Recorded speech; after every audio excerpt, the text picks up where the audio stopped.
to the victims and the survivors of the Holocaust, and to those who preserve and tell their story. Remember the days of yore. Learn the lessons of the generation that came before you. Deuteronomy 32:7. Preface. When I first began studying Holocaust denial, people would stare at me strangely. Incredulous, they would ask, "You take those guys seriously?" Invariably, I would be challenged with the query, "Why are you wasting your time on those kooks?" My intention to write a book on this topic would have evoked no stronger a reaction if I were to write about flat earth theorists. That situation has changed dramatically. Regrettably, I no longer have to convince others of the relevance of this work. In fact, those who once questioned my choice of a topic now ask when the book will be available. The denier's recent activity has fostered enhanced interest that gives my work unanticipated relevance. But rather than be delighted at no longer having to convince people that this is a legitimate topic, I wish we could still afford the luxury of wondering whether we should take these people seriously. Given the terrible harm they can cause, I would have much preferred to pursue something obscure than an issue that is now so relevant. This has been a difficult project because at times I have felt compelled to prove something I knew to be true. I had constantly to avoid being inadvertently sucked into a debate that is no debate and an argument that is no argument. It has been a disconcerting and at times painful task that would have been impossible without the aid and support of a variety of people. Without them, I would have never emerged from this morass. A number of friends and colleagues carefully read and commented on portions of this manuscript. Their observations and criticisms enhanced my work immeasurably. My profound thanks to Arnold Band, Yisrael Gutman, Manuel Prucci, Michael Nutkiewicz, Regina Morant-Sanchez, David Ellenson, Michael Berenbaum, David Blumenthal, and Grace Grossman. In addition, I received important assistance from Gail Gans and the research department of the Anti-Defamation League. Adair Klein, chief librarian of the Simon Wiesenthal Center, graciously made the center's resources available to me, as did Elizabeth Koenig of the United States Holocaust Memorial Museum. Tony Lehrman of the Institute for Jewish Affairs in London generously helped with research. Manuel Prucci of the Canadian Jewish Congress provided me with important background information on the activities of Ernst Zundel. Michael Morocco and Jeff Mausner shared important aspects of the Mel Mermelstein case with me. Shelley Z. Shapiro was particularly generous with her time and energy. I would like to thank Yehuda Bauer, the chairman of the Vidal Sassoon Center for the Study of Anti-Semitism, the Hebrew University of Jerusalem, who was a patient and valuable colleague throughout, Elliot Dorff, Peter Hayes, Eleanor Langer, Lori Levinson, Doug Myrell, Larry Powell, Claudia Coons, Jason Berry, Alex Hurd, Terry Priston, Paul Kessler, Joyce Appelby, Riki Heilich, Ruddy Gross, Mark Saperstein, Glenda B. Minkin, and Sherry Wooker all gave their time and insights. Kenneth Stein of the American Jewish Committee provided important data on the denier's recent activities. At the Free Press, Erwin Gleiks recognized the importance of this work from the outset. At a time when others were looking at me strangely and wondering why I was bothering with this project, he urged me to move forward with it. Adam Bello was a precise and demanding editor, exactly what I needed and wanted. His support of this project and his sensitivity to the broader dangers of Holocaust denial were crucial in helping me reach this stage. Susan Llewellyn Copy edited with careful attention. Edith Lewis helped ensure speedy production of the final manuscript. I complete this book as one chapter of my life has closed and a new one is opening. Finishing the book would have been impossible if not for the support of a close circle of friends. They were like family, loving, dependable, particularly at times of crisis, and supportive of me, even when it was difficult to be so. Though I am now physically distant from most of them, they remain quite near, having taught me that God's presence can be found in many different places and made manifest in a variety of ways. Deborah E. Lipstadt, Atlanta, Georgia, January 14, 1993. Chapter 1, Canaries in the Mine Holocaust Denial and the Limited Power of Reason. We are not afraid to follow truth wherever it may lead, nor to tolerate any error so long as reason is left free to combat it. Thomas Jefferson. You are mistaken if you believe that anything at all can be achieved by reason. In years past, I thought so myself and kept protesting against the monstrous infamy that is anti-Semitism. But it is useless, completely useless. Theodore Mommsen. The producer was incredulous. She found it hard to believe that I was turning down an opportunity to appear on her nationally televised show. But you are writing a book on this topic.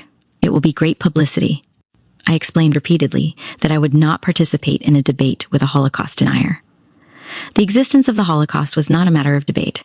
I would analyze and illustrate who they were and what they tried to do, but I would not appear with them, unwilling to accept my no as final. She vigorously condemned Holocaust denial and all it represented.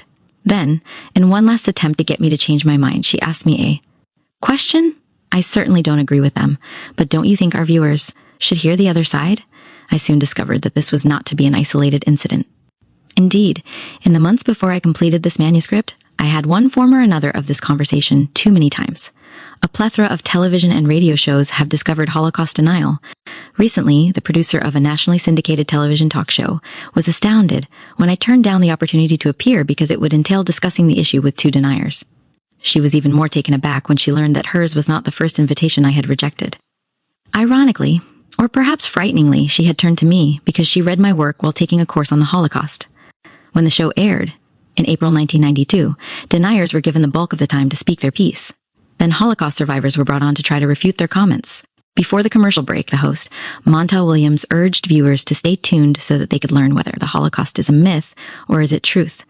My refusal to appear on such shows with deniers is inevitably met by producers with some variation on the following challenge. Shouldn't we hear their ideas, opinions, or point of view? Their willingness to ascribe to the deniers and their myths. The legitimacy of a point of view is of as great, if not greater, concern than are the activities of the deniers themselves. What is wrong, I am repeatedly asked, with people hearing a different perspective, unable to make the distinction between genuine historiography and the deniers' purely ideological exercise. Those who see the issue in this light are important assets in the deniers' attempts to spread their claims. This is precisely the deniers' goal. They aim to confuse the matter by making it appear as if they are engaged in a genuine scholarly effort when of course they are not. The attempt to deny the Holocaust enlists a basic strategy of distortion. Truth is mixed with absolute lies, confusing readers who are unfamiliar with the tactics of the deniers.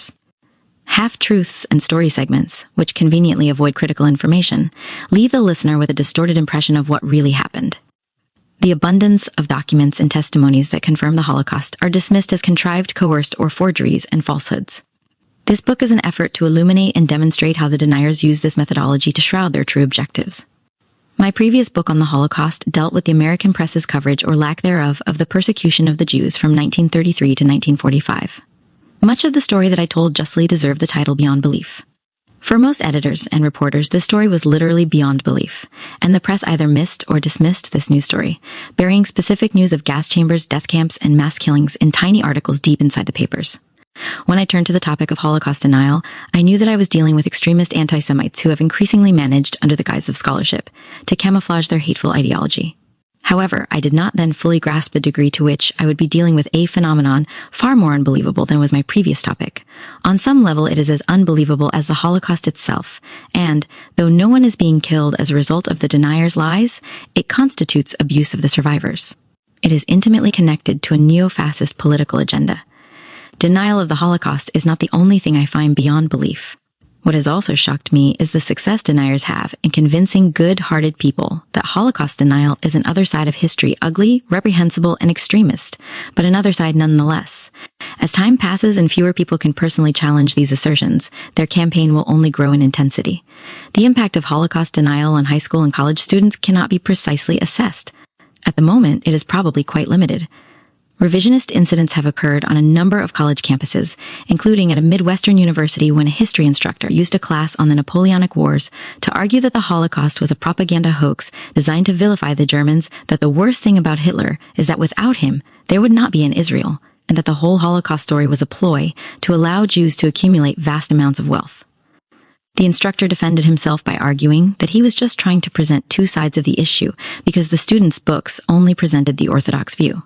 When the school dismissed him for teaching material that was neither relevant to the course, nor of any scholarly substance, some students complained that he had been unfairly treated. During my visit to that campus, in the aftermath of the incident, a number of his students argued that the instructor had brought articles to class that proved his point. Others asserted, he let us think. Few of the students seemed to have been genuinely convinced by him, but even among those who were not, there was a feeling that somehow firing him violated the basic American ideal of fairness, that is, everyone has a right to speak his or her piece. These students seem not to grasp that a teacher has a responsibility to maintain some fidelity to the notion of truth. High school teachers have complained to the United States Holocaust Memorial Council that when they teach the Holocaust in their classes, they increasingly find students who have heard about Holocaust denial and assume it must have some legitimacy. I have encountered high school and college students who feel that the denier's view should at least be mentioned as a controversial but somewhat valid view of the Holocaust. Colleagues have related that their students' questions are increasingly informed by Holocaust denial. How do we know that there really were gas chambers? What proof do we have that the survivors are telling the truth? Are we going to hear the German side, this unconscious incorporation of the denier's argument into the students? thinking is particularly troublesome. It is an indication of the deniers' success in shaping the way coming generations will approach study of the Holocaust. One of the tactics deniers use to achieve their ends is to camouflage their goals. In an attempt to hide the fact that they are fascists and anti-Semites with a specific ideological and political agenda, they state that their objective is to uncover historical falsehoods, all historical falsehoods. Thus, they have been able to sow confusion among even the products of the highest echelons of the American educational establishment. A history major at Yale University submitted his senior essay on the Luftwaffe in the Spanish Civil War to the Journal of Historical Review, the leading Holocaust denial journal, which in format and tone mimics serious, legitimate social science journals. The student acknowledged that he had not closely examined the journal before submitting his essay. He selected it from an annotated bibliography where it was listed along with respected historical and social science journals. Based on its description, title, and most significantly, its proximity to familiar journals, he assumed it was a legitimate enterprise dedicated to the reevaluation of historical events. Deniers have found a ready acceptance among increasingly radical elements, including neo-Nazis and skinheads, in both North America and Europe. Holocaust denial has become part of a melange of extremist, racist, and nativist sentiments. Neo-Nazis who once argued that the Holocaust, however horrible, was justified now contend that it was a hoax. As long as extremists espouse Holocaust denial, the danger is a limited one. But that danger increases when the proponents of these views clean up their act and gain entry into legitimate circles. Though they may look and act like your uncle from Peoria, they do so without having abandoned any of their radical ideas. David Duke's political achievements are evidence of this. The neo-Nazi Duke, a former imperial wizard of the Ku Klux Klan and a Holocaust denier, was elected to the Louisiana state legislature in the late 1980s. 2 years later, he won 40% of the vote in the race for the U.S. Senate. In his November 1991 race for governor, he received close to 700,000 votes. He subsequently entered the 1992 presidential campaign. Despite the fact that his efforts were soon eclipsed, he managed to attract a significant number of followers. Duke, who celebrated Adolf Hitler's birthday until late in the 1980s, has been quite candid about his views on the Holocaust. In a letter accompanying The Crusader, the publication of the National Association for the Advancement of White People, an organization Duke created, he not only described the Holocaust as a historical hoax, but wrote that the greatest Holocaust was perpetrated on Christians by Jews. 9 Jews fostered the myth of the Holocaust, he claimed, because it generates tremendous financial aid for Israel and renders organized Jewry almost immune from criticism. 10 in 1986, Duke declared that Jews deserved to go into the ash bin of history and denied that the gas chambers were erected to murder Jews, but rather were intended to kill the vermin infesting them. Under Duke, the NAAWP advocated the segregation of all racial minorities in different sections of the United States. In order most effectively to spread their lies, deniers such as Duke must rewrite not only the history of World War II, but also their own past lives. In order to forge his way in the political arena, David Duke had to reformulate his personal history. His efforts to distance himself from his more extremist past are reflective of deniers' tactics. They increasingly avoid being linked with identifiable bigots. When Duke was identified as a Klansman, his access to the public arena was limited. When he decided to run for office, he shed his sheet and donned a 3-piece suit, winning him, if not adherents, at least a respectable audience. He gained political respectability, despite the fact that but a short time earlier he had sold racist, anti-Semitic, and denial literature, including The Hitler We Loved and Why and the Holy Book of Adolf Hitler from his legislative offices. But it is not only former members of extremist groups who serve as vehicles for disseminating Holocaust denial. More mainstream individuals have assisted in this effort as well. Patrick Buchanan, one of the foremost right-wing conservative columnists in the country, used his widely syndicated column to express views that come straight from the scripts of Holocaust deniers. He argued that it was physically impossible for the gas chamber at Treblinka to have functioned as a killing apparatus because the diesel engines that powered it could not produce enough carbon monoxide to be lethal. Buchanan's proof was a 1988 incident in which 97 passengers on a train in Washington, D.C. were stuck in a tunnel as the train emitted carbon monoxide fumes. Because the passengers were not harmed, Buchanan extrapolated that the victims in a gas chamber using carbon monoxide from diesel engines would also not have been harmed. He ignored the fact that the gassings at Treblinka took as long as half an hour, and that the conditions created when people are jammed by the hundreds into small enclosures, as they were at Treblinka, are dramatically different from those experienced by a group of people sitting on a train. Asked where he obtained this information, Buchanan responded, "Somebody sent it to me." 14 Buchanan has also referred to the so-called Holocaust survivor syndrome. According to him, this involves group fantasies of martyrdom and heroics. 15. When I'm not suggesting that Patrick Buchanan is a Holocaust denier. He has never publicly claimed that the Holocaust is a hoax. However, his attacks on the credibility of survivors, testimony are standard elements of Holocaust denial. Buchanan's ready acceptance of this information and reliance on it to make his argument are disturbing, for this is how elements of Holocaust denial find their way into the general culture.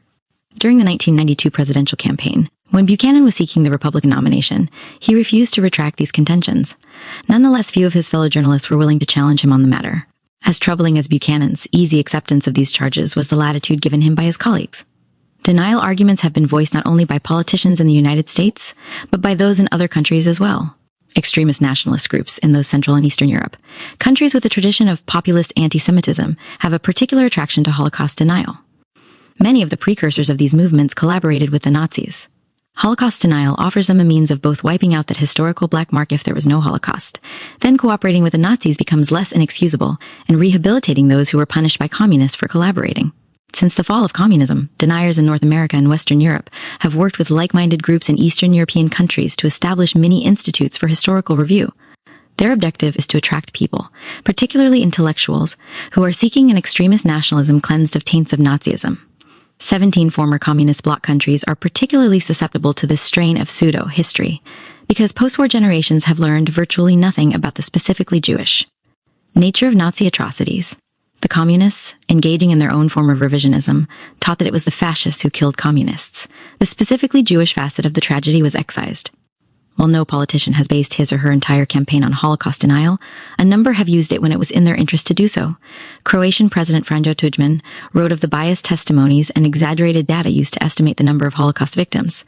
And in his book, Wasteland's Historical Truth, he always places the word Holocaust in quotation marks. Tuđman has good historical reasons for doing so. Croatia was an ardent Nazi ally, and the vast majority of Croatian Jews and non-Jews were murdered by their fellow Croatians, not by Germans. Tuđman obviously believes that one of the ways for his country to win public sympathy is to diminish the importance of the Holocaust. It is likely that as Eastern Europe is increasingly beset by nationalist and internal rivalries, ethnic and political groups that collaborated in the annihilation of the Jews will fall back on Tuđman's strategy of minimization. In Slovakia, crowds of protesters at political gatherings have chanted anti-Semitic and anti-Czech slogans and waved portraits of Nazi war criminal Josef Tiso, who was directly involved in the deportation of Slovakian Jews to Auschwitz. In an effort to whitewash Tiso's anti-Semitism during World War II and to resurrect him as a national hero, his speeches have been broadcast at these rallies. For Slovakian separatists, Tiso's regime constitutes the legal and moral precedent for a sovereign Slovakia. Neither Tuđman nor the Tiso protesters are engaged in overt denial. However, their efforts to diminish the magnitude of the deeds and roles of the central players are critically important aspects of Holocaust denial. There is a psychological dimension to the deniers' and minimizers' objectives. The general public tends to accord victims of genocide a certain moral authority. If you de-victimize a people, you strip them of their moral authority, and if you can in turn claim to be a victim, as the Poles and the Austrians often try to do, that moral authority is conferred on or restored to you. Holocaust denial, which has well-established roots in Western and Central Europe, has in recent years manifested itself throughout the world. The following brief survey demonstrates the breadth of the deniers' activities, many of which shall be explored in greater depth in the chapters that follow. In 1992, a Belgian publisher of neo-Nazi material distributed thousands of pamphlets purporting to offer scientific proof that the gas chambers were a hoax. In 1988, in Britain, over 30,000 copies of Holocaust News, a newsletter which maintains that the Holocaust was a myth, were sent to Jewish communities in London, Glasgow, Newcastle, Birmingham, Cardiff, Norwich, and Leicester, as well as to lawyers, schools, and members of parliament throughout the country. 21. In recent years, Holocaust denial in England has undergone a disturbing new development. David Irving, the writer of popular historical works attempting to show that Britain made a tactical error in going to war against Germany and that the Allies and the Nazis were equally at fault for the war and its atrocities, has joined the ranks of the deniers, arguing that the gas chambers were a propaganda exercise. 22. Irving, long considered a guru by the far right, does not limit his activities to England. He has been particularly active in Germany, where he has regularly participated in the annual meetings of the extremist German political party, Deutsche Volksunion. In addition, he has frequently appeared at extremist-sponsored rallies, meetings, and beer hall gatherings. Irving's self-described mission in Germany is to point promising young men throughout the country in the right direction, and that they should be subservient to men. 24. Apparently, therefore, he has no interest in pointing young women in the right direction. Ironically, young Germans who are dedicated German nationalists find Irving and other non-German deniers particularly credible because they are not themselves Germans. And Friends' Holocaust denial activities have centered around Robert Forison, a former professor of literature at the University of Lyons -2, whose work is often reprinted verbatim, both with and without attribution, by deniers worldwide.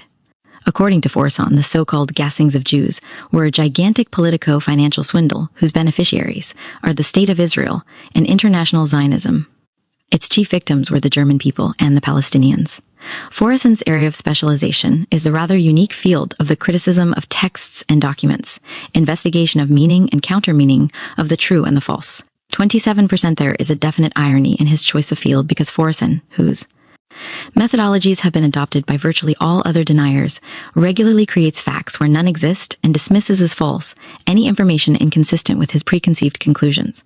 He asserts, for example, that the German army was given draconian orders not to participate in excesses against civilians, including the Jews. Consequently, the massive killings of Jews could not have happened.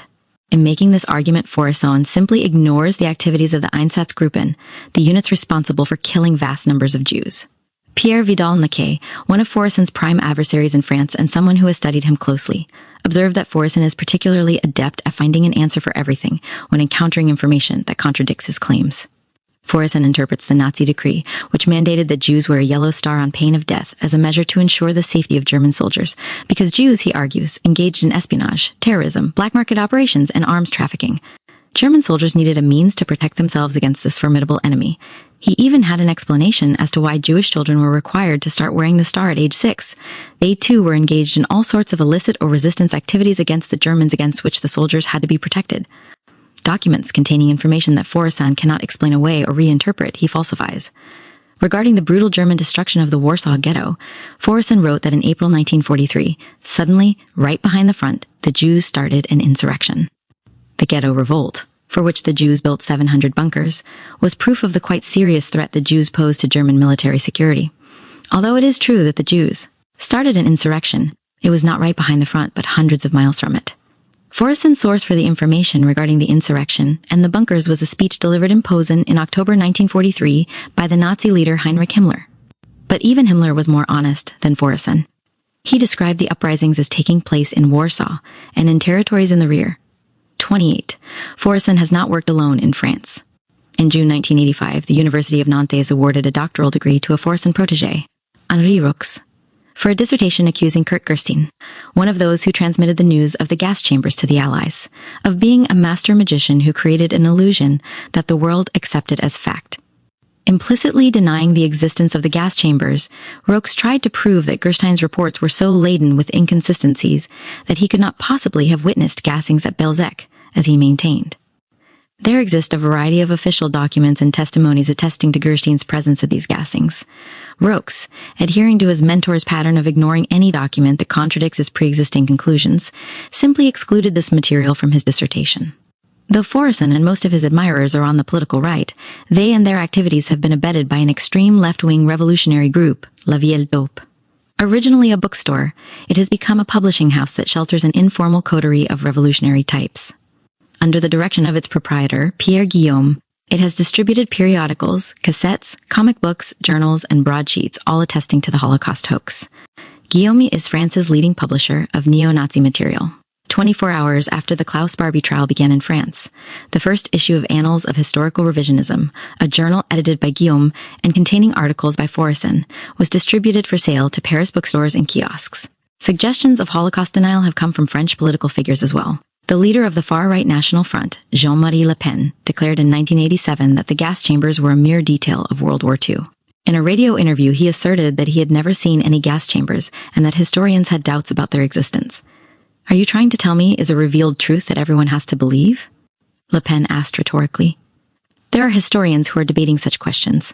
34 Le Pen, who has complained that there are too many Jews in the French media, is considered the leader of Europe's extreme right. A charismatic speaker, he has exploited French fears about the immigration of Arabs from North Africa and has espoused the kind of right-wing anti-Semitism associated with the Dreyfus affair. Popular support for Le Pen in France has been as high as 17%. In the 1988 presidential election, he received 14.4% of the popular vote, coming in fourth overall. Shades of Holocaust denial were evident at the Klaus Barbie trial, when defense attorneys, attempting to diminish the significance of the Holocaust, argued that forcing people into gas chambers was no different from killing people in a war, and that it was no more of a crime to murder millions of Jews because they were Jews than it was to fight against Algerians. Vietnamese Africans or Palestinians who were attempting to free themselves from foreign rule These sleight-of-hand attempts at moral equivalence constitute a basic tactic of those who hover on the periphery of Holocaust denial. In 1978, Louis Darquier de Pellepoix, Vichy France's Commissioner of Jewish Affairs, and the person responsible for coordinating the deportation of Vichy Jews to death camps, told the French weekly L'Express that the Nazi genocide was a typical Jewish hoax. There was no genocide, you must get that out of your head. Expressing the standard denier's explanation for this hoax, he charged that the Jews' aim was to make Jerusalem the capital of the world. The rather ambiguous headline of the article, which ran without any editorial comments, was "Only Lice Were Gassed in Auschwitz." 37 Leon de Grelle, the leader of the World War II fascist movement in Belgium and a Nazi collaborator, called on the European right to accept neo-Nazis as honorable allies. He also wrote an open letter to the Pope about Auschwitz, informing the Polish-born cleric who had witnessed the war at close range that there were no gas chambers or mass annihilation in Hitler's Third Reich, and that Jews who had been killed were actually murdered by American and British bombings. But one does not have to be a committed neo-Nazi to be receptive to deniers' arguments.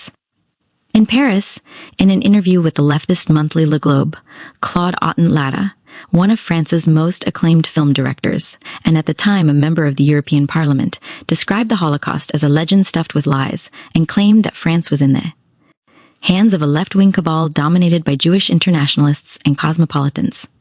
In Austria, where the Kurt Waldheim affair uncovered hidden anti-Semitism, Holocaust denial has been centered around a number of neo-Nazi publications, including the newspaper Sieg, which states that the number of Jews who died under Nazi rule was less than 200,000. The publisher, Walter Ockensberger, has been repeatedly convicted by Austrian courts for the crime of incitement during lecture tours in various countries, including the United States. He has preached the doctrine of denial.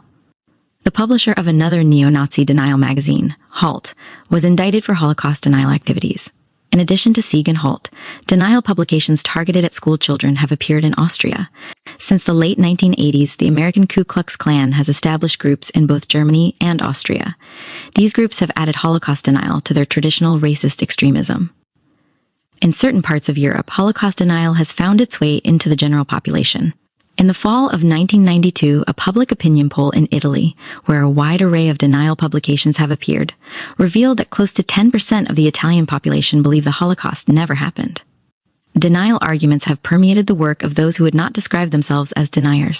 An English play entitled Perdition charged that Zionist leaders both during and after the war were a separate class of rich capitalists who betrayed the Jewish masses to the Nazis. The playwright describes the Holocaust as a cozy set of family secrets, skeletons, and closets.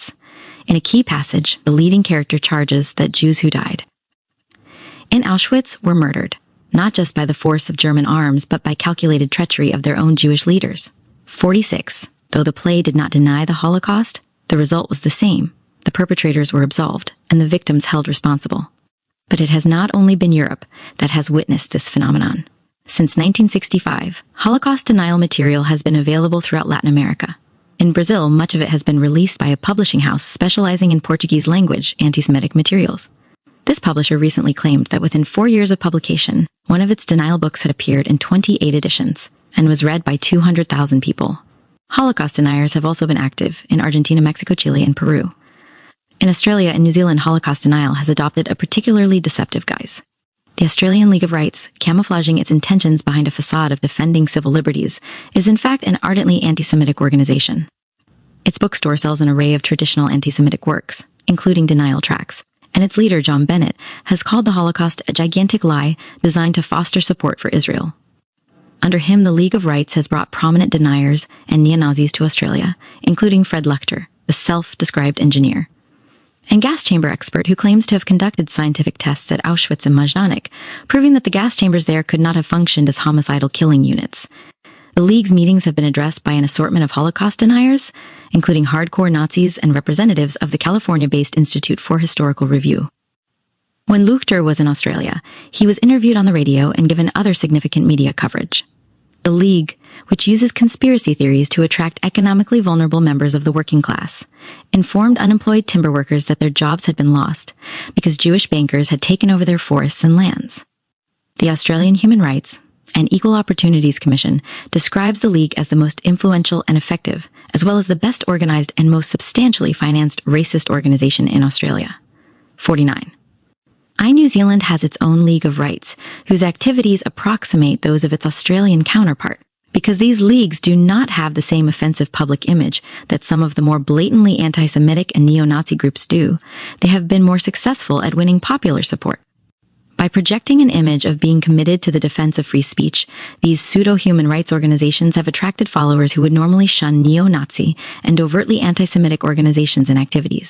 The manner in which they obfuscate and camouflage their agenda is the tactic Holocaust deniers will increasingly adopt in the future. It is part of the movement's strategy to infiltrate the mainstream. In Japan, an array of anti-Semitic books have reached the bestseller list in recent years. Masami Uno, the author of some of the most popular of these books, asserts that Jews form a behind-the-scenes nation controlling American corporations. His books link Jews to Japan's deepest economic fears, declaring America a Jewish nation and proclaiming Jews responsible for Japan bashing. Uno, whose books have sold millions of copies, has told Japanese audiences that the Holocaust is a hoax and the diary of Anne Frank full of lies. 50 Holocaust denial in Japan must be seen as part of the country's revisionist attitude toward World War II in general. Japan has ignored those aspects of the war that focus on its own wrongdoings. Japanese textbooks distort the historical reality of the Japanese rape of Nanking, calling it the Nanking Incident. No mention either is made of the medical experiments conducted by the Japanese on prisoners of war, or the Army's exploitation of Korean comfort women. Even the attack on Pearl Harbor is presented as a defense tactic, which the Japanese were compelled to take because of America's refusal to acquiesce to reasonable Japanese demands. The use of Koreans as slave labor is also left unmentioned in official war histories, since the Holocaust deniers try to prove that it was the Allies, not the Axis, who committed atrocities during World War II. Holocaust denial may find an increasingly receptive audience in Japan, particularly if the economic situation there worsens and a scapegoat is needed. Not surprisingly, given deniers' objective of delegitimizing Israel-Arab countries have proven particularly receptive. During the 1970s, when Holocaust denial was first trying to present itself as a credible academic enterprise, Saudi Arabia financed the publication of a number of books accusing Jews of creating the Holocaust hoax in order to win support for Israel. These books were distributed worldwide. Articles denying the genocide against the Jews have appeared in publications of the Palestine Liberation Organization and the Palestinian Red Crescent Society, an affiliate of the International Red Cross. The latter published an article charging that the lie concerning the existence of gas chambers enabled the Jews to establish the State of Israel. 53, another article in a Palestinian journal, chided Jews for complaining about Gestapo treatment when they were really served healthy food by the Germans. Arabs have long argued that Israel was created by the United Nations because the world felt guilty over Jewish suffering during the Holocaust. The deniers' claims add fuel to these charges. Not only did the world, as Robert Forresson said to me, displace one people from its land so another could acquire it, but Holocaust denial proves that it was deceived into doing so. The confluence between anti-Israel, anti-Semitic, and Holocaust denial forces was exemplified by a World Anti-Zionist Conference scheduled for Sweden in November 1992. Though cancelled at the Swedish government, scheduled speakers included Black Muslim leader Louis Farrakhan, Forresson, Irving, and Luchter. Also scheduled to participate were representatives of a variety of anti-Semitic and anti-Israel organizations, including the Russian group Pomyat, the Iranian-backed Hezbollah, and the fundamentalist Islamic organization Hamas. Echoes of Holocaust denial have also been heard from individuals who are not associated with extremist or overtly anti-Semitic groups. In an interview with Esquire magazine in February 1983, Robert Mitchum, who played a leading role in the television production of Herman Wouk's World War II saga, Winds of War and War and Remembrance, suggested that there was doubt about the Holocaust. Asked about the slaughter of 6 million Jews, he replied, "So the Jews say." The interviewer, incredulous, repeated Mitchum's comment verbatim. "So the Jews say?" And Mitchum responded, "I don't know. People dispute that." 57. The editor of The Progressive, a socialist monthly, recently observed that while he is used to receiving a significant amount of crackpot mail, the material he receives from Holocaust deniers is a more subtly packed, slicker form of hate propaganda. Despite its restrained and objective tone, he wondered who, if anyone, might be convinced by such pernicious rot. His question was answered when he received a letter from a high school senior who described himself as eager for articles that grappled with difficult ideas. He complimented the editor for the wide variety of topics covered in the magazine, but urged that he also address controversial ideas about the Holocaust, such as the existence of gas chambers. The editor, himself a survivor of the Holocaust, wrote the young student assuring him that if he meant to suggest that there were no gas chambers, he was wrong. The student sent back a strongly worded challenge asking the editor to reveal precisely how many gas chambers he had actually seen and how he had managed to survive. In Illinois, two parents have conducted an extremely focused letter campaign against the state law that mandates teaching of the Holocaust in all schools in the state, though many of their arguments are the standard. Charges repeated ad infinitum in denial publications, these parents have added a new element, threatening to withdraw their children from classes that taught the history of the Holocaust to protect them from this highly questionable and vulgar hate material. 59% their letter, sent to thousands of people including elected officials, educators, academicians, and parents, asked recipients to ponder how it was that a small minority was able to use the school systems and to manipulate our children for their political and national purposes. 660. The inroads deniers have been able to make into the American educational establishment are most disconcerting. Defenders Noam Chomsky, probably the best known among them, have turned up in a variety of quarters. The MIT professor of linguistics wrote the introduction to a book by Faurisson. Faurisson, whom the New York Times described as having no particular prominence on the French intellectual or academic scene, has argued that one of the reasons he does not believe that homicidal gas chambers existed is that no death camp victim has given eyewitness testimony of actual gassings. This argument contradicts accepted standards of evidence. It is as if a jury refused to convict a serial killer until one of his victims came back to say, "Yes, he is the one who killed me." Such reasoning is so soft that it makes one wonder who could possibly take him seriously. Moreover, it ignores the extensive testimony of the Sonderkommandos who dragged the bodies from the gas chambers. Chomsky contended that, based on what he had read of Faurisson's work, he saw no proof that would lead him to conclude that the Frenchman was an anti-Semite. According to Chomsky, not even Faurisson's claims that the Holocaust is a Zionist lie are proof of his anti-Semitism. Is it anti-Semitic to speak of Zionist lies? Is Zionism the first nationalist movement in history not to have concocted lies in its own interest? That students editing a college newspaper, or television producers, interested in winning viewers, should prove unable to make such distinctions is disturbing. That someone of Chomsky's stature should confuse the issue is appalling. Indeed, it was this kind of reasoning that led Alfred Kazin to describe Chomsky as a dupe of intellectual pride so overweening that he is incapable of making distinctions between totalitarian and democratic societies, between oppressors and victims. 64. Though Chomsky is his own unique case, his spirited defense of the deniers shocked many people, including those who thought they were inured to his antics. In his essay, Chomsky argued that scholars' ideas cannot be censored, irrespective of how distasteful they may be. Throughout this imbroglio, Chomsky claimed that his interest was Faurisson's civil rights and freedom to make his views known.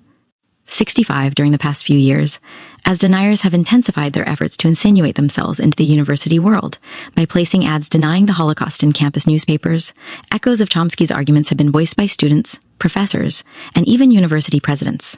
In response to student and faculty protests about the decision of the Duke Chronicle to run an ad denying the Holocaust, the president of Duke University, Keith Brody, said that to have done otherwise would have violated our commitment to free speech and contradicted Duke's long tradition of supporting First Amendment rights. 66. Brody failed to note that the paper had recently rejected an ad it deemed offensive to women. No one had complained about possible violations of the First Amendment. Let this point not be misunderstood. The deniers have the absolute right to stand on any street corner and spread their calumnies. They have the right to publish their articles and books and hold their gatherings. But free speech does not guarantee them the right to be treated as the other side of a legitimate debate, nor does it guarantee them space on op-ed pages or time on television and radio shows. Most important, it does not call for people such as Chomsky to stand by them and thereby commend their views to the public. We have only witnessed the beginning of this movement's efforts to permeate cultural, historical, and educational orbits. They must be taken seriously. Far more than the history of the Holocaust is at stake. History seems to be up for grabs, and attacks on the Western rationalist tradition have become commonplace. This tendency can be traced, at least in part, to intellectual currents that began to emerge in the late 1960s. Various scholars began to argue that texts had no fixed meaning. The reader's interpretation, not the author's intention, determined meaning. Duke University professor Stanley Fish is most closely associated with this approach in the literary field. It became more difficult to talk about the objective truth of a text, legal concept, or even an event. In academic circles, some scholars spoke of relative truths, rejecting the notion that there was one version of the world that was necessarily right while another was wrong. Proponents of this methodology, such as the prominent and widely read philosopher Richard Rorty, denied the allegation that they believed that two incompatible views on a significant issue were of equal worth. But others disagreed.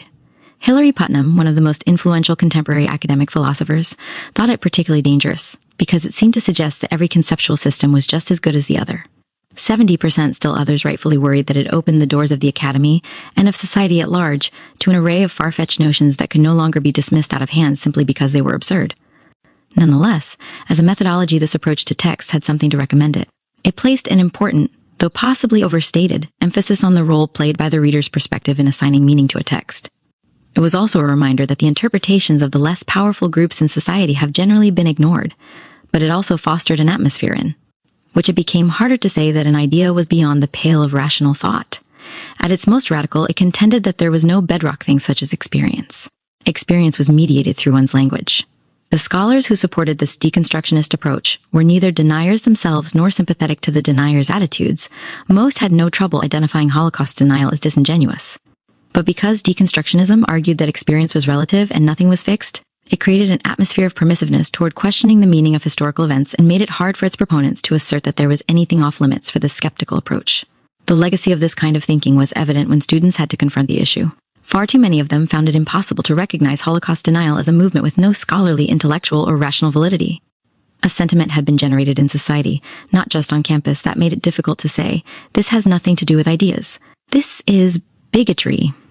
This relativistic approach to the truth has permeated the arena of popular culture, where there is an increasing fascination with and acceptance of the irrational. One area in which this has been evident is in the recurring debate regarding the assassination of President Kennedy. While there is reason to question some of the conclusions of the Warren Commission, the theories regarding the killing that have increasingly gained acceptance border on the irrational. Notions of a conspiracy within the highest echelons of American government are readily accepted as plausible. According to Oliver Stone's 1991 movie JFK, a coup d'etat was underway in the United States with the collusion of the Vice President, Joint Chiefs of Staff, Chief Justice of the United States FBI, CIA, members of Congress, and the Mafia. Stone's film imposed a neat coherence on a mass of confusing information, providing a self-contained explanation for what still seemed to be an unbelievable event. Many reviewers and moviegoers alike pondered these charges with great seriousness. In another debasing of history, serious credence has been given to reverse racist charges about white scholarship. Some extremist Afrocentrists, who rightfully assert that Africa's role in shaping Western civilization is too often ignored, would have us believe that the basis of all intellectual and scientific thought as we know it originated on that continent. Leonard Jeffries, professor of Afro-American Studies at New York City College, has declared blacks to be sun people and whites ice people. All that is warm, communal, and full of hope comes from the former, all that is oppressive, cold, and rigid from the latter. In these instances, history is rewritten for political ends, and scientific historiography is replaced, in the words of Henry Louis Gates, Jr., professor of Afro-American Studies at Harvard, with ideological conformity. 72 scholars who might once have dismissed these outlandish views feel compelled to treat them as having some validity. These attacks on history and knowledge have the potential to alter dramatically the way established truth is transmitted from generation to generation. Ultimately, the climate they create is of no less importance than the specific truth they attack, be it the Holocaust or the assassination of President Kennedy. It is a climate that fosters deconstructionist history at its worst. No fact, no event, and no aspect of history has any fixed meaning or content. Any truth can be retold. Any fact can be recast. There is no ultimate historical reality. Holocaust denial is part of this phenomenon. It is not an assault on the history of one particular group. Though denial of the Holocaust may be an attack on the history of the annihilation of the Jews, at its core, it poses a threat to all who believe that knowledge and memory are among the keystones of our civilization. Just as the Holocaust was not a tragedy of the Jews, but a tragedy of civilization in which the victims were Jews, so too denial of the Holocaust is not a threat just to Jewish history, but a threat to all who believe in the ultimate power of reason. It repudiates reasoned discussion the way the Holocaust repudiated civilized values. It is undeniably a form of anti-Semitism, and as such it constitutes an attack on the most basic values of a reasoned society. Like any form of prejudice, it is an irrational animus that cannot be countered with the normal forces of investigation, argument, and debate. The deniers' arguments are at their roots not only anti-Semitic and anti-intellectual, but, in the words of historian Charles Meyer, blatantly racist anthropology. 73 Holocaust denial is the apotheosis of irrationalism. Because the movement to disseminate these myths is neither scholarship nor historiography, I have chosen to eschew the term revisionism whenever possible, and instead to use the term denial to describe it. The deniers' selection of the name revisionist to describe themselves is indicative of their basic strategy of deceit and distortion, and of their attempt to portray themselves as legitimate historians engaged in the traditional practice of illuminating the past. For historians, in fact, the name revisionism has a resonance that is perfectly legitimate. It recalls the controversial historical school known as World War I revisionists, who argued that the Germans were unjustly held responsible for the war, and that consequently the Versailles Treaty was a politically misguided document based on a false premise. Thus, the deniers link themselves to a specific historiographic tradition of reevaluating the past, claiming the mantle of the World War I revisionists and denying they have any objective other than the dissemination of the truth, constitute a tactical attempt to acquire an intellectual credibility that would otherwise clue them. Finally, I abjure the term revisionist because on some level, revisionism is what all legitimate historians engage in. Historians are not just chroniclers. They do not simply retell the tale. Each one tries to glean some new insight or understanding from a story already known, seeking some new way of interpreting the past to help us better understand the present. That interpretation always involves some constant revisioning of the past. By its very nature, the business of interpretation cannot be purely objective, but it is built on a certain body of irrefutable evidence. Slavery happened. So did the Black Plague and the Holocaust. In order to maintain their facade as a group whose only objective is the pursuit of truth, the deniers have filled their publications with articles that ostensibly have nothing to do with World War II, but are designed to demonstrate that theirs is a global effort to attack and revise historical falsehoods. Articles on the Civil War, World War I, and Pearl Harbor are included in their journals as a means of illustrating how establishment historians, with ulterior political motives, have repeatedly put forward distorted views of history. The deniers aim to undermine readers, faith in orthodox historians, commitment to transmitting the truth. They argue that this tactic of distortion by court historians for political means reached its zenith in the Holocaust myth. What claims do the deniers make? The Holocaust, the attempt to annihilate the Jewish people, never happened. Typical of the deniers' attempt to obfuscate is their claim that they do not deny that there was a Holocaust, only that there was a plan or an attempt to annihilate the Jewish people. They have distorted and deconstructed the definition of the term, Holocaust. But this and all the ancillary claims that accompany it are embedded in a series of other arguments. They begin with a relatively innocuous supposition, war is evil. Assigning blame to one side is ultimately a meaningless enterprise. Since the central crime of which the Nazis are accused never happened, there really is no difference in this war, as in any other, between victor and vanquished. Still, they assert, if guilt is to be assigned, it is not the Germans who were guilty of aggression and atrocities during the war. The real crimes against civilization were committed by the Americans, Russians, Britons, and French against the Germans. The atrocities inflicted on the Germans by the Allies were in the words of Harry Elmer Barnes, a once prominent historian and one of the seminal figures in the history of North American Holocaust, denial more brutal and painful than the alleged exterminations in the gas chambers. 77, once we recognize that the Allies were the aggressors, we must turn to the Germans and, in the words of Austin App, a professor of English literature who became one of the major theoreticians of Holocaust denial, implore them to forgive us the awful atrocities our policy caused to be inflicted upon them. 78. For some deniers, Hitler was a man of peace, pushed into war by the aggressive Allies. According to them, the Germans suffered the bombing of Dresden, wartime starvation, invasions, post-war population transfers from areas of Germany incorporated into post-war Poland, victors' vengeance at Nuremberg, and brutal mistreatment by Soviet and Allied occupiers.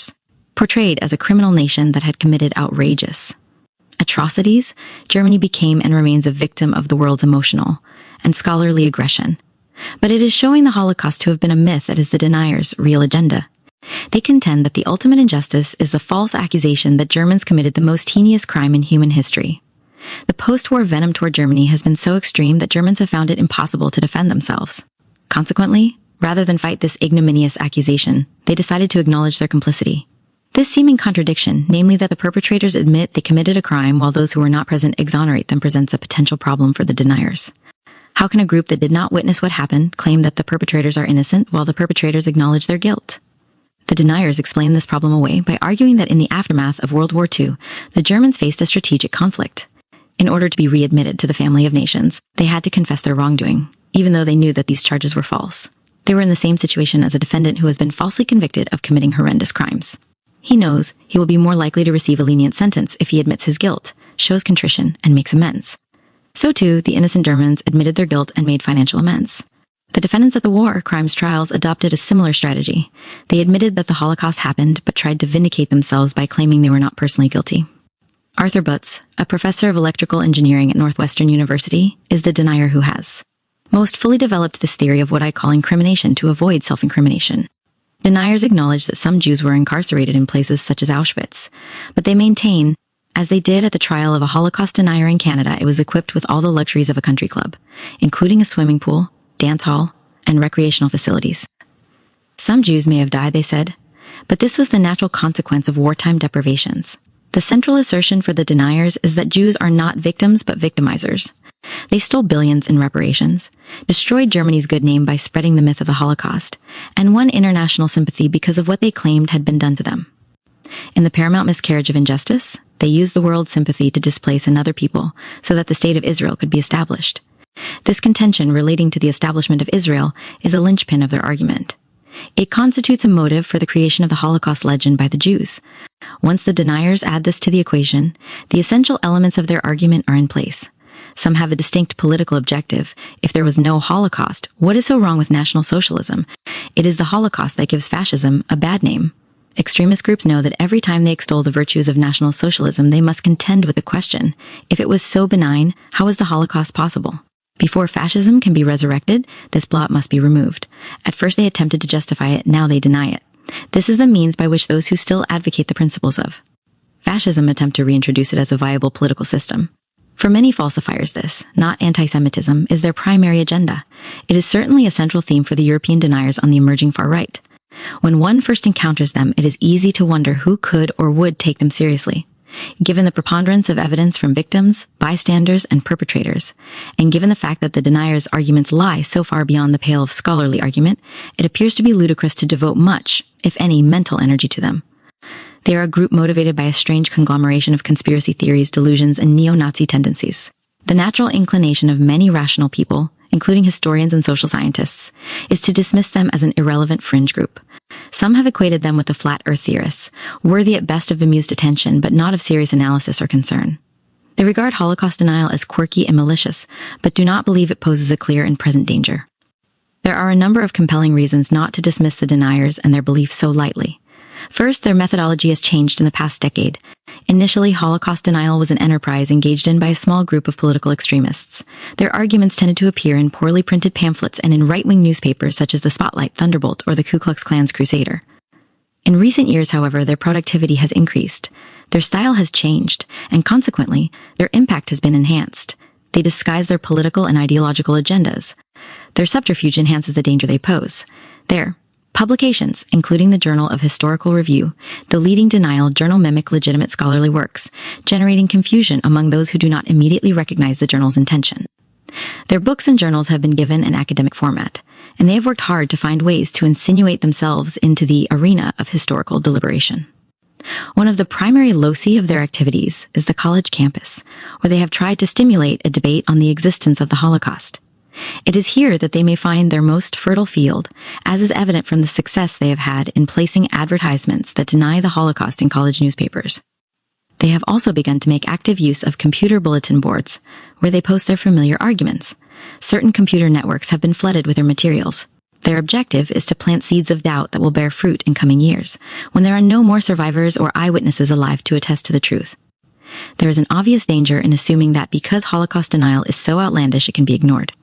The denier's worldview is no more bizarre than that enshrined in the Protocols of the Elders of Zion, a report purporting to be the text of a secret plan to establish Jewish world supremacy. The deniers draw inspiration from the Protocols, which has enjoyed a sustained and vibrant life despite the fact it has long been proved a forgery. Many years ago, the prominent German historian Theodor Mommsen warned that it would be a mistake to believe that reason alone was enough to keep people from believing such falsehoods. If this were the case, he said, then racism, anti-Semitism, and other forms of prejudice would find no home. To expect rational dialogue to constitute the sole barriers against the attempts to deny the Nazi annihilation of European Jewry would be to ignore one of the ultimate lessons of the event itself. Reasoned dialogue has a limited ability to withstand an assault by the mythic power of falsehood, especially when that falsehood is rooted in an age-old social and cultural phenomenon. There was no rational basis to the Nazi atrocities. There was, however, the mythic appeal of anti-Semitism. Hitler and the Nazis understood this. Mythical thinking and the force of the irrational have a strange and compelling allure for the educated and uneducated alike. Intellectuals in Nazi Germany were not immune from irrational, mystical thinking. So, too, among the deniers. The vast majority of intellectuals in the Western world have not fallen prey to these falsehoods. But some have succumbed in another fashion, supporting Holocaust denial in the name of free speech, free inquiry, or intellectual freedom. An absolutist commitment to the liberal idea of dialogue may cause its proponents to fail to recognize that there is a significant difference between reasoned dialogue and anti-intellectual pseudoscientific arguments. They have failed to make a critical distinction between a conclusion, however outrageous it may be, that has been reached through reasonable inquiry and the use of standards of evidence on the one hand, and ideological extremism that rejects anything that contradicts its preset conclusions on the other.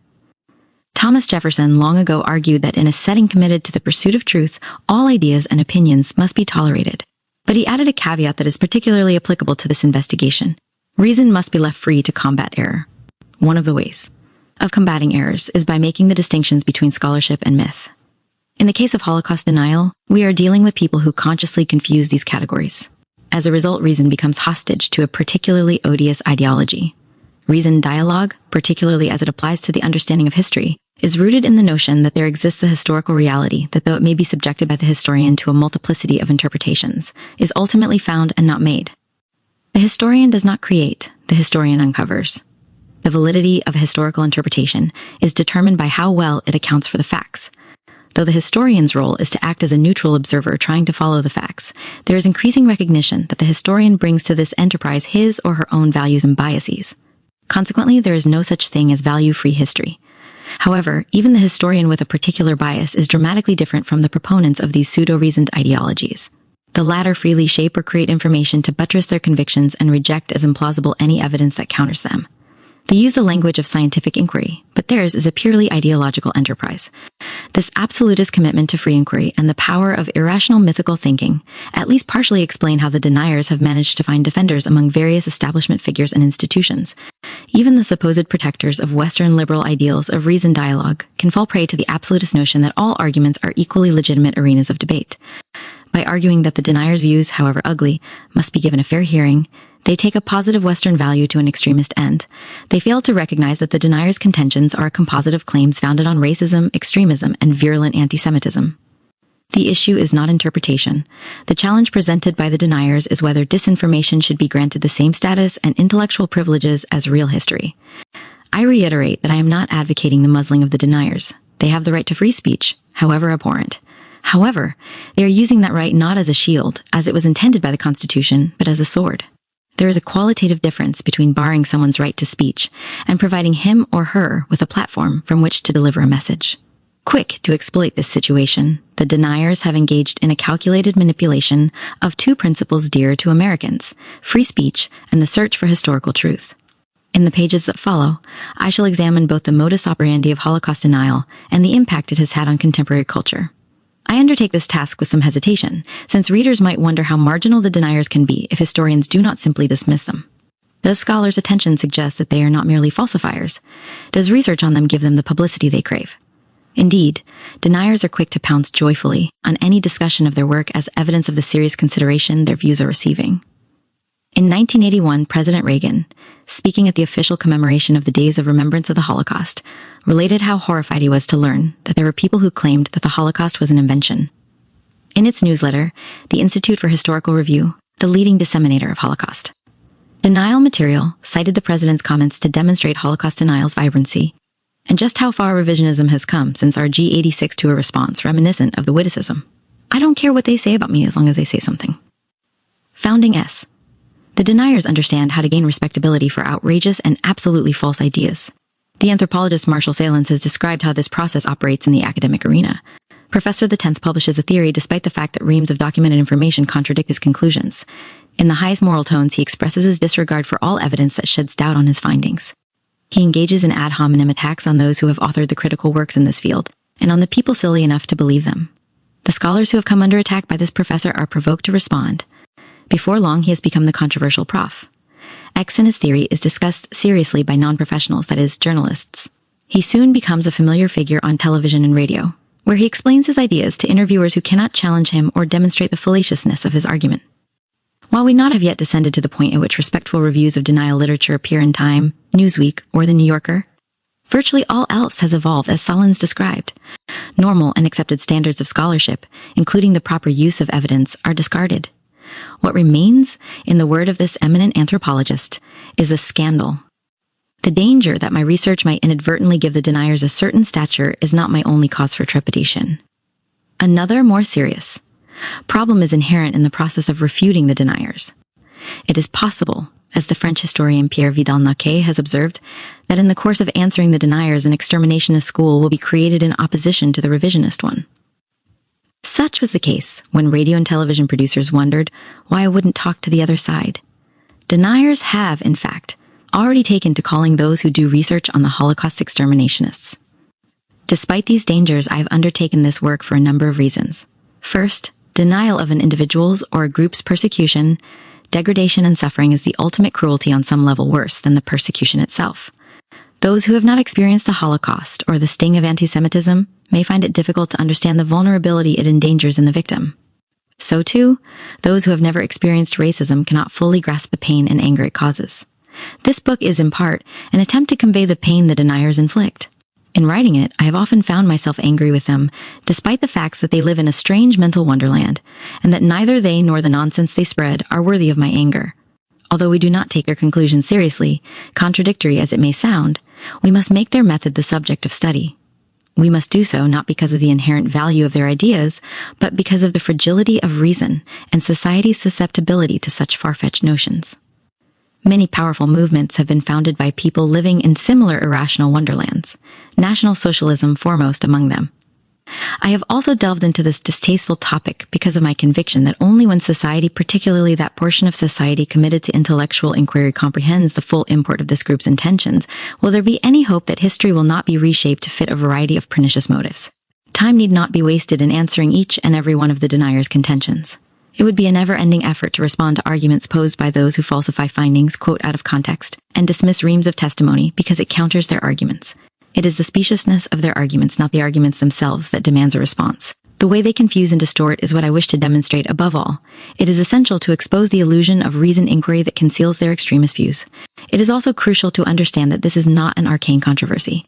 The past, and, more important, our perception of it, have a powerful impact on the way we respond to contemporary problems. Deniers are well aware of history's significance. Not by chance did Harry Elmer Barnes believe that history could serve as a means for a deliberate and conscious instrument of social transformation. 89% history matters. Whether the focus be the Middle East, Vietnam, the Balkans, the Cold War, or slavery in this country, the public's perception of past events and their meaning has a tremendous influence on how it views and responds to the present. Adolf Hitler's rise to power was facilitated by the artful way in which he advanced views of recent German history that appealed to the masses. It did not matter if his was a distorted version, it appealed to the German people, because it laid the blame for their current problems elsewhere. Although history will always be at a disadvantage when contending with the mythic power of irrational prejudices, it must contend nonetheless.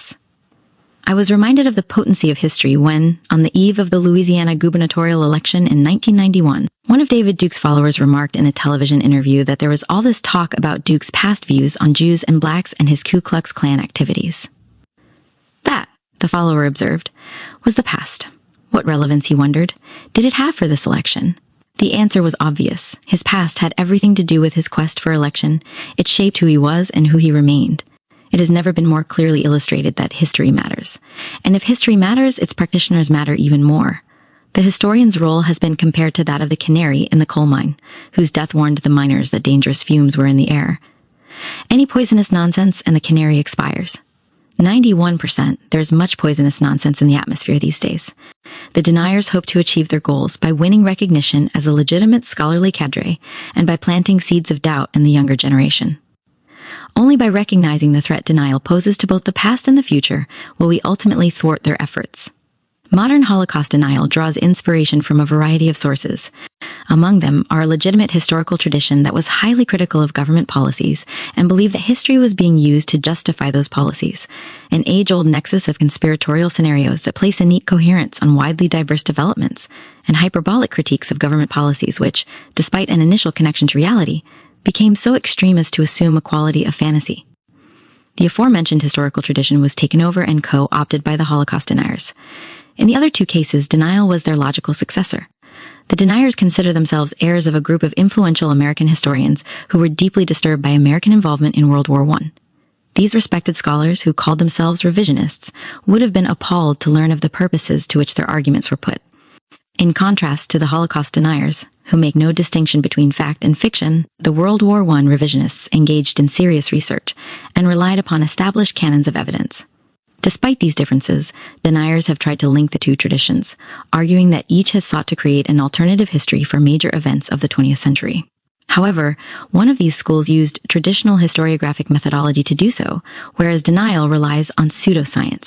The opening salvo in this fight was fired in 1920 when Sidney B. Fay, a professor at Smith College, published a series of articles in the American Historical Review on the origins of World War I. In these articles, and in his subsequent book, Fay used archival material released after the war to argue that, contrary to prevailing American opinion, the Germans had not sought to go to war. Americans, Fay protested, had been fed a great deal of silly propaganda about who was really responsible for the war. He insisted that Germany had neither plotted nor wanted a war and had made real efforts to avoid one. On the eve of World War I, according to Fay, German statesmen were the last leaders in Europe to abandon the quest for peace and mobilize their army, doing so only when all other options had been closed. Thus was born American World War I revisionism. One of Fay's earliest associates in this effort was Harry Elmer Barnes, who in 1923 became his colleague at Smith College. Barnes, a prolific writer and a full professor by the age of 30, quickly joined the battle. Soon he surpassed Fay and virtually every other revisionist in his vehement criticism of American foreign policy. His relentless attacks on the orthodox presentation of the war made him a hero in Germany. In American historical circles, he was infamous for his ad hominem assaults on those whom he believed advocated the traditional historiography of World War I, while Barnes played a seminal role in the post-World War I revisionist debate. His importance for us is, as the father of American Holocaust denial, he became one of Holocaust denial's earliest proponents and wrote some of the first attacks on the history of the destruction of European Jewry. As we shall see in Chapter 5, his method in both contexts was remarkably similar. Prominent among the other academics who joined Fay and Barnes was Charles A. Beard. Plus, Beard derisively dismissed the Sunday school theory of the war, namely that Russia, France, and England, three pure and innocent boys, were assailed by two villains, Germany and Austria, who had been conspiring to commit cruel deeds in the dark. 5. Not only did they reject the idea of German responsibility, but they were distressed by the Versailles Treaty's use of the notion of war guilt in order to impose severely punitive conditions on Germany. The revisionists considered Article 231 of the treaty, which held German aggression responsible for imposing a war on the Allies, historically incorrect and morally unjustifiable. 6. But these revisionists did not just exonerate Germany, they excoriated the Allies, accusing them of behaving duplicitously before and after the war. In their view, the British and French, anxious to lure the United States into the war, prevented it from learning about the very real German desire for peace and the reasonable and statesmanlike proposals offered by the Germans in order to avert war. France's aggressive and combative policy repeatedly closed off options for peace. Britain falsely accused Germany of committing horrible atrocities. According to the revisionists, even when World War I ended, the Allies continued to behave in a deceptive fashion and refused to consider evidence that contradicted the notion of sole German war guilt. The British, French, and American acts of post-war deception were particularly odious to the revisionists because, as victors, the Allies knew that Germany was not really guilty. Using their power to keep the truth from emerging, the Allies engaged in a calculated refashioning of fact and forced the dregs of defeat down German throats, even though the Germans did not deserve it.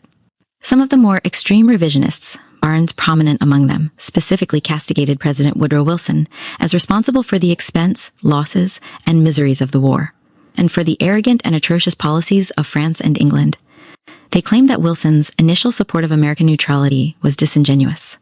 According to their account, Wilson had long been convinced that England could not defeat Germany without American aid. Consequently, he decided to enter the war on England's side as soon as possible and simply waited for the proper provocation to do so. 10 World War II revisionists would voice virtually the same arguments about President Roosevelt. They contended that, just like his predecessor Wilson, Roosevelt had long intended for the United States to enter the European fray and was only waiting for the right opportunity to make it happen. According to these critics, both men were less than honest with the American people, and both led the United States down a disastrous foreign policy path. In fact, much of the revisionist argument was historically quite sound. Germany was not solely culpable for the war. The Versailles Treaty contained harsh and vindictive elements that placed so onerous a financial burden on Germany as to virtually guarantee the collapse of the Weimar regime. The French did have ulterior motives. The American munitions industry and bankers did benefit greatly from the war. The war did not bring peace to Europe or resolve any of its long-simmering disputes. The revisionist cause was strengthened by the fact that during the war, the British propagated all sorts of false horror stories about German atrocities against civilians, including that the Germans used homicidal gas to kill non-combatants, employed babies for target practice, and mutilated Belgian women. The American public, unaware that a hoax was being perpetrated, proved particularly susceptible to these stories. 20 years later, when reports reached Americans about Nazi Germany's use of gas to kill Jews, the lingering impact of these false atrocity tales was evident. Americans dismissed the second spate of stories as yet another set of tall tales about the Germans. The problem, of course, was that this time the stories were true. One of the reasons many Americans were intrigued by revisionism and supported the non-interventionism of the interwar period was that although the war had ended in victory, the outcome was far less than had been anticipated. During the war, politicians such as Wilson nourished the notion that this was a crusade for democracy, when in fact it was more often a matter of distasteful national interest. 12 for many people, including World War I revisionists, these efforts to cast the war in grandiose, hyperbolic terms backfired. They were bitterly disappointed that the war had been neither the democratic crusade nor the war to end all wars Wilson had promised. Neither did it establish peace among the war-weary peoples of the earth. As the situation in Europe became increasingly volatile in the interwar years, growing numbers of Americans, the revisionists and isolationists foremost among them, became embittered and disillusioned. They were convinced that an unsuspecting American public had been duped, and that American intervention in the war had been an unmitigated disaster not only for the United States, but for the world. Their ex-post facto attacks were bitter and unwavering. During the interwar period, the debate over World War I's origins provided a framework for the passionate discussion of American foreign policy. The revisionists' aim was to alter public opinion. Revisionism became the prism through which future policies were refracted. Harry Elmer Barnes is the only link between these revisionists and Holocaust denial. But the revisionists' arguments were nonetheless a perfect foil for the deniers. Their contentions about government chicanery, mistreatment of Germany and atrocity reports, and their desire to change public attitudes were too tempting to be ignored. The deniers would hijack this movement and use it for their own purposes. Conspiracy, or a series of conspiracies to do America harm. Red Scares took on the character of a witch hunt. A deep-seated xenophobia tinged with significant anti-Semitism emerged in the United States. As the impact of the Depression intensified, there was also a growing sentiment in various quarters that someone a group ideology financial interest was to blame. The ramifications of these fears could be seen in a variety of arenas. The passage of the Immigration Act of 1924 was motivated by a desire to limit the number of people not of Anglo-Saxon Protestant background who could enter the country. Opponents of the new type of immigrants charged that they were changing the face of America. Passed when Americans felt financially secure, the act won even stronger support as the economic and international situation deteriorated. The Depression fostered a deep distrust of business and banking interests. For many people, the culprits responsible for this steadily deteriorating situation were easily identifiable. In 1935, Sen. Gerald P. Nye convened hearings on the role of shipbuilders, munitions manufacturers, and international bankers in World War I. The premise of the hearings was that it was not only political leaders who bore the blame for getting the country into this war. Wicked Wall Street bankers, aided and abetted by sinister arms merchants, were part of an insidious self-enriching effort to lure the United States into the conflagration. The Nye Committee hearings aroused intense isolationist sentiment in the United States and had profound implications for American foreign policy. Though they found no evidence to prove Wall Street responsible for precipitating American involvement, some senators believed the hearings the most effective medium for fostering American isolationism during this period. When Sen. Homer T. Bone, a vehement isolationist, observed in 1935 that the war had been utter social insanity and that America had no business being in it, his view resonated with millions of people. In certain quarters, there was little doubt as to the identity of those responsible for the dire situation facing the United States. Roosevelt was accused of pandering to Jewish interests with his foreign policy. Sen. Hiram W. Johnson, echoing a view harbored by a growing number of anti-Semites, complained in February 1939 that all the Jews were on one side. Wildly enthusiastic for the president, and willing to fight to the last American, he charged that Jews' loyalties were to their group and not to their nation. Arrayed against this powerful entity, Johnson continued, were those of us, a very considerable number, who are thinking in terms of our own country, and that alone. Johnson argued that though Germany's treatment of its Jewish population was at the heart of the struggle over American policy in Europe, no one was brave enough to say so, because they were afraid of offending the Jews. He accused Roosevelt, whom he believed had a dictator complex, of having found the Jews powerful supporters who vociferously demanded that he provide aid for their people, who neither live here nor have anything in common with our country. 23. Father Charles C. Coughlin's anti-Semitic diatribes on CBS radio had a nationwide listening audience in the millions, and his journal, Social Justice, reprinted anti-Semitica that came directly from the propaganda machine of Joseph Goebbels. In 1941, Democratic Congressman John E. Rankin of Mississippi, a known anti-Semite, accused Wall Street and a little group of our international Jewish brethren of trying to precipitate a war, and complained that white Gentiles were being persecuted in the United States. In 1941, isolationist senators investigated the movie industry's use of propaganda to influence public sentiment in the direction of participation by the United States in the present European war. The hearings took on an anti-Semitic tone because virtually all those named by the investigation were Jewish. Charles Lindbergh believed that Jews constituted a separate, distinct, and cohesive unit committed to a policy of interventionism and possessed of the political power to realize their goal. His public expression of these views attracted tremendous controversy. In the wake of Germany's absorption of Czechoslovakia in March 1939, even such a respected scholar as Charles Beard attacked two major pressure groups for thwarting a realistic American foreign policy based on geographical position and its democratic ideals. The two groups were the idealistic internationalists and the borders, ethnic groups, and communists, whose hopes and passion are linked with the fate of foreign governments and nationalities. 27. The age-old inclination to find a Jewish conspirator behind a country's problems was deeply ingrained. Jews had been blamed for poisoning wells, killing Christian children, spreading the Black Plague, and causing famines, earthquakes, and droughts. In 20th century America, this kind of conspiratorial delusion was given a major boost when Henry Ford, whose name was synonymous with American ingenuity and industriousness, blamed a Jewish conspiracy for social and economic upheavals. Between 1920 and 1927, Ford's Dearborn Independent, which had a circulation of 600,000, published the protocols in English and ran a series of articles accusing Jews of utilizing communism, banking, labor unions, alcohol, gambling, jazz music, newspapers, and the movies to attack and weaken America, its culture and people. The Jews' objective was to absorb the country into the Al-Judan, a putative world government. Published in book form, The International Jew, the world's foremost problem, sold over 500,000 copies in the United States and was translated into 16 foreign languages. The protocols were often cited as evidence of a Jewish conspiracy. An article in the Chicago Tribune contended that communism was intimately linked to the Jewish conspiracy to dominate the world. On the same day that this article appeared, the Christian Science Monitor's lead editorial, entitled The Jewish Peril, argued that the protocols bore a striking similarity to the conspiracy of the Order of the Illuminati. Conspiracy theorists had long identified the Illuminati as Lucifer's modern successors.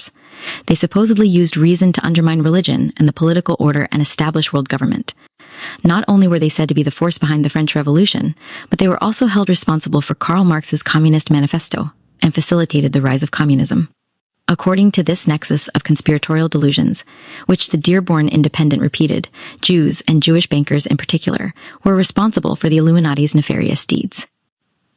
Those who unearthed this conspiracy were able to impose a logical coherence on the seemingly irrational nature of their charges bankers aiding communists by arguing that the bankers anticipated that the communists would create a world government that they would then appropriate and control. Ford, facing a lawsuit, eventually apologized for fostering this fantasy. But the damage had already been done. The image of a Jewish conspiracy that connected communist and capitalist forces in an attempt to dominate the world had taken root in the minds of many Americans, particularly those from the extremist right. Many of these Jewish conspiracy theories, including Holocaust denial, share common features. Behind each conspiracy is a collective that has targeted another group, though the victims are more numerous than the conspirators. Because they remain unaware of the conspiracy, they are highly vulnerable. It is the responsibility of those who have uncovered the scheme to bring it to the victim's attention. The conspirators are thought to pursue their goals with a diabolical skill that far exceeds that of their enemies. Endowed with almost mystical powers, they control the stock exchange, world banks, and the media. Having successfully carried out such conspiracies in the past, these conspirators are so adept that, unless they are stopped, they will surely triumph in the future.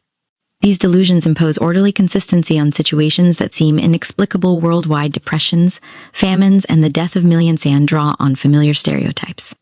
The Holocaust deniers have built on this tradition. Some among them may actually be convinced of the truth of their charges. The conviction that they are right does not, of course, make their claims any more rational or true than the earlier claims of those who accused the Jews of poisoning wells, killing Christian children for ritual purposes, and fomenting world revolution. In the immediate aftermath of World War II, a number of isolationists again took up the cudgels on behalf of Germany. Among the post-World War II revisionists were extremists, who shared a belief that a military and political conspiracy of major proportions had again been perpetrated to drag the United States into war. According to them, Roosevelt had been intent on U.S. participation from the outbreak of the war in 1939. With a select cadre of advisors and the support of certain ethnic and interest groups, he sought a back door into World War II. In order to achieve his objective, he concealed information indicating that an attack on Pearl Harbor was forthcoming. Convinced of Roosevelt's complicity in allowing the attack to occur, the Chicago Tribune accused him of deliberately sacrificing the lives of thousands of American soldiers. Led by journalists, pacifists, and politicians, critics argued further that Pearl Harbor was part of a bigger and more complex picture. They believed that the Roosevelt administration needed a war to divert public attention from the failures of the New Deal. Criticism came from those who were bitterly disappointed that the war had taken place and unhappy with its outcome. Bitterness was reflected in their rhetoric. In his book, The Roosevelt Myth, America First leader John T. Flynn accused Roosevelt of finding war a glorious, magnificent escape from all the insoluble problems of America. Flynn argued that nothing had been accomplished by the war except to put into Stalin's hands the means of seizing a great slab of the continent of Europe. Flynn's book, which was rejected by all major publishers because of its inflammatory rhetoric, was eventually released by Devin Adair, which would in turn become one of the leading publishers of Holocaust denial material. Its rhetoric notwithstanding, it reached the number 2 position on the New York Times bestseller list. Charles Beard also argued that the defeat of one totalitarian entity resulted in the rise of an equally despotic regime. Nazism had been replaced by another despotism. Consequently, there was no justifiable reason for going to war.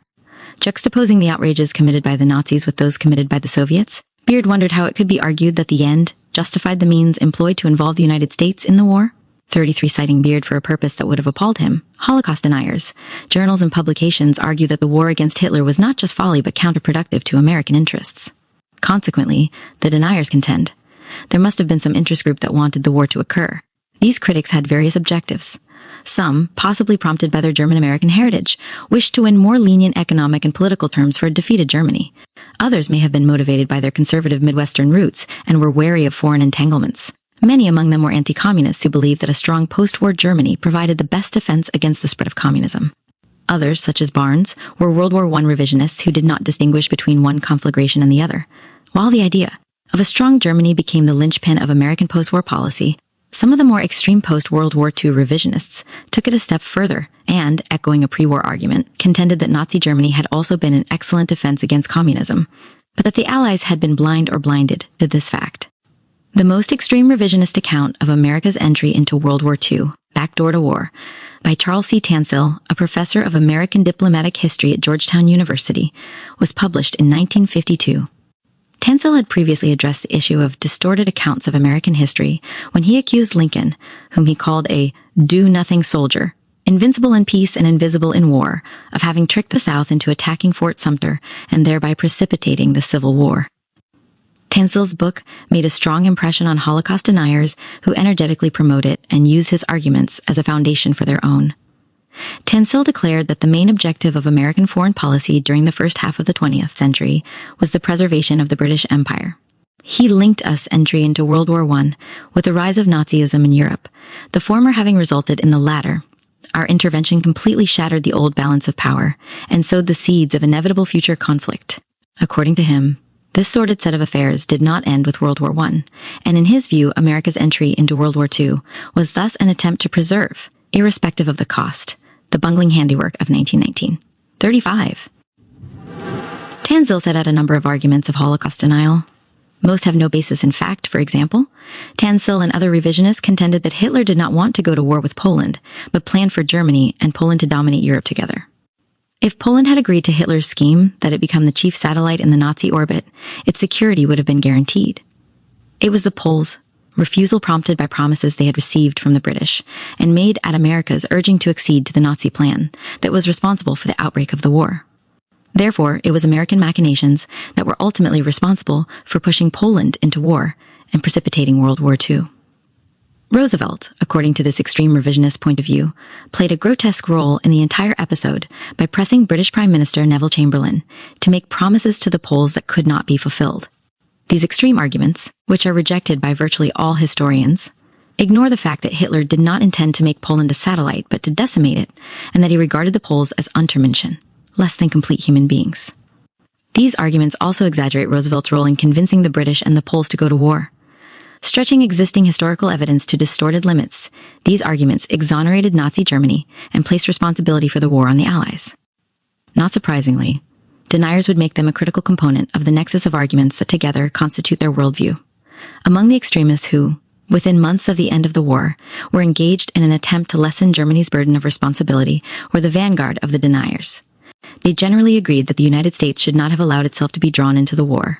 But their primary objective was to help Germany regain moral standing in the world.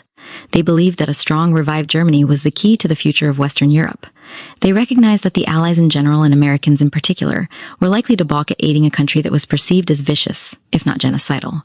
It was necessary, therefore, to mitigate, if not totally dissipate, the uniqueness of Germany's wartime behavior. They did so in a number of ways, by portraying Nazi Germany in a positive light, by minimizing the severity of its hostile actions, and by engaging in immoral equivalencies. That is, by citing what they claimed were comparable Allied wrongs. Some of them were quite sympathetic to Hitler and portrayed him as a leader whose only motivation was the good of his own country. In addition to demonstrating a conciliatory attitude toward Poland, he had sought to avoid war. He was, according to Austin App, a man of architecture and art, not of armaments and war. He did not want to go to war and was reluctant to mobilize the German people. Hitler's Germany had been a society with many positive features that were overlooked because of disproportionate focus on some of its less appealing domestic policies.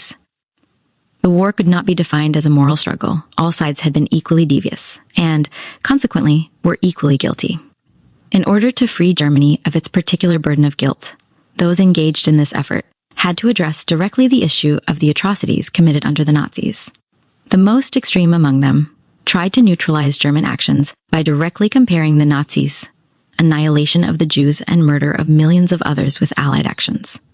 They contended that the United States had committed wrongdoings of the same magnitude. The ardent isolationist Frieda Utley made the same point in The High Cost of Vengeance. If imitation is the sincerest form of flattery, no one ever paid a higher compliment to the Nazis than their conquerors. We reaffirmed the Nazi doctrine that might makes right.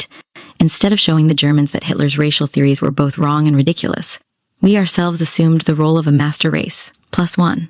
The argument that the United States committed atrocities as great, if not greater, than those committed by Germany has become a fulcrum of contemporary Holocaust denial and a theme repeated continually in their literature. But the deniers do not stop with this. In order to achieve their goals, one of which is the historical rehabilitation of Germany, they must eliminate the Holocaust.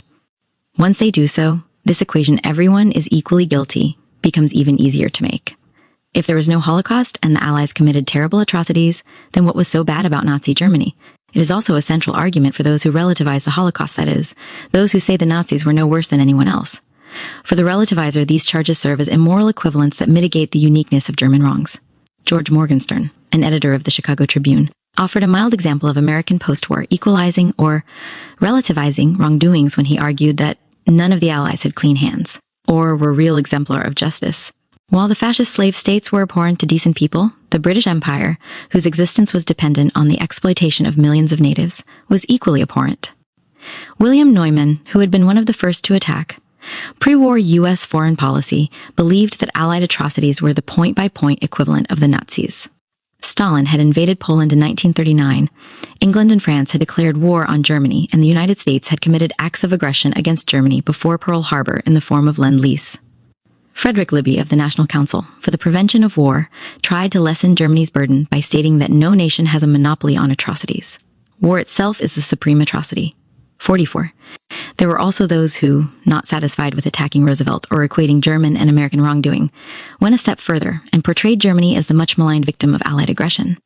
Such arguments served as the model for those who would eventually seek not just to exculpate Germany for the Holocaust, but to deny its existence altogether.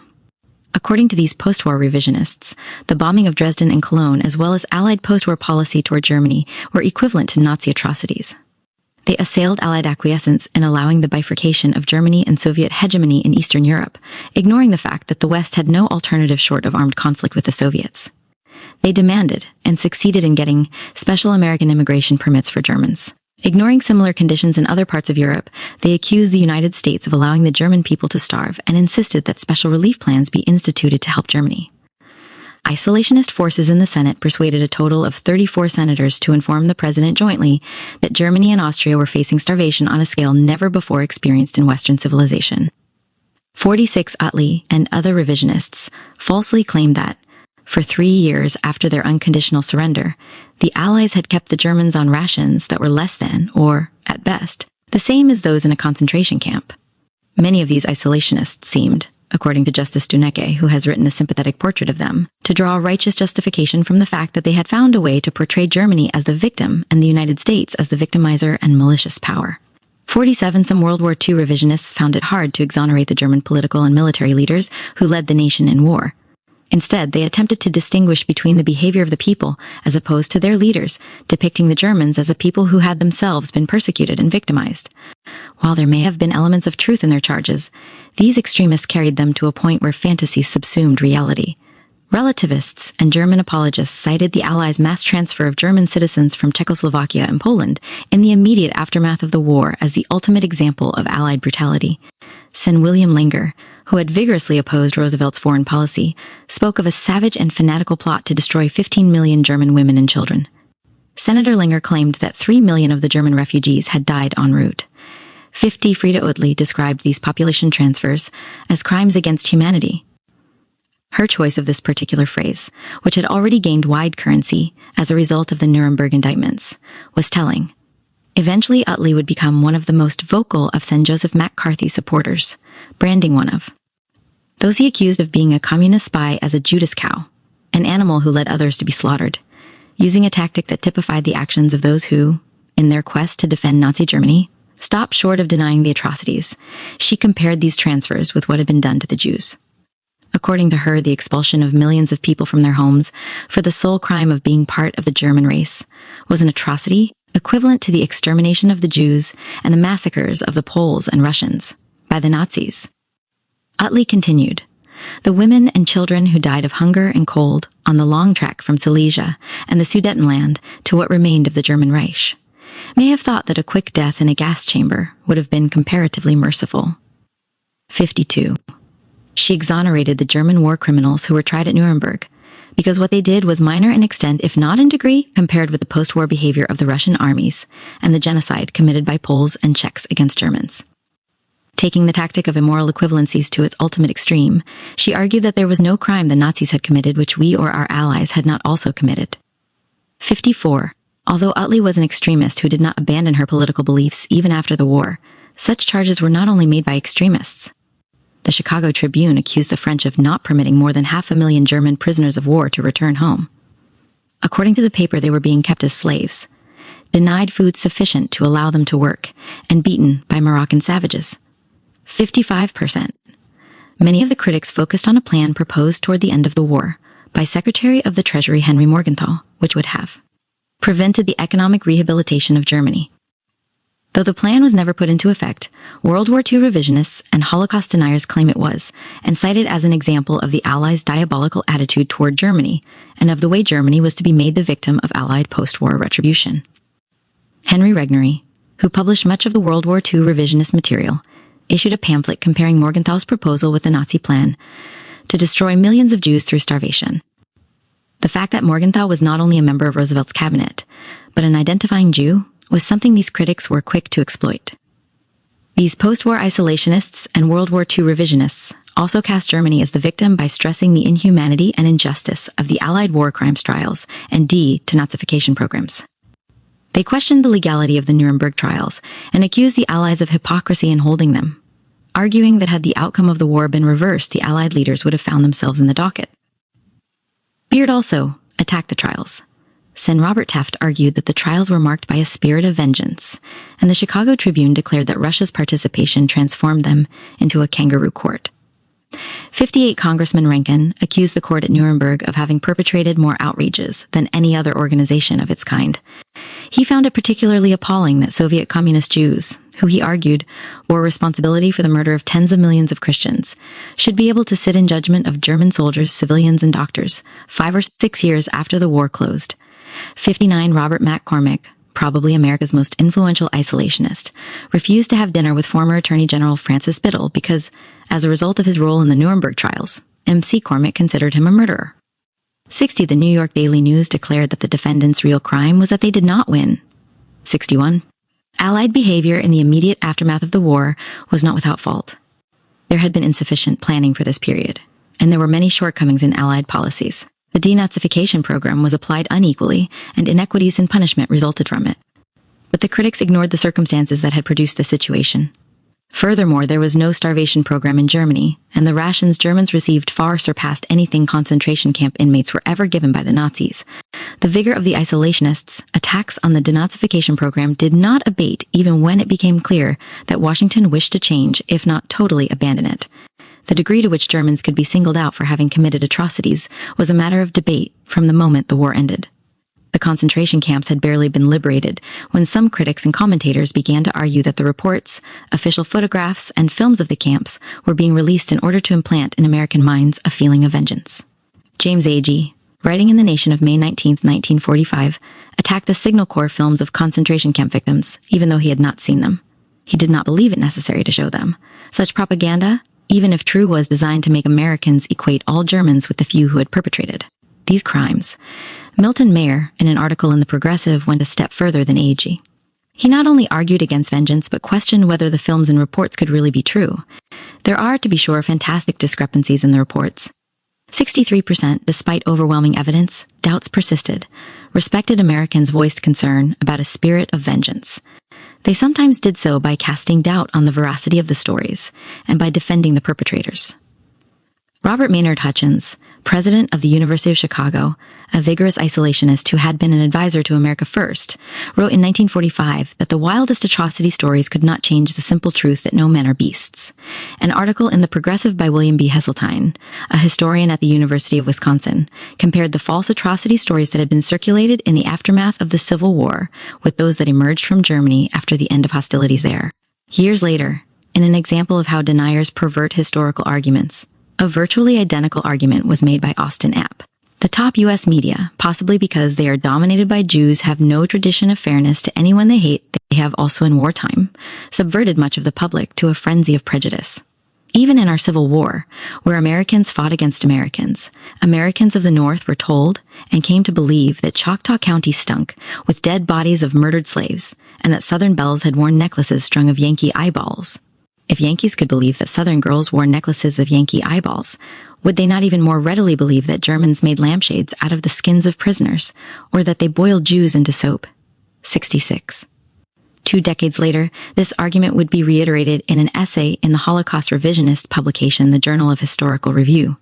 By finding what they deemed to be historical parallels, deniers hoped to demonstrate that the Holocaust was not the only time the public had been tricked by historical orthodoxies. During the early years after the war, Germans also tried to minimize Nazi wrongdoings and place the blame elsewhere. Some German neo-Nazis maintained that German crimes were not as immense as the Allies had charged. Others sought to clear Hitler of any responsibility. In 1952, the Institute for German Post-War History was organized in Tübingen by Dr. Herbert Grubert, who had known connections to extreme right-wing and neo-Nazi groups. Grubert denounced those who claimed that Hitler had any ambitions to dominate the world, despite the fact that in order to do so, he had to ignore the clear statements to the contrary in Mein Kampf. In 1960, the Committee for the Restoration of Historical Truth, which argued that World War II had been caused by the Versailles Treaty, that Britain had long sought a war against Germany, and that Roosevelt had helped push Britain into the war, was founded in Hanover. The committee's organizers denounced the Jews as a cancerous growth on the body politic. When dealing with such an adversary, human considerations do not enter. 70 in 1962 Nation, Europa, Germany's foremost neo-Nazi paper, claimed there was no evidence that Hitler knew of the mad doings of a small clique of criminals. And in 1963, the Deutsche Hochschule für Zeitung argued that the Holocaust had been a legitimate retaliatory action against Jews in response to Jewish business methods and the murder by Jewish Bolsheviks of German patriots. By 1950, the foundation had been laid for those who would not simply seek to relativize or mitigate Germany's actions.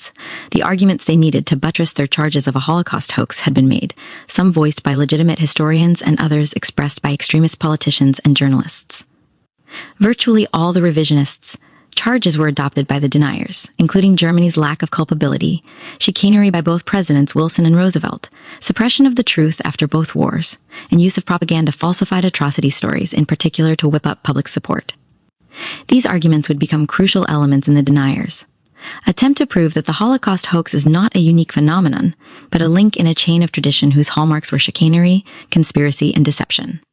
The French writer, Nadine Fresco, noted in her analysis of Holocaust denier Robert Faurisson, one cannot establish a science whose only ethic is suspicion. 72%, yet that is what the more extreme World War II revisionists were attempting to do.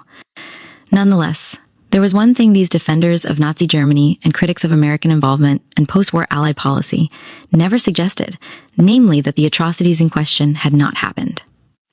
Irrespective of which side of the ocean they were on, they stopped short of this denial.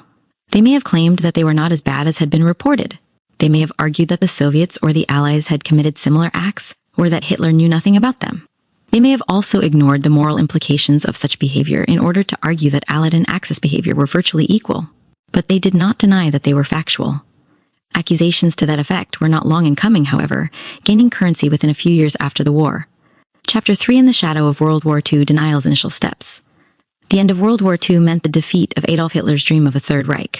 Most rational people assumed it also meant the end of fascism as an ideology.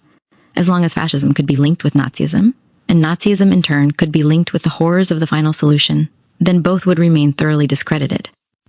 There were those, however, who were not willing to abandon these political systems. They knew that the only means of trying to revive them would be to separate them from the Holocaust and the multitude of atrocities that accompanied it. Nowhere would this effort be more evident in the immediate aftermath of the war than in France, where Holocaust denial found some of its earliest proponents. Within a few years after the liberation of Europe, the effort to minimize the scope and intensity of the Nazi atrocities was overtaken by claims that the death of 6 million Jews was not only greatly exaggerated, but a fabrication. Though the earliest deniers did not become part of a larger group, their tactics and arguments have since become integral elements of contemporary Holocaust denial. They made little, if any, efforts to disguise their anti-Semitism. In 1947, Maurice Bardèche, a prominent French fascist, began a concerted attack on Allied war propaganda. He also engaged in a vigorous defense of the Nazis. In his first book, Letter to François Mauriac, Bardèche strongly defended the politics of collaboration. In his second, Nuremberg or the Promised Land, he contended that at least a portion of the evidence regarding the concentration camps had been falsified, and that the deaths that had occurred there were primarily the result of war-related privations, including starvation and illness. Bardèche claimed that since the end of the war, the world had been duped by history. One, according to Bardèche, Nazi documents that spoke of the final solution of the Jewish problem were really referring to the proposed transfer of Jews to ghettos in the East. His fundamental argument was not only that the Nazis were not guilty of atrocities, but that the true culprits were the Jews themselves. Jews, both those who died and those who survived, deserved no sympathy because they had helped to instigate the war by supporting the Treaty of Versailles.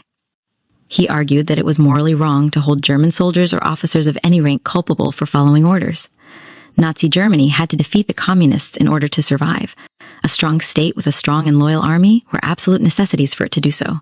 The Nuremberg trials were both morally and legally wrong because they punished Germany for having done what was needed in order to defeat Stalin. For Bardèche, the Allies' bombing policy constituted a war crime.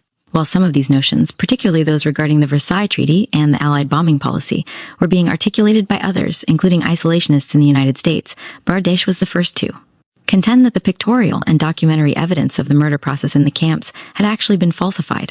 He was also the first to argue that the gas chambers were used for disinfection, not annihilation.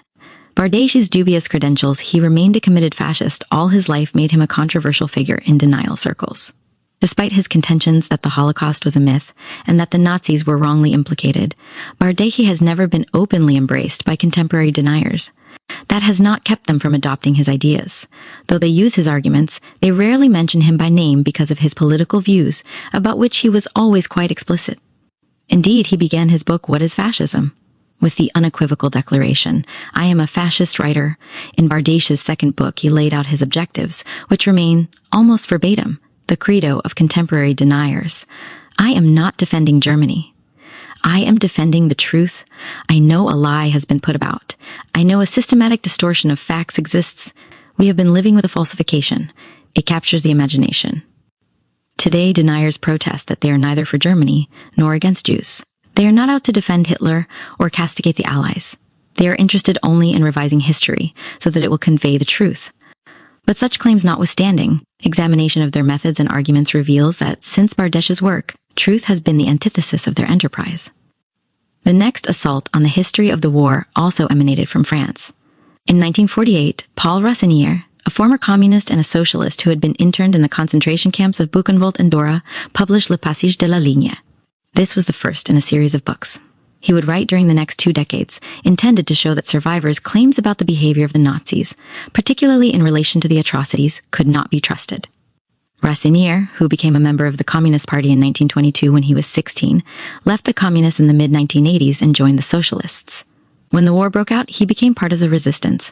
Eventually, he was captured and sent to Buchenwald. On liberation in 1945, he returned to France and was elected a socialist member of the National Assembly, where he served for a year. Shortly thereafter, he began a prolific publishing career, the bulk of which was devoted to vindicating the Nazis by proving that the atrocity accusations against them were inflated and unfair.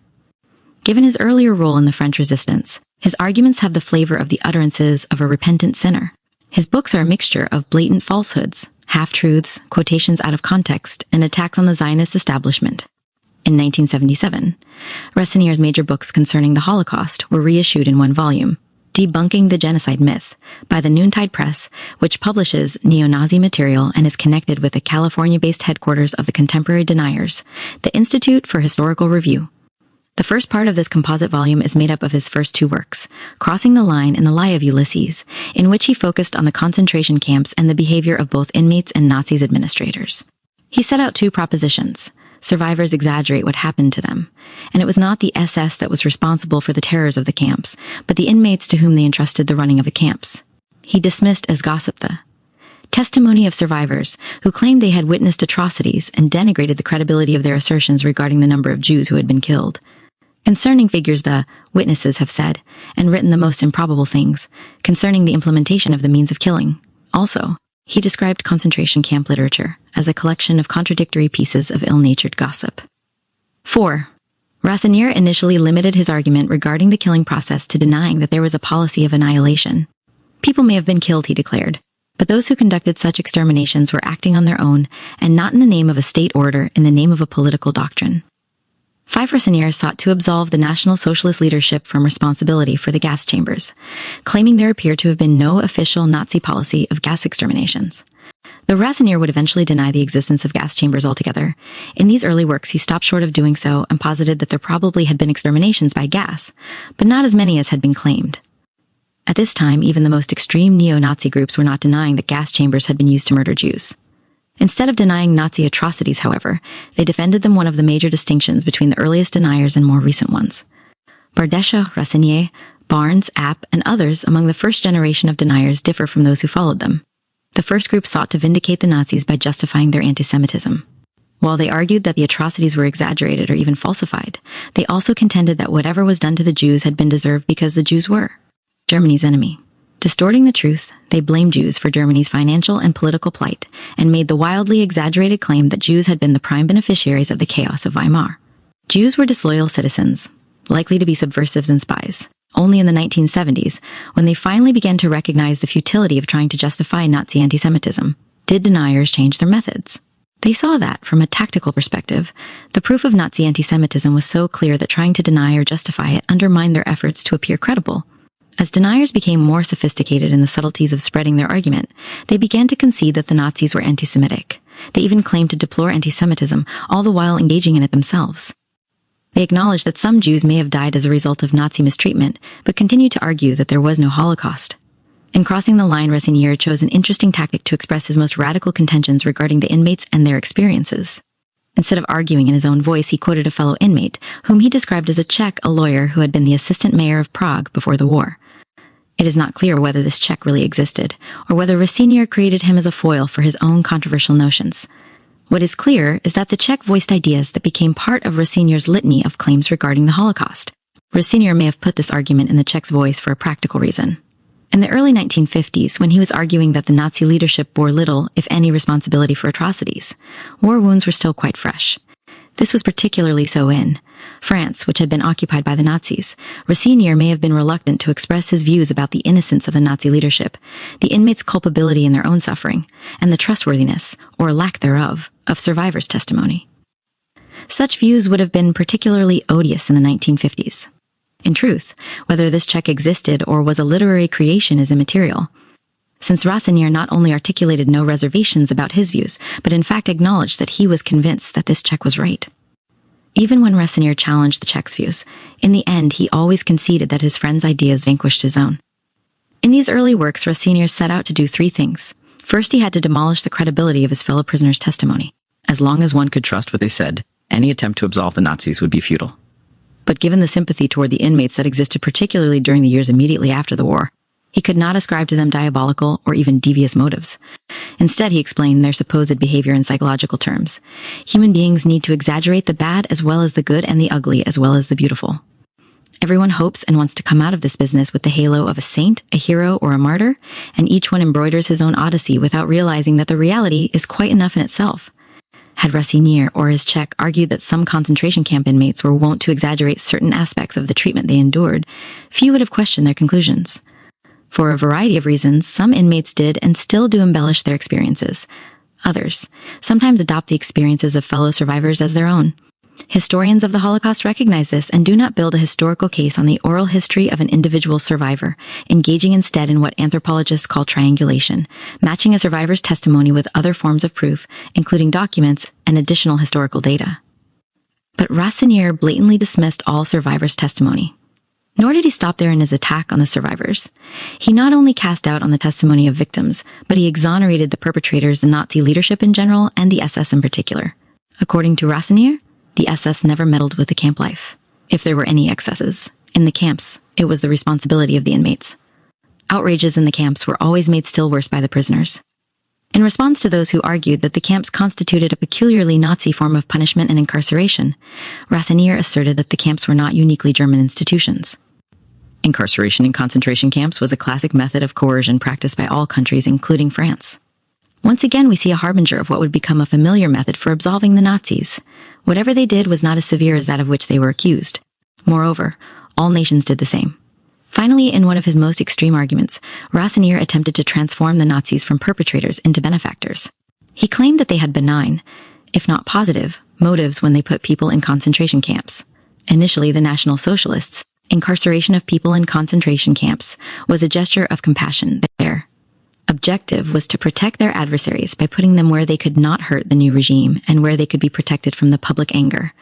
Not only did they want to shield them, they also wanted to rehabilitate the strayed sheep and to bring them back to a healthier concept of the German community, its destiny. This latter claim evoked memories of some of the explanations and justifications offered by Goebbels' propaganda bureau during the early years of the regime. When people were placed in camps or in ghettos, the Nazis claimed they were doing so for educational or rehabilitative purposes. They were helping them become more productive members of society by incarcerating them. Rassinier ignored two essential elements. This rehabilitation was conducted in the harshest of fashions, and, according to Nazi philosophy, there was no way Jews could be rehabilitated. Given his own experiences and those of a myriad of others in the camps, Rassinier could not very well argue that they had been character-building institutions. He had to acknowledge that the Nazis' supposedly benign intentions notwithstanding, life in the camps was quite difficult. Intent on rendering the Nazi leadership blameless, he shifted responsibility from their shoulders by explaining that the escalating severity was not the intention of those at the helm, but of those in the lower echelons of the SS who disobeyed their orders. According to Rassinier, when the authorities in Berlin discovered something awry in the way the camps were being administered, the SS staffs were called to account. 10. Even the SS decision to select criminals, murderers, and rapists to serve as Lagerl tester and Kapos was justifiable, despite the fact that these people were particularly ruthless to other inmates. The SS did not select such individuals to run the camps out of sadism, but to economize personnel. The Kapos were brutal, but that was not the fault of the SS. In fact, Rassinier preferred dealing with the SS because they were in principle better and more humane. In the 1960s, Rassinier began to change the focus of his attacks. No longer did he devote his primary energies to defending the SS or casting doubt on the stories told by concentration camp survivors. His preoccupation became the genocide myth and the drama of European Jewry. He argued that the accusation that the Nazis committed mass murder through the use of gas chambers was an invention of the Zionist establishment. Moreover, he contended the charge about gas chambers was a fabrication, as was the claim that 6 million Jews died. In his attempt to explain who was responsible for the hoax, Rassinier did not blame the survivors. Though they may have exaggerated their experiences, Rassinier forgave them that. They are victims who are fired by a resentment in proportion to what they suffered. As did other deniers, he had to explain away the perpetrators, confessions. Those who falsely admitted that they had committed atrocities had little choice but to tell Allied officials the story they wanted to hear. In order to get into the good graces of his captors, some poor SS private attached to an Einsatzgruppe reports that his unit exterminated tens of thousands of Jews, 12.1% said. The testimonies of Nazi leaders who were tried at the war crimes trials also had to be discounted because they were testifying under threat of death, and they confessed what they thought would be most likely to save life. For Rassinier, such behavior was easily understood, and consequently the credibility of such testimony could be summarily dismissed. But if the survivors and the perpetrators were not responsible, who then perpetrated the hoax? For Rassinier, the culprits in the dissemination of this fraud were easily identifiable. The Zionists, abetted in their conspiracy by a select number of Jewish historians and institutions that conduct research on the Holocaust, were the responsible parties. Rassinier unleashed his most acerbic comments and unrelenting attacks on them. Unlike the survivors who lied because of all they had suffered, and the Nazis, who fabricated confessions to please their captors and protect their lives, the perpetrators of this hoax did not have motives that were either psychologically understandable or morally justifiable. The only reason these historians and the institutions that backed them spread this calumny about Germany was to reap institutional, communal, and personal gain. Regarding the prominent historian of the Holocaust Raoul Hilberg, Rassinier wrote that only dishonesty could excuse his actions. Rassinier informed readers that Hilberg was associated with a Jewish publication. As I read his biographical note, I find that he is a collaborator in the Jewish Encyclopedia handbooks. This, in Rassinier's opinion, explained everything. But Hilberg was not alone in his culpability for spreading this myth on behalf of a Jewish institution. Hannah Arendt's intellectual outlook and writings on the Holocaust were not trustworthy, according to Rassinier, because of her position as research director with the Conference on Jewish Relations. The testimony at the Eichmann trial by the renowned historian Salo Baron, the first occupant of the chair in Jewish history at Columbia University, was clearly open to question because of Baron's Jewish identity, lest readers be unaware of Baron's background.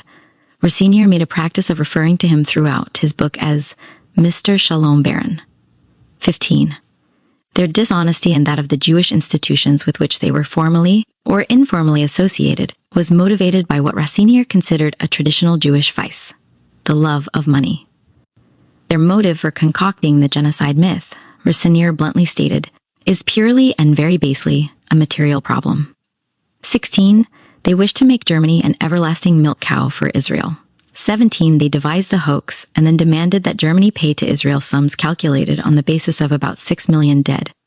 Rassinier contended that the amount of reparations Germany paid to Israel was calculated on the basis of the number of dead. The higher the death toll, the greater the financial reward.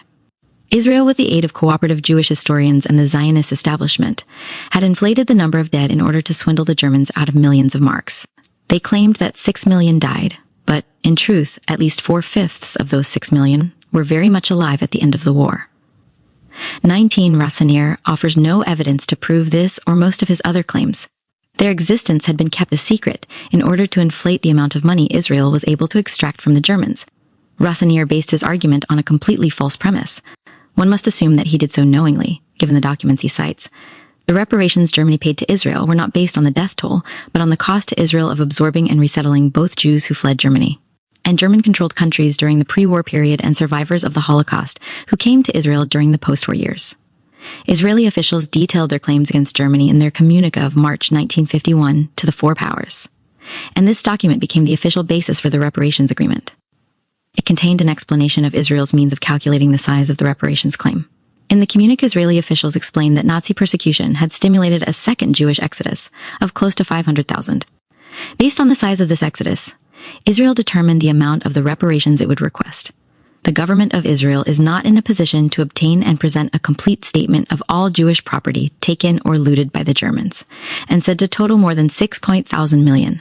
It can only compute its claim on the basis of total expenditures already made, and the expenditure still needed for the integration of Jewish immigrants from Nazi-dominated countries.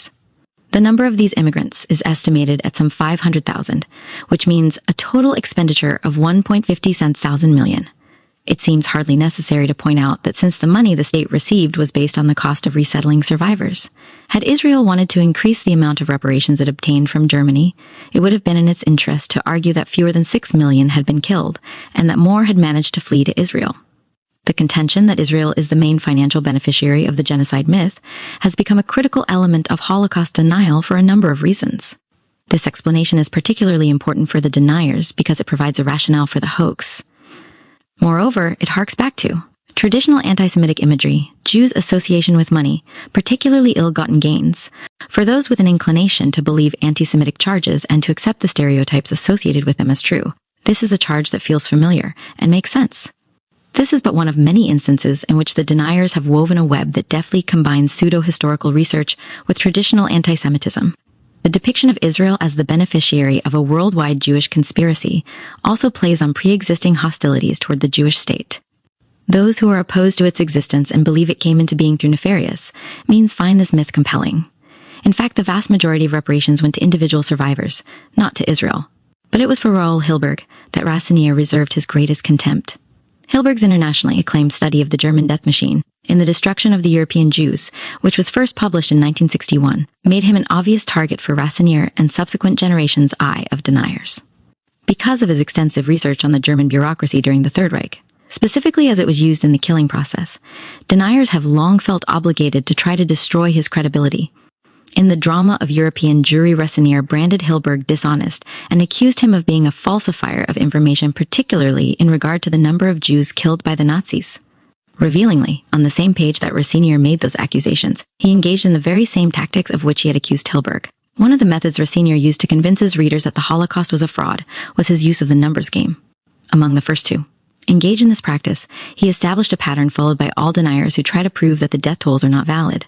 Rassinier argued that Jewish historians have fraudulent intentions and manipulate the data accordingly. For Rassinier, the proof of this dishonesty is that they each interpret the data in a dramatically different fashion. Consequently, their findings cannot be relied on, and they cannot be personally trusted. In trying to make his case, Rassinier fabricated data, misquoted, and used quotations out of context. He first tried to demonstrate that Arendt and Hilberg were in disagreement about the number of Jews who were killed in Poland.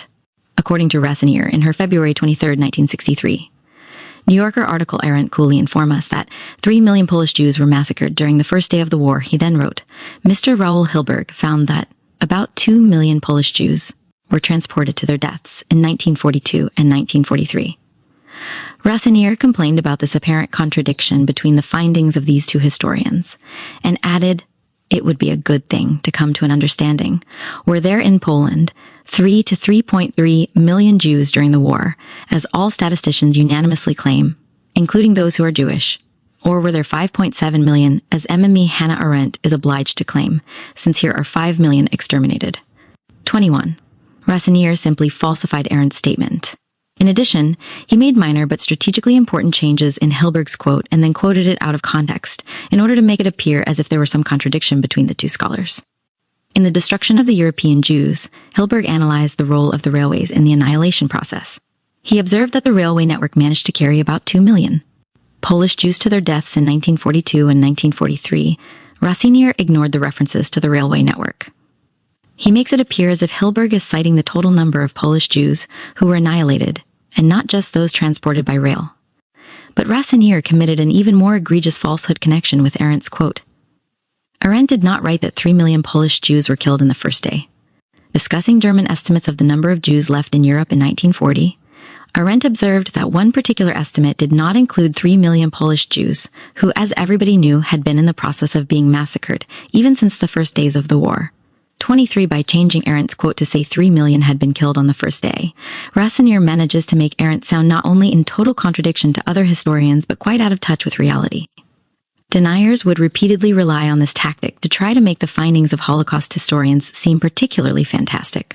While Rassinier wished to cast doubt on the findings and motives of as many Jewish scholars as possible, he was particularly intent, as we have seen, on destroying Hilberg's status.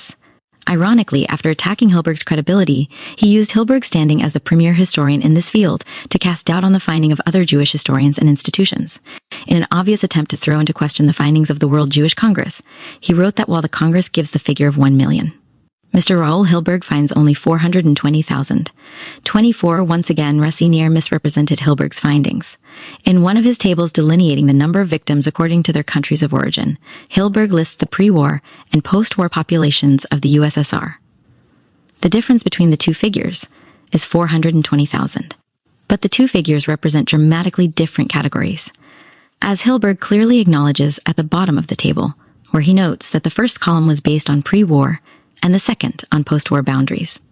The post-war boundaries of the USSR were significantly larger than those of the pre-war period, and Hilberg's list reflects this. Since the Baltic republics were independent when the war began, they are listed as separate countries in the pre-war table.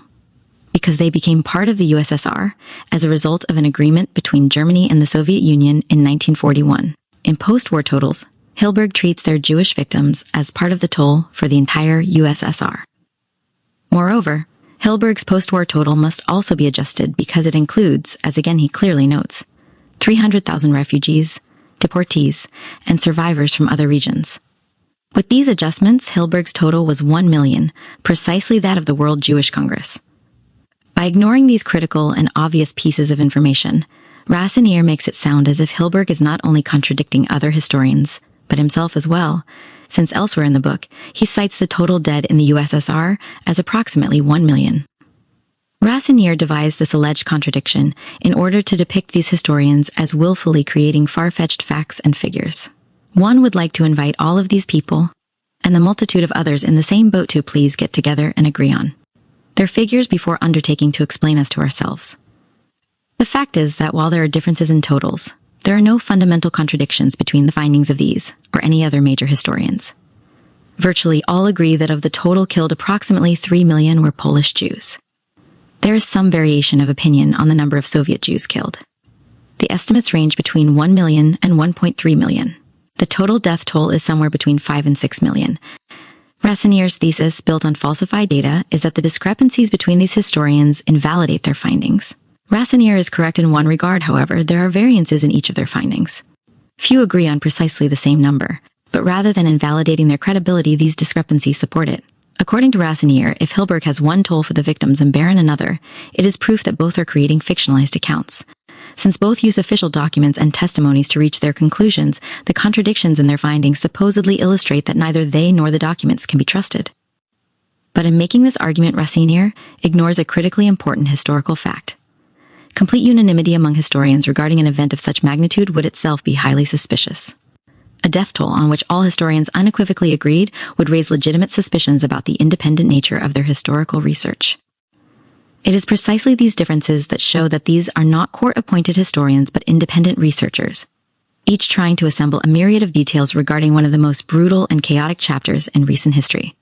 Despite having discovered the ones who are responsible for generating this myth, Rassinier still faced, as do all deniers, a fundamental obstacle he could not manipulate as easily as he had the misinformation regarding the reparations. Hitler and those around him had explicitly stated many times the Nazi intention to destroy the Jews. Hitler's best-known diatribe in this regard was made on January 30th, 1939. Today, I want more. Inside and outside of Europe, should succeed once more in plunging nations into another world war, the consequence will not be the Bolshevization of the earth, and thereby the victory of Jewry, but the annihilation of the Jewish race in Europe. This was not his only public threat to annihilate the Jews. In September 1942, 6 months after the gas chambers began to operate, he recalled his speech of 1939 and reiterated his predictions about the Jews' fate. This time, he was even more specific about the outcome. In my Reichstag speech of September 1st, 1939, I have spoken of two things. First, that now that the war has been forced upon us, no array of weapons and no passage of time will bring us to defeat. And second, that if Jewry should plot another world war in order to exterminate the Aryan peoples in Europe, it would not be the Aryan peoples, which would be exterminated, but Jewry. At one time, the Jews of Germany laughed about my prophecies. I do not know whether they are still laughing or whether they have already lost all desire to laugh. But right now, I can only repeat. They will stop laughing everywhere, and I shall be right also in that prophecy. Rassinier had to explain away such statements, which had to be interpreted as meaning something other than what they clearly say, in order to maintain that genocide was a myth. Rassinier dismissed the 1939 statement as irrelevant hyperbole, typical of the kind of defiance that was, hurled by the ancient heroes and consequently of little significance. 30 here too, as in the case of the total number of victims. Rassinier positioned himself on both sides of the argument.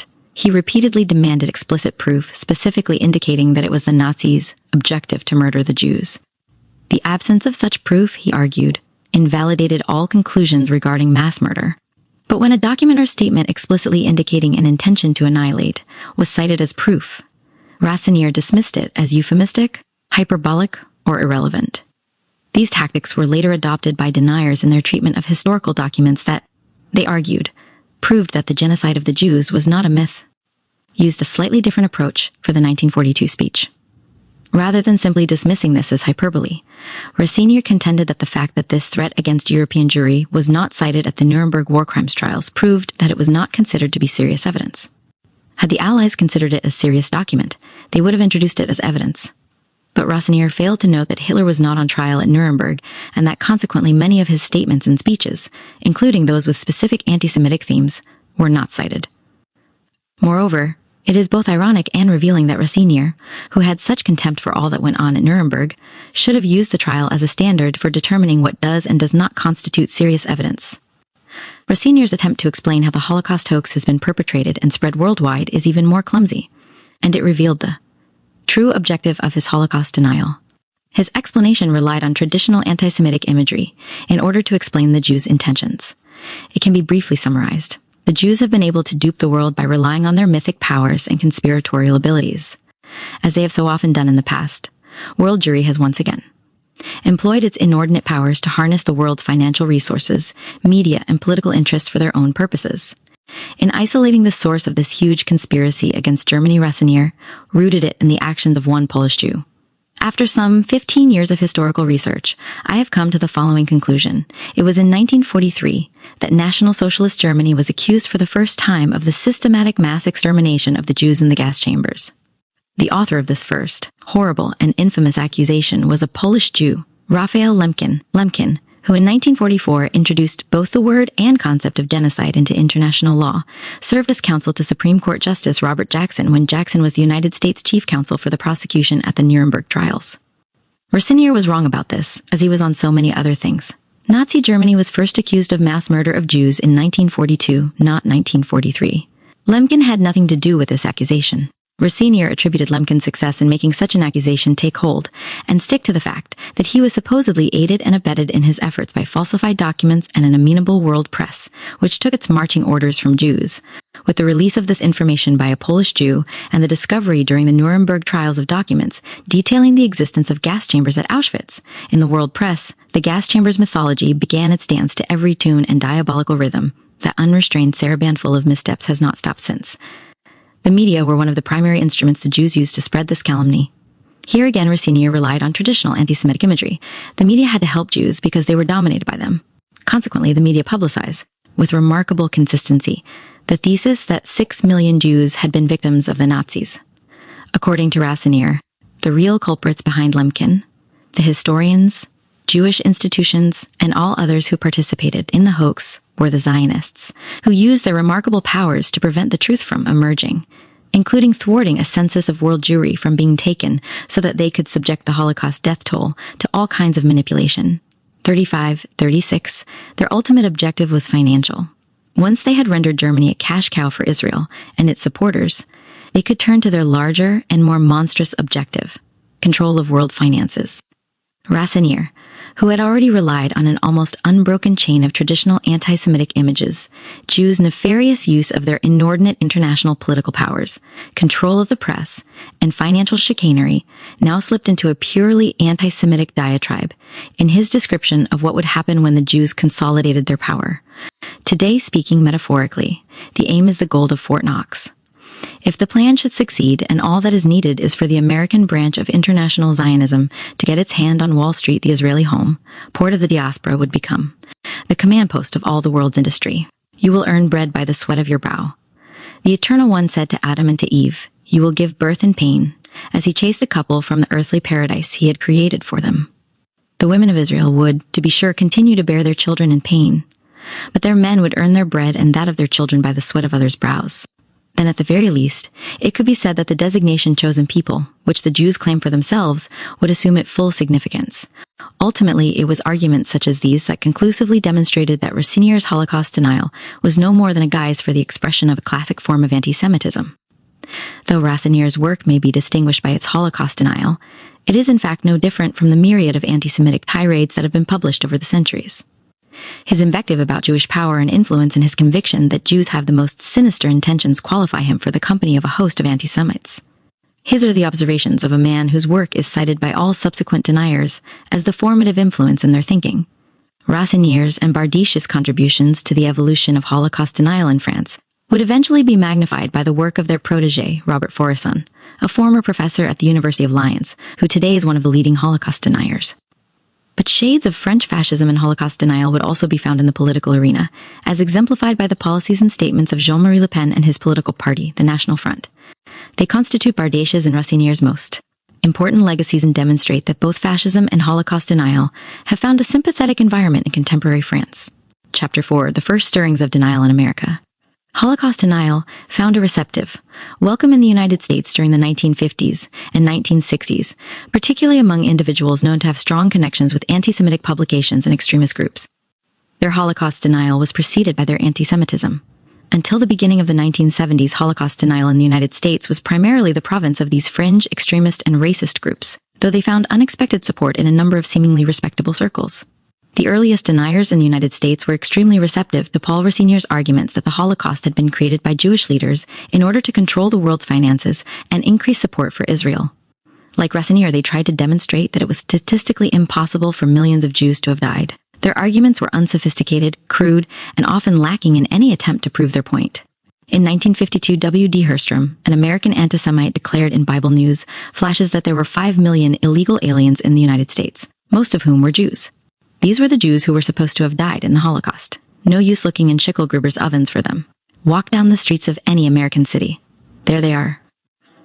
2. In 1959, James Madole, who published the racist National Renaissance Bulletin, wrote, "Although the World Almanac attests to the fact that fewer than 600,000 Jews ever lived in Germany, the Jews persisted in their monstrous lie that Nazi Germany had cremated 6 million of their co-racials."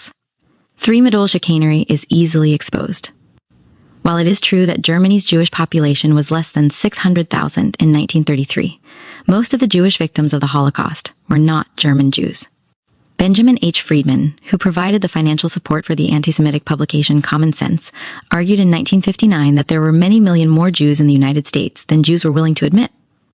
These were the 6 million allegedly put to death in furnaces and in gas chambers between 1939 and 1945. 4. Offering an argument that would be echoed in the 1970s by a number of Holocaust deniers, including Arthur Butz of Northwestern University.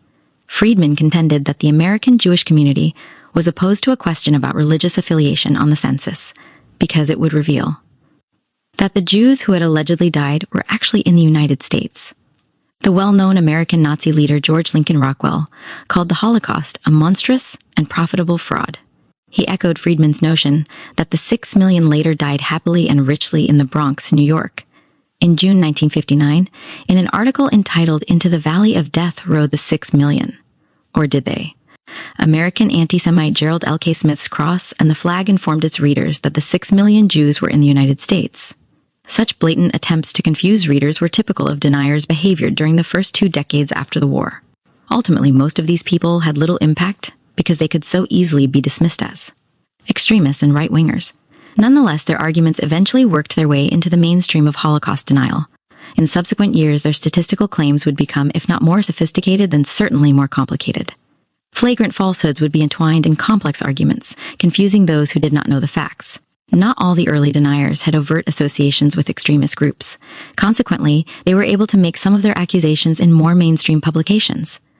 In the June 14, 1959, issue of the widely circulated Catholic Weekly, Our Sunday Visitor, a letter writer claimed, "I was able to determine during 6 post-war years in Germany and Austria, there were a number of Jews killed, but the figure of 1 million was certainly never reached." Newspaper editors who received denial material from Boniface Press, the publishing outlet run by App, turned to the Anti-Defamation League to ask for clarification. One editor requested documentation demonstrating that Jews had really died. Harry Elmer Barnes was the most direct link between the 2 generations of American revisionists and the Holocaust deniers. Some of his numerous books and articles, particularly those on Western civilization, were used as required texts through the 1960s at prestigious American universities, including Harvard and Columbia.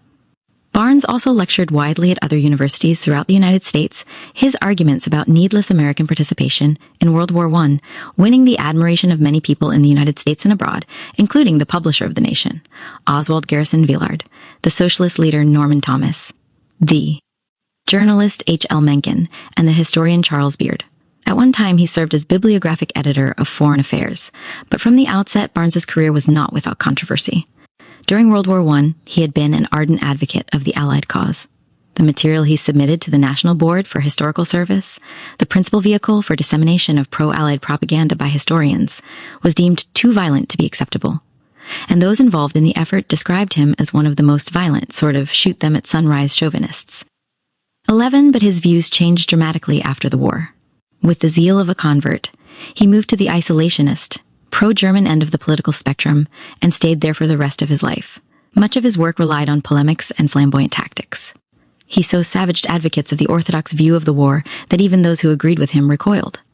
From his reliance on ad hominem attacks, when he publicly accused Bernadotte Schmidt, a prominent and well-respected historian at the University of Chicago, of adjusting his historical conclusions in order to advance his academic career, he evoked the ire of numerous academics, including revisionists. According to Barnes, Schmidt concluded that Germany was responsible for precipitating the war in order to obtain his prestigious university post. This kind of attack typified Barnes's subsequent attacks on those who disagreed with him. He was convinced that his beliefs constituted objective truth. Consequently, anyone who took a different view was neither objective nor honest. Barnes's work won a broad popular audience in the United States and abroad. In 1926, he visited Germany to deliver a series of lectures that argued that Germany was not guilty for World War I. Barnes waxed euphoric about his reception there, which he described as a fairy tale. He was particularly impressed by the great interest and energy shown by Weimar scholars and officials in seeking to clear Germany of the dishonor and fraud of the war guilt clause of the Treaty of Versailles. 13, while in Europe he even met with the exiled Kaiser, Wilhelm II, a considerable honor for a relatively young scholar. According to Barnes, the Kaiser was happy to know that I did not blame him for starting the war in 1914. But, Barnes recalled, they were not in complete accord. He disagreed with my view that Russia and France were chiefly responsible. He held that the villains of 1914 were the international Jews and Freemasons, who he alleged desired to destroy national states and the Christian religion. 14. Barnes did not fully agree with the Kaiser on this point, preferring to point at England and France as the primary perpetrators. During the interwar years, Barnes used his World War I revisionism to propound the isolationist cause. Even before World War II had ended, he was challenging the official version of its history. He was part of a small group of isolationists who tried to resurrect the movement's reputation and to sully Roosevelt's. They were funded by pre-war isolationists, including Charles Lindbergh and Henry Ford. Barnes repeated his World War I arguments and attacked politicians, journalists, and historians who failed to acknowledge Allied responsibility for the war. He assaulted Roosevelt's policies and defended Hitler's, contending that virtually all Hitler's political and military moves, including the invasion of Czechoslovakia, were necessary to rectify the injustices of the Versailles Treaty. But it was not. Just the Versailles Treaty that was at fault. The real problem was the Allies' fundamental failure to understand Hitler himself. In a 1950 letter to fellow revisionist Charles Tansill, Barnes described Hitler's demands in 1939 as the most reasonable of all, and in his articles and essays he continuously sought to exonerate Hitler. 16. Barnes did not perceive Hitler as a megalomaniac leader who was defeated because he was intent on controlling Europe. It was not the German Führer's ferocity, but his humanity that caused his military demise.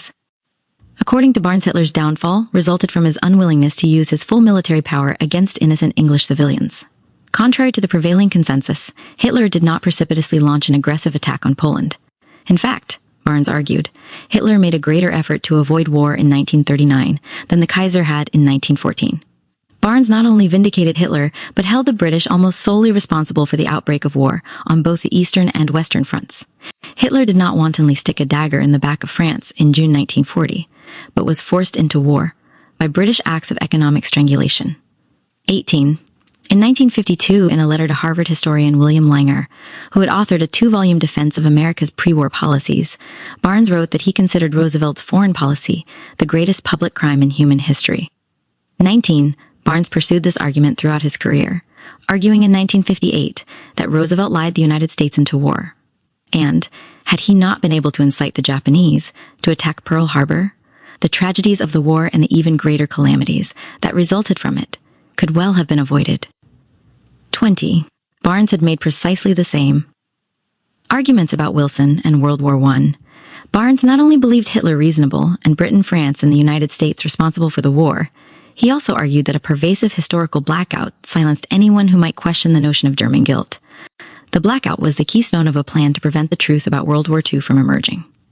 Barnes's initial assault on this conspiracy was contained in a lengthy pamphlet, The Struggle Against Historical Blackout, which appeared in 1947 and which had gone through 9 printings by 1952. According to Barnes, Western liberals allowed their hatred of Hitler and Mussolini to blind them to France's aggressiveness, Britain's duplicity, and Roosevelt's deception.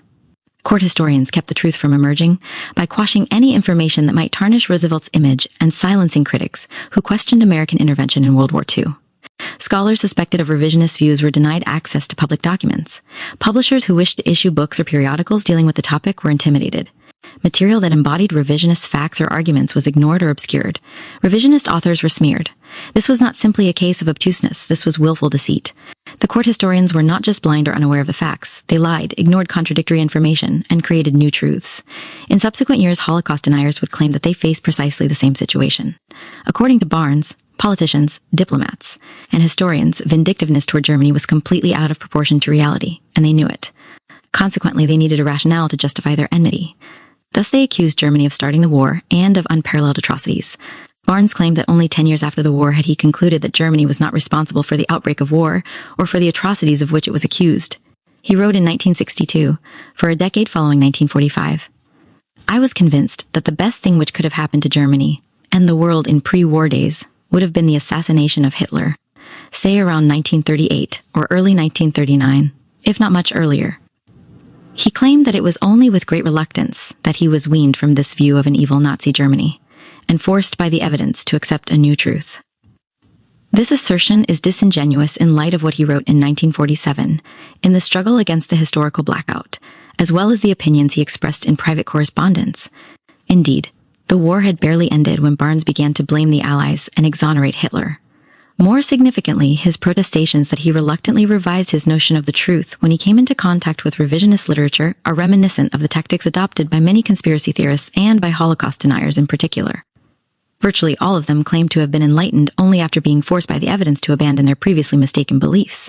On being confronted with a preponderance of information contradicting their original conclusion that there was a Holocaust, they ashamedly acknowledge that they have been victims of a hoax. They apparently think that this contention adds plausibility to their new beliefs. It also prevents them from being accused of having harbored hostile attitudes toward Jews or having had fascist sympathies. The fact is, however, that Barnes did not have to be convinced to adopt this view, nor did he wait 10 years to espouse it. In a letter to Villard dated June 1948, Barnes said that Roosevelt and Churchill, backed by certain pressure groups, were more responsible than Hitler for the war.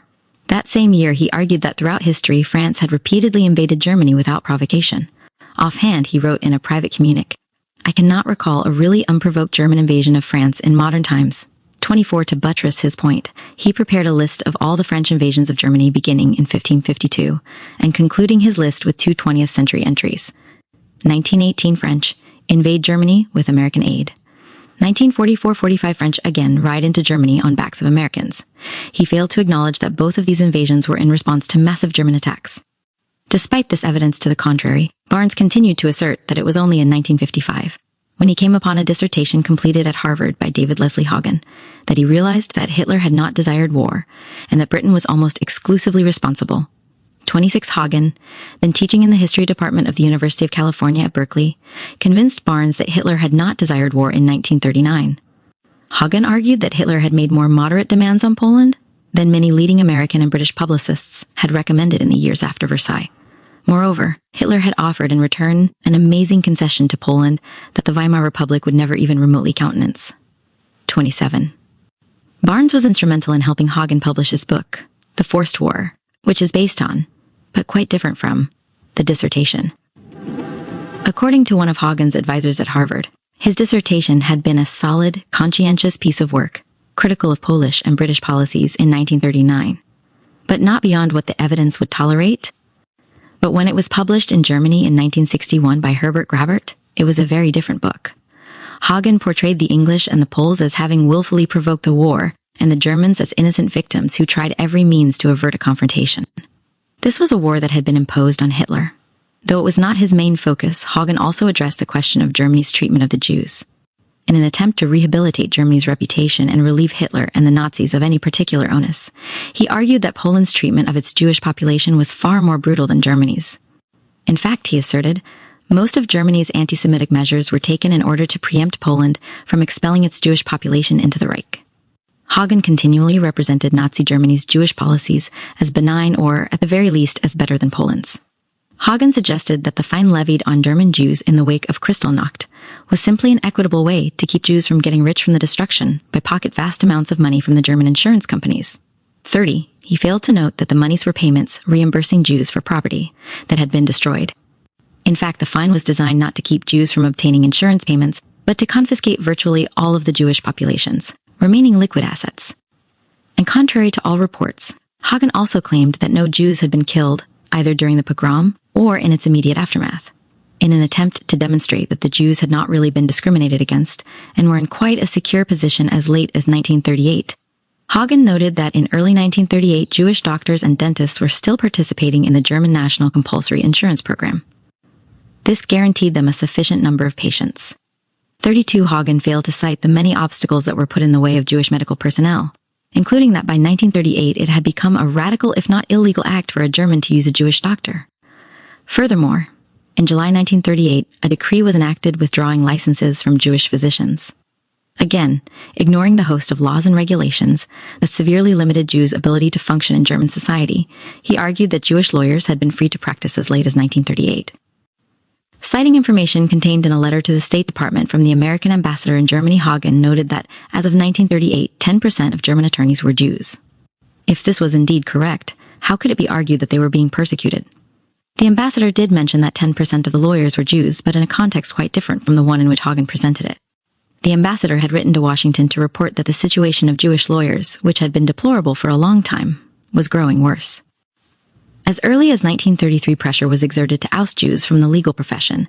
The ambassador told the State Department, "Jews face exceptional obstacles in seeking admission to the bar, and Jewish attorneys were prevented from serving as notaries a measure, according to the ambassador, which, in view of the wide requirements and high charges for notarial services in Germany, constituted a considerable handicap to the Jewish legal profession." 33% thus, although as late as 1938, 10% of all lawyers may well have been Jews. Since they were barely able to function, they were lawyers in name only. They were barred from court and prevented from performing an array of tasks fundamental to their profession. Moreover, Hagen neglected to say why the ambassador was reporting on the situation of Jewish lawyers. On September 27, 1938, Nazi Germany completely banned Jews from the practice of law. Hagen also totally distorted the implications of the Nazi decision to end the Jewish community's status as an officially sanctioned religious body. For many years, the German government had collected a religion tax, which was turned over to the individual's designated religious community from every German resident. Essentially, the government served as a transfer agency, collecting funds from German citizens and transmitting them to their religious community.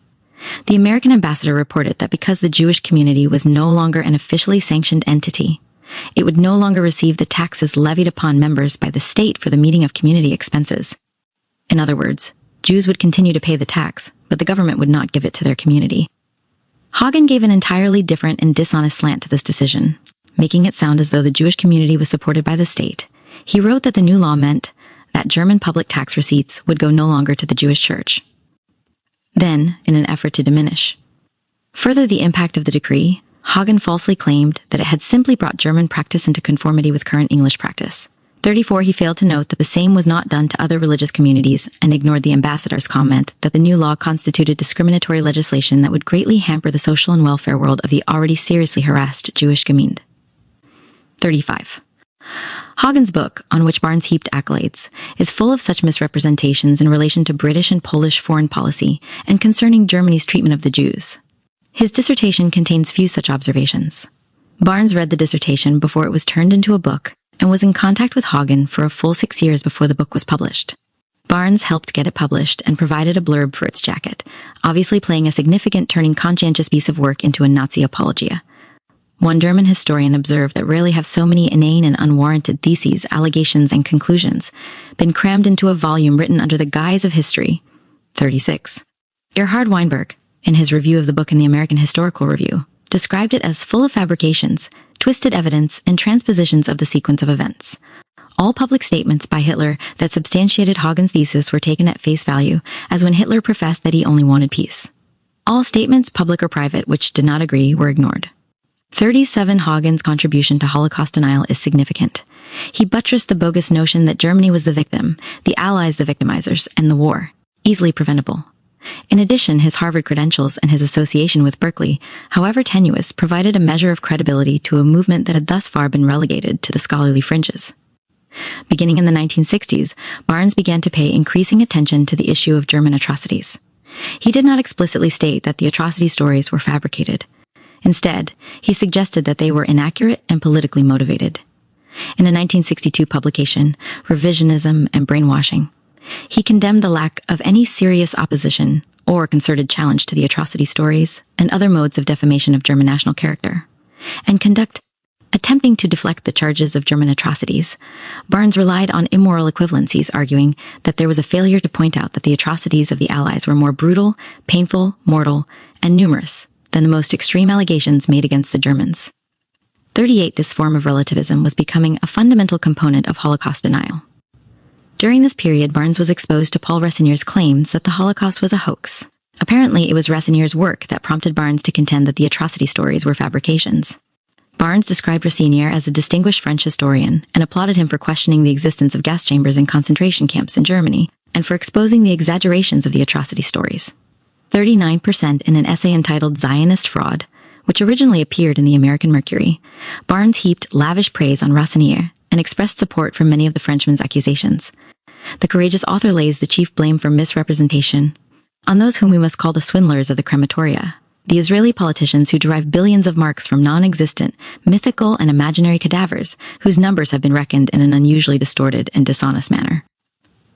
Still engaged in fighting both world wars, Barnes found that Ressenier's defense of Germany and his attempt to remove from its shoulders the blame for atrocities validated his most precious historical conviction. The Allies were the real culprits. For Barnes, Ressenier's denial constituted important historical ammunition and intellectual proof that World War II was just like World War I. Germany was the wonderful nation it had always been, and America had once again needlessly entered the conflagration. Why was this fact not generally known by most Americans? Barnes had a simple answer. There was a conspiracy to blame Germany for terrible atrocities and wildly exaggerate the wrongs it had committed. These allegations and exaggerations against Germany were not just capricious, Barnes argued, but served an important purpose for historians and political leaders from the Allied nations. They were essential to protect the reputation of prominent American English and French leaders who had supported appeasement during the 1930s. The leaders displayed a benign attitude to Hitler and other Nazi leaders, even after the worst aspects of the Hitler regime had been in operation for some years, including the persecution of the Jews under the Nuremberg Laws. In light of their positive assessments of Hitler and National Socialism during the pre-war period, it was difficult for them to justify their subsequent condemnations of Hitler as a pathological demon. How could he have been a reasonable leader in the 1930s and the epitome of evil 10 years later?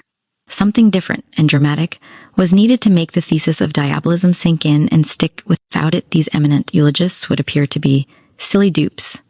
The allegations regarding the atrocities committed by the Nazis during the war were thus part of the plan to protect the reputations of Allied leaders who had previously sought to appease Hitler. Now they could portray him as a madman whose potential for evil was not known until the war itself. But it was not only the pre-war eulogists who needed to justify their war with Hitler. The post-war legacy of the attempt to check the Nazi madman was even more ominous than the war from Barnes's isolationist perspective. The war had been a disaster for the Allies. Germany was divided.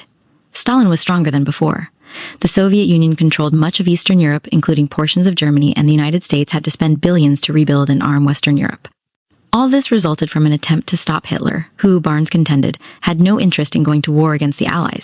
In order to justify the horrors and evil results of the Second World War, those who had led the Allies into war also needed to justify their efforts. There were two false dogmas that met the need perfectly: Germany's diabolism in provoking the war and committing massive atrocities.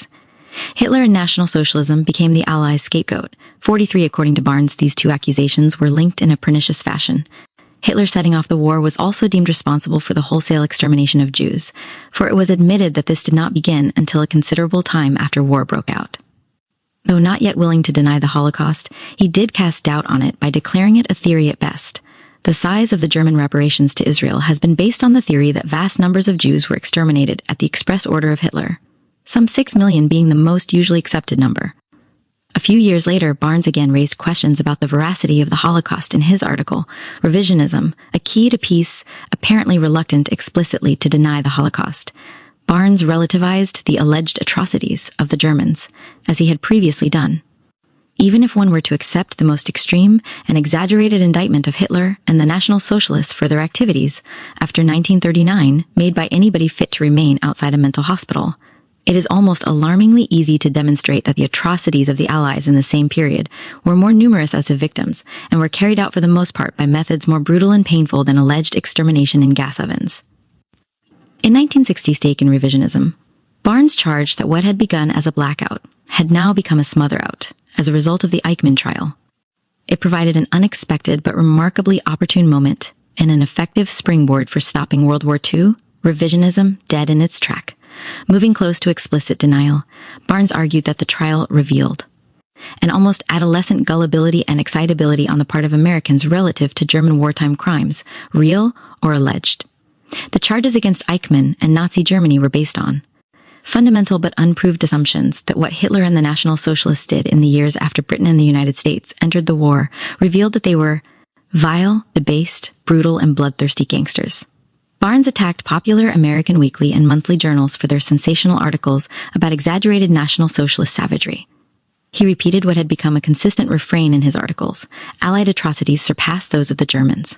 The Allied atrocities to which Barnes made repeated reference included the bombing of Hamburg, Tokyo, and Dresden, and the post-war expulsion of the Sudeten Germans, during which, he charged, at least 4 million of them perished in the process from butchery, starvation, and disease.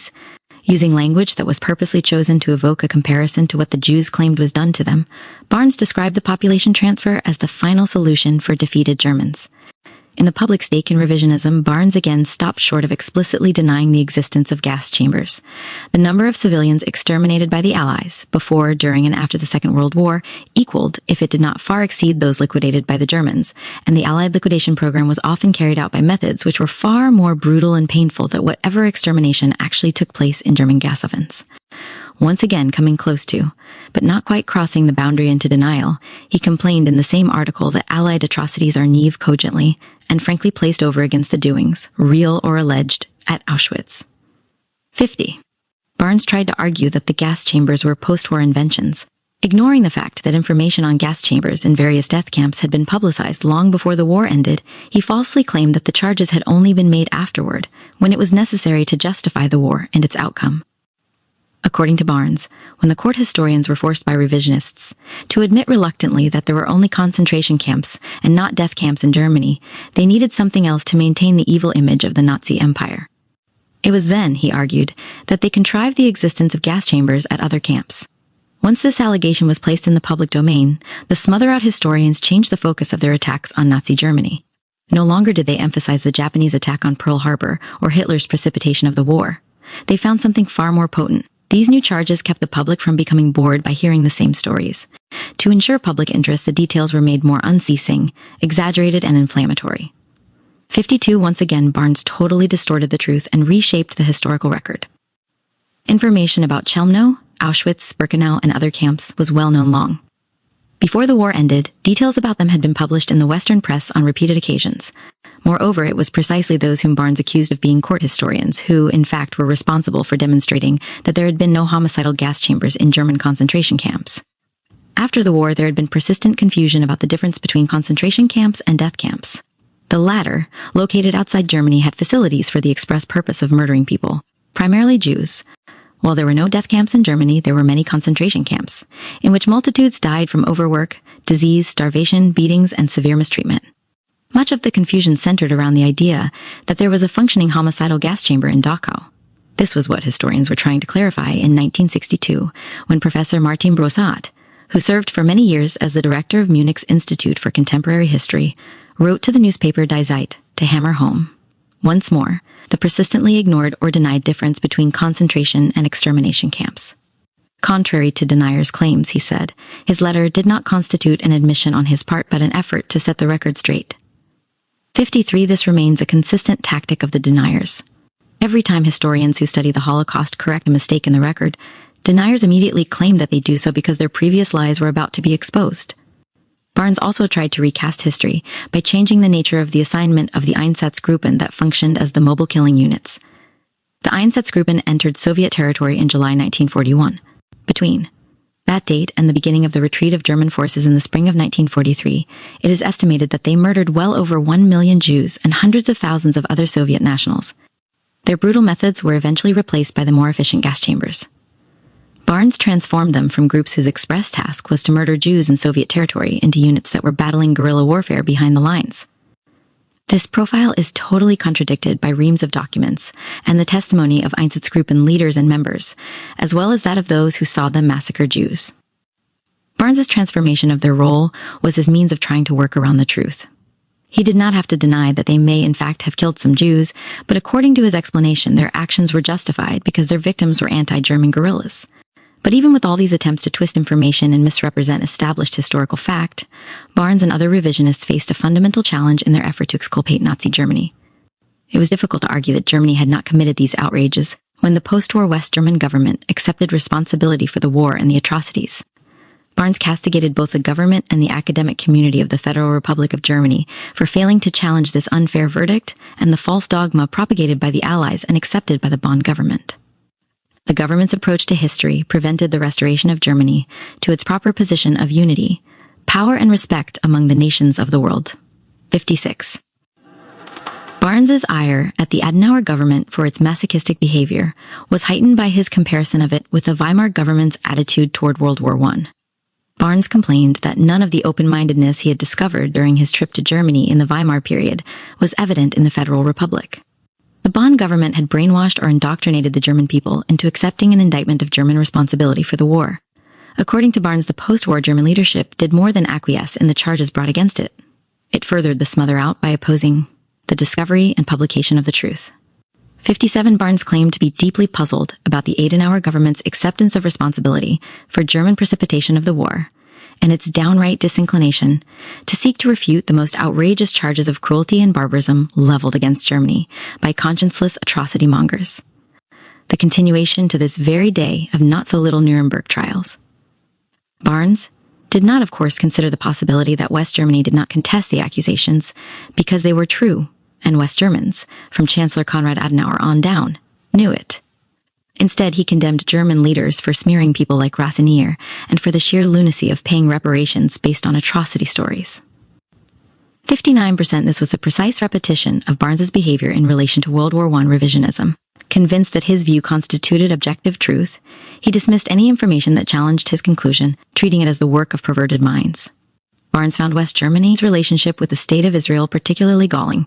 He was nonplussed by a speech given by the president of the West German Bundestag in Israel in 1962, in which he acknowledged Germany's wrongdoings and asked for forgiveness for the Holocaust. Barnes characterized the speech as subserviency and almost incredible groveling. 60. He was appalled by the German decision to send a group of volunteers to work in Israel as a form of penance. Barnes's disgust, as a Nongerman, at the German leader's request from Israel for forgiveness and at German citizens' desire to work on Israeli kibbutzim is noteworthy. Barnes and Rathenier helped set the tone for subsequent Holocaust denial with their particular contempt for the Jewish state, its supporters, and Jews in general. The roots of Barnes's views about the Holocaust and his attitudes toward Israel go beyond his deep-seated Germanophilia and revisionist approach to history. They can be found in his anti-Semitism. While this animus did not generally pervade his articles until the late 1960s, privately he had given voice to it as early as the 1940s. In an article published immediately after the war, he suggested that Lord Vansittart, who served as Britain's permanent Undersecretary of the British Foreign Office until the beginning of 1938, and after that as Chief Diplomatic Advisor to His Majesty's government, should be tried along with the Nazis for having helped precipitate the war. Vansittart, who was an anti-Nazi, is often singled out by revisionists and deniers as one of those chiefly responsible for pushing England to adopt anti-German policies. In response to Barnes's attacks, Vansittart decided to sue for libel and asked the prominent American lawyer Louis Nieser to represent him. When the suit was announced in the Washington Post, Barnes complained to Oswald Garrison. Villard. Both staunch isolationists, Villard and Barnes had regularly exchanged regarding America's misguided foreign policy. Barnes described the suit as a plot of the Jews and the Anti-Defamation League to intimidate any American historians who proposed to tell the truth about the causes of the war. He attacked Louis Nieser as an Anti-Defamation League stooge who had needled into action and bemoaned his inability to counter the inordinate power and financial resources of the other side. If I could raise money enough for a real defense, we could make this an international cause célèbre, but I cannot fight the $30 million now in the coffers of the Anti-Defamation League to be used for character assassination on empty pockets. If we let them get away with this, we are licked from the start. 5. Barnes Barnes is blaming his problems on a Jewish lawyer and a Jewish organization's success in needling a prominent British official into action is another indication of his antipathy toward Jews and the degree to which he subscribed to anti-Semitic stereotypes. It is also an example of Barnes's pattern of accusing others of conspiring against him. Peter Novick of the University of Chicago, who has closely examined Barnes's correspondence, describes it as constituting a full clinical record of his abusiveness toward those who disagreed with him and his conviction that he was the target of innumerable conspirators. When the New York World Telegram dropped his column in 1940, he blamed British intelligence, the Morgan Bank, and Jewish department store owners in New York City, who, Barnes claimed, threatened the publisher with loss of all advertising if he kept me on any 62 longer. Yet Barnes apparently also understood that, like all deniers, he faced a fundamental obstacle. As long as they could be dismissed as anti-Semitic extremists, they would never make headway with the general public. If their work was perceived as simply a reworked expression of an age-old animus, it would have no credibility. Barnes tried to preempt this accusation by turning it back on those who made it. He accused those who charged that the deniers were anti-Semites of using this label as a means of silencing anyone who questioned the official version of history. According to Barnes, the keystone of this effort was the claim that Jews had been subjected to unique persecution and atrocities. This aspect of the hoax was ingenious in that it enabled its architects to muzzle critics. Anyone who dared to question the official version of history was labeled an anti-Semite. Employing tactics that again reflected his personal hostility towards Jews, Barnes charged those behind the smother-out with believing that it far worse to exterminate Jews, even at the ratio of 2 Gentiles to 1 Jew, than to liquidate Gentiles. 63. When Barnes, or like-minded people, challenged this assertion in the name of non-racial humanitarianism, they were accused of being anti-Semitic, which was considered worse than parricide or necrophilia. 64. Barnes's standing as a historian is a matter of some dispute. His early works on World War I won positive reviews, and for many years his was considered to be a serious though extreme historical voice. His personal attacks on those who disagreed with him and his writings about World War II alienated many of his earlier followers, but did not totally cost him his credibility as a historian. In his later years, while he was writing pamphlets about a smother-out and a theory of the Holocaust, his books were being used as required texts in university-level Western civilization courses. When the public stake in revisionism, in which he referred to the doings real or alleged at Auschwitz, and described the Einsatzgruppen as battling guerrillas, appeared in the Journal of Rampart College, Robert Lefebvre, the college dean, writing in the journal, demonstrated the academic community's willingness to regard Barnes's behavior as excusable excesses. There are places where Dr. Barnes' understandable frustration is indicated by the use of emotive words, and that may be unfortunate, although it can be forgiven. 65. Today, Barnes's work is generally dismissed by scholars because of his obsession with a conspiracy theory related to America's entry into World War II. However, he remains something of a cult historian for members of the Libertarian Party who subscribe to Barnes's style of revisionist scholarship. They have kept his works in print and made his books widely available in their bookstores. While the Libertarians can still be considered a fringe group, more disturbing was the 1975 edition of History Teacher, a publication of the Society for History Education, which at the time was housed at California State University at Long Beach. History Teacher is designed to aid teachers in finding interesting ways to present historical information to their students. This edition, entitled Harry Elmer Barnes, Prophet of a Usable Past, identified Barnes as someone who practiced the scholarship of commitment, thus notwithstanding his notions regarding the Holocaust and other aspects of World War II, Barnes's legacy was still at least somewhat intact. According to Justice Duneke, author of the profile on Barnes, the causes Barnes heralded resemble our own, and the dilemmas he faced are hauntingly familiar. Barnes's views regarding Hitler, the power of the Jews, atrocities committed by the Allies, or the Holocaust were never mentioned in this lengthy essay. Instead, Barnes was portrayed as a useful model for those who believed in the relevance of history. His conviction that Allied atrocities overshadowed those of the Germans was also ignored, although there is a passing reference to his tendency to present views that are only partially digested. Having chosen to rely on Barnes's work, any teacher who came upon his views about the Holocaust might take them seriously. After all, would History Teacher have suggested Barnes as a role model if they were not valid? Chapter 5. Chapter 5, Austin J. App. The World of Immoral Equivalencies. Harry Elmer Barnes was not the only American academic who attempted to exonerate Germany by denying the Holocaust. Austin J. App, a professor of English at the University of Scranton and La Salle College, also played a central role in the development of Holocaust denial, especially in the United States. Though not as prominent as Barnes, He was far more virulent and began explicitly denying the Holocaust within a few years after the war. By the late 1950s, he was not only writing to the Catholic Brooklyn Tablet offering proof that the figure of 6 million was a bloated libel, but was appearing before varied audiences accusing Jews of perpetrating a massive hoax.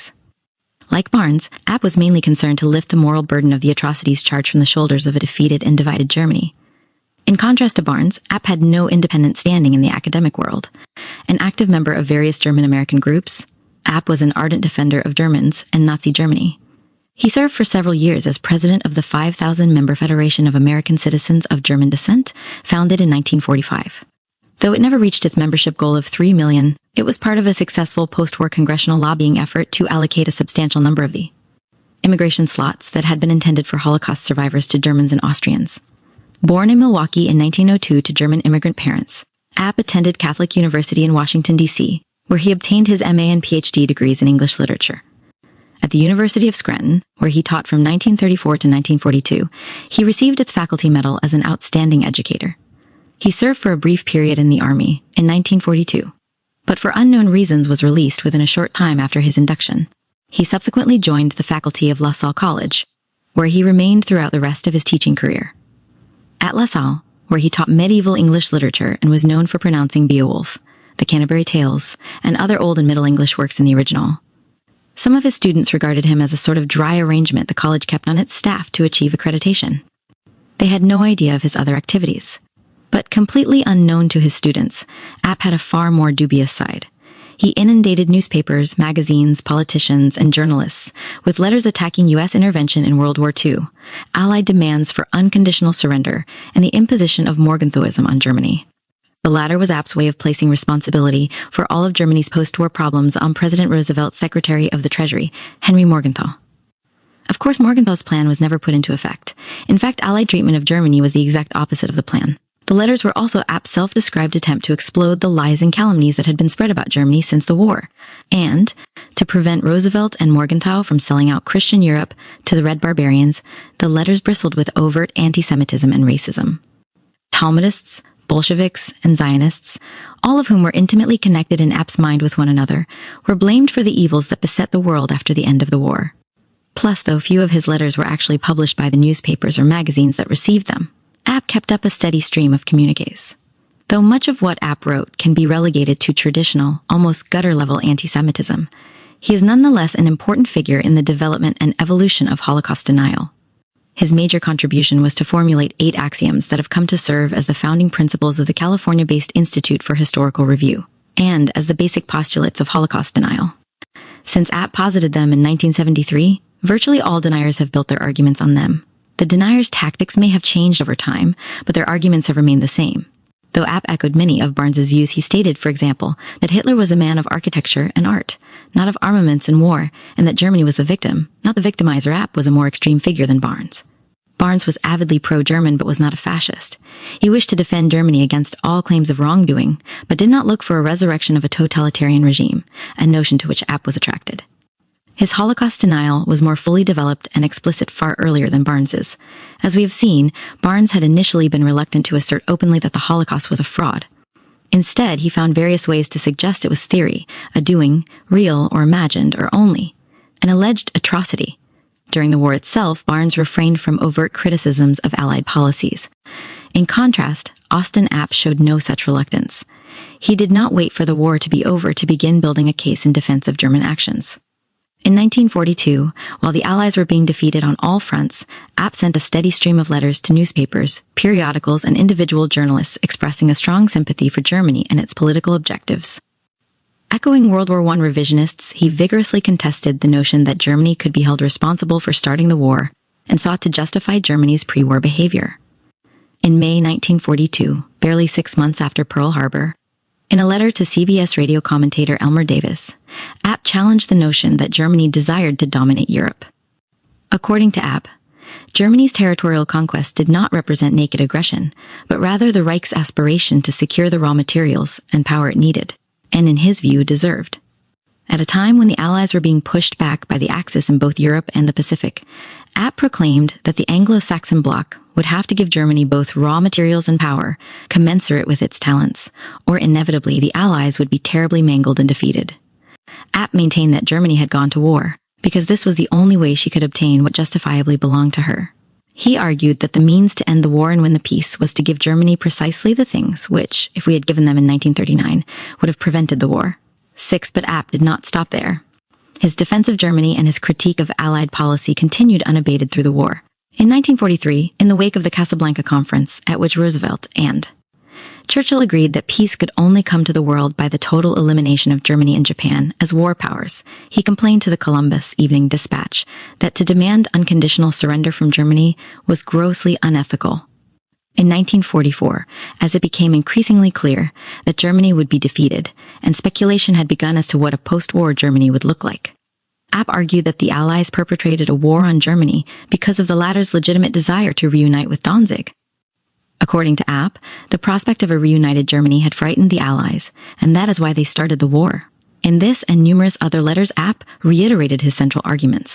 On the eve of World War II, Germany was emerging as a stronger nation than Britain. This the British and their ally, the United States, could not abide. According to App, the only reason the United States was at war with Germany was that it did not want anybody in Europe so civilized and so efficient that our kith and kin, Britain, can't kick them around and tell them what they may or may not do. 8. App maintained this pro-Nazi line Germany was innocent and the Allies guilty of starting the war throughout the conflict. Once the war ended, App expanded the parameters of his defense of Germany's political demands and wartime behaviors. Taking his cue from the World War I revisionists like Beard and Barnes, he argued that Germany had not been responsible for the outbreak of the war. But he did not limit himself to vindicating Germany's territorial aspirations or attacking supposed Allied political machinations. He now commenced a far more serious endeavor, defending and justifying German atrocities. In May 1945, a week after the end of the war in Europe, and while news of the liberation of the concentration camps filled the pages of American newspapers, App argued that what Germany had done was legally justified in the context of the rules of warfare. Initially, he focused on a few limited atrocities, such as the German massacre of the inhabitants of the Czechoslovakian town of Lidis. When Nazi leader Reinhard Heydrich was assassinated in May 1942, the Germans claimed that the villagers of Lidis had helped his assassin. They killed all the men in the village, 192 in all, as well as 71 women. The remaining 198 women were incarcerated in Ravensbrück, where many of them died. Of the 98 children who were put into educational institutions, no more than 16% survived. Lidis was razed to the ground. The annihilation of this town elicited an intense reaction from the American public. But, App contended, according to international law, the killings were justified because the Germans had executed everybody who aided political murders, 10%, and American law would have supported such action. He offered no evidence of how he concluded that the entire village had aided the assassins. Nor did he explain how murdering all the males and 1/3 of the women, incarcerating the rest, including the children, and razing the entire town could be regarded as applications of international or American law. 2 weeks after vindicating German actions in Lidis, App addressed the killing of the Jews. Having not yet reached the point of overt denial, he simply exonerated the Germans' actions, basing his argument on two premises. Acknowledging that the Germans had committed crimes and mistakes, he insisted that whatever they did, any other nation would have done under similar circumstances. In fact, he argued, the United States had acted similarly during the war. Just as Germany had imprisoned Jews, America had arbitrarily imprisoned Japanese Americans. But that was not App's only means of exculpating Germany for its persecution of Jews. The truculent behavior of Germany's victims justified their annihilation. Had the Japanese been as obstinate as the German Jews, he argued, we conceivably would have killed them the same way. 11 App's exoneration of Germany's annihilation of the Jews is particularly striking because at this point he was not yet denying that millions had been murdered. Obstinacy was just cause for the killing of millions. 5 months later, App changed tactics and moved closer to denial. In an attempt to downplay the severity of Nazi atrocities, he began to obfuscate the existence of gas chambers. In 1945, in a letter to the author of an article on the war crimes trials, App insisted that the German so-called offenders be quickly tried. It was, App noted, in the interest of impartiality and justice that all war criminals of both sides be so tried. He then proceeded to define what constituted a war criminal. For obvious reasons, App avoided any mention of the German use of gas chambers to murder Jews and other victims. In order to engage in these immoral equivalences, everybody did something wrong, and all should be equally punished. App had to eliminate the Holocaust and the murder of multitudes of others in death and concentration camps from the list of atrocities. Some of the atrocities listed by App have never been proven, for example, the Stuttgart rapes. Including the Holocaust and the gas chambers would have spoiled his equation. The Holocaust made it impossible to relativize the behavior of the warring parties, since nothing the Allies had done could compare to the number of people killed by the Germans, or the primary method used to kill them. App had to turn the Allies and the Nazis into traditional adversaries embroiled in the horrors of war. Reducing the numbers and deleting this unique technological means from the equation were thus a sine qua non for deniers. One of the reasonable facades behind which they hide: war is an unmitigated evil, all sides are equally responsible, and there is no moral distinction between combatants. Initially, App simply omitted the mass murders and the gas chambers from his account of the war. He shortly recognized, however, that in order to achieve his objective, he could no longer just ignore them, and commenced an effort to convince the public that they were being fooled. It was an effort he would not abandon for more than 3.5 decades. In 1946, intensifying his campaign to justify German behavior, App began to play the numbers game, something all deniers engage in with great fervor. They attempt to demonstrate that it is statistically impossible for 6 million to have died. Along with their questioning the scientific plausibility of the gas chambers, it is the most critical component of their enterprise. The deniers consciously fix on those aspects of the Holocaust that are the hardest to believe precisely because they demand the greatest leap of the imagination. The use of advanced technology for the purposes of mass murder, and the sheer scope of the endeavor, particularly the number of its victims, help to render this event beyond belief. App, who engaged in this numerical chicanery even before Paul Rust Sr., began in quite a clumsy fashion. First, he tried to disprove the Jewish claim about the Holocaust by demonstrating that most of Germany's Jews had survived the war. In a letter to Time magazine in 1946, he declared that Germany never had a Jewish population greater than 700,000, and that when Germany surrendered, there still seemed to be about 500,000 there. 13. Here App indulged in some of the tactical maneuvers that have come to typify Holocaust denial. First, in his attempt to prove that the numbers were inflated, he more than doubled the actual number of Jewish survivors without offering any proof of how he reached that figure. In addition to exaggerating the number of Jewish survivors in Germany after the war, he also gave them a new identity as German Jews. In fact, these survivors were not from Germany, but came instead from many occupied countries. Many of them had been in concentration camps in the East, and in the latter months of the war, as the Soviet army advanced, had been transferred to Germany on brutal death marches that were part of the Nazis' effort to prevent camp inmates from falling into Soviet hands. Many died en route, and those who survived found themselves in Germany at the end of the war. Their numbers were augmented by Jews who immediately on liberation began to head west to avoid falling into Soviet hands. By official Allied policy, all displaced persons were to be returned to their homes as rapidly as possible, but a significant number adamantly refused to be repatriated to Poland, the Soviet Union, and other communist bloc countries, and petitioned to be allowed to enter Palestine or the United States. The British were firmly opposed to their entry into Palestine, and the Americans would only allow a very limited number to immigrate into the United States. As a result of the controversy over these DPS, the fact that practically all the Jews then in Germany were not actually German Jews was widely publicized, and would have been well known to someone like App, who followed events so closely. In the same letter, App suggested that among the putative Jewish victims of Nazi atrocities were many who had died of legitimate causes, and many who were not really dead at all, but were living in comfort in the Western Hemisphere. He wrote to Time magazine, demanding that it investigate. The facts were quite simple. The United States had rescued many European refugees, but it had not allowed 3 million refugees, Jewish displaced persons, survivors, or refugees of any ethnic group to immigrate. In fact, App was using a crafty but obvious ploy. The AP dispatch he cited was based on the report of the military governor of the American zone on the repatriation, not the immigration into America, of the approximately 3 million DPS who were in the American zones in Germany and Austria at the end of the war. The report in the dispatch clearly indicated that the vast majority of the DPS had been returned to their homes by December 1945. Moreover, nowhere in the governor's report was there any indication that the refugees in question were Jews. Most of the Jews who were allowed into the United States after the war did not begin arriving until the early 1950s. But App was not just trying to cast doubt on the number of Jews that had been killed. He was also suggesting, none too subtly, that a major deception was being perpetrated by Jewish leaders who claimed that millions had been killed despite the fact that many of those millions were still alive.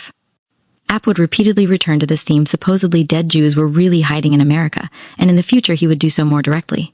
Indeed, in 1973, he cited a 1947 statement by Rabbi Philip S. Bernstein, an advisor on Jewish affairs to the U.S. Army commanders in Germany and Austria. Bernstein believed that the only realistic solution for the DP problem in Germany was resettlement in either the United States or Palestine. As App put it, that may explain why, since 1945 New York, a Jewish Sodom and Gomorrah, and Washington, D.C., a half-Jewish and half-Negro employment agency, falsely implying that sending DPS to the United States was exactly how the issue had been resolved. In 1949, App sent another of his periodic letters to Time, again urging it to investigate the matter of the number of Jewish dead thoroughly. He also made one of the most radical calculations to date of the actual number of victims involved in the Holocaust hoax. When I came to Europe in June, I had calculated from the best sources, then available to me, that about 1,500,000 Jews had lost their lives through the Nazis, some because they were partisans and spies, killed as America did or would have killed persons guilty of similar offenses. After being here a month, evidences are accumulating that even that estimate is too high. App provided no evidence to substantiate his claim. App's efforts resonated with those who were interested in resurrecting the Nazis' image. But at this point, App was breaking new ground. None of the other deniers, including Bardiche, Rassinier, or Barnes, had made such extreme suggestions. Years later, App described this visit to Europe. His account reveals the tremendous antipathy he felt toward the Jews he found there. When I visited Germany and Austria in 1949, I found them deluged with uncouth-looking Eastern Jews. These Jews were arrogant to all Germans, App wrote. They all seemed to engage in black marketeering, and the German police seemed forbidden to touch them. They lied, cheated, and stole from Germans almost at will. 20 App's description relies on all the traditional stereotypes used by anti-Semites' financial knavery, the power of the Jewish minority over the innocent, majority, arrogance, and deception, a mendacious refrain that would be a constant theme in his work. In addition, he continued to dispute the number of dead and urged other deniers to do likewise throughout his career. In 1965, App escalated his attack on the Holocaust by denouncing the figure of 6 million as a smear terrorizing myth, and despite the massive evidence to the contrary, claiming that there was not a single document, order, blueprint that proved that the Nazis intended to annihilate the Jews. He offered a strange argument to prove his point. The fact that some survived now constituted proof that none were killed. App tautologically maintained it was obvious that the accusation was false from the fact that they did not exterminate them. Every Jew who survived the German occupation is proof of this. He argued that Nazi Germany was so efficient that not a calf was born without their record, nor a pig slaughtered. Had the Nazis decided to kill all Jews, they would have done so they had 5 years to do it in. 21. The notions that the Third Reich was too efficient for any Jews to have escaped, and that it could have killed them all if it wanted to, became standard components of deniers' arguments. The fallacious logic of App's argument was obvious, however. Nazi Germany was a relatively efficient society, but this efficiency was not unlimited, nor was every goal the regime set for itself realized. Nazi Germany lost the war. Neither was it realized with regard to the Jews. Denmark and Bulgaria saved their Jews, and many Jews fought in partisan units, and thousands were held in concentration camps throughout the war. But there is something even more disturbing about App's argument than its sublime illogic and cruelty. The horrific implications of his claim become evident when we locate the assumptions of his argument. Scholars often focus on the scientific and technological aspects of the horror and on its unimagined and unimaginable scale. These, as we have seen, are the things that strain credibility and so require the largest leap of faith.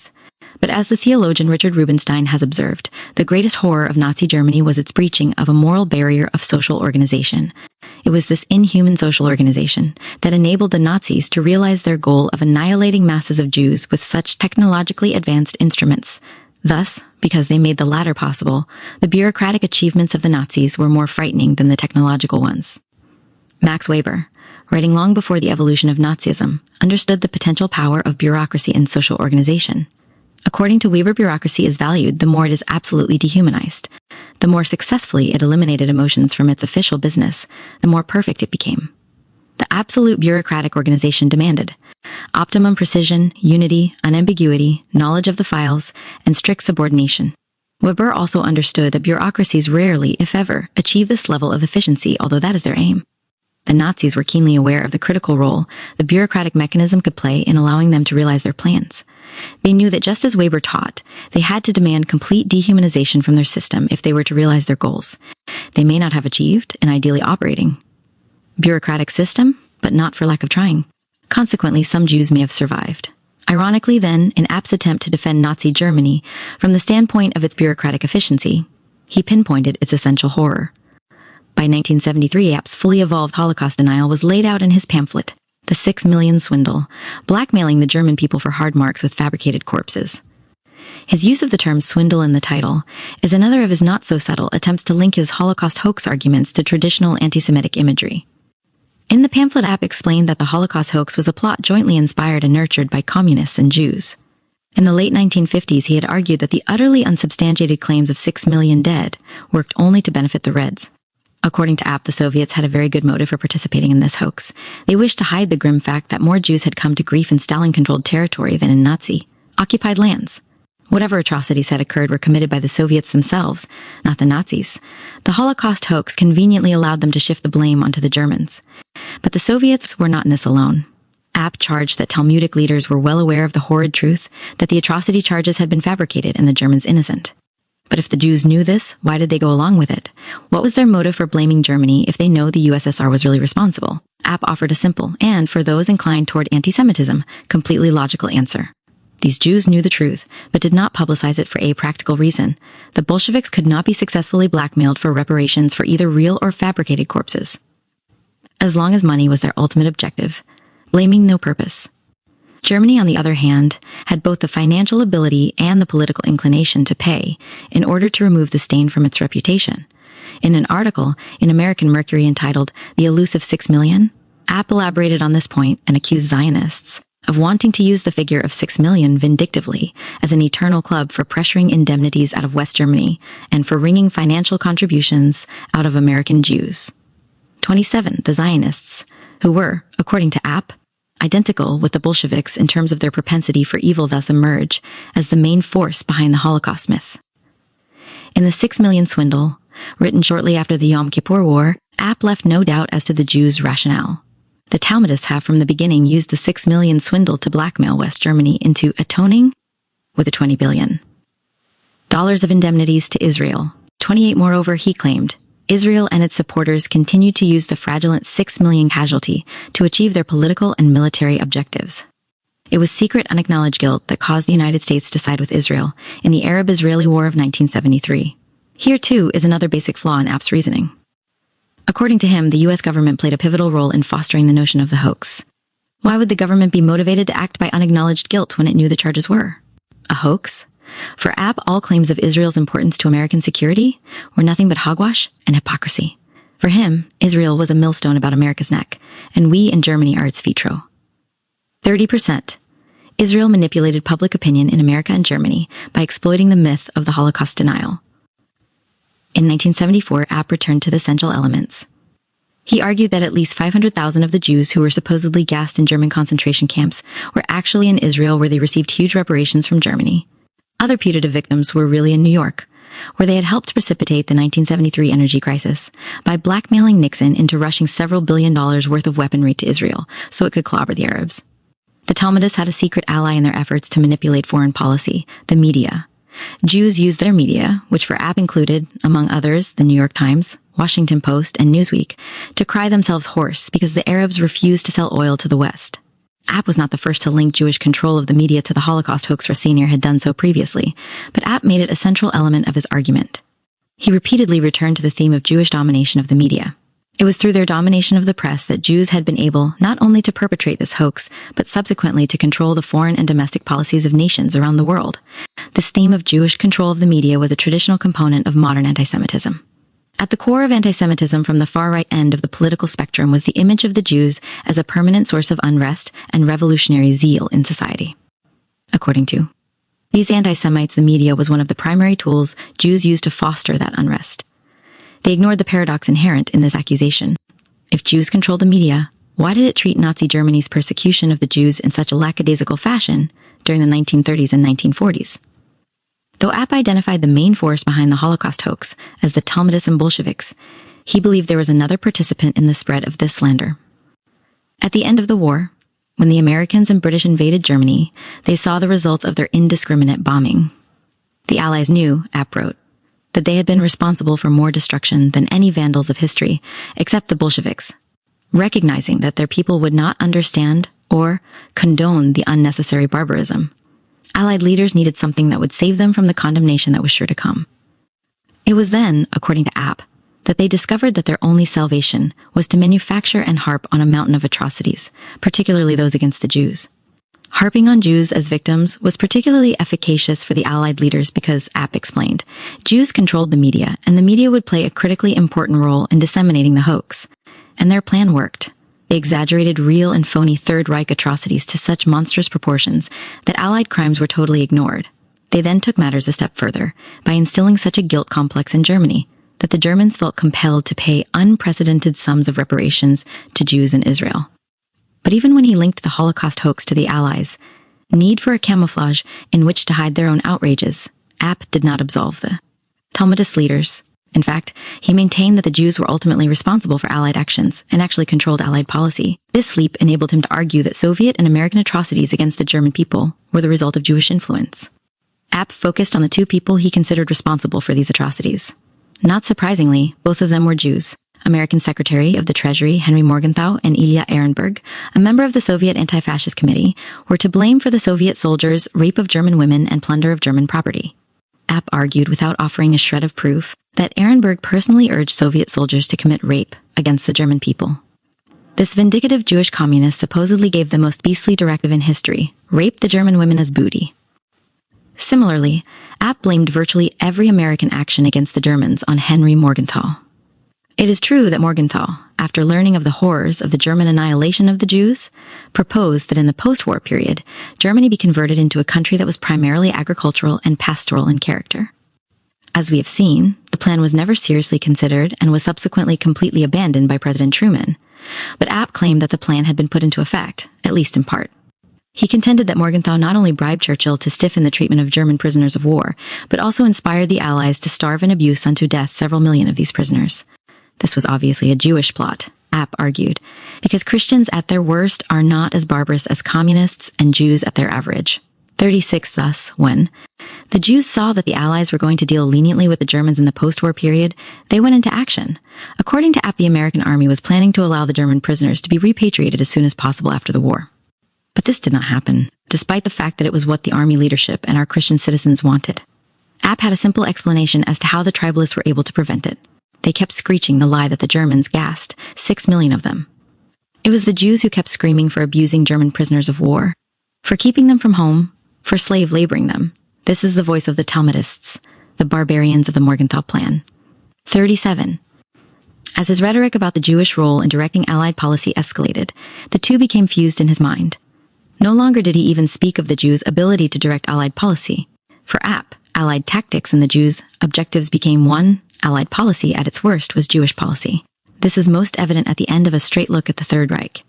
Immediately after discussing Allied atrocities, without any indication that the subject of his diatribe had changed, App wrote, not finding the Nazis guilty of real war crimes at all commensurate with the monstrous ones of the victors, they resorted to the only alternative open to hypocrites and liars, namely to fabricate a mass atrocity. This they did with the legend of the 6 million Jews gassed. This is a fabrication and swindle. Allied policymakers and Jewish leaders had become one and the same to App. He then fell back on the same approach that Harry Elmer Barnes had utilized, accusing those behind the hoax of smear terrorists, branding as an anti-Semite anyone who tried to investigate this myth in a scholarly fashion. It was not by chance that App relied on the New Testament phrase hypocrites and liars to describe Jews. In fact, it served two purposes for him. It was a means of drawing on anti-Semitic imagery that would resonate with many non-Jews. Moreover, for him, the Jews of the 20th century who perpetrated this hoax were essentially the same as the New Testament Jews who were depicted as crucifiers of Jesus. In the foreword to the 1975 edition of his collected letters, App noted that just as his letters failed to ease Germany's fate and prevent the atrocity stories from gaining currency, so too Jesus of Nazareth was unable to prevent his crucifixion. But that did not mean that either Jesus or App's struggle was wrong. Both these martyrs were defeated by the same adversaries. App implied that the ancestors of the World War Talmudists had crucified Jesus, and now their descendants thwarted those who wished to tell the truth. By the end of the 6 million swindle, App had fully formulated his Holocaust denial, offering readers what he described as 8 incontrovertible assertions that demonstrate the fallaciousness of the figure of 6 million, which the media kept repeating ad nauseum without any evidence. These basic assertions, which were eventually adopted by the Institute for Historical Review, as well as other revisionist groups, as the fundamental tenets of Holocaust denial, fall into 3 distinct categories. First, they absolve the Nazis by arguing that they never had any plan for annihilating Jews, and that the means supposedly used for annihilation were technologically impossible. They only wanted Jews to emigrate, and if any. Jews did die, it was the USSR that was ultimately responsible. Second, they legitimate the killing of those Jews who died by contending that they were killed for justifiable reasons. Third, they blame the perpetuation of this hoax on Israel and Jewish leaders and scholars, all of whom have material and political interests in its dissemination. The 8 assertions were: 1. Emigration, never annihilation, was the Reich's plan for solving Germany's Jewish problem. Had Germany intended to annihilate all the Jews, 500,000 concentration camp inmates would not have survived and managed to come to Israel, where they collect fancy indemnities from West Germany. 2. Absolutely no Jews were gassed in any concentration camps in Germany, and evidence is piling up that none were gassed in Auschwitz. The Hitler gas chambers never existed. The gassing installations found in Auschwitz were really crematoria for cremating corpses of those who had died from a variety of causes, including the genocidal Anglo to American bombing raids. 3. The majority of Jews who disappeared and remain unaccounted for did so in territories under Soviet, not German control. 4. The majority of Jews who supposedly died while in German hands were, in fact, subversives, partisans, spies, saboteurs, and criminals or victims of unfortunate but internationally legal reprisals. 5. If there existed the slightest likelihood that the Nazis had really murdered 6 million Jews, World Jewry would demand subsidies. To conduct research on the topic in Israel would open its archives to historians. They have not done so. Instead, they have persecuted and branded as an anti-Semite anyone who wished to publicize the hoax. This persecution constitutes the most conclusive evidence that the 6 million figure is a swindle. 3. 6. The Jews and the media who exploit this figure have failed to offer even a shred of evidence to prove it. The Jews misquote Eichmann and other Nazis in order to try to substantiate their claims. 7. It is the accusers, not the accused, who must provide the burden of proof to substantiate the 6 million figure. The Talmudists and Bolsheviks have so browbeaten the Germans that they pay billions and do not dare to demand proof. 8. The fact that Jewish scholars themselves have ridiculous discrepancies in their calculations of the number of victims constitutes firm evidence that there is no scientific proof to this accusation. While all these assertions are easily controverted by evidence and documentation, some are based on such faulty reasoning that their fallaciousness can be exposed without even turning to the evidence. As was the case with Resinier, App ignored a fundamental flaw in his 8th assertion. If the Holocaust was truly a fraud perpetrated by the Jews, one could legitimately expect a powerful force like World Jewry to have seen to it that no discrepancies were allowed to creep into research by Jewish scholars. All their findings should neatly dovetail with and confirm one another. And if the Talmudists were crafty enough to recognize that precise conformity might arouse suspicion, they would have ensured that there was only the slightest variation among scholars' findings. But this, of course, is not the only inconsistency in App's arguments. At the same time that he described Israeli archives as playing a pivotal role in the swindle, he also used their findings to validate his own. In an attempt to prove that even Israeli institutions have been unable to document the number of dead, App cited a statement by Yad Vashem, the national memorial to the victims in Israel, that it has been able to gather only 2.5 million pages of testimony. App argued that Vashem had been unable to document even 4 million. It was because there had not been that many. Even the 2.5 million figures they supplied were nothing but a lie and a swindle. 41, but if Yad Vashem was as App depicted it, an Israeli institution at the heart of the hoax, it should have had no difficulty forging the additional documentation needed to fill the quotient of 6 million.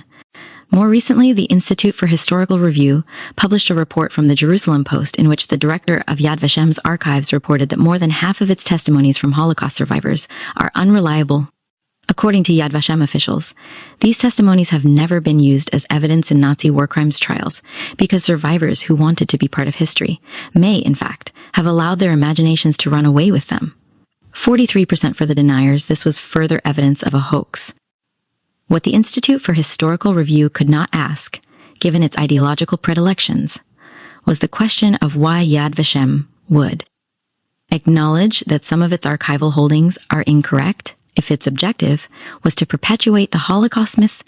Why did it not simply replace these testimonies with correct ones? Why did it not have its researchers further falsify the data? If Jews were able to forge documents sufficient to convict Nazi war criminals within a few months after the war, they should certainly have been able to deposit reliable and historically accurate testimonies in Yad Vashem in the decades since then. This simplistic and yet deceptive claim is but another example of the denier's use of tactics that conveniently either ignore proof of the Holocaust or twist it in a way that substantiates their conspiracy theory. App's faulty arguments regarding the scholarly dispute about the number of victims and his use of statements and figures from Yad Vashem to prove his point were not the only occasions when he became ensnared in his own attempts to manipulate the evidence. In the 6 million swindle, he also attacked the journalist who had written that the Nazis wished to kill as many Jews as possible before the end of the war. In order to substantiate his charge that this journalist was lying, App cited Himmler's fall 1944 order prohibiting any further execution of Jews. This evidence, he argued, proved two things. First, the Nazis did not wish to kill as many Jews as possible, for if so, Himmler would not have halted the killings. Second, he argued, it showed that Himmler, not Hitler, was in charge of Jewish policy. In his attempt to exonerate both the Nazis in general and Hitler in particular by laying the blame for this policy at Himmler's doorstep, App ignores a basic contradiction in his argument. If there was not a policy to kill the Jews, what then was Himmler ordering stopped? Here and elsewhere, App's approach to evidence is reminiscent of Rossonier's arguments regarding eyewitness accounts. It is the standard method by which deniers dismiss evidence which contradicts their conclusions. All affidavits by Nazis admitting the existence of a final solution are declared outright frauds, and all testimony by Jews regarding mass murder is in part or whole perjured, often well rewarded, and altogether unreliable. 46. This blanket denial of the validity of any evidence attesting to the Holocaust, including that of eyewitnesses, has become a centerpiece of the denier's methodology. Simply put, anything that disagrees with their foregone conclusion is dismissed. Because of the sheer number of affidavits by survivors, perpetrators, and eyewitnesses, unless the deniers categorically dismiss this massive evidence, they cannot perpetrate their own hoax. Ultimately, App's arguments are a composite of faulty assertions, manipulation of data, and above all, outright anti-Semitism. He has done more than just draw on pre-existing anti-Semitic imagery. He has made a significant contribution to contemporary anti-Jewish propaganda in the United States and abroad.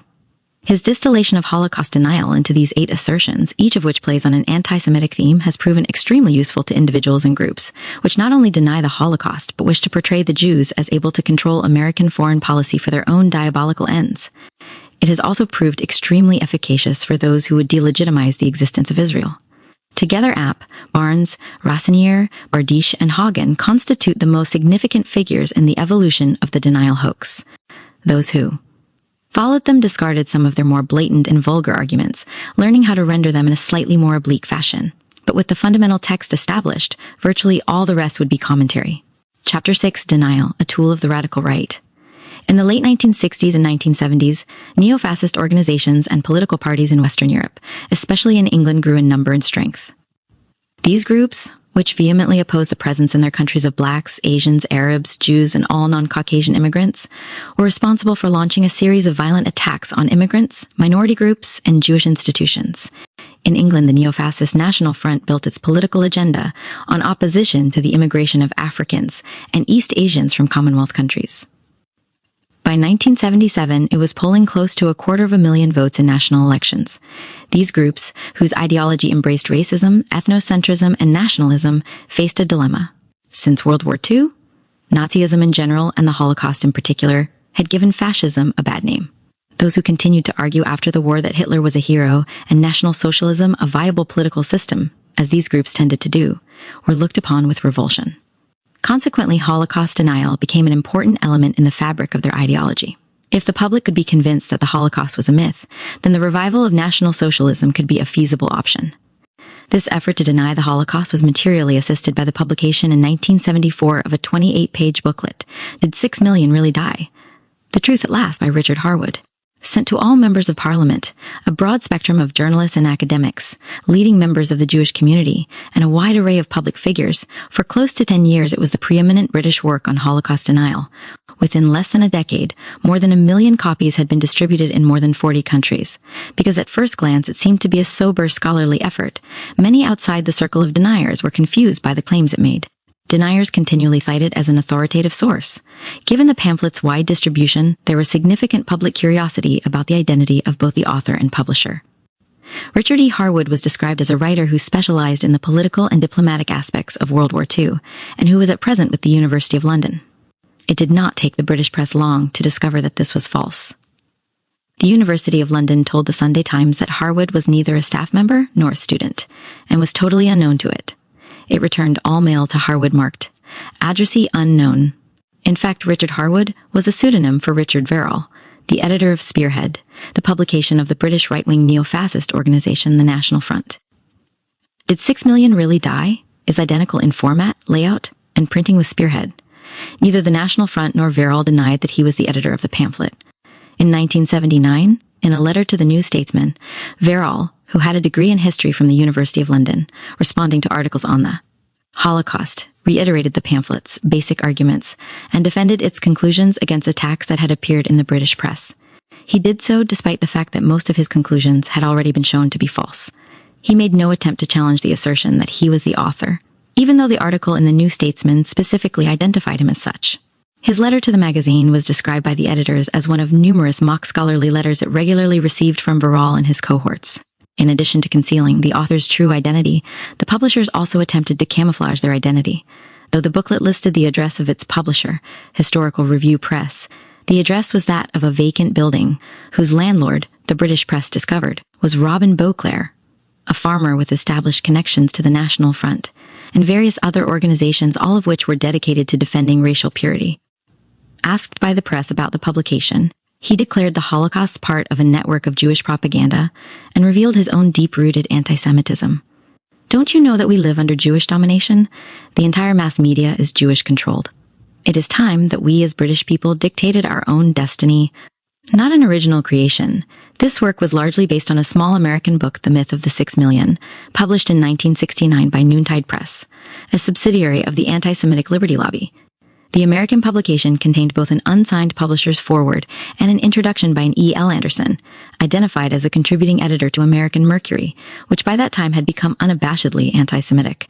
The anonymous publisher was apparently Willis Carto, founder of the Liberty Lobby, Noontide Press, and the Institute for Historical Review. Carto had, as we shall see in a subsequent chapter, long-standing ties to a melange of extremist right-wing political groups in the United States. The Myth of the 6 Million also contained an appendix consisting of 5 articles that had originally appeared in the Carto-controlled American Mercury in 1967-68. They included App's The Elusive 6 Million, Barnes's Zionist Fraud, Teresa Hendry's Was Anne Frank's Diary a Hoax?, The Jews That Aren't, by Leo Hyman, Paul Racinier, Historical Revisionist by Herbert C. Roseman, and a review of Racinier's book by Harry Elmer Barnes. The American publication was apparently written by David Hagen, a Harvard PhD whose work had influenced Harry Elmer Barnes. In 1969, he sued Noontide Press for damages, claiming authorship of The Myth of the 6 Million. Retire on a well-earned pension. 11. Both these publications consistently mix truth with fiction, accurate with fabricated quotes, and outright lies with partially correct information. The manner in which the British work liberally paraphrased the American publication indicates that in many instances Harwood may not have gone back to the original sources, but simply repeated what the Americans had already said. The Americans, in turn, had done their own borrowing from other deniers. This liberal borrowing was not something out of the ordinary for deniers, who make it a practice to draw on other deniers not only for their sources but for verification. They have long engaged in what has been described as an incestuous merry-go-round cross, fertilizing and compounding falsehood. 12. The basic arguments cited in both works are based on material gleaned from Racinier, though in certain instances they go even further in their extremism. These publications constitute vivid examples of the relationship between Holocaust denial, racist nationalism, and anti-Semitism. Harwood complained that the big lie of the Holocaust stymied the growth of nationalism, and that whenever Britain or any other European nation attempted to preserve its national integrity, it was immediately branded as neo-Nazi. Preservation of a nation's national integrity had a specific meaning for both publications. The Holocaust myth threatened the survival of the race itself. Harwood echoed the familiar extremist charge that the Anglo-Saxon world faced the gravest danger in its history, the presence of alien races in its midst. Linking Holocaust denial and the defense of the race, he argued that unless something was done to halt the immigration and assimilation of non-Caucasians, Anglo-Saxons were certain to experience not only biological alteration, but the destruction of their European culture and racial heritage. This argument, a standard element in National Front ideology, blamed Jews for engineering the racial and national degeneration of England, as well as Europe as a whole. Shortly after the publication of Harwood's pamphlet, a National Front leader accused Jews of pouring billions into promoting race mixing in order to weaken nationalist identity throughout the world, thereby enhancing the possibility of their own world domination. According to Harwood, Jews have used the Holocaust myth to preserve their heritage and, at the same time, render other peoples impotent in their attempts at self-preservation. In his view, Jews, who have relied on their formidable powers of manipulation, have reaped personal and communal gains at a substantial cost to the well-being and security of other nations. Harwood complained that any time a person dared to speak of the race problem, he or she was branded a racist, a code word for Nazi, and that Nazi was of course synonymous with a perpetrator of the Holocaust. The introduction to the American book made the same connection. arguing that the Holocaust myth made it impossible for America to deal with its overwhelming race problem. The Holocaust had caused Nazism to fall into disrepute. Consequently, the problems that emanated from Negro-white contact in the same society could not be addressed for what they really were, biological and political. Anyone who dared to do so was accused of advocating racism, the very hallmark of the Nazi. 19 since the 1960s, and the increased immigration of non-Caucasians into Europe, particularly to Britain and France. The extreme right in each of these countries has articulated this strange melange of arguments that knit together racism, the revival of fascism, and Holocaust denial. In North America, they have been espoused by an array of right-wing extremist groups. Given the connection between these two ideologies, it is logical to expect the Holocaust hoax to remain a fixed component of the litany of arguments posed by these extremist fringes of society. In order to rehabilitate the reputation of National Socialism, these two publications tried to prove that the Nazis' intention was emigration, not annihilation. First, they argued that the final solution was nothing but a plan to evacuate all Jews from the Reich. Then they tried to give this evacuation plan historical legitimacy by linking it with the name of the founder of the modern Zionist movement, Theodor Herzl. They claimed that the Nazis were simply trying to realize Herzl's original goal of transferring all the Jews to Madagascar. In fact, Herzl never addressed the issue of Madagascar. At one point, he briefly considered Uganda as an alternative to the land of Israel, but dropped the idea when it met with furious opposition from other Zionists. This is not the only way Harwood used revised history to transform the Nazis into supporters of immigration. Attempting to prove that the Nazis were primarily interested in a benign population transfer, he wrote that a main plank of the National Socialist Party platform before 1933 was Jewish emigration to Madagascar. In fact, emigration of the Jews was never included by the Nazis in their party platform prior to 1933, let alone used as a main plank. The Madagascar plan was never mentioned as a possibility until the late 1930s. The Nazi slogan was Juda Vereki, perish Judah, not emigrate Judah. The full meaning of Juda Vereki is lost in English translation. It is akin to perishing like a lice-ridden cur. 21 Nazi leaders, among them Josef Goebbels, Julius Streicher, and Hans Frank frequently, described Jews as vermin in need of extermination. In 1929, Goebbels wrote, "Certainly the Jew is a human being, but then the flea is a living thing too, only not a pleasant one. Since the flea is not a pleasant thing, we are not obliged to keep it and let it prosper. But our duty is rather to exterminate it, likewise with the Jews." 22. In an article in the Völkischer Beobachter in 1921, Hitler described the Jews as lice and bugs sucking the German people's blood out of its veins. 23. The claim that the Nazis were interested in Jewish emigration exemplifies how deniers draw falsehoods from truth. Emigration was indeed employed by the Nazis in the 30s as a means of ridding the Reich of Jews. From 1933 until 1939, the Nazis vigorously pushed the Jews to emigrate, and more than 300,000, or approximately 50% of the German Jewish population, did so. While deniers use this data to portray the Nazis as benignly engaged in a population transfer, the Nazis' true intentions during the 1930s were to brutally destroy the German Jewish community and simultaneously sow seeds of anti-Semitism abroad. During the pre-war period, this was their means of creating a Germany that was Judenrein. The chaos of the war allowed them, or some would argue, forced them to move from emigration to annihilation. But even emigration, when employed by the Nazis as a solution to the Reich's Jewish problem, had diabolical intentions. A Foreign Office memorandum of January 25, 1939, delineated the more cynical aspects of the emigration plan. The poorer, and therefore more burdensome, the immigrant Jews to the country absorbing them, the stronger the country will react, and the more favorable will the effect be in the interest of German propaganda. 24. As the Nazis exported penniless and desperate Jews, they also exported anti-Semitism. This was, in part, the reason why they stripped Jews of their possessions through an increasingly onerous emigration tax. By January 1939, they had been totally excised from the German economy. On occasion, Reich leaders simply took groups of Jews and placed them outside Germany's borders, forcing their neighbors to have to accommodate a large group of destitute immigrants. The best known of these incidents took place on the Polish border at the end of October 1938 on the eve of Kristallnacht, the anti-Jewish Nazi pogrom of November 1938, during which hundreds of synagogues were destroyed and 26,000 Jews were put into concentration camps.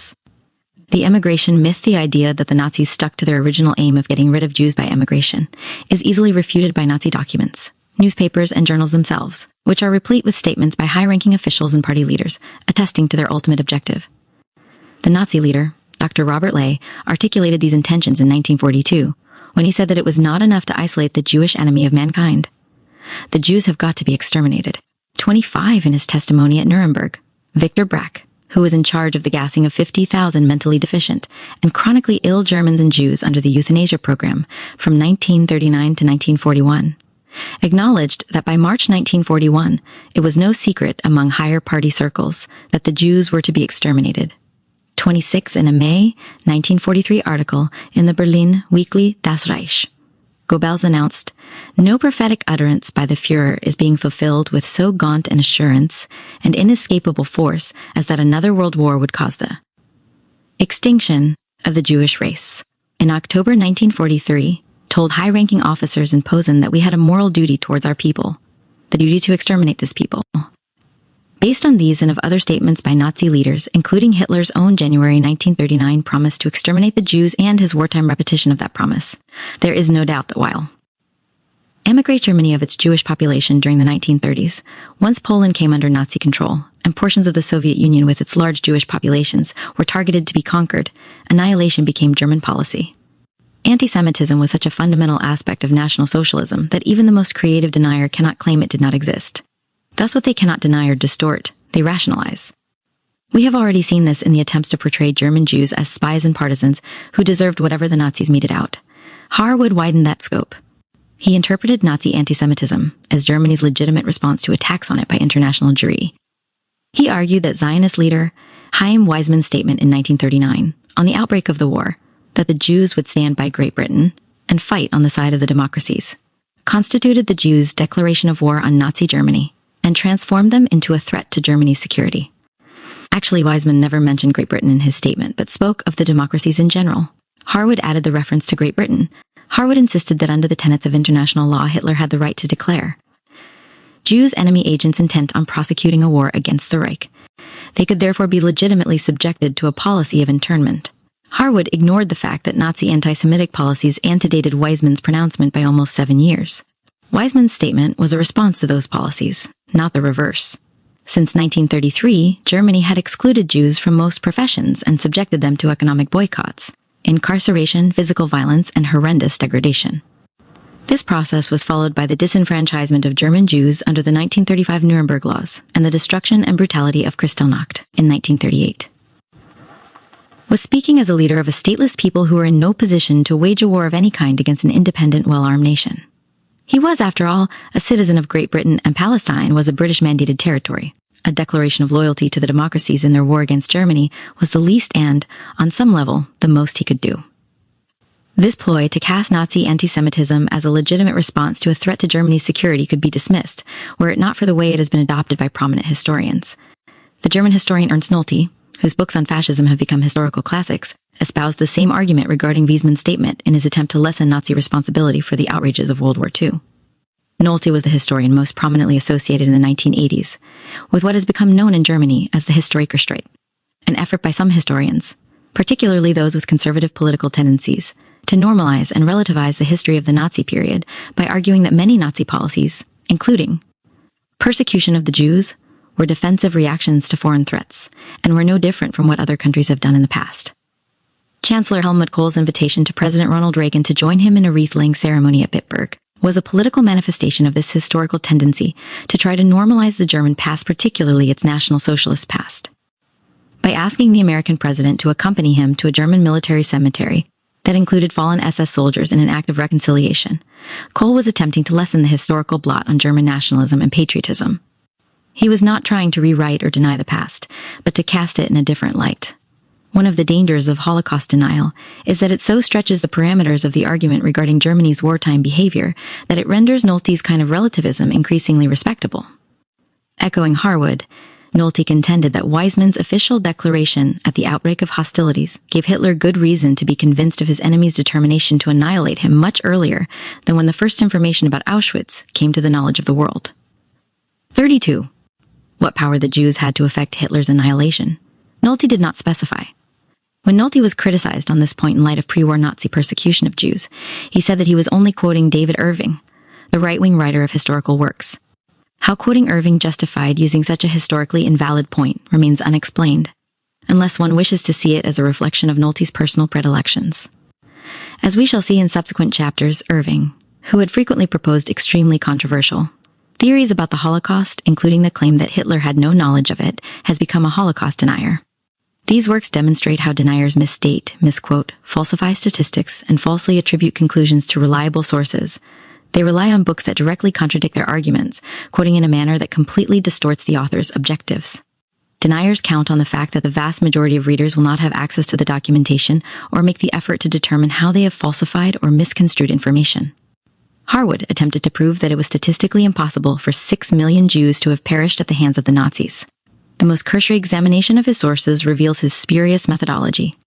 He cited Chambers' encyclopedia, which according to Harwood concluded that the total Jewish population of pre-war Europe was 6,500,000. This would mean that almost the entire number were exterminated. How then, Harwood asks, was it possible for so many Jews to emigrate to other countries or to receive reparations if almost all had been annihilated? 34. Chambers does in fact cite a figure of 6,500,000, but not as the size of the Jewish population of pre-war Europe. On the continent of Europe, apart from Russia, whose western provinces also suffered terribly, only a handful of numerically unimportant communities in neutral countries escaped, and of the 6,500,000 Jews who lived in the Nazi-dominated lands in 1939, barely 1,500,000 remained alive. The Jewish population in those countries that were Nazis in 1939. Harwood also argued that the Germany prior to the outbreak of the Nazis and any form of persecution, they cannot therefore be counted among the 6 million. They cannot therefore be counted places that in the mid-1930s seemed perfectly safe, for example, the Netherlands, France, and Belgium. They were eventually caught up in the Nazi maelstrom. Given that 6 million is the death toll of all European Jewry, the percentage of Jews who emigrated is a meaningless statistic unless one notes their destination. Whatever sources deniers cannot twist, they ignore, particularly when they contradict their most basic contentions.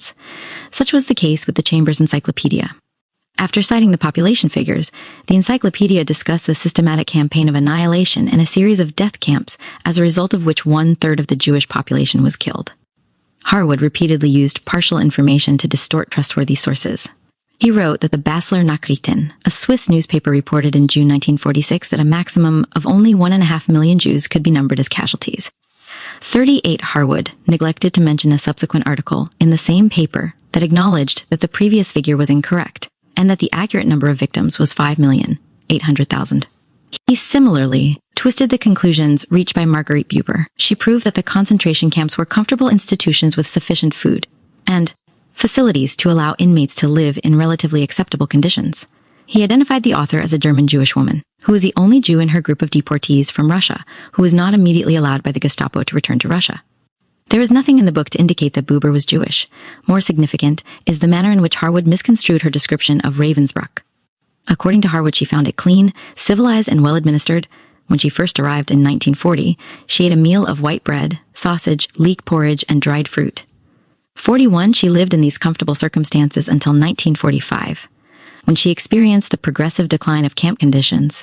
In making this claim, Harwood was voicing a familiar argument. According to the deniers, the terrible conditions of the camps were caused by the Allied destruction of the German civilian communication, transportation, and supply systems. The Allies, who wrought havoc on Germany's civilian infrastructure during the latter stages of the war, prevented the Germans from feeding camp inmates. That is why the survivors in the camps were in such an emaciated condition when the camps were opened. Harwood absolved the victimizers and blamed the victors, transforming the Allies into perpetrators responsible for much of the suffering that occurred in Germany.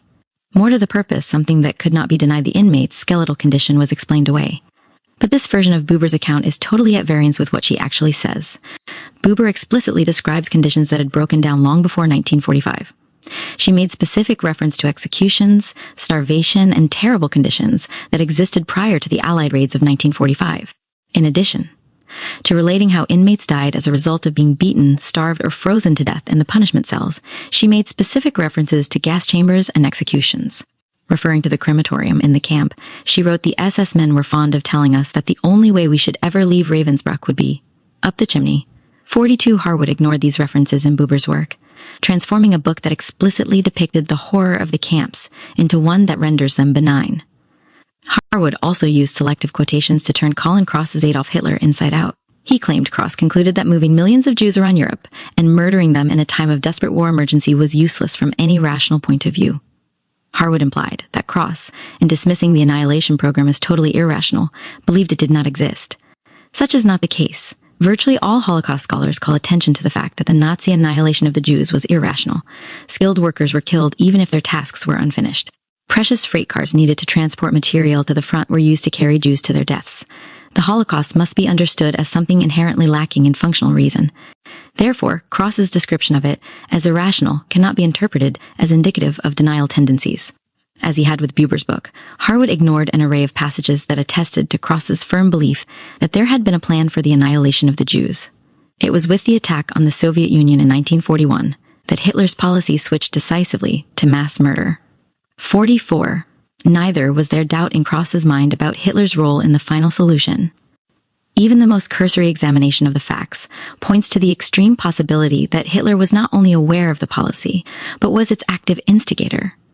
Moreover, Himmler repeatedly and definitely told his officials, according to the minutes of meetings, that the extermination program was based upon the leader's orders. Finally, there are statements in Hitler's testament of 1945, in which are recounted the destruction of European Jewry as his achievement. Moreover, Cross stressed that the Holocaust was a fundamental aspect of Hitler's policy. The number of men, women, and children who were herded into gas chambers and murdered simply for being Jews did run into millions. 46. Harwood employed this tactic of trying to make a book say what it does not in an even more systematic fashion in his treatment of the 3-volume 1948 report of the International Committee of the Red Cross on its attempts to assist those interned in camps. Blatantly misrepresenting the information contained in the report, Harwood tried to make it appear to lend credibility to the deniers' proclamations. He described it as the only survey regarding the Jewish question in Europe during World War II, and the conditions of Germany's concentration camps that was not only unique in its honesty and objectivity, but strictly politically neutral. According to him, it demonstrated that the International Red Cross had found no evidence whatever in camps in Axis, occupied Europe of a deliberate policy to exterminate the Jews. 47. Harwood contended that in all its 1,600 pages, the report failed to make any mention of such a thing as a gas chamber. Though the ICRC admitted that Jews had suffered rigors and privations, as had many other wartime nationalities, it's complete. Silence on the subject of planned extermination is ample refutation of the 6 million legend. 48. Harwood could make this claim only by ignoring key sections of the ICRC report. The Red Cross was absolutely specific about the Jews' fate. It made reference to the Nazi attempt to annihilate them, observing that under Nazi-ruled Jews had been transformed into outcasts condemned by rigid racial legislation to suffer tyranny, persecution, and systematic extermination. The ICRC, which was empowered to exercise supervision over other prisoners and POWs, admitted it could not do this for the Jews. No kind of protection shielded them. Being neither POW nor civilian internees, they formed a separate category, without the benefit of any convention. Most important, the ICRC specifically delineated how systematic annihilation was carried out. They were penned into concentration camps and ghettos, recruited for forced labor, subjected to grave brutalities, and sent to death camps without anyone being allowed to intervene in those matters. These were not the ICRC's only references to death camps or systematic annihilation. Among the other references were the following. Harwood contended that the report made nonsense of the allegation that there were gas chambers cunningly disguised as shower facilities. He substantiated this assertion by quoting a passage from the report that depicted how ICRC officials inspected baths and showers in the camps. When they found problems, they acted swiftly to have fixtures made less primitive and to have them repaired or enlarged. 53. This, Harwood argued, demonstrated conclusively that showers functioned as showers, however primitive, and not as killing apparatus. The problem with Harwood's choice of this citation, which he quoted correctly, is that the passage had nothing to do with German concentration camps. It referred to Allied camps for civilian internees in Egypt. Harwood repeatedly asserted that from August 1942, the ICRC was allowed to visit and distribute food parcels to major concentration camps in Germany, and that from February 1943, this privilege was extended to all other camps and prisons. Harwood claimed that this information was to be found on page 78% of the report's 3rd volume. The page did refer to major concentration camps in Germany, but indicated that they included only Dachau and Oranienburg. The concession that was extended in 1943 included all other camps and prisons in Germany. This meant that numerous camps outside Germany were not included.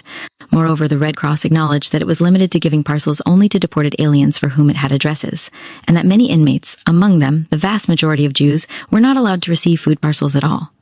In yet another attempt to misrepresent the ICRC's findings, Harwood contended that the relief organization had documented the fact that a significant proportion of European Jews had not been interned in camps, but remained, subject to certain restrictions, as part of the free civilian population. This, he declared, conflicted directly with Jewish claims that the extermination program was conducted with great thoroughness. In this instance, Harwood neglected to quote the opening paragraph of the chapter on which he based these assertions.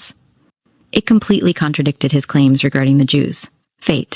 No other section of the population endured such humiliation, privation, and suffering. Deprived of all treaty protection, persecuted in accordance with National Socialist doctrine, and threatened with extermination, the Jews were generally deported in the most inhuman manner, shut up in concentration camps, subjected to forced labor, or put to death.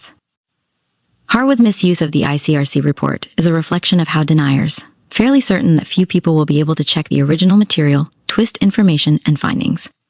Rather than misquote, as with other sources, Harwood simply omits those numerous sections of the report which contradict his claims. Harwood even used other sources to try to misrepresent the ICRC's findings. He claimed that a Swiss paper, Die Tat, had surveyed all World War II casualties and concluded, based on ICRC statistics, that the number of victims of political, racial, or religious persecution who died in prisons and concentration camps between 1939 and 1945 amounted to 300,000, not all of whom were Jews. Harwood argued that this figure was the most accurate assessment of the number of victims. The Swiss paper did cite the 300,000 figure, but only in reference to Germans and German Jews, not nationals of other countries. It did not conduct a survey of all World War II casualties and made no reference to Red Cross figures. The ICRC, inundated with correspondence about these assertions, has repeatedly attempted to refute the deniers' claims. In 1978, the official ICRC bulletin protested that the rescue agency has never published or even compiled statistics of the kind that were being attributed to it. The work of the ICRC was to help war victims, not to count them. Even if it had wished to count victims, it could not have done so because its representatives were permitted to enter only a few concentration camps and only in the final days of the war. This was not the first time the ICRC tried to refute Harwood's charges. In 1975, after Harwood's pamphlet appeared in England, and increasing numbers of right-wing groups began to reiterate the claims about the record of the humanitarian organization, the central office of the ICRC wrote to the Board of Deputies of British Jews in London regarding Harwood's citations. The figures cited by the author of the booklet are based upon statistics falsely attributed to us, evidently for the purpose of giving them credibility, despite the fact that we never publish information of this kind. 61. Despite the various attempts by the ICRC to set the historical record straight, the deniers have continued to rely on this disinformation. In 1985, at the trial of Ernst Zundel, a German immigrant who was accused by the Canadian government of publishing and distributing Holocaust denial materials, including "Did 6 million really die?" These false claims regarding the ICRC were introduced by the defense as a means of demonstrating that the relief agency thought the Holocaust was a myth. In a fashion that has become typical of all deniers, Harwood relied on traditional anti-Semitic stereotypes to make his case. He asserted that Germany's persecution of the Jews was the major reason the Allies went to war. This claim was intended to buttress the anti-Semitic stereotype of the power of the Jews to compel the Allies to accede to their wishes. Harwood conveniently ignored the fact that Germany began the war by attacking Poland on September 1, 1939. The United States, which was well aware of the extent of the suffering of the Jews, did not enter the war in Europe until after Pearl Harbor, when Germany declared war on the United States. All the Allies had carefully tracked Germany's treatment of the Jews since 1933. They had not declared war on Nazi Germany after the Nuremberg Laws, Kristallnacht, or any of the numerous indignities meted out to the Jews in the pre-war period. The United States, which knew of the massacres of Jews on the Russian front in 1941, did not act to help. Clearly, had it been mistreatment of the Jews that prompted the Allies to act, they should have gone to war long before they did. Harwood also misconstrued the Nuremberg trials. He claimed that the court accepted 300,000 written affidavits containing charges against those accused of war crimes. Harwood insisted that the large number of affidavits was indicative of the extent of the hoax. At the Zundel trial, Raoul Hilberg, who was called as an expert witness, estimated that in the aggregate approximately 40,000 documents had been submitted by the prosecution. Included in these were copies of German correspondence and Third Reich documentation. Notwithstanding the fact that the assertions regarding 300,000 affidavits has no basis, in truth, it has become a standard part of Holocaust denial. Harwood's most outlandish assertion regarding the trial was that defense lawyers at Nuremberg were prevented from cross-examining prosecution witnesses. The most cursory examination of the records of the Nuremberg trials indicates that attorneys had the opportunity to conduct cross-examinations. Harwood also attempted to convince readers that the diary of Anne Frank was a fraud. In a section entitled Bestseller: A Hoax, he asserted that the diary was part of the fabrication of a propaganda legend. 65 Harwood was not the first to try to cast doubt on the authenticity of the diary. He was building on attacks on the diary's credibility that had begun as early as 1957. This theme would be more fully developed by French denier Robert Fourisson and would be at least partially responsible for the 1989 decision of the Netherlands State Institute for War Documentation to issue a critical edition of the diary firmly verifying its authenticity. 66. Given the vast array of misstatements, misquotes, and outright falsifications in Harwood's pamphlet, questions regarding its impact remain.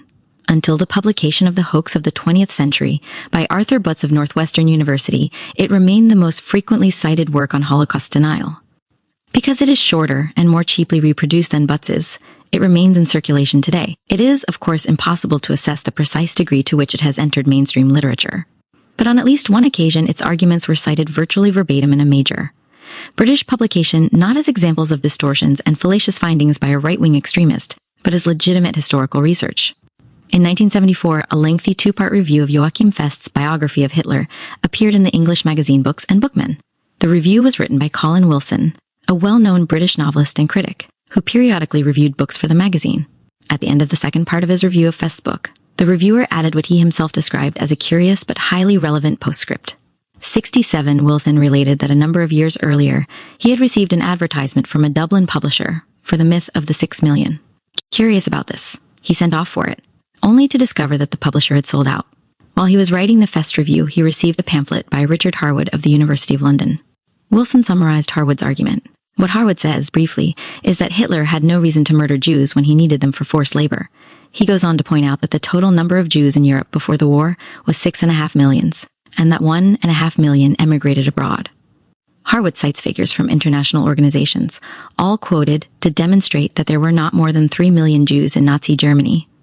Wilson was impressed by Harwood's denial of the existence of extermination camps, and accepted as fact his allegation that most of the memoirs about the camps were journalistic forgeries, turned out like pornography for an audience that revels in horrors. He also believed Harwood accurately cited figures from international organizations, such as the ICRC.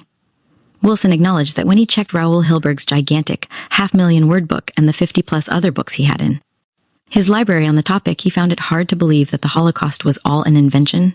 He conceded that there was plenty of evidence to prove that the Third Reich detested Jews, and that Hitler would have thought nothing of exterminating them. Nonetheless, after reading Harwood's volume, he found it pertinent to ask whether the Nazis had really exterminated 6 million Jews, or whether claims that they had were just another emotional historical distortion.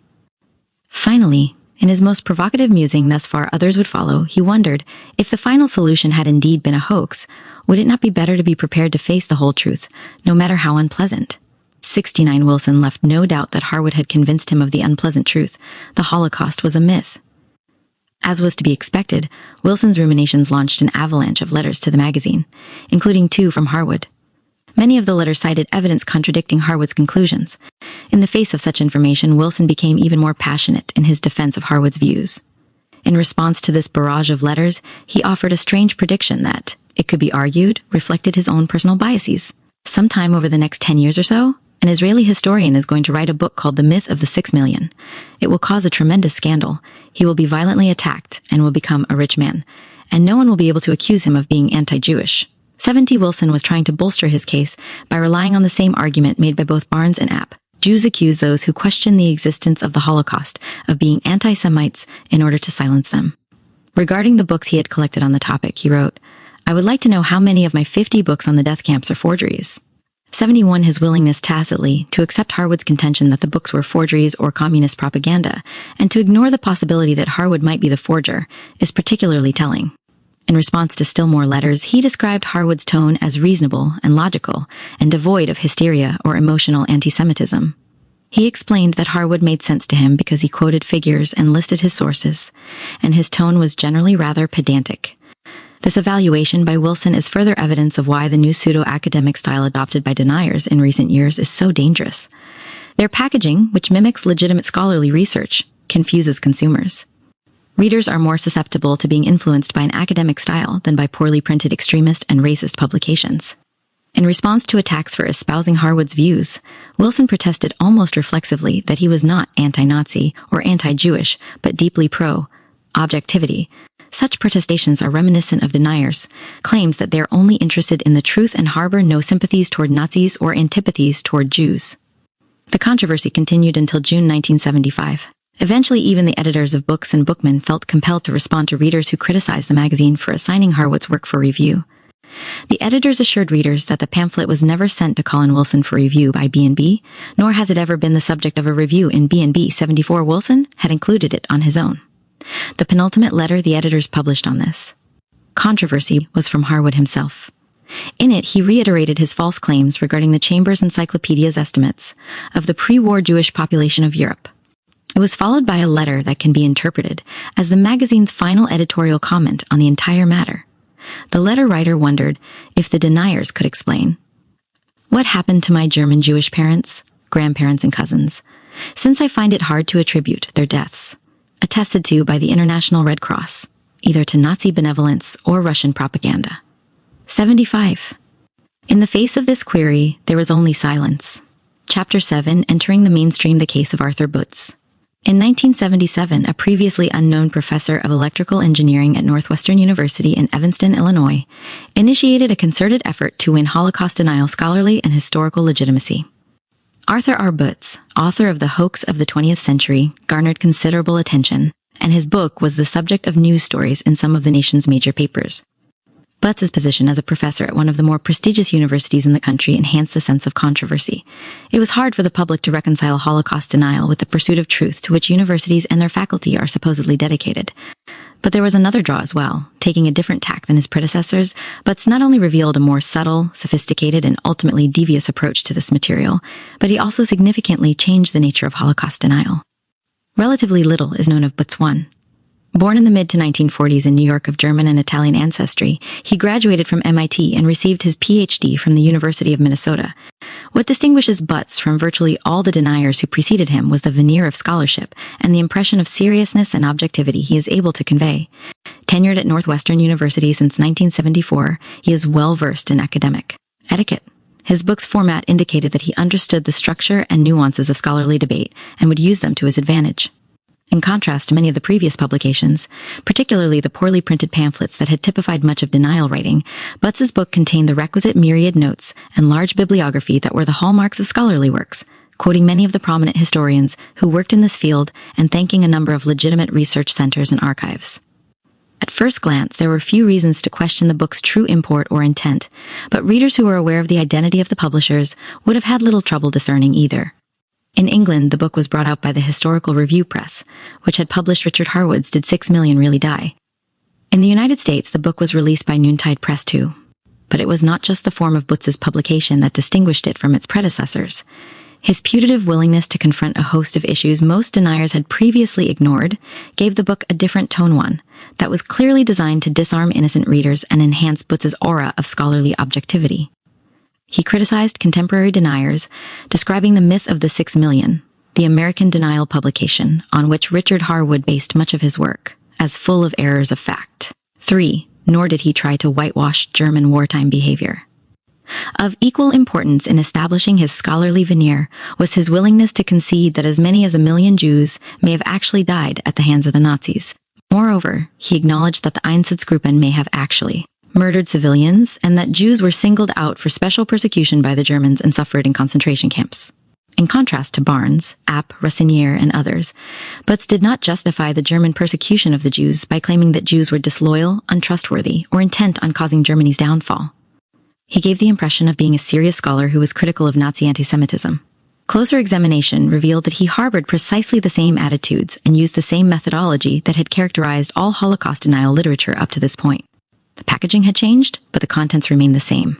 Anything that disagreed with Butz's foregone conclusion and the thesis of his book that the story of Jewish extermination in World War II was a propaganda hoax, and that the Jews of Europe had not been exterminated, was dismissed as obvious lies. Ludicrous, breathtakingly absurd, absolutely insane, fishy, obviously spurious, and nonsense, survivor literature. The term is always placed in quotes, is dismissed as full of endless raving about extermination. Despite his attempt to project a scholarly aura, however, Butts allows his rhetoric to fall into a very different category. American diplomats engaged in hysterical yapping about the 6 million, and stories of gas chambers were wartime propaganda, fantasies, garbage, and tall tales. 8. Evincing the same sympathies as previous generations of deniers, Butts declared that the greatest tragedy was that the Germans and Austrians had been the real victims. He also showed the same antipathies as those who had preceded him. Describing Jews as among the most powerful groups on earth, he argued that they possessed formidable powers to manipulate governments, control war crimes trials, govern the media, and determine other nations' foreign policy, all in the name of perpetrating the hoax of the 20th century. According to Butts, Jews invented this hoax in order to further Zionist ends. 11. Thus, one could extrapolate from Butts's argument that whatever anti-Semitism the Nazis displayed was well justified. This demonology, common to virtually every denier, is an affirmation of Nazi ideology. The Nazis depicted Aryans as the master race, strong and invincible. Jews, in contrast, were not human. Despite their superiority, Aryans were considered highly vulnerable to Jewish conspiracies. The Jews' ability to create the hoax had proven the Nazi thesis correct. They were a threat to the world. In the book and in subsequent articles published in the Journal of Historical Review, Butts acknowledged the validity of a number of the criticisms commonly directed at deniers, including that their ranks numbered no historians with any scholarly academic standing. Bemoaning this, Butts attributed it to the fact that respected scholars had been frightened away from questioning something as established as the Great Pyramid. It was because of the default by professional historians that non-historians such as himself were left with the responsibility for exposing the idiotic nonsense of the Holocaust. In order to mainstream Holocaust denial and attain for it scholarly respectability, Butts also had to acknowledge that denial books, articles, and journals are published by neo-Nazi, extremist, and racist groups, side by side with intensely nationalist or white supremacist racial diatribes. Attempting to deflect this criticism, Butts agreed that in an optimal situation, deniers' work would appear in scholarly journals, but the normal channels of scholarly research had been blocked to those who would reveal the truth. In the interest of exposing the hoax, those who worked in this field had no option but to turn to these ideological publications. When he depicted the deniers as martyrs willing to risk their reputations by appearing in these publications because they had no other option, he ignored the intensive symbiotic relationship, far more than a marriage of inconvenience, that existed between these groups. Since the publication of the book, Butts, who has assiduously tried to maintain his image as a disinterested scholar, has been associated with a variety of extremist and neo-Nazi groups. His books are promoted and distributed by the Ku Klux Klan and other neo-Nazi organizations. When his book first appeared, it was serialized in the neo-Nazi German weekly Deutsche National Zeitung.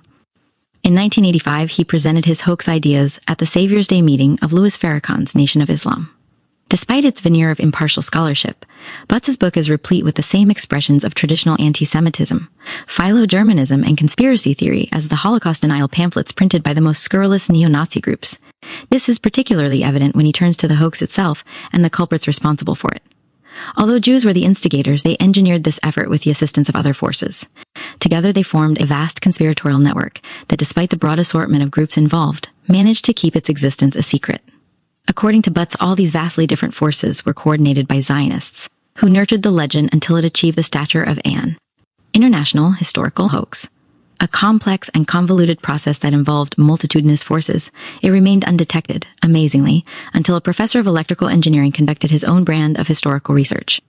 Butts's list of culpable parties is all-encompassing. He blames the Zionist International and the Communists, as well as the U.S. government's War Refugee Board and Office of Strategic Services.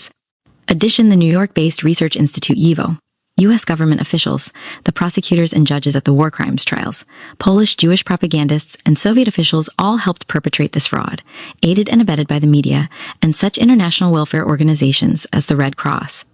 Butts vacillated between holding Jews solely responsible for this Jewish hoax, which was also a Zionist hoax 17, and presenting it as the result of a cooperative effort in which Washington, London, Moscow, Jerusalem, and Jews everywhere had participated.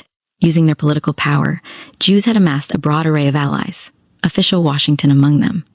Noteworthy that those Jews who pressured Washington to cooperate in the hoax were the same ones who were unable to convince it during the pre-war and war years to liberalize the immigration system, open its doors to the 900 Jews on the St. Louis, admit German Jewish refugee children, transport refugees on empty transport ships returning from Europe, or permit any more than 1,000 Jews to enter the United States during the war itself.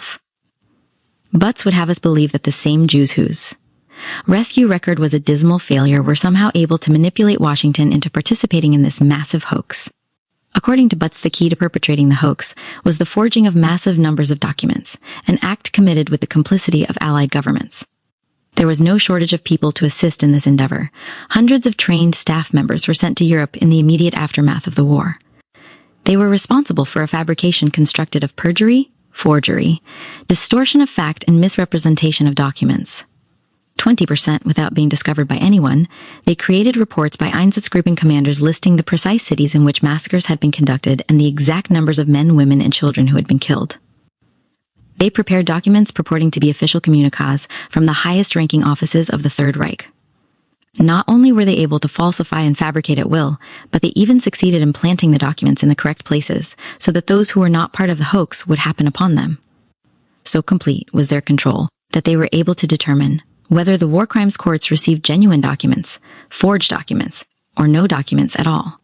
They even created false recordings of speeches by Nazi leaders and inserted them into the materials collected by the liberating forces. Without their scheme being discovered and exposed by anyone, these hundreds of forgers working in both Western and Eastern zones, and with the acquiescence of American, British, French, and Soviet officials, somehow managed, in an incredibly short space of time, to produce thousands of documents, all of which were designed to prove that the Nazis intended to annihilate the Jews. The most important question was never addressed by either Butts or any of his compatriots. Why, if the propagandists responsible for the hoax were so successful at producing such a vast array of documents, did they not produce the one piece of paper deniers claim would convince them there had been a final solution? That is, an order from Hitler authorizing the destruction of the Jews. Butts attempted to explain away Nazi references to extermination, including Hitler's repeated use of the phrase Vernichtung des Judentums, the destruction of Jewry.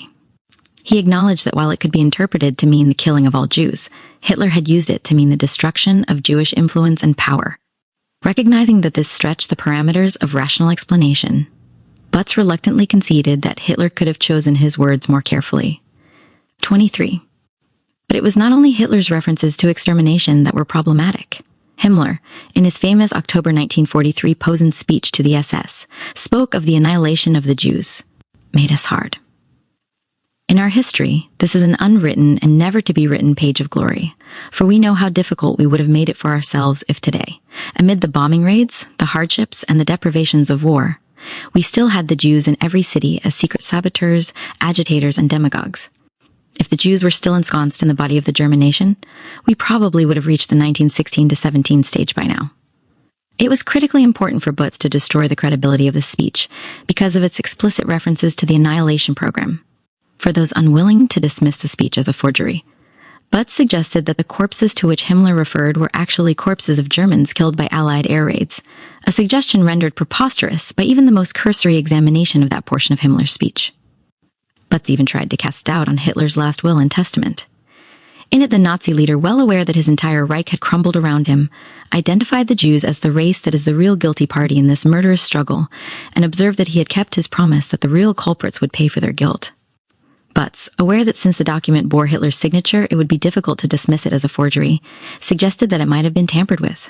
26, however, he offered no evidence to support his contention, apparently cognizant of the fact that this was not a very convincing argument. He assured readers that even if the will were genuine, it should not be taken seriously because it simply typified the tendency of all politicians, before terminating their public careers, to exaggerate the significance of their work. 27. Butts seemed oblivious to the disturbing implications of his attempt to explain away the true meaning of Hitler's statements by casting the will as an exaggeration. Exaggeration has a number of functions it can serve to: amplify one's own merits and positive accomplishments, compensate for one's failings, or consciously agitate one's followers to take certain actions. What function did Butts think Hitler's exaggeration served in this regard? Was he exaggerating in order to compensate for his failure to see this murderous struggle through to the end? Was he exaggerating in order to amplify his own merits, which in this case included the persecution of the Jews? Or was he exaggerating as a form of triumphalism to celebrate acts of oppression terrible enough, according to Butts's estimate, to have resulted in the deaths of 1 million Jews? Whatever the particular function Butz had in mind, his suggestion that Hitler would want to exaggerate the significance of this particular aspect of his work bespeaks a very strange notion of National Socialism's triumphs. In fact, his reasoning is reminiscent of App's argument that the fact that some Jews survived is proof that no Jews were killed. In order to convince his readers that the Holocaust is the propaganda hoax of the century, if not of recorded history, Butz had to demonstrate that the testimony of numerous war crimes defendants confirming the existence of an annihilation program was false. First, he tried to shed doubt on the credibility of witnesses in general by declaring all testimony inferior to documents. His reasons for making this pronouncement were evident. The extensive testimony that exists, whether it comes from victims, perpetrators, bystanders, or neutral parties, all confirms the existence of an annihilation program. Documents could be discounted as forgeries, declared to have been tampered with, or interpreted in a tangled fashion to satisfy a particular ideological bent. It would have been more difficult, though. Butz, like all deniers, tried to do so to dismiss everyone who spoke of an extermination program as either a liar, dupe, propagandist, or self-incriminator. Butz's preference for documents notwithstanding, he still had to explain away those defendants who said, "I was there, I saw the killings," or "I heard Hitler and Himmler speak of the extermination of the Jews." Indeed, Butz's resourcefulness in this regard constitutes the most creative aspect of his book. Breaking ranks with previous deniers, he dismissed the explanation that the only reason Nuremberg defendants confessed was because they had been tortured into admitting their guilt. He argued that they recognized that since the world was convinced that a Holocaust had taken place, they could not possibly deny it and hope to be believed. Though they had done no wrong, the world was intent on finding them guilty. Since protesting their innocence would have been counterproductive, the defendants and their lawyers decided that the best tactic was to plead guilty. This approach provided Butz with a reply to one of the most oft-feared criticisms directed at deniers. If the Holocaust is a hoax, why did the Nazi defendants themselves acknowledge that it happened? For Butz, it was all quite simple. It was better to admit to the crime of the century and risk losing one's life than to protest against a monstrous fraud.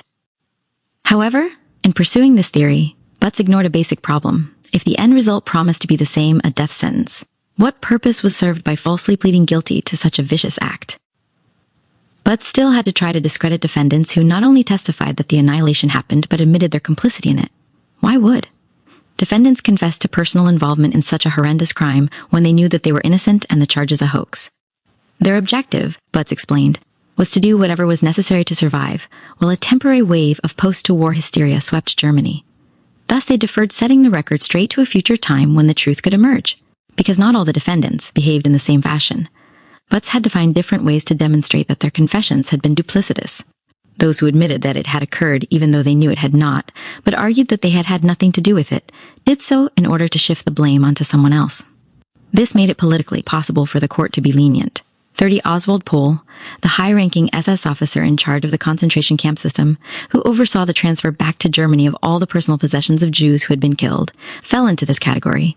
Essentially responsible for running the camps and for the economic aspect of the final solution, Pohl was condemned to death for his role.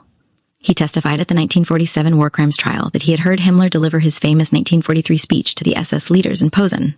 Butz declared this to have been part of Pohl's legal strategy to exploit the culpability of the SS leadership by engaging in a self-serving attempt to blame those who could not defend themselves. Butz offered yet another explanation for the defendants' confessions. They had made a mistake. They had not meant to confess to the existence of an annihilation program. They had not comprehended the questions posed to them by their captors. Though their answers made it sound as if they were acknowledging the existence of a death plan, in reality they were not. For example, when Hermann Göring explicitly accepted that there had been mass murders, he was confused. Asked about the mounds of corpses or the high number of deaths, he misunderstood the question. He thought he was being asked about German concentration camps, where many corpses had been found. Had he grasped the question, he would have told the Allies that those corpses were the result of the difficult circumstances that existed toward the end of the war, circumstances that resulted from Allied actions.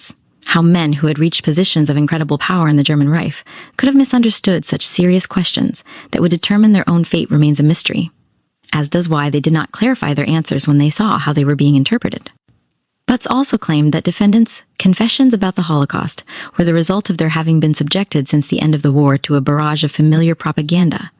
These former leaders of Nazi Germany had themselves become victims of the hoax. One must marvel at the power of those responsible for the hoax. Not only had they won the cooperation of the world's greatest military and political powers, forged thousands of pages of documents in record time without being detected, and created physical evidence attesting to an annihilation program, but among their most impressive achievements was success at convincing the very people they accused of perpetrating the hoax that it had actually happened. According to Butz, even this did not exhaust the full extent of Jewish powers. Their most impressive accomplishment was winning the defendants' cooperation in their own incrimination. They persuaded Nazi leaders not only to testify to the veracity of the myth, but to sign their own names to the forged documents. Jewish propagandists convinced the defendants that this would win them clemency from the prosecutors and the court. That is why some documents have signatures that cannot be dismissed as forgeries. Butz never explained why, long after the war crimes tribunals were concluded, defendants did not come forward and say they had lied in order to win lenient treatment. In fact, many of them continued to acknowledge that the annihilation had happened and that they had played a role in it.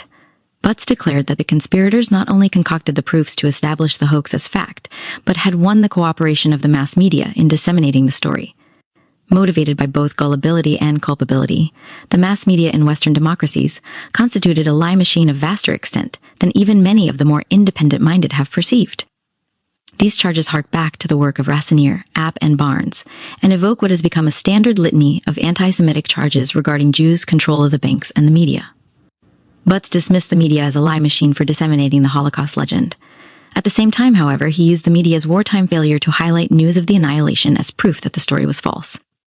This explanation ignored an array of other factors that governed the media's and much of the rest of the world's response to this story. 3.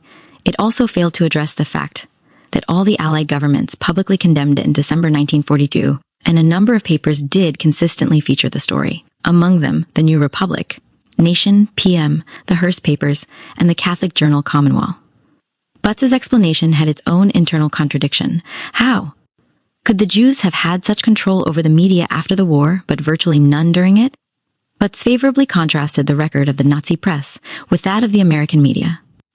The refusal of newspapers in the Third Reich to even mention the Jewish extermination claim was evidence that it was on a higher level than the Allied press. Butz credited the German press for ignoring the propaganda about death camps and focusing its attention on legitimate questions such as the extent and means of Jewish influence in the Allied press. 38 Butz's citation of the Nazi press as an example of high-level journalism, when all forms of public information in the Third Reich were under absolute government control, is itself significant. So, too, is his description of the question of Jewish control of the media as a legitimate one. These are reliable indicators of his own worldview. But references to the annihilation of the Jews were contained not only in German documents and the testimony of war crimes defendants. As we have seen in the discussion of Richard Harwood's work, the ICRCS report specifically mentioned the extermination programs. It is in his treatment of the report that Butz parts company with deniers such as Harwood and his anonymous American counterpart. He did not deny that the ICRC made specific reference to extermination, but he offered a series of explanations as to why these references to extermination did not mean just that.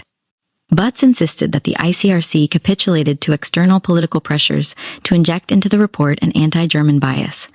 39%, the references to extermination, placated the Allies in general and the Russians in particular. Readers who rejected the notion that the ICRC was willing to acquiesce in such tactics were offered another explanation. The ICRC, just like some of the war crimes defendants, was a victim of the hoax. Despite the humanitarian agency's experiences in Europe during the war, its post-war thinking was contorted by the war crimes trials with their forged documents and spurious testimony. Finally, the reader was warned that the ICRC report, which described the aid the relief agency had provided European Jewry, was self-serving. Butz argued that it was typical of a charitable organization's publications to exaggerate the efficacy of the help it rendered, and that the ICRC may have done less than the report claimed. In probably one of the more revealing observations in the book, he consoled his readers, "We should not be crushed if it were found that the Hungarian Jewish children, or the Jews who walked to Vienna, both of whom were aided by the Red Cross, actually suffered a little bit more than might seem suggested by the report." 42. His contention that readers might be crushed to learn that Jewish children suffered more than the report suggested they did offers a frightening insight into Butz's sentiments. Butz's treatment of the report reflected the flaws in his methodology. He diminished its trustworthiness, accusing the authors of being political pawns, duped by the hoax. However, when it served his purposes, this same report became an authoritative source for determining that the Holocaust had been a hoax. At one point, the report mentioned that many of the inhabitants of Theresienstadt had been transferred to Auschwitz. Given the report's repeated references to extermination, there was little doubt as to what that statement meant. But Butz postulated that because there were no Sinister interpretations placed on that remark, the Red Cross did not think it meant anything notorious. For everyone but Butz and his cadre of deniers, the words transferred to Auschwitz were sinister enough. No further comment was necessary. This attempt to give meaning to the absence of a specific statement is reminiscent of an incident that occurred during the trial of Adolf Eichmann, when Pastor Heinrich Gruber, a Protestant minister, appeared as a witness. During the war, he had repeatedly attempted to persuade Eichmann to ameliorate the treatment of the Jews. He had asked that unleavened bread be sent to Hungarian Jews for Passover, and had traveled to Switzerland to urge his Christian friends to obtain immigration visas and entry permits for Jews. He even tried to visit the concentration camp at Gurs in southern France, where Jews were living in horrendous conditions. He was incarcerated in a concentration camp for his efforts. At his trial, Eichmann tried to prove that his behavior during the war had been acceptable to the German public, arguing that no one had reproached him for anything in the performance of his duties. Not even Pastor Gruber claims to have done so. Eichmann acknowledged that Gruber had sought alleviation of Jewish suffering, but had not actually objected to the very performance of my duties as such.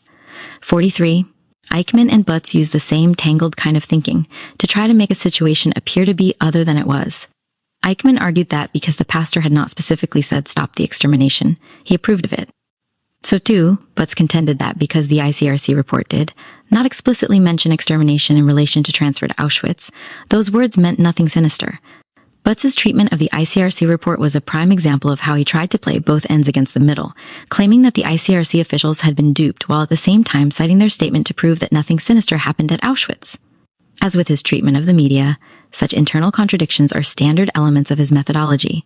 In fact, it is possible for a portion of an individual's testimony or a particular document to contain errors while other portions are correct. Witnesses in a court of law often differ on the details surrounding an event but agree on the essential element. It is axiomatic among attorneys, prosecutors, and judges that human memory is notoriously bad on issues of dimensions and precise numbers, but very reliable on the central event. Nevertheless, one of the denier's favorite tactics is to charge that if a defendant errs in one portion of his testimony, then all of it must be dismissed as false. But Butz engaged in a different tactic in relation to both the media and the ICRC.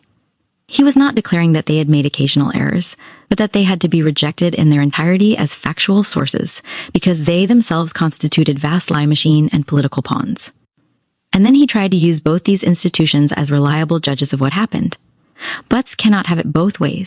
Either they were telling the truth about the essential elements or they were not. It cannot be logically argued that when the ICRC spoke of extermination, it was speaking as a political pawn or a victim of the hoax, but when it spoke of transfer to Auschwitz, it was indicating that there was no Holocaust. Butz advanced no independent source of evidence to corroborate his conclusions. Scholars in any field look for data to verify their conclusions. Deniers consistently ignore existing evidence that contradicts their claims. Many years ago, St. Anselm, a prominent figure in the medieval church, spoke of faith in search of reason. Such is the work of the deniers. Their faith that the Holocaust did not happen leads them to shape reason, facts, and history for their own purposes. Butz could not conclude his attempt to create his hoax theory without addressing the question of the missing Jews. What happened to the Jews whose immediate families say they were killed? He proposed various explanations but offered no proof to support them. First, he scattered these Jews in different places, most, he claimed, throughout the Soviet Union. In addition, at least 50,000 entered the United States. These phantom Jews settled in New York City, where they were able to avoid detection because there were already millions of Jews. Who would have noticed 100,000 more? 45. About all the survivors who claimed that their immediate families had been killed. Butz suggested that they may have well been lying, and that others may not have been lying but mistaken in thinking their families had been murdered, when in fact they were really alive. Where then had they gone? They survived the war but did not reestablish contact with pre-war relatives. 47%, while some survivors may have been. Forbidden by the Soviet Union from contacting their families, Butz offered a more plausible motivation. Many of these survivors were in marriages that were held together by purely social and economic constraints. 48 those constraints were dissolved by the war. In the post-war period, these lonely wives and husbands found other partners and established relationships that were more valuable than their previous ones. Abandoning their spouses, children, and other relatives, they started a new life, becoming part of the hoax in order to justify their decision. Obviously aware that this could not account for even a fraction of the people who are missing, Butz expanded on how this part of the hoax operated. One person was reported missing by a spouse, children, parents, siblings, and in-laws. Consequently, one Jew was repeatedly counted as a victim. The possibilities for accounting for missing Jews in this way are practically boundless. 50 assuring readers of the credibility of this thesis. Butz observed that he too had lost contact with a great many former friends and acquaintances, but I assume that nearly all are still alive. 51%, even by Butz's own standards of what happened to the Jews. They were forcibly moved from their homes, placed in ghettos, incarcerated in work camps, separated from their families, and forced to live under such difficult circumstances that 1 million died. Such a statement was casual and callous. Given the reality of what did happen, it was far more than that. Every author aspires to some form of immortality, hoping that his or her work will continue to speak beyond the limits of the years. Butz has achieved that. His conclusions are posted on numerous computer bulletin boards, including both mainstream ones as well as those associated with the Klan and neo-Nazis. Armed vigilante groups cite Butz's conclusions to legitimate their anti-Semitism, weave his conclusions into their worldview. Together with such other infamous works as the Protocols of the Elders of Zion, it will serve as a standard against which other implausible and prejudicial theories will be measured. Chapter 8, The Institute for Historical Review. Late in the summer of 1979, on the campus of a private technical school near Los Angeles Airport, a relatively obscure organization, the Institute for Historical Review, convened the first revisionist convention. At that time, the IHR, which had been founded the previous year, had garnered little publicity. Most people who were aware of its existence dismissed it as a conglomeration of Holocaust deniers, neo-Nazis, philo-Germans, right-wing extremists, anti-Semites, racists, and conspiracy theorists. At the meeting, the director of the Institute, a man known to those gathered there as Louis Brandon, announced that the IHR would pay a reward of $50,000 to anyone who could prove that the Nazis operated gas chambers to exterminate Jews during World War II. Brandon, whose real name was William David McCalden, subsequently admitted that the offer was never a serious endeavor, but was designed as the linchpin of the Institute's publicity-seeking campaign. The reward was a gimmick to attract publicity. McCalden boasted to readers of the IHR's journal, the Journal of Historical Review, that the plan was a great success. It generated newspaper clippings that could be measured in vertical inches. McCalden's enthusiasm notwithstanding, the stunt actually ended up costing the IHR dearly.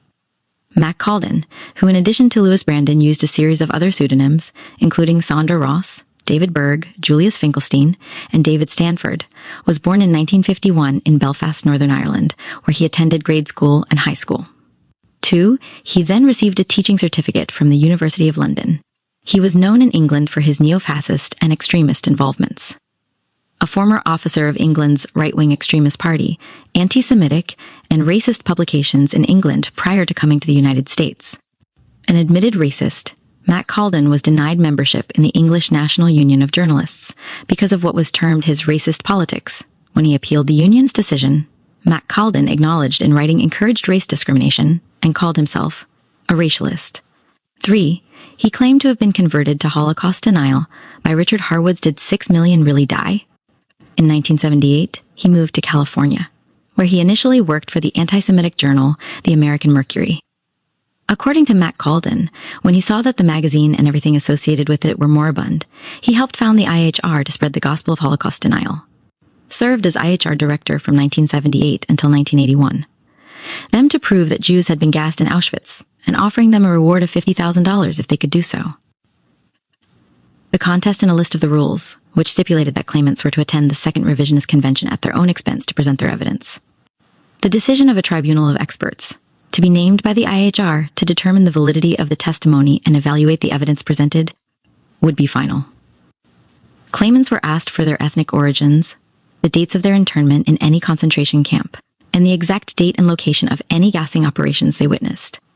In addition, they were to describe fully all the mechanics involved in the gassing process they witnessed, and to provide any forensic evidence that would support their claim, including diaries they kept or photographs they took. One of the challenges was sent to Mel Mermelstein, a survivor of Auschwitz whose mother and sisters had been gassed there, and whose father and brother were killed at a sub-camp of Auschwitz called Jaworzno. Mermelstein, a resident of Long Beach, California, had come to the IHR's attention because he had written letters to various newspapers, including the Jerusalem Post, decrying the Institute and its activities. In its bulletin, the IHR published an open letter to Mermelstein, accusing him of peddling the extermination hoax. McCalden also sent him a letter challenging him to participate in the contest. The IHR director demanded a speedy response and warned Mermelstein that if none was received, the IHR would draw its own conclusions and publicize his refusal to participate in the contest in the media. The implication was clear. Refusal to participate would be interpreted by the IHR as an inability to substantiate the Holocaust as fact. Mermelstein accepted the challenge. Within the month, he sent the IHR a notarized declaration of his experiences at Auschwitz, along with additional names of other eyewitnesses and scientific witnesses who could be made available to the tribunal judging the matter. In his letter, Mermelstein warned that if he received no response by January 20th, 1981, he would institute civil proceedings to enforce the contract. On January 26, 1981, Mermelstein's lawyer again asked the IHR for a speedy resolution of the matter. The ultimate resolution of what would become known as the Mermelstein case was anything but speedy. Matt Calden informed Mermelstein that Simon Wiesenthal had also filed a claim and that the IHR would deal with his application first. According to Wiesenthal, he had been offered $50,000 if he could prove that at least one Jew had been gassed in a concentration camp, and $25,000 if he could prove that the diary of Anne Frank was authentic. Wiesenthal agreed to participate, which for the IHR constituted a publicity coup. In April 1981, in a letter to subscribers of the Journal of Historical Review, Matt Calden acknowledged that the contest was a trap into which they had hoped some naive zealot would walk. He joyfully proclaimed that in Wiesenthal they had attracted the most eminently suitable mouse. What Matt Calden did not tell subscribers was that the mouse had already extricated himself from the trap. Wiesenthal had proposed that a judge of the California Supreme Court preside over the case. The IHR rejected this proposal and insisted on its right to designate its own tribunal to judge the proof. On March 4, 1981, Wiesenthal informed Brandon that he was withdrawing because he believed the IHR judges would be biased. In a signed statement, Wiesenthal explained that he was declining because he would not participate in an effort in which one party served as both prosecutor and judge. Wiesenthal's suspicions were proved valid when Tom Marcellus, Matt Calden's successor as IHR director, was deposed by Mermelstein's lawyer. The lawyer asked Marcellus who would be selected to sit on the tribunal the IHR had promised to convene to hear the evidence. He suggested that appropriate members would be Robert Forison, Arthur Butz, and Detlef Felderer. All three were members of the editorial advisory board of the Journal of Historical Review. Butz had already made his mark with his The Hoax of the 20th Century.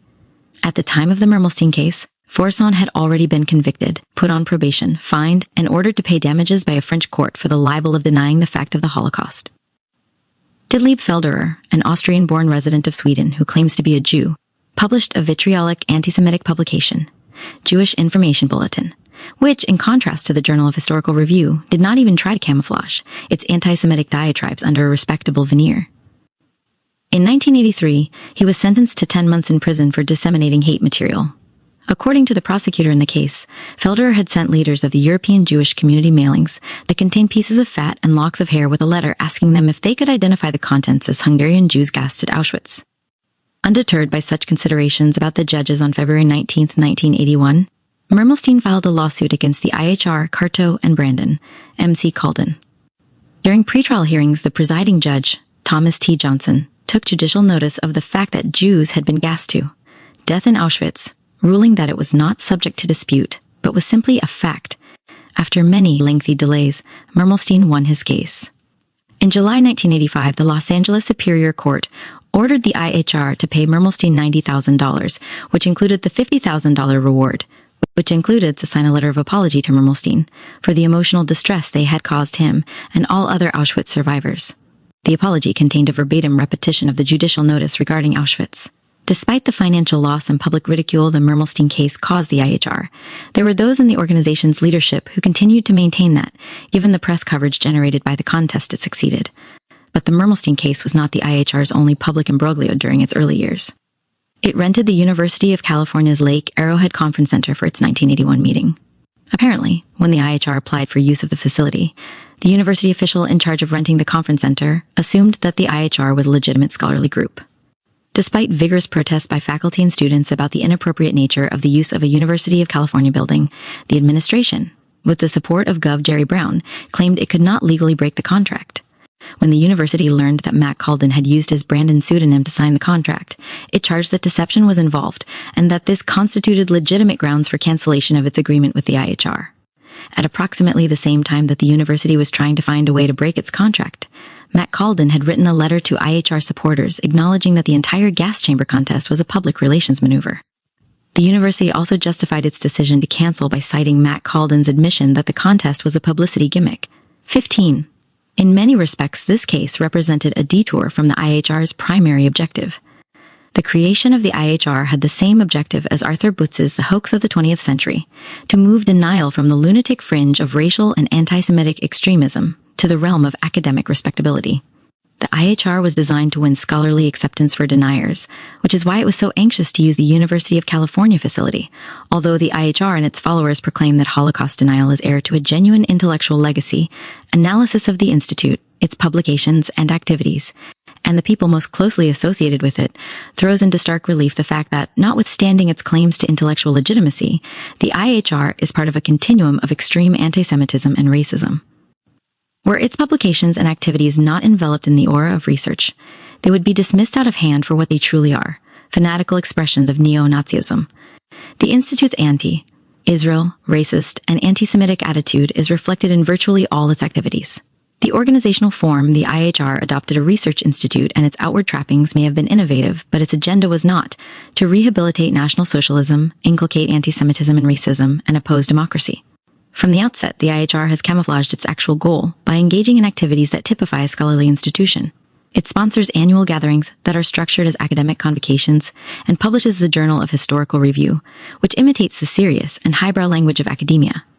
Though virtually all its activities are concerned with Holocaust denial, the Institute depicts itself as engaged in a far broader and loftier quest. It claims that its goals are to align 20th century history with the facts and expose the historical totems that are manipulated by secret vested interests. Primary among them are myths about previous wars. Like virtually every denier before it, the IHR professed that it was motivated by no animus toward any other group, but only by a deep dedication to the cause of truth in history. 17% in response to the accusation that Holocaust deniers are intent on reclaiming National Socialism's reputation. The IHR protested that it was not interested in resurrecting any regime. Its interest was rehabilitating the truth because, unlike establishment historians, it was willing to confront the shadowy suppressors of historical truth. Only through the exposure of historical myths that have been imposed on the United States could the country be prevented from being railroaded into one conflagration after another, particularly in the Middle East. These remain the IHR's claims, however. The reality is quite different. Despite its claims to a total revision of all history, the IHR focuses almost exclusively on World War II and the Holocaust. It is, they claim, the most distorted period in history and the event most often used as a historical club to bully public opinion. David McCalden was explicit about precisely what it was public opinion was being bullied into believing. In a letter urging people to subscribe to the Journal of Historical Review, McCalden described it as a step that could not only save every American family hundreds of dollars in taxes, but deliver the United States from the threat of a disastrous nuclear war. McCalden spelled out how a simple act of subscribing to a journal could accomplish these lofty goals. Each year, a foreign government literally steals millions of dollars from you and other U.S. taxpayers. This thief is the corrupt, bankrupt government of Israel and its army of paid and unpaid agents in the United States, particularly in Washington. And the theft is perpetrated primarily through the clever use of the greatest lie in all history, the lie of the Holocaust. 20. For the IHR debunking, the so-called Holocaust was far more than an act of rewriting the historical record. It had critical policy implications. Until the Holocaust was revealed to be a hoax, the future of the United States would not be secure. According to the IHR, exposing the truth about the Holocaust also exposes the secret group that controls much of America's military and foreign policy. Relying on traditional anti-Semitic motifs, the IHR accused this super-wealthy and tiny segment of the population of being unconcerned about the damage and distortion it caused the culture at large.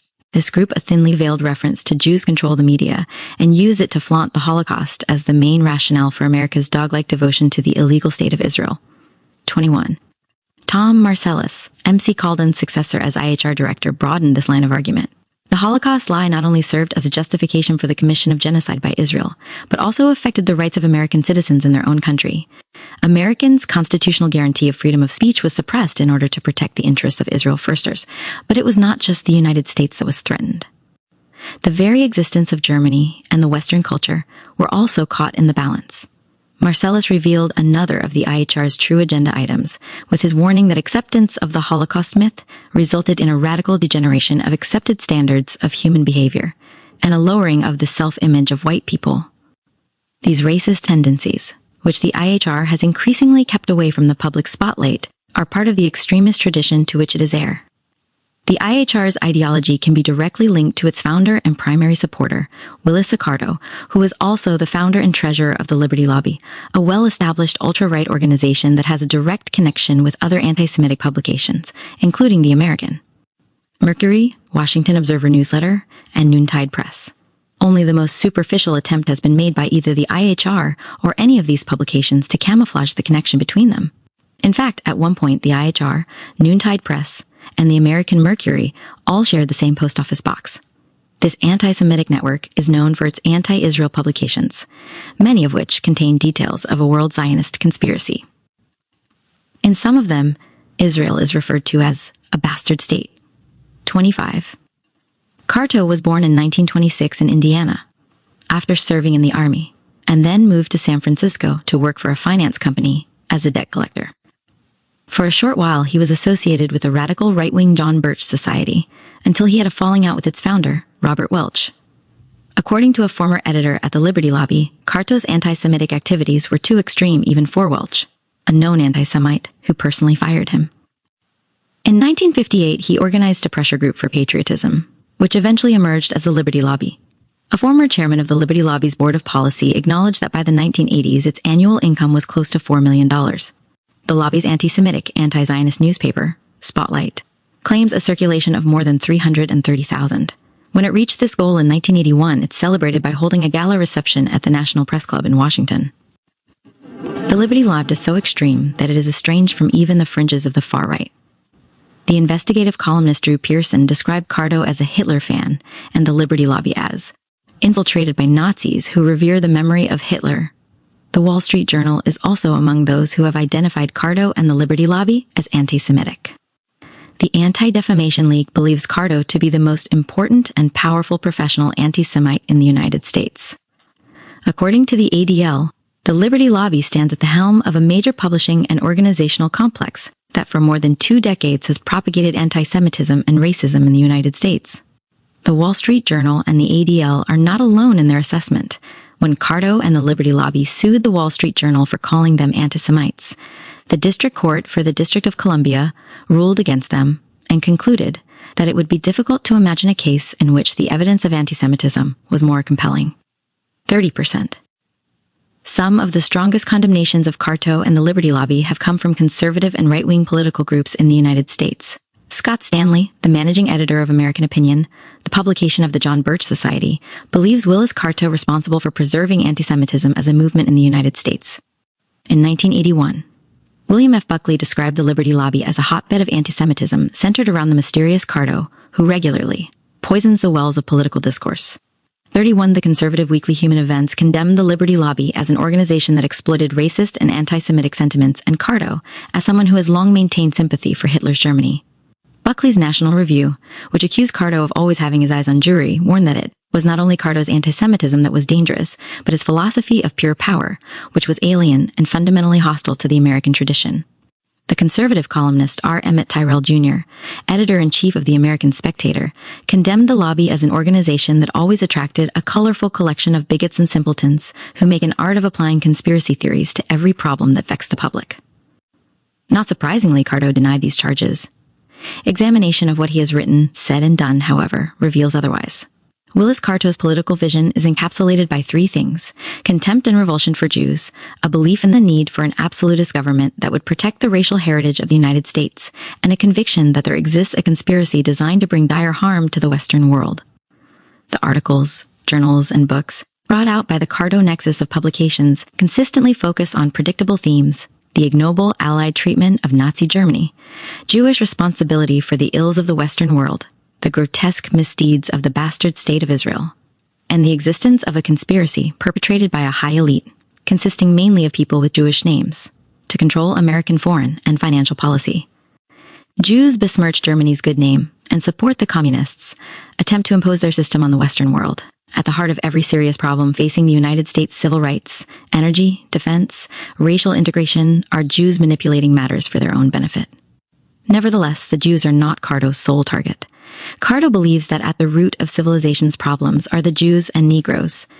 34 in 1955, in a letter to the racist author Ernest Sevier Cox, Carto bemoaned the fact that so few Americans were concerned about the inevitable nigrification of America. 35% racial purity is the lens through which much of Cardo's view of the world is viewed. In 1962, he advocated a racial view of history and argued that racial equality would be easier to accept if there were no Negroes around to destroy the concept. 36. Cardo's reminiscent of the German right-wing's fear of foreignization. In an attempt to protect the United States from what Cardo considered the danger posed to it by African Americans, he organized the Joint Council for Repatriation, which was designed to return all blacks to Africa. Shortly before the creation of the Liberty Lobby in 1957, Cardo predicted to Judge Tom P. Brady, a member of the Mississippi Supreme Court and founder of the Anti-Civil Rights White Citizens Council, that the lobby would be a tremendous asset to the repatriation scheme. In a fashion that would become typical of his organizational methodology, Cardo was intent on keeping the link between the two secret. You can see that there must never be an obvious connection between the two, for if there is, either would kill the other off. 37. But the Joint Council for Repatriation did not envision just the repatriation of African Americans. It also aimed to deliver the strongest imaginable blow to the power of organized Jewry. During World War II, Cardo argued it had been the Jews' influence on American policy that was responsible for blinding the West to the benefits of an alliance with Hitler. Treacherous Jewish propaganda and lies had led to Hitler's defeat, which for Cardo constituted the defeat of Europe and of America. But for Cardo, the danger had not been limited to World War II. If Satan himself had tried to create a permanent disintegration and force for the destruction of nations, he could have done no better than to invent the Jews. In a memo, Cardo expressed it even more succinctly. The Jews were public enemy number 1, 40. The essence of Cardo's political philosophy and his introduction to Holocaust denial can be traced to Imperium. The Philosophy of History and Politics by Francis Parker Yockey. The book, dedicated to Adolf Hitler, preached that the future greatness of the West would be modeled on the German Revolution of 1933. Yockey, who has been described by some researchers as America's Hitler, was born in 1917 in Chicago. After attending 5 different colleges, he graduated from Notre Dame Law School. He enlisted in the Army in 1942 and went AWOL for an extended period shortly thereafter. He was eventually given a medical discharge from the Army in 1943 on the grounds that he suffered from dementia praecox. Paranoid type, according to the Army report, he revealed marked delusions of persecution, had auditory hallucinations, and involved prominent people in his delusional system.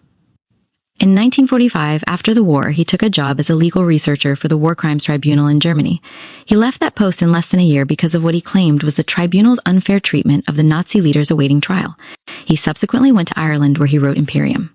In 1952, his passport was revoked in absentia by the State Department, and by 1954, he was identified as a U.S. agent for a neo-Nazi, Rudolf Aschenauer. After writing Imperium, he traveled throughout the United States, Canada, Europe, and Egypt, spreading its message. He was arrested in 1960 when he was discovered to be holding 3 different passports with 3 different names. While in prison awaiting trial, Yockey took a cyanide pill and committed suicide. His last visitor, less than a week earlier, was Carto. In Imperium, Yockey called for an absolute imperial system, an imperium of Western Aryan nations united by the principles of Hitlerian National Socialism. Yockey envisaged a time when power would no longer be held by individuals, and all enterprises would be under public control and ownership.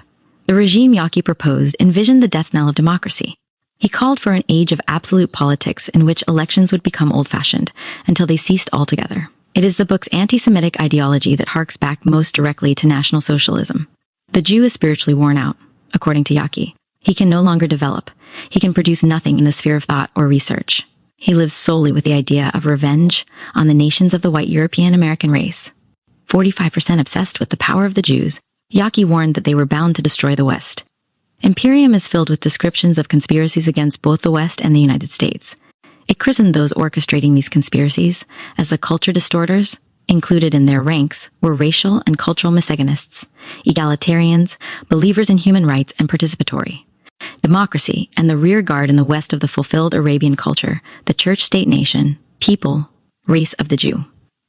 In 1949, Yockey wrote the proclamation to calling for the reinstatement of National Socialism, advocated the expulsion of the Jews by the nations of Europe. But Yockey went beyond even this most extreme anti-Semitic rhetoric. 20 years prior to the formation of the IHR, Yockey laid out the essential elements of Holocaust denial. He attributed the myth of the Holocaust to the culture distorters, claimed that 6 million Jews had been killed in European camps. Not only had they made this claim, Yockey charged, but they had woven a web of propaganda that was technically quite complete. Photographs were supplied in millions of copies. Thousands of the people who had been killed published accounts of their experiences in these camps. Hundreds of thousands more made fortunes in post-war black markets. Gas chambers that did not exist were photographed, and a gasmobile was invented to titillate the mechanically minded. Yockey's book might have had little, if any, impact, if not for the fact that in 1960, Two Noontide Press reissued it with a 35-page introduction by Carto, in which he expressed profound support for Yockey's plans for world rule and contended that in order to obtain the necessary political power, all else must be temporarily sacrificed. 49 Noontide has kept the book in circulation since then. During the late 1960s, Carto participated in the creation of a number of political groups to advance his agenda of winning control of America's right wing. The United Republicans for America, which was designed to win control of the Republican Party, conducted a direct mail campaign for G. Gordon Liddy's congressional race in New York. He also helped found Youth for Wallace, which, after supporting George Wallace's presidential aspirations, became the National Youth Alliance. Officially, the goals of the NYA were to oppose drugs, black power, the lefting Students for a Democratic Society, and American involvement in foreign wars. But another item was on the organization's agenda. According to former officials of the organization, who were drummed out by Carto when they protested, the NYA advocated Francis Yockey's philosophy. Paperback copies of Imperium were printed for NYA members to sell. An NYA informational letter acknowledged that the organization's political approach was based on the philosophy of Yockey's monumental Imperium. 50 at a 1968 meeting of the NYA in Pittsburgh, at which Nazi paraphernalia were evident, and Nazi songs sung, Carto praised Yockey's ideas and described his own plan to amass as much political power as possible within an array of institutions. Anticipating a national swing to the right, he aimed to capture the leadership of as many conservative groups as possible. A former Liberty Lobby staffer who hosted its radio show testified in court that Carto often indicated that what this country needed was a right-wing dictatorship. 51 because leaders of the legitimate right, such as William F. Buckley, constituted an obstacle to his plan to win control of. The conservative right Carto labeled them with the most extreme term of opprobrium he could conjure up, ADL agents. 52, the publications linked to Carto and his organizational orbit disseminated plans for this right-wing dictatorship and called for active suppression of those who would conspire against it. Among the publications under Carto's direct control was the American Mercury, though the journal had begun its descent into anti-Semitica under its previous owners, under Carto's tutelage, which began in 1966. The pace of that descent quickened. By the time of the creation of the IHR in 1978, the American Mercury, which had been under the Carto aegis for 13 years, was considered one of the leading anti-Semitic publications in the United States. It functioned as a cheerleader for Holocaust deniers. An editorial in the American Mercury lauded the IHR because it would function as an antidote to the Anti-Defamation League's campaign to prod public discussion of the Holocaust. But American Mercury was not the only publication in the Carto orbit to disseminate these views. The Liberty Lobby's newsletter, Liberty Letter, echoed the same themes. It praised Imperium as a major work of philosophy and ranted about the aggressive minority that tightly controlled the so-called free press. This alien-minded and America last group was the ruthless Zionist pressure machine. The Liberty Letter claimed to have uncovered thousands of undercover Zionist fixers, lobbyists and leftists prowling the corridors of Congress and converging on the White House. In 1975, the lobby's Liberty Letter, whose circulation was more than 100,000, was subsumed by the Spotlight, a tabloid newspaper that regularly featured articles on Bible analysis and the putative efforts of the Council on Foreign Relations and the Trilateral Commission to dominate the nation. It offered its readers tips on avoiding taxes and fighting the IRS. The paper attacked Martin Luther King Jr. as a communist and praised members of the Ku Klux Klan. It has memorialized Gordon Kahl, the leader of the right-wing extremist group Posse Comitatus, who killed 3 federal marshals and wounded a number of others before he was killed in 1983 in a shootout with federal agents. These publications find conspiracies everywhere. In 1976, shortly before the presidential election, the paper charged that Jimmy Carter was directly linked with the international cocaine trade. In 1979, Spotlight's lead article described how a global elite planned to topple world governments. The paper claimed that its reporter had attended an international conference in Austria at which such plans were discussed. In truth, no one from the Spotlight attended this legitimate conference, and the reporter who wrote the story admitted to falsifying it. But the main focus of Spotlight's attention has been exposing what it calls the Jew Zionist international bankers, conspiracy designed to cause pain and suffering for dedicated, honest, and hard-working Americans, Though the tabloid finds conspiracies in many places, generally they are linked to Israel and its supporters' successful efforts to control Congress and dictate American policy. During the 1979 gas shortage, the paper informed readers that as a result of a secret deal between President Carter and Prime Minister, begin your gas to Israel. 59, according to Spotlight. These Zionists do not work alone. Cliques of bankers, red Chinese, and American politicians, including Sen. Jesse Helms and the late Congressman Larry MacDonald, were all part of the pro-Israel conspiracy against the United States. Since a major aspect of that conspiracy was the Holocaust hoax, Holocaust denial has also become a regular staple of Spotlight. The paper, which has identified Carto as the force behind the IHR, has devoted entire issues to Holocaust denial. The paper has frequently reported on the IHR's annual meetings and on their retrieval of history from the memory hole. 62, a 15-page supplement in the December 24, 1979, issue was completely dedicated to denial articles.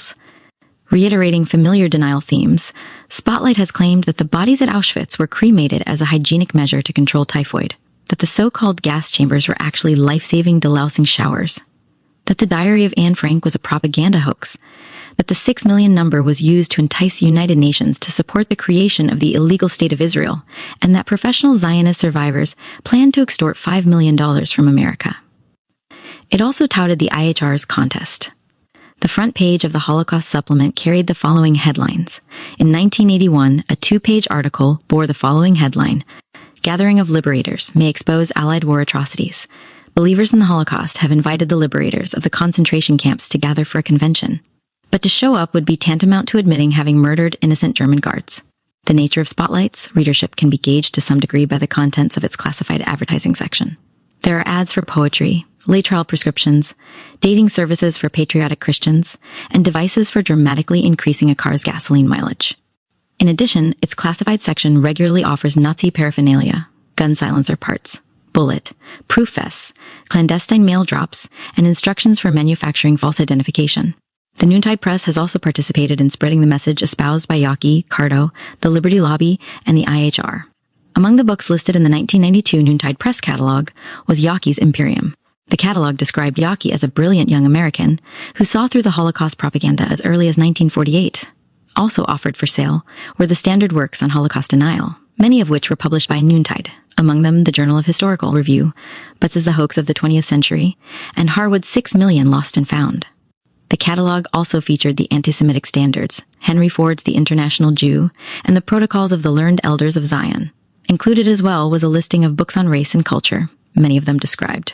But the catalog is focusing on the inherent dangers of racial integration.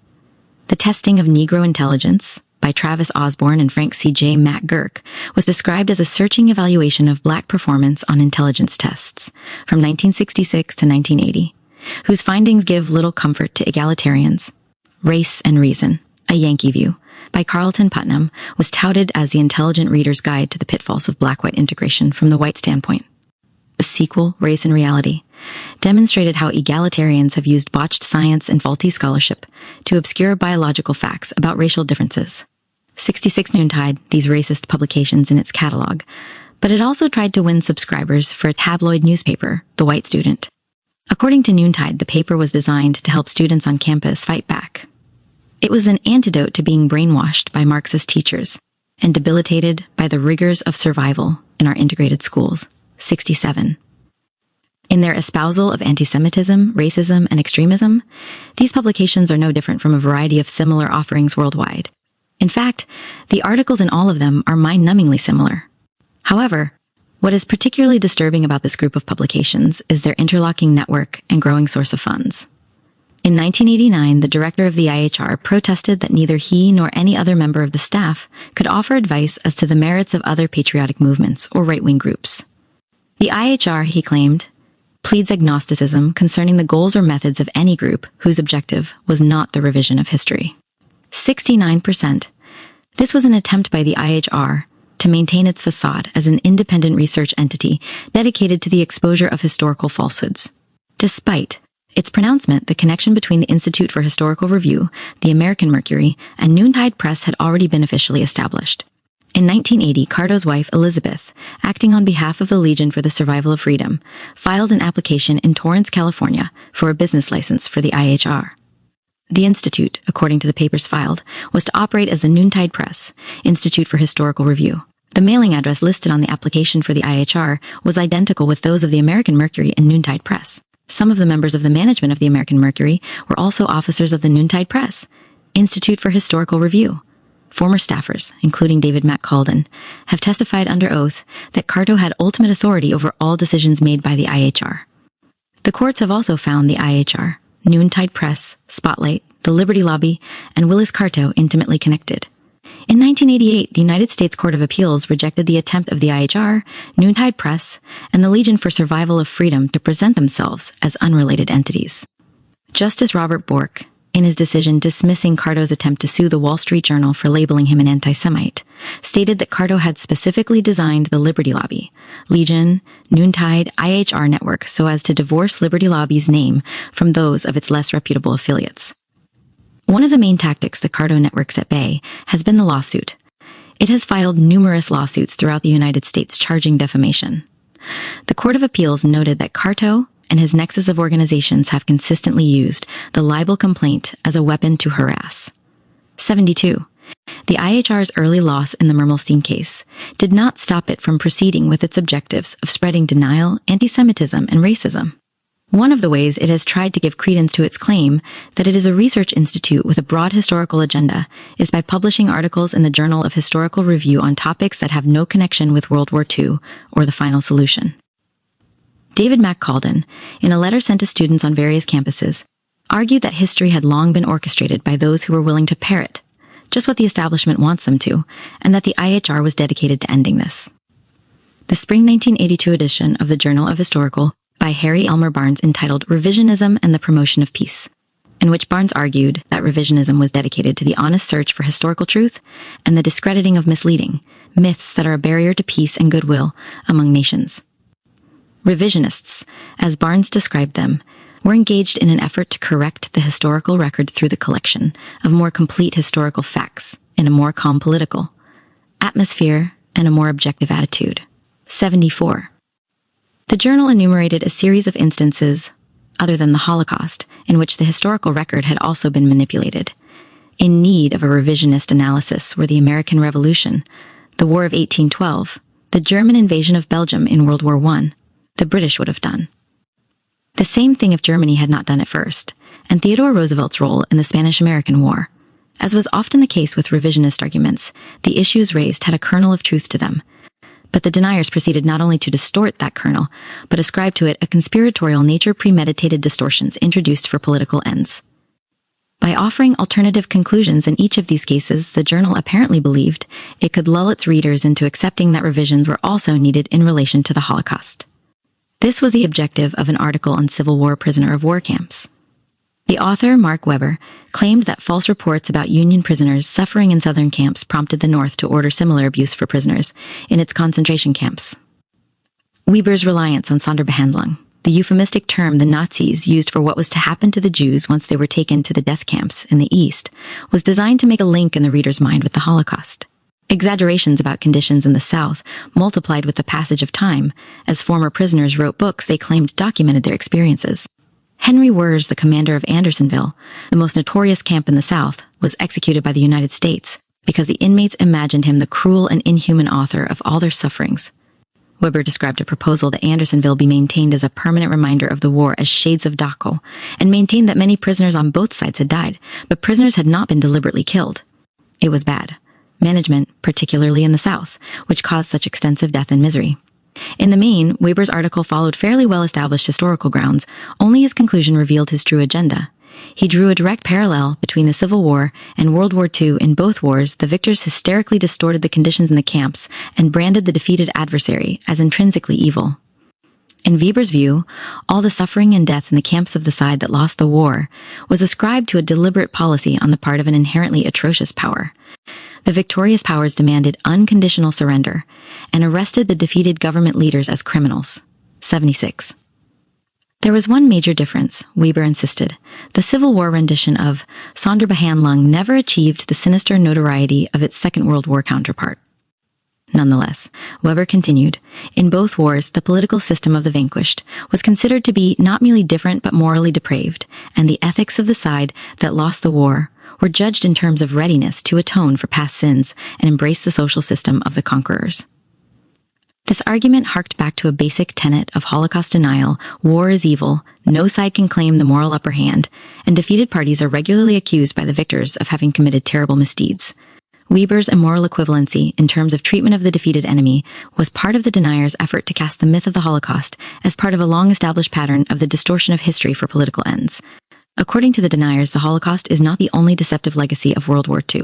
Another issue of prime importance to them is the Japanese attack on Pearl Harbor, continuing the battle that had been begun by the revisionists after World War II ended. An entire issue of the Journal of Historical Review was devoted to this topic. Its explicit objective was to portray Roosevelt as having known that the attack was imminent and having allowed it to take place unhindered so that America would be forced to enter the war. The deniers' obsession with Pearl Harbor has a dual objective: to demonstrate Roosevelt's, and, by association, the American government's duplicity. It is also designed to dispel the Allied and court historians' claim that World War II was immoral, as opposed to a power struggle. The revisionists believe that if they can demonstrate that this war was at its heart a conflagration like all others, they can argue that any unique accusations of guilt or special war crimes trials are invalid. In this case, the revisionists established a straw man in order to knock him down. The United States entered the war because it was attacked by Japan. Japan's ally, Germany, then declared war on the United States. But proving that the Allies were motivated by the age-old quest for power and advantage is far subtler and less distasteful than creating an immoral equivalence of the Gulag versus the death camps, or Auschwitz versus the bombing of Dresden. Despite its attempts to portray itself as a respectable organization, the Institute for Historical Review and its subsidiary publications and associated organizations are in essence nothing but part of a larger effort to further goals remarkably similar to those articulated by National Socialism. Just as Holocaust denial must be regarded as not just an attack on a portion of history that is of particular importance to Jews, but as a threat to all of history and to reasoned discourse, so too the IHR must not be seen as an entity whose only interest is attacking the historicity of the Holocaust. The tradition to which it is heir and the activities of those who are part of its amorphous orbit indicate that it poses a far greater danger. Chapter 9. The Gas Chamber Controversy. In 1984, the Canadian government charged Ernst Zundel, a 46-year-old German citizen who had immigrant status in Canada, with stimulating anti-Semitism through the publication and distribution of material he knew to be false. The case against Zundel, who was the country's most prolific distributor of Holocaust denial and neo-Nazi publications, resulted in 2 trials, numerous appeals, and extensive media coverage. The Crown Counsel charged that Zundel instigated social and racial intolerance through the publication of 2 works, The West, War, and Islam, which argued that there existed a Zionist banker communist Freemason-sponsored conspiracy to control the world. And Richard Harwood's Did 6 Million Really Die? Though much of the material he distributed was written by other neo-Nazis, Holocaust deniers, and right-wing extremists, Zundel himself contributed 2 books to this melange. The Hitler We Loved and Why, which was published by White Power Publications in West Virginia, portrayed Hitler as a saintly man, a messianic figure whose white supremacist ideology had brought salvation to Germany. It concluded with the proclamation that Hitler's spirit soars beyond the shores of the white man's home in Europe. Where we are, he is with us. We love you, Adolf Hitler, won his book, UFOs, Nazi Secret Weapons, argued that UFOs were Hitler's secret weapon and are actually still in use at bases in the Antarctic beneath the Earth's surface. In addition, Zundel wrote and distributed scores of flyers and pamphlets praising Nazism, advocating fascism, and denying the Holocaust. Zundel created a publishing house, Samizdat Publications, to reprint and distribute the usual array of anti-Semitic, racist, and Holocaust denial material. It also sold tapes of Hitler's speeches, copies of Nazi-sponsored films, and cassettes of music from the Third Reich, including a selection of Hitler's favorites and stormtrooper songs and marches.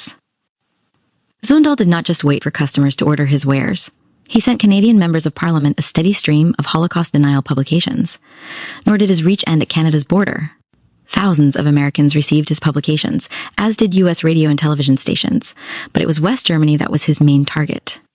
In December 1980, government officials informed the Bundestag that during the preceding 2 years, 200 shipments of neo-Nazi extremist books, periodicals, symbols, films, records, and cassettes had been shipped to the country by Samizdat publishers in Toronto.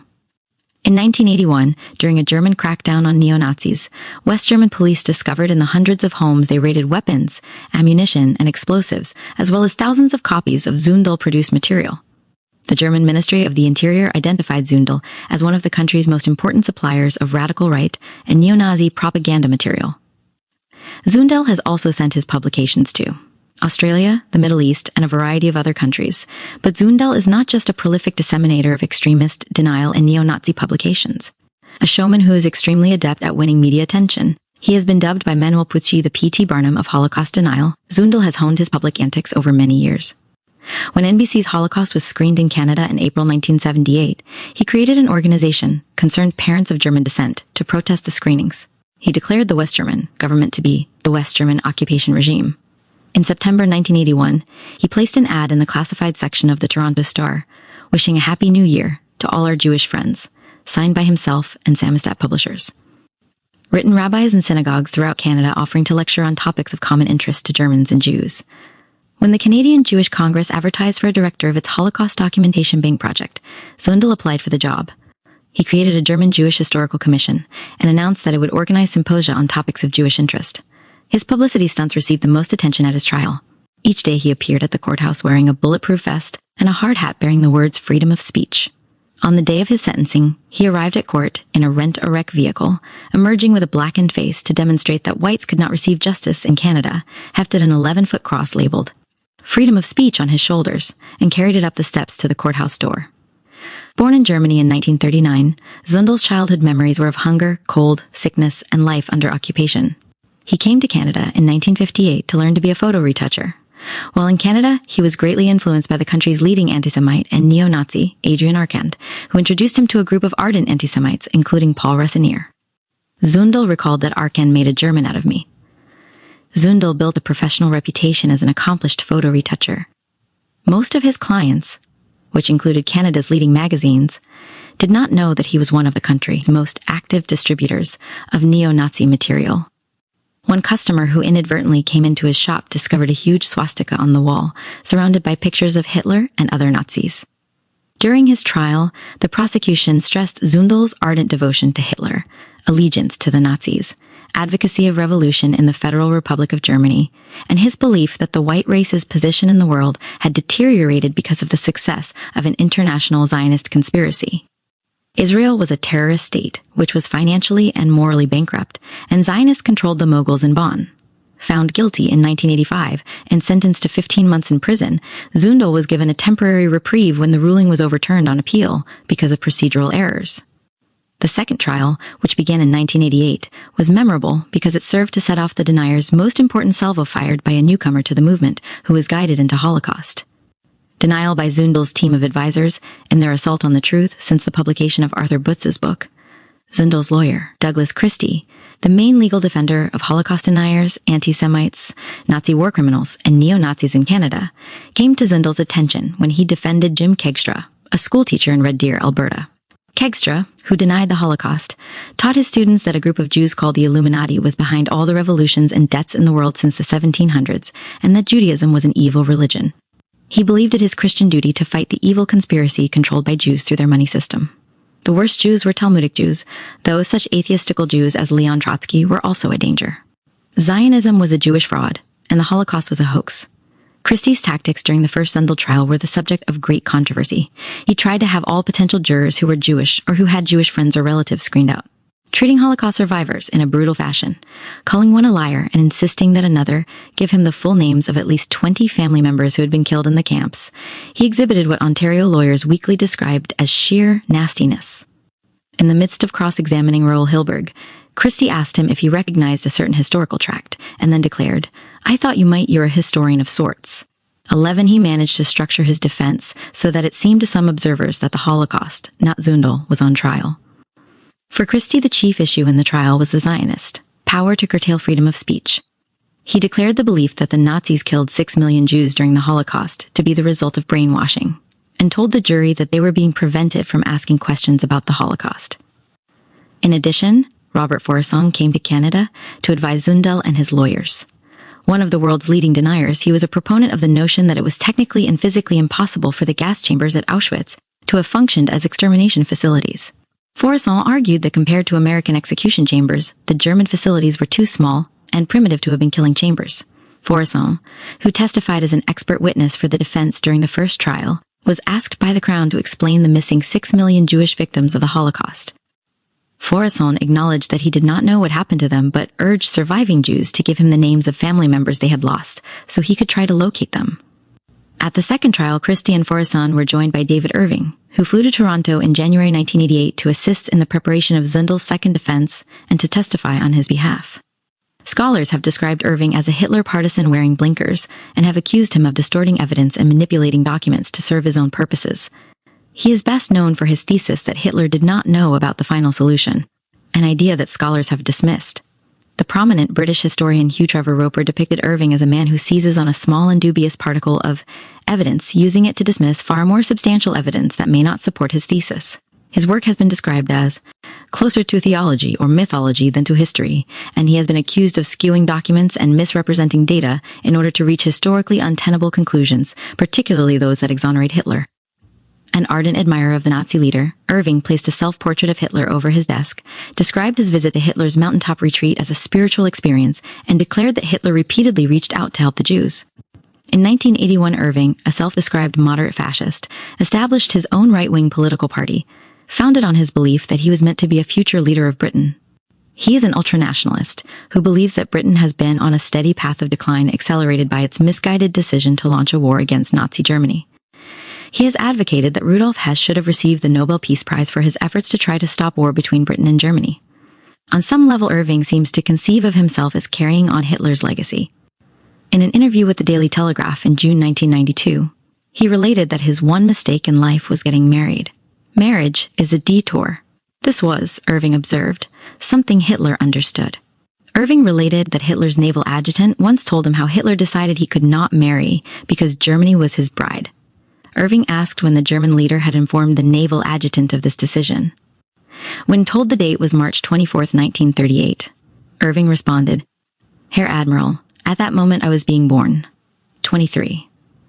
Irving had long equated the actions of Hitler and Allied leaders, an equivalence that was made easier by his claims that the final solution took place without Hitler's knowledge. Prior to participating in Zundel's trial, Irving had appeared at IHR conferences.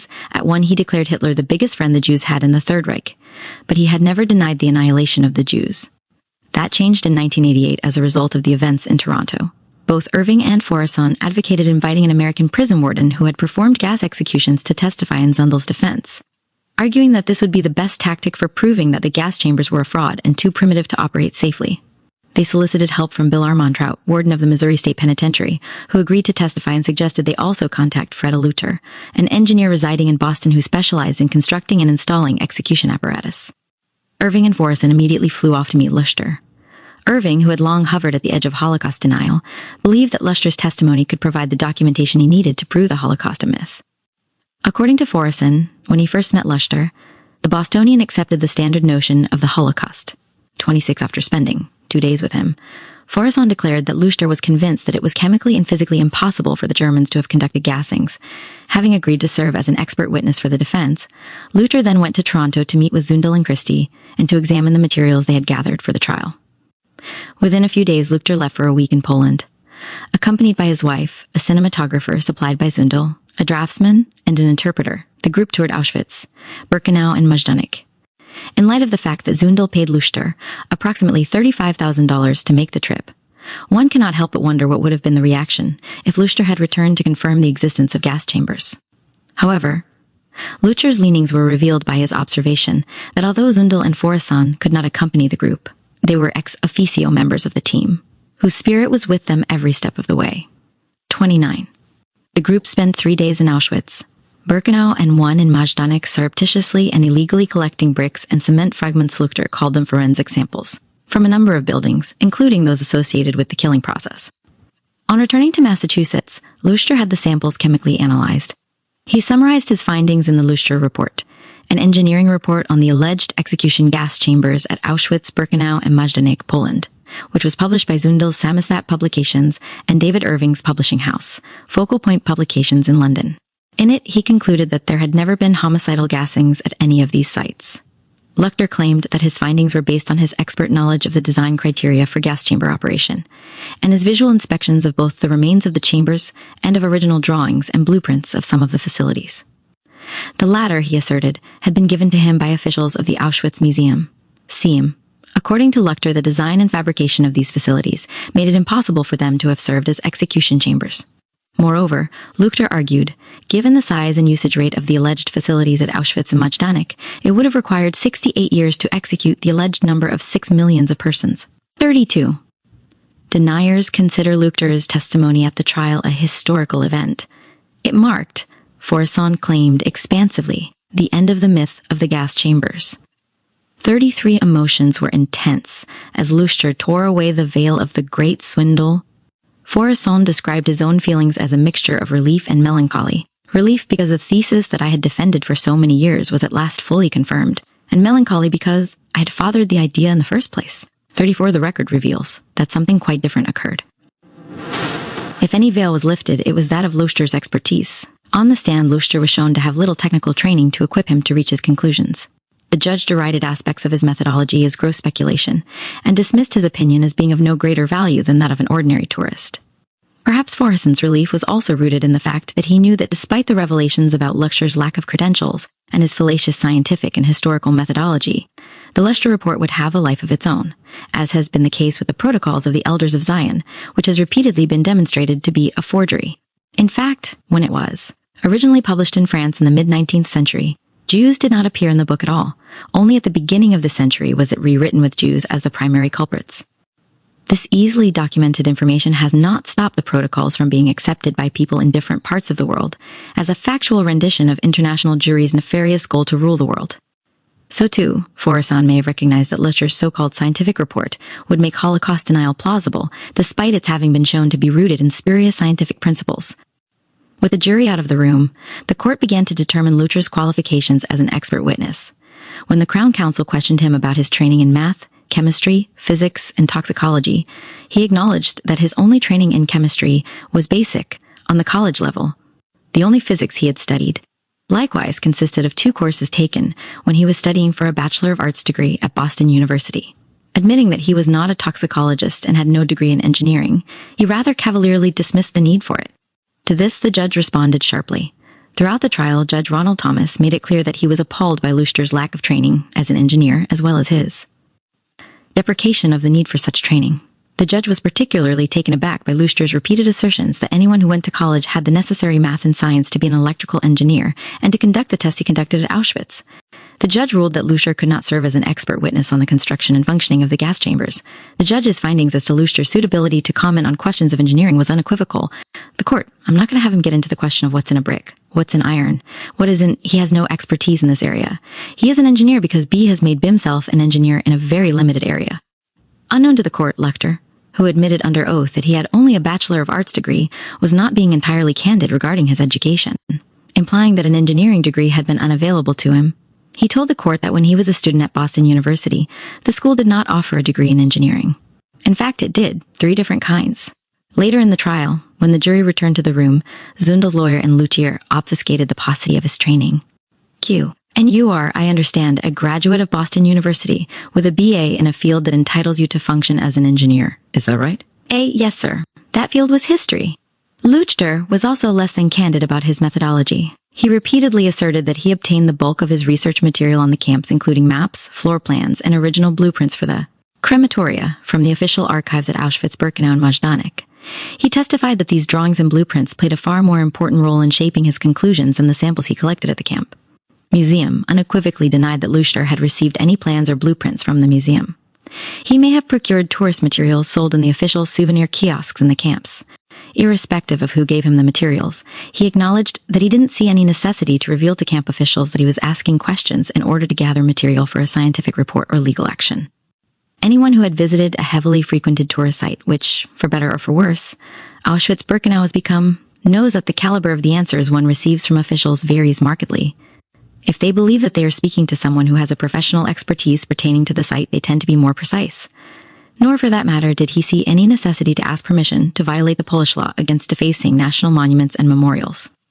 As citations from Luchter's report were read, the judge's impatience intensified.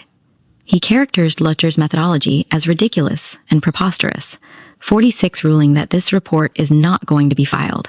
The judge dismissed many of his conclusions as based on second-hand information. He refused to allow Luchter to testify about the impact of Zyklon B on humans, because he was neither a toxicologist nor a chemist, and had never, worked with the gas. Again and again, the judge kept coming back to Luchter's capabilities and credibility. The court, his opinion on this report is that there were never any gassings or there was never any exterminations carried on in this facility.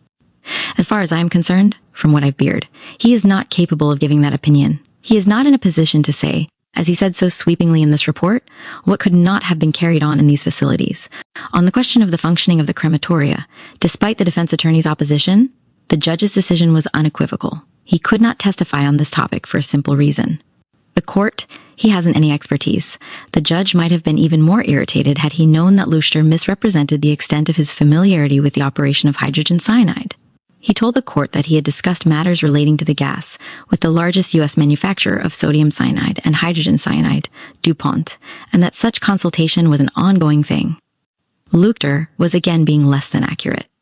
He may have obtained DuPont's published guidelines about the care needed in using hydrogen cyanide or any other of the myriad of substances the company manufactured. But DuPont, denying Luchter's claims of ongoing consultations, stated that it had never provided any information on cyanides to persons representing themselves as Holocaust deniers, including Fred Luchter. Specifically, DuPont has never provided any information regarding the use of cyanide at Auschwitz, Birkenau, or Majdanek. 50. But it was not only Luchter's scientific expertise, or lack thereof, which was questioned by the court.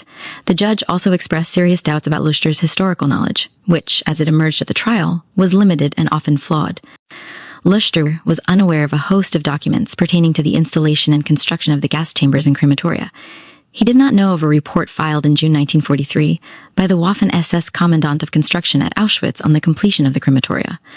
The report indicated that the 5 crematoria had a total 24-hour capacity of 4,756 bodies.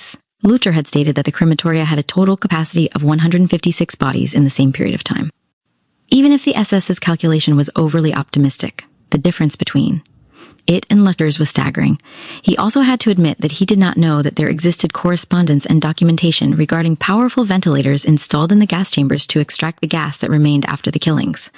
After hearing these and other admissions by Luchter, Judge Thomas expressed his dismay that Luchter had reached his conclusions despite the fact that he had only a nodding acquaintance with the history of the gas chambers. To suggest that he had any more than that, the judge declared, would be an insult. Luchter told the court that his findings regarding Auschwitz were based on the supposition that the physical plant at the camps was the same today as it had been throughout the war. He did not seem to know or take into account the fact that certain areas at Auschwitz had been rebuilt after the war. At Majdanek, Luchter reached his conclusions knowing that he was looking at something that had been completely reconstructed.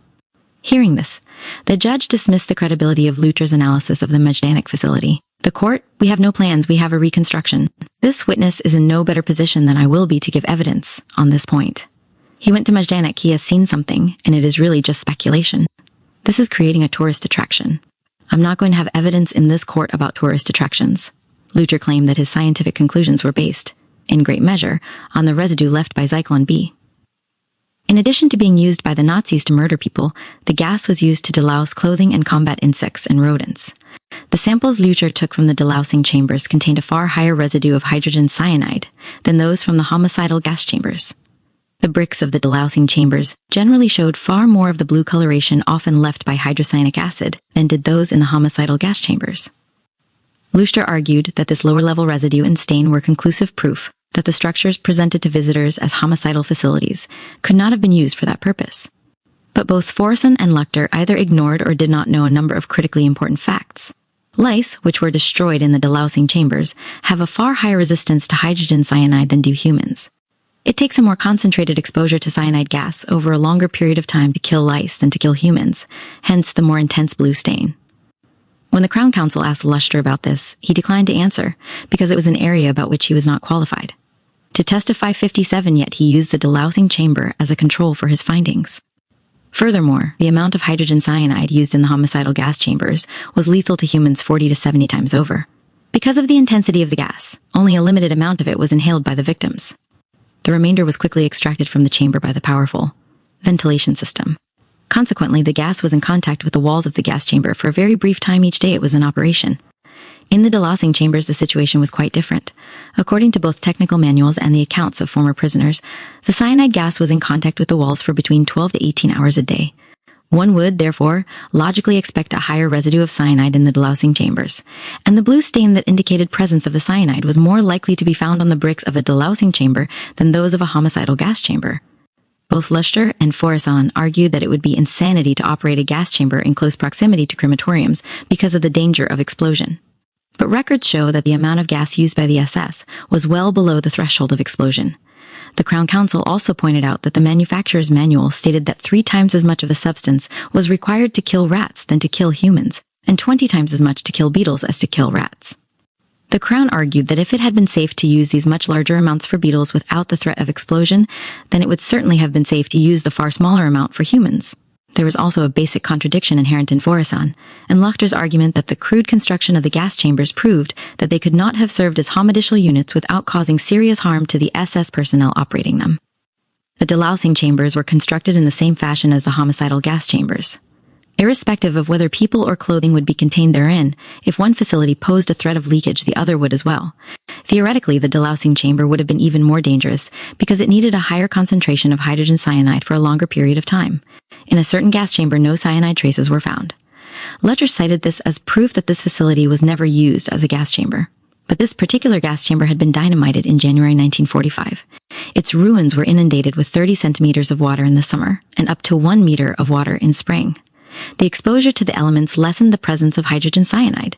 Moreover, documents in the archives indicate that tests done on the grills of the crematorium by Polish authorities shortly after the war showed residue of hydrocyanide compounds.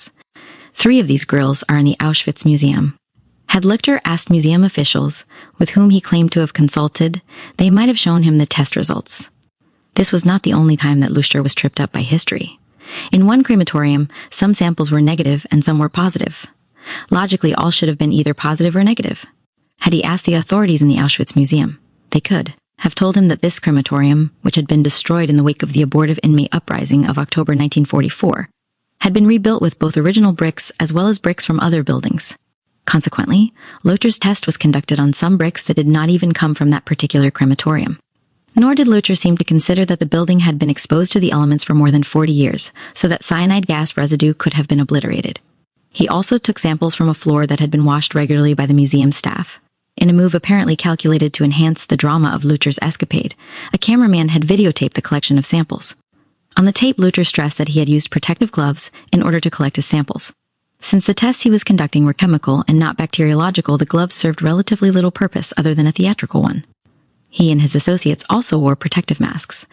But the masks were dust masks, which do not prevent chemical contamination. Moreover, Luschter and his associate were not consistent. The videotape of this sample-collecting enterprise reveals that sometimes they had the masks on and sometimes they did not. This haphazard approach suggests that the masks were primarily for show, not protective purposes. By the end of his testimony in the Toronto courtroom on April 20, 1988, Luschter had been exposed as having virtually no educational training as an engineer, and his historical knowledge had been shown to be even more limited. His historical knowledge was based on 200 pages of Raoul Hilberg's book, The Destruction of the European Jews, articles. By deniers, conversations with Foresson, Irving, Zundel, and Christie, and documents Luschter claimed, but the director of the Auschwitz Museum categorically denied, had been given to him at the site by museum authorities. Judge Thomas ruled that Luschter could testify before the jury about what he saw on his trip and compare it within his area of expertise to what he normally worked with. 67 until after the trial, what Luschter normally worked with was not only far more limited than what the court assumed, but likewise the subject of significant controversy. On July 20, 1990, Alabama Assistant Attorney General Ed Carnes sent a memo to all capital punishment states questioning Luchter's credentials and credibility. Carnes stated not only that Luchter's views on the gas chamber process were unorthodox, but that he was running a death row shakedown scheme. If a state refused to use his services, Luschter would testify at the last minute on behalf of the inmate, claiming that the state's death chamber might malfunction. According to Carnes, Luschter made money on both sides of the fence.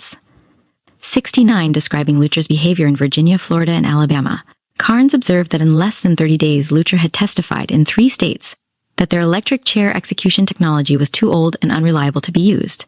In Florida and Virginia, the federal courts had rejected Luchter's testimony because it was unreliable. In Florida, the court had found that Luschter had misquoted the statements contained in an important affidavit and had inaccurately surmised a crucial premise of his conclusion. In Virginia, Luschter provided a death row inmate's attorney with an affidavit claiming that the electric chair would fail. The Virginia court decided that the credibility of Luchter's affidavit was limited because Luchter was the refused contractor who bid to replace the electrodes in the Virginia chair. 71. After the dissemination of Luchter's report, yet another blow was delivered to his reputation as America's leading expert on gas execution chambers. Despite his claims to the contrary, it appears that he had no actual experience with their building or installation. His claims to have advised states on this execution methodology were denied by officials from the very states with which he said he had worked.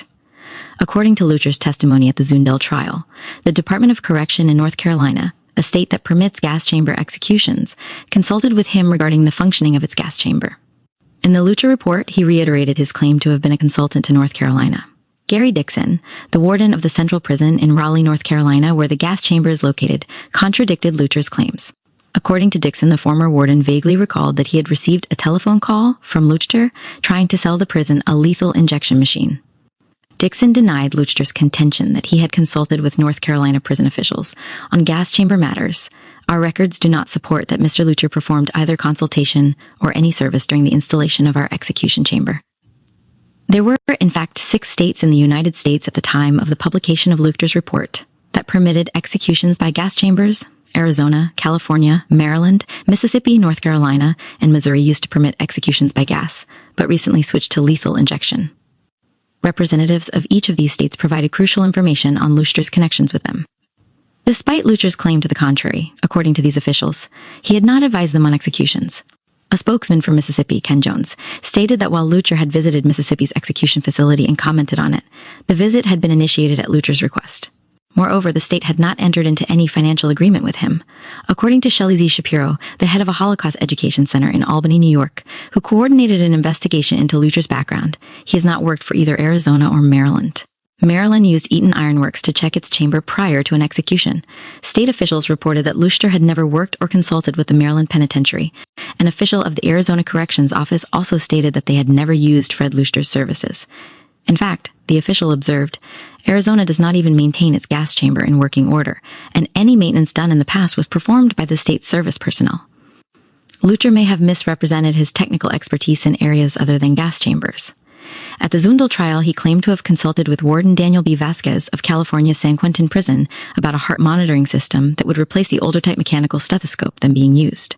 Subsequently, Vasquez denied that San Quentin had ever contracted with Luchter for either the installation of a heart monitoring system or for any other work. 76. The credibility of Luchter's report was founded on his expertise in building gas chambers. Missouri was the only state Luchter, actually, advised on gas execution chambers. The closest his company had apparently come to building one was a proposed blueprint it prepared for refurbishing the state penitentiary. He submitted a plan that was never used because the state switched to lethal injection for executions. But it was not only his educational record, historical knowledge, business integrity, and professional experience that were subjects of controversy. According to an affidavit by Dr. Edward Brunner, chair of the Department of Anesthesia at Northwestern University Medical School, Luchter's lethal injection system caused excruciating pain but rendered victims incapable of screaming to communicate their distress. Based on Brunner's findings, some death penalty opponents argue that Luchter's lethal injection system constituted cruel and unusual punishment. Others, particularly those who support capital punishment, dismiss this point as moot because pain and suffering are part of capital punishment. Ironically, Luchter is not one of the latter. He believes that no execution system should be a cause of pain and says he slept well at night because his work resulted in fewer people being tortured. 79. In 1989, Luchter formed an engineering firm and incorporated in the Commonwealth of Massachusetts. The firm's purpose was to engage in the practice of engineering and consult in all areas of engineering. The company provided electrocution hardware, charging $35,000 for an electrocution system, $30,000 for a lethal injection system, and $85,000 for a gallows. Gas chambers were listed at $200,000 for states without an existing execution facilities and came complete with a lethal injection machine and areas for the witnesses, medical personnel, and prison officials. In April 1990, Shapiro, director of a Holocaust Education Center Holocaust Survivors and Friends in Pursuit of Justice, and Beat Klarsfeld filed a letter of complaint with the Massachusetts Board of Registration of Engineers in Boston about Luchter's erroneous claim to be an engineer and his use of this designation to mislead the public about gas chambers. The Commonwealth investigated and found sufficient grounds to charge him with illegally practicing or offer to practice engineering. In June 1991, 2 weeks before he was to go on trial for practicing without a license, Luchter signed a consent agreement with the Commonwealth, admitting that he was not and never had been a professional engineer and had fraudulently presented himself to Massachusetts, New Jersey, Alabama, and other states as an engineer with the ability to consult on matters concerning execution technology. In addition, he acknowledged that although he was not an engineer and had never taken an engineering licensing test, he had produced reports, including the alleged execution gas chambers at Auschwitz, Birkenau, and Majdanek, containing my engineering opinions. He agreed to cease and desist presenting himself as an engineer and issuing any reports, including the one on Auschwitz, in which he provided engineering opinions. While this constituted a major blow to Luchter's credibility, an even greater one was delivered from a completely different source. A Frenchman, who at one time had been intrigued by Foreson's contentions regarding gas chambers, rendered a devastating assault on the denier's claims. Born in 1944 in France, Jean-Claude Pressac, a trained pharmacist, first visited Poland and the remains of the death camps in 1966. Sometime thereafter, he decided to write a novel depicting life as it would have been had the Germans won. His research for this proposed book included another visit to Auschwitz in October 1979. This marked the beginning of an incredible personal and scientific journey that would have dire consequences for the claim that the homicidal gas chambers were a hoax. It was a journey that entailed years of study, more than 15 trips to Auschwitz, and groundbreaking research in archives in the former Soviet Union. During his research trip to Auschwitz in 1979, he examined photographs, documents, and work orders pertaining to the design and construction of the gas chambers. Perplexed by what appeared as contradictions in the plans, Pressac questioned museum officials and archivists about the construction of the gas chambers. Officials allayed some of his doubts by showing him an array of plans and documents relating to the camps and the execution chambers. Though Pressac acknowledged the power of their arguments, he remained troubled by the fact that he could not find on the drawings the specific designation gas chamber. Pressac's confusion was, in fact, justified because, as he learned, a number of the gas chambers were not originally built as homicidal units, but were transformed to serve that purpose. When he subsequently examined the documentation on this transformation, he found an abundance of evidence attesting to the specific purposes of the gas chamber. But before he reached that point, he engaged in a potentially dangerous but illuminating detour. He almost became a denier. During his visit to the Auschwitz archives, Pressac learned of a French professor who had made a very brief visit to the archives in 1976, but after 2 days took ill and left. Shortly thereafter, this professor published a series of articles asserting that hydrocyanic, acid homicidal gas chambers were an impossibility, and that therefore the annihilation of the Jews at such places as Auschwitz was only a legend, the result of historical fakery, if not purposeful deceit. On his return to France, Pressac sought out Robert Foresson. Impressed by Foresson's seemingly vast array of knowledge and serious and unimpeachable references, Pressac began to meet with him on a regular basis. The meetings lasted for approximately 9 months, during which time Foresson, anxious to co-opt the pharmacist into the ranks of Holocaust deniers, opened his files to him. Initially, Pressac found himself greatly attracted to Foresson's arguments. After a number of months of intensive contact, the meetings became less frequent. Pressac broke off all contact in April 1981, when he discovered that for Foresson, dogma paramount to truth.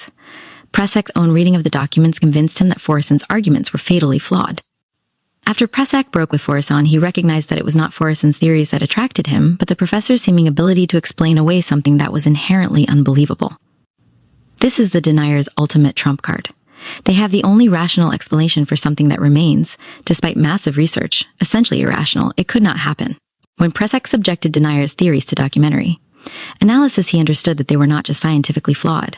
They ignored reams of evidence that proved precisely what Foresson and his cohorts wished to deny. Pressac's doubts about Foresson's methodology first surfaced when together they reviewed weekly reports on the prisoners killed at the concentration camp near Strasbourg, Natzweiler, Struthof. In August 1943, a gas chamber was put into operation there in order to provide August Hirt, a professor at the Strasbourg University Institute of Anatomy, with skeletons for his collection. Another professor, Otto Bickenbach, availed himself of the gas chambers to conduct medical experiments on prisoners. Approximately 130 people, primarily Jews and Gypsies, were killed in it. When Pressac and Foresson reviewed the documents from the camps, Pressac saw the honest and meticulous professor in a more worrying light. 89% the camp administrators had prepared weekly reports on the number of prisoners in the camp. 2 reports from August 1943, the month the gas chamber started operating, contained important evidence. The report of August 14 indicated that there had been 90 Jews present at the outset of the week, of whom 30 had left the camp deceased.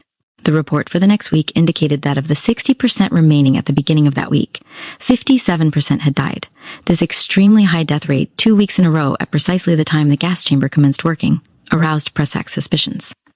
He soon discovered additional evidence. On all the other reports, some cause of death was entered on the reverse side. In these two cases, the reports were left blank. All other deaths were recorded in the Natzweiler town hall. In the case of these deaths, no record was kept. Pressak considered the two reports damning evidence that these Jews had been killed en masse. However, Foresson had a ready explanation. The forms used for the week of the 14th and 21st of August differed slightly from previous ones. Foresson explained to his doubting disciple that the change in script confused the SS. Instead of listing the Jews on the line for liberation, the SS mistakenly listed them on the line for deaths. And somehow the SS made precisely the same mistake 2 weeks in a row. This convenient explanation, which ignored an array of contradictory evidence, constituted a warning bell for Pressak. Foresson's explanations no longer seemed as precise and logical as they had. They certainly bore little relationship to the evidence. Foresson's description of his meeting with Auschwitz museum officials sounded yet another alarm for Pressak. Foresson made it appear as if he had caught this official in a lie and forced him to tell the truth. But it was Foresson, not the museum representative who engaged in obfuscation. Foresson's contention that, if the furnaces were authentic, soot should have been present more than 35 years after they had been used made as much sense as his claim that the SS officers could decipher a form printed in Gothic script. Equally manipulative was his claim that it was his revelation that there was no soot present that forced the embarrassed official, reluctantly, to admit that the facility was a reconstruction. Why should the official have been embarrassed? The museum's own photographs demonstrate that the structure was rebuilt after the war. This kind of tactic is typical of deniers, Foresson in particular. In 1987, he appeared on a radio interview show in France. Another guest on the show was a Holocaust survivor, who the host told Foresson prior to the show had been interned in Auschwitz from April 11, 1943, until April 11, 1945. Foresson immediately told the host, because most prisoners at Auschwitz were evacuated in January 1945, the latter not without some embarrassment, then had to confess that he had been transferred from Auschwitz to Buchenwald, then 94% relying on what has become a mainstay of deniers' reasoning. Foresson contended that if one item was false, much, if not all else, was false. The survivor, Foresson wrote to the host of the show, lied to you on this point. I fear he lied to you and to the listeners on many other points. 95%. Once again, as in the case of the Auschwitz museum official, one wonders why the man should have been embarrassed. It is common knowledge that Auschwitz was evacuated in January 1945 and that the Soviet army entered the camp shortly thereafter. Why would this former prisoner have lied about something so widely known? His lie did not make his experience sound more severe. If anything, his admission that he was evacuated in the final months of the war intensified his saga of suffering. This was a time when the Nazis marched survivors of the death camps west to Germany to keep them from falling into the liberators' hands. Thousands died as a result. The host may have assumed that when the survivor said he was interned for 2 years, the entire time was spent in Auschwitz. Foresson transformed what in all likelihood was a misunderstanding into a deliberate lie that was part of a nexus of conspiratorial falsehoods. Editorial staff of the magazine to depict Fred Luchter as the eccentric but legitimate headsman of the execution industry. The author, Susan Lehman, described Luchter as a trained and accomplished engineer who is more conversant with electric chair technology than anyone else. He keeps a chair in his basement. Despite the article's contempt for Luchter's specialization killing people, it cast him as an expert who is distressed to find that much of this nation's execution equipment was defective. Luchter's apparatus, Lehman wrote, was designed not to torture its victims. While the story was apparently intended to present Luchter as a ghoulish grim reaper who likes what he does, deniers began to cite it as validation of Luchter's expertise. 98%, the IHR newsletter, identified Luchter as the man certified by The Atlantic as America's leading expert on gas chambers and other execution systems. As soon as the article appeared, The Atlantic, one of America's most prestigious magazines, was deluged with phone calls. The editors acknowledged that they had not known about Luchter's lack of training, false claims to be an engineer, involvement in Holocaust denial, appearance as an expert witness for Zundel, or his denier-sponsored investigative trip to Poland. The editors defended themselves by claiming that his participation in the denier's efforts had no direct bearing on the subject of the article. The publisher of the magazine protested that neither he nor his staff could be expected to know about Luchter's hobby. As an expression of its contrition, a simple computer search in a media database would have revealed Luchter's involvement in the Zundel trial if the magazine agreed to publish one letter on Luchter's background. If The Atlantic was guilty of incompetence, the same cannot be said of Primetime Live, the ABC television show starring Diane Sawyer and Sam Donaldson, which aired a segment on Luchter in May 1990. Entitled Dr. Death, the piece profiled Luchter as the country's foremost expert at creating, designing, and maintaining execution equipment. His business is death. Weeks before the segment aired, Beat Klarsfeld and Shelley Shapiro found out about it. They alerted ABC executives to the fact that Luchter had been a witness at the Zundel trial, where the presiding judge had ruled that his report could not be used as evidence because he was not a toxicologist, chemist, or engineer. They told the television executives that Luchter had become a regular participant in IHR and other extremist gatherings, and that the Luchter report, which had been condemned by the British House of Commons as a fascist publication and pernicious effort, is distributed by white supremacist and extremist groups. 100% they also screened Luchter's video of his trip to Auschwitz-Birkenau. The primetime producers were cautioned that airing the segment would enhance both Holocaust denial and the reputation of a thoroughly discredited man. Bob Curry, the ABC primetime producer in charge of the segment on Luchter, informed Shapiro and Klarsfeld that Luchter's reputation and activities, which were already known to him, were not germane. Primetime ignored letters from scholars in this field urging them not to proceed with this segment. After the segment aired, Curry justified his failure to include any reference to Luchter's activities as a Holocaust denier by arguing that it simply wasn't relevant to what the story was about. He blamed the sanitization of Luchter's background. That is, the elimination of references to his Holocaust denial activity on decisions by high-ups, including Ira Rosen, senior producer, and Rick Kaplan, executive producer. In October 1990, the New York Times entered the fray. A front-page news story on the methodology of capital punishment left no doubt that Luchter had become a controversial, if not discredited, figure in the execution business. It identified him as someone whom opponents of capital punishment consider a metaphor for much that is wrong with the death penalty. The article made a passing reference to his involvement in denial activities. An editorial the following week again referred to Luchter, condemning capital punishment and observing that Luchter had become persona non grata in the execution business because of his unorthodox and controversial methods. While it acknowledged that Luchter once told a Canadian court that he regarded the killing of Jews in Hitler's gas chambers as a myth, it dismissed this as of little significance to the culture of executioners, in which such views do not disqualify him. Luchter, after all, only designs death machines. Others create the market for them. Portraying Luchter as an innocent cog in a perverse system, the editorial declared that the problem was not with the headsman, with the system.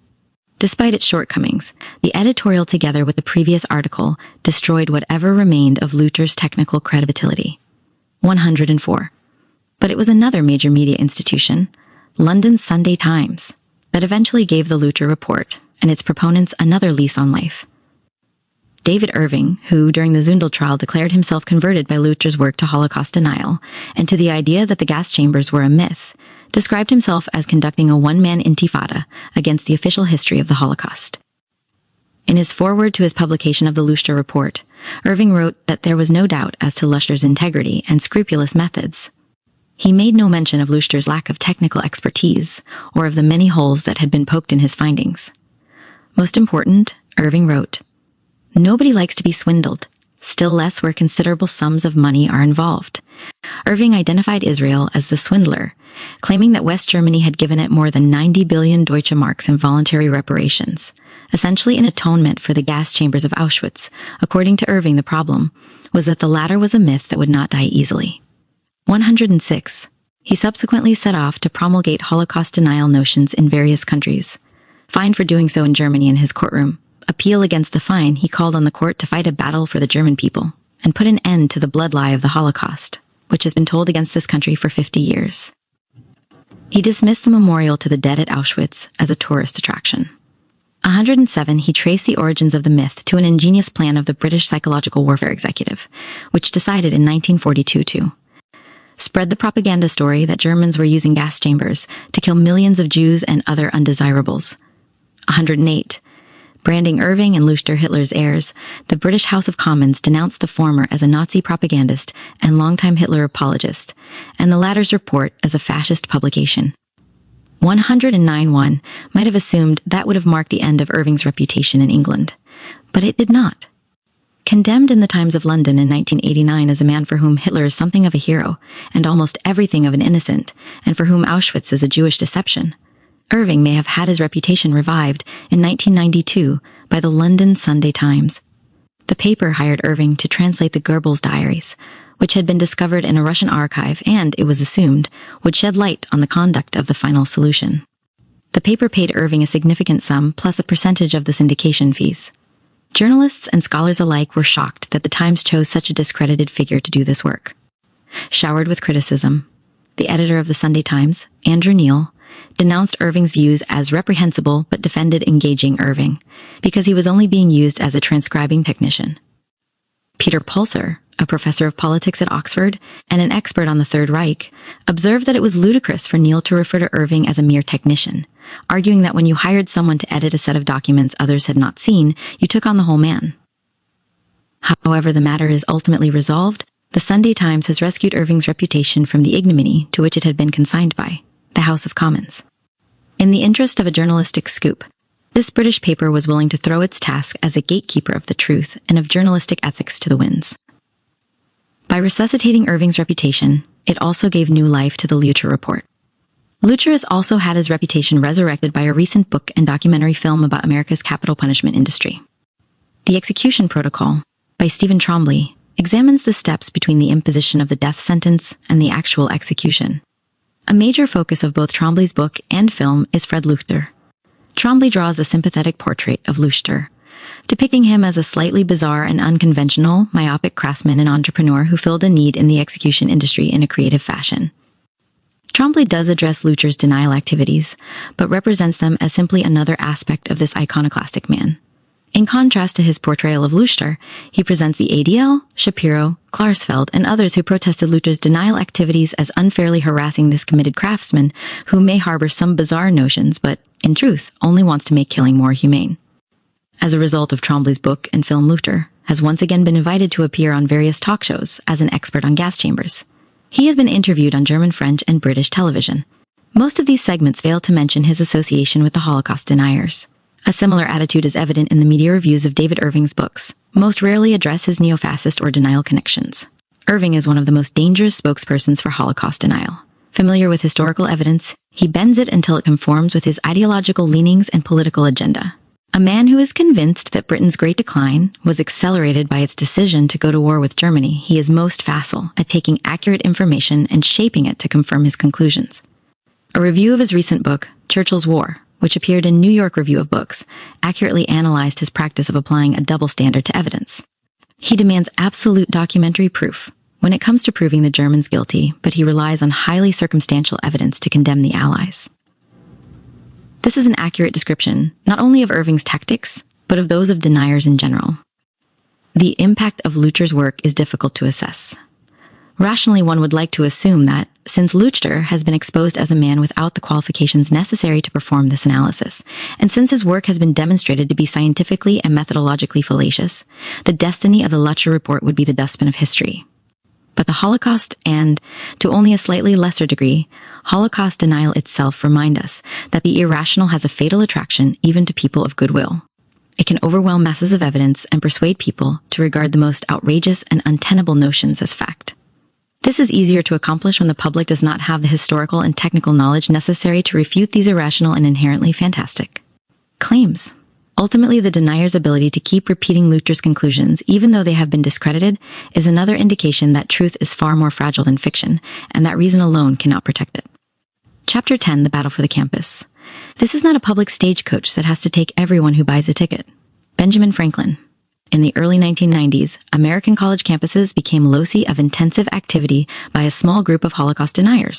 Relying on creative tactics and assisted by a fuzzy kind of reasoning often evident in academic circles, the deniers achieved millions of dollars of free publicity and significantly furthered their cause.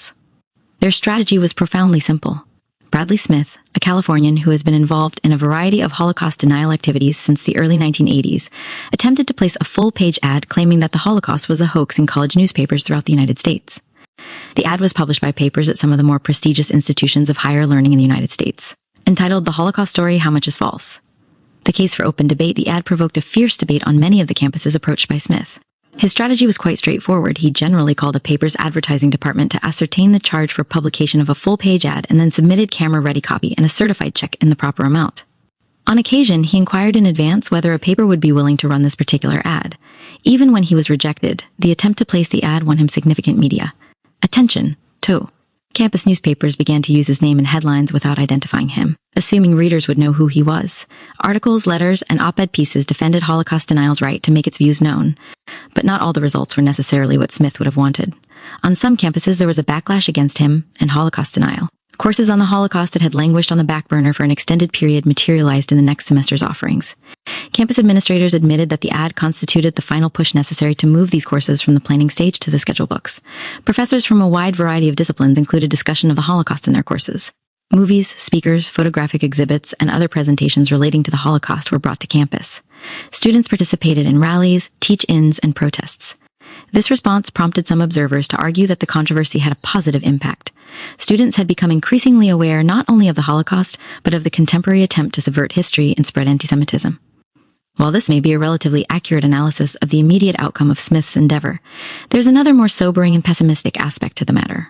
Analysis of the students, faculty's, and administration's responses reveals both a susceptibility to the worst form of historical revisionism and a failure to fully understand the implications of Holocaust denial, even among those who vigorously condemned it. This was not Smith's first use of college newspapers to spread Holocaust denial. For a number of years, Smith, along with other deniers, had been placing small ads containing the phone number and address of the Committee on Open Debate on the Holocaust, an organization Smith had created with fellow denier Mark Weber in 1987. According to the ADL, Kodo was initially funded by the late William Curry, a Nebraska businessman known for his anti-Semitic activities. In 1986, he first attempted to place an ad denying the Holocaust in a campus newspaper. He sent $1,000 to the Daily Nebraskan for a full-page ad claiming the Holocaust was a hoax. The paper rejected the ad. Shortly thereafter, Curry died, and Smith continued his work. Smith claims that he has no connection to any other denial group and his only association is with Kodo. He has had a long-standing association with the IHR, serving as a contributing editor of its newsletter since June 1985. At the time he was placing the ads, he still maintained a relationship with it. In 1986, he launched the IHR Radio Project, writing a regular column on the project for the IHR's newsletter, in which he touted his success in getting Holocaust denial onto the radio. Under the auspices of the IHR, he planned to tour colleges and universities to speak about Holocaust fraud and falsehood. Smith's objective was not to plant seeds for coming generations, but to take revisionist scholarship directly into our universities now. In a letter to his followers, he announced that the IHR had guaranteed to pay a portion of both his start-up costs and his ongoing expenses. 7. Before becoming involved with the IHR's radio project, Smith published Prima Facie, which he dedicated to monitoring Holocaust cultism, censorship, and suppression of free inquiry. In it, he attacked Mel Mermelstein, who had successfully challenged the IHR's demand for proof that the Holocaust happened. Smith's description of Mermelstein as a yokel who had sued the Institute because it refused to believe that a hank of hair and a jar full of ashes proves that Jews were exterminated in gas chambers typified the tone of the newsletter. Mermelstein had developed a tongue so twisted he could drill his own teeth. 8. Articles from Prima Facie have been reprinted in Spearhead, publication of the right-wing extremist British National Party. One such article referred to a wire service report of how a Gestapo officer watched with a smile as his German Shepherd dog killed an elderly Jew in Poland in 1942. Smith's use of sarcasm in his attempt to cast doubt on the story was a hallmark of his style. Let's say the dog was an 80-pounder. Hell, let's say it was a 100-pounder. Now, let's say the elderly Jew was frail and small, perhaps only a 100-pounder himself. Hell, let's say he was an 80-pounder. I do want to be fair about this. So one question to get straight about the German dog and the elderly Jew is this: how much of the one could the other really eat 9? Smith's accomplice was Mark Weber, co-director of Kodo, one of the more active spokesmen for Holocaust denial, and a former member of the National Alliance, a pro-white organization. Spotlight described Weber as the shining star of defense witnesses at the Zundel trial. And in denial publications, Weber has argued that the Jews who died were the unfortunate victims not of an extermination program, but of disease and malnutrition brought on by the complete collapse of Germany in the final months of the war. Repeating a denial argument that had first been voiced by Austin App, Weber contended that if the extermination program had actually existed, the Jews found alive by the Allied forces at the war's end would have long since been killed. 12. Born in 1951, he was educated in a Jesuit high school in Portland, Oregon. In an interview in November 1989 with the University of Nebraska-Sower, he expressed his concern about the future of the white race in the United States and about the future of the country. Weber contended that the country was heading in one of two possible directions. Either it would become a sort of Mexicanized, Puerto Ricanized country, a result of the failure of white Americans to reproduce themselves, or it would break up because of long-standing racial problems. He rejected the possibility of a unified American heritage or culture based on a multiplicity of races and groups. He did not think it desirable or feasible for Black Americans to be assimilated into white society. He seemed to yearn for a time when the United States was defined as a white country and non-whites were second-class citizens. This gave the country a mooring, an anchor. He bemoaned the fact that today we don't even have that. 13, as the newspaper controversy became more public, and Weber became more publicly involved in denial activities, his ideas on race were increasingly left unarticulated. One of the first papers approached by Cotto, which for all intents and purposes consisted of Smith and Weber, was Pennsylvania State University's Daily Collegian. After running the small ad that contained Cotto's number for a few weeks, it dropped it in response to campus criticism. Smith immediately sent a series of letters to local newspapers accusing the Daily Collegian of trying to suppress and even censor radical scholarship. 14, it may have been the Sturm und Drang he created with this small ad that persuaded him to expand his efforts. Shortly after his failed attempt at Penn State, he experienced the same problem with the Stanford Daily, which had been running a similar ad for a period of 7 weeks. The editor canceled it due to student protests. Smith, implying that Hillel, the Jewish student organization, controlled the Daily's coverage of other issues, including American politics in the Middle East, urged the editor to take a stand for free inquiry and open debate by running the ad. He told Hillel students that it was in Jews' best interest to know the truth about the Holocaust. In his publication revisionist letters, Smith tried to differentiate between anti-Semites who used Holocaust denial to attack Jews and his putative objective of uncovering the truth. He asserted that his editorial policy objective was to encourage exposés of bigotry and anti-Semitism in Holocaust revisionism. An article in the magazine argued that the participation of Nazi apologists in Holocaust denial circles precluded the participation of other supporters, particularly the radical left. The author, Laird Wilcox, wondered how revisionists could argue that their speech was suppressed when there was a substantial element in own ranks that doesn't believe in it, except for themselves. 18 Smith reiterated this idea in a column in his local newspaper, admitting that although the search for truth about the Holocaust was not anti-Semitic, there were bigots in the movement who were self-avowedly anti-Jewish and who used revisionist scholarship as an attack on Jews. 19 Smith seemed to be aware that any linkage of his efforts with extremist and racist groups would be a liability, particularly on campus. His effort to distance himself from these overtly anti-Semitic groups was reflective of a shift by deniers to sever their overt ties to an array of neo-Nazi and extremist groups. Leonard Zeskind, the research director of the Center for Democratic Renewal in Kansas City, Missouri, and a respected specialist on extremism in America, categorized Smith's efforts as reflective of a general shift among white supremacists and extremists away from the political margins into the mainstream by avoiding any overt association with swastika-bedecked or white-sheeted fascist groups.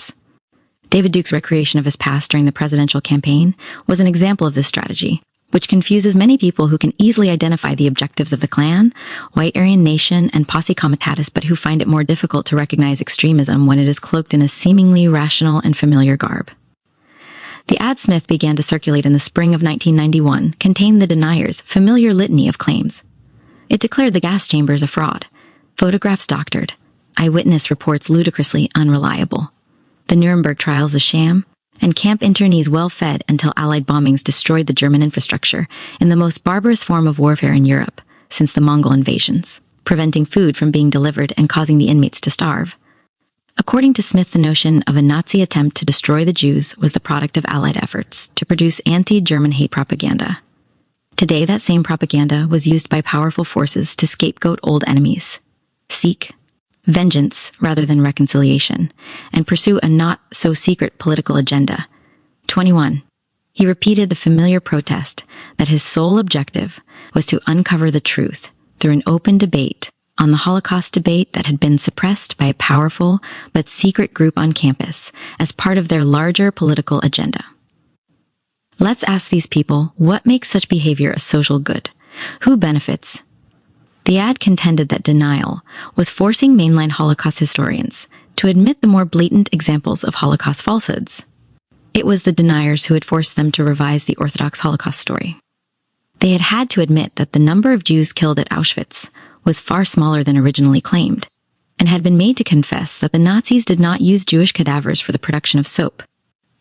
It is correct that in recent years, newly revealed documentation has allowed scholars to assess more precisely the number of Jews thought to have been murdered at Auschwitz.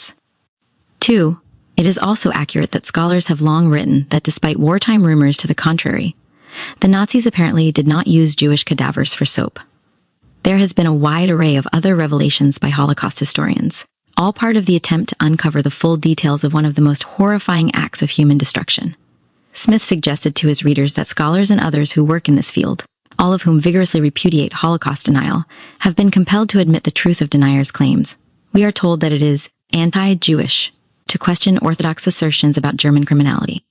Yet we find that it is Jews themselves like Mayer, Bauer, Heyer, Hilberg, Lipstadt, and others, who beginning to challenge the establishment Holocaust story. 23. This notion that deniers have exposed the truth and mainline historians are scrambling to admit it remains a linchpin of the deniers' strategy. It has two objectives: to make it appear that Jewish scholars are responding to the pressure of the deniers' findings, and to create the impression that Holocaust deniers' questions are themselves part of a continuum of respectable scholarship. If establishment scholars, particularly those who are Jews, can question previously accepted truths, why is it wrong when Bradley Smith does the same? Though much of the ad consisted of familiar rhetoric, Smith added a new twist that had a particular resonance on American college campuses. Since the 1980s, the concept of political correctness has been a source of academic conflict. Conservative political groups have accused the liberal establishment of labeling certain topics politically incorrect and therefore ineligible for inclusion in the curriculum. Smith framed his well-worn denial arguments within this rhetoric, arguing that Holocaust revisionism could not be addressed on campus because America's thought police had declared it out of bounds. The politically correct line on the Holocaust story is simply, it happened. You don't debate it. Unlike all other topics students were free to explore, the Holocaust story was off limits. The consequences, he charged, were antithetical to everything for which the university stood. Ideology replaces free inquiry, intimidation represses open debate, and the ideals of the university itself are exchanged for intellectual taboos. 24%, while most students who had to decide whether the ad should be published did not overtly succumb to Koto's use of the political correctness argument, many proved prone to it, sometimes less than consciously, a susceptibility evident in their justifications for running the ad. Among the first universities to accept the ad were Northwestern, the University of Michigan, Duke, Cornell, Ohio State, and Washington University. At the University of Michigan, the saga of the ad had a strange twist. Smith mailed camera-ready copy directly to the Michigan Daily. According to the paper's business manager, the ad slipped through without being read. When it appeared, the business staff was appalled to learn what they had allowed to happen. On the following day, they placed a 6-column ad in the paper, apologizing for running Smith's ad and acknowledging that its publication had been a mistake.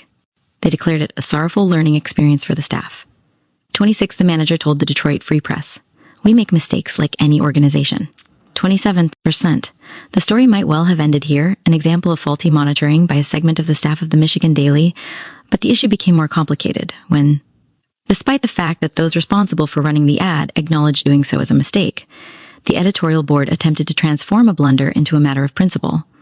They recast a snafu as an expression of freedom of speech. On the same day that the advertising staff published its apology, the front page carried an editorial explaining that, though the editors found the ad offensive and inaccurate, they could not condone the censorship of unpopular views from our pages merely because they are offensive or because we disagree with them. 28 Editor-in-Chief Andrew Gottesman acknowledged that had the decision been in his hands, he would have printed the ad. He argued that rejecting it constituted censorship, which the editorial board found unacceptable. The following day, a campus rally attacked both Holocaust denial and the paper's editorial policies. Stung by student and faculty condemnations and afraid that its editorial was being interpreted as an endorsement of Koto, the editorial board devoted the next issue's lead editorial to the topic, condemning Holocaust denial as absurd and founded on historical fiction and anti-Jewish bigotry. They dismissed it as irrational, illogical, and ahistorical propaganda. The editors accurately assessed the ad as lacking intellectual merit. Nonetheless, they continued to support its publication. Their powerful condemnation of Holocaust denial in general, and Smith's ad in particular, appeared under a banner quoting Supreme Court Justice Hugo Black's opinion on free speech. My view is, without deviation, without exception, without any ifs, buts, or whereases, that freedom of speech means that you shall not do something to people either for the views they have, or the views they express, or the words they speak or write. 30. The strange census at Michigan, snatching a constitutional principle from the jaws of a mistake, was further complicated by the entry of the university's president, James Duderstadt, into the debate. In In a letter to the Daily, he declared the ad the work of a warped crank and proclaimed that denying the Holocaust was to deny our human potential for evil and to invite its resurgence. But he, too, defended the paper's decision, which was more of a non-decision, to run the ad. The president asserted that the Daily had a long history of editorial freedom that had to be protected, even when we disagree, either with particular opinions, decisions, or actions. Most disturbing was Duderstadt's elevation of Smith's prejudices to the level of opinions. There was no doubt about the message the editors and the president were trying to convey. As absurd, illogical, and bigoted as the ad may be, First Amendment guarantees were paramount. The dictates of the American Constitution compelled the Daily to publish. None of those involved seemed to have considered precisely what the First Amendment said: Congress shall make no law abridging the freedom of speech or of the press. Those who argued that free speech guarantees acceptance of the ad ignored the fact that the First Amendment prevents government from interfering in any fashion with an individual's or group's right to publish the most outlandish argument. The New York Times made this point in an editorial when it adamantly repudiated the notion that this was a First Amendment question. Government may not censor Mr. Smith and his fellow Holocaust revisionists, no matter how intellectually barren their claims. 32. To call rejection of the ad censorship was to ignore the fact that, unlike the government, whose actions are limited by the First Amendment, these papers do not have a monopoly of force. If the government denies someone the right to publish, they have no other option to publish in this country. But if a paper rejects someone's column, AD, or letter, there are always other publications. The First Amendment does not guarantee access to a private publication.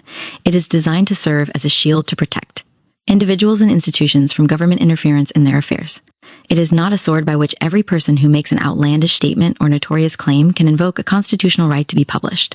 Nor did the Michigan Daily seem to notice how Justice Black, whom they quoted, framed it, "You shall not do something to people." No one was advocating doing anything to Smith. One of the most ardent advocates of the free speech argument was the Duke Chronicle.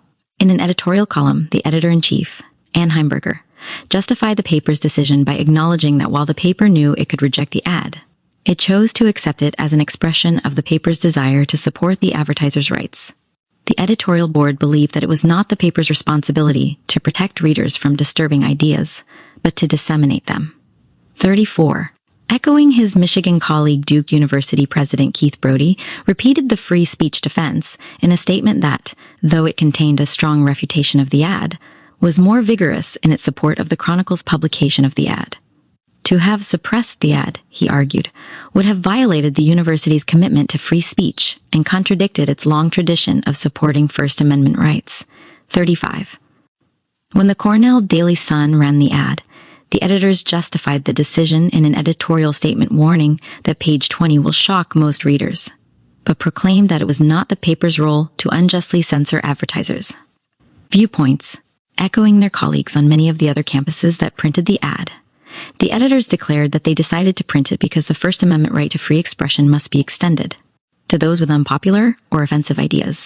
36. Neeraj Kemlani, the editor-in-chief of the Daily Sun, said his role was not to protect readers.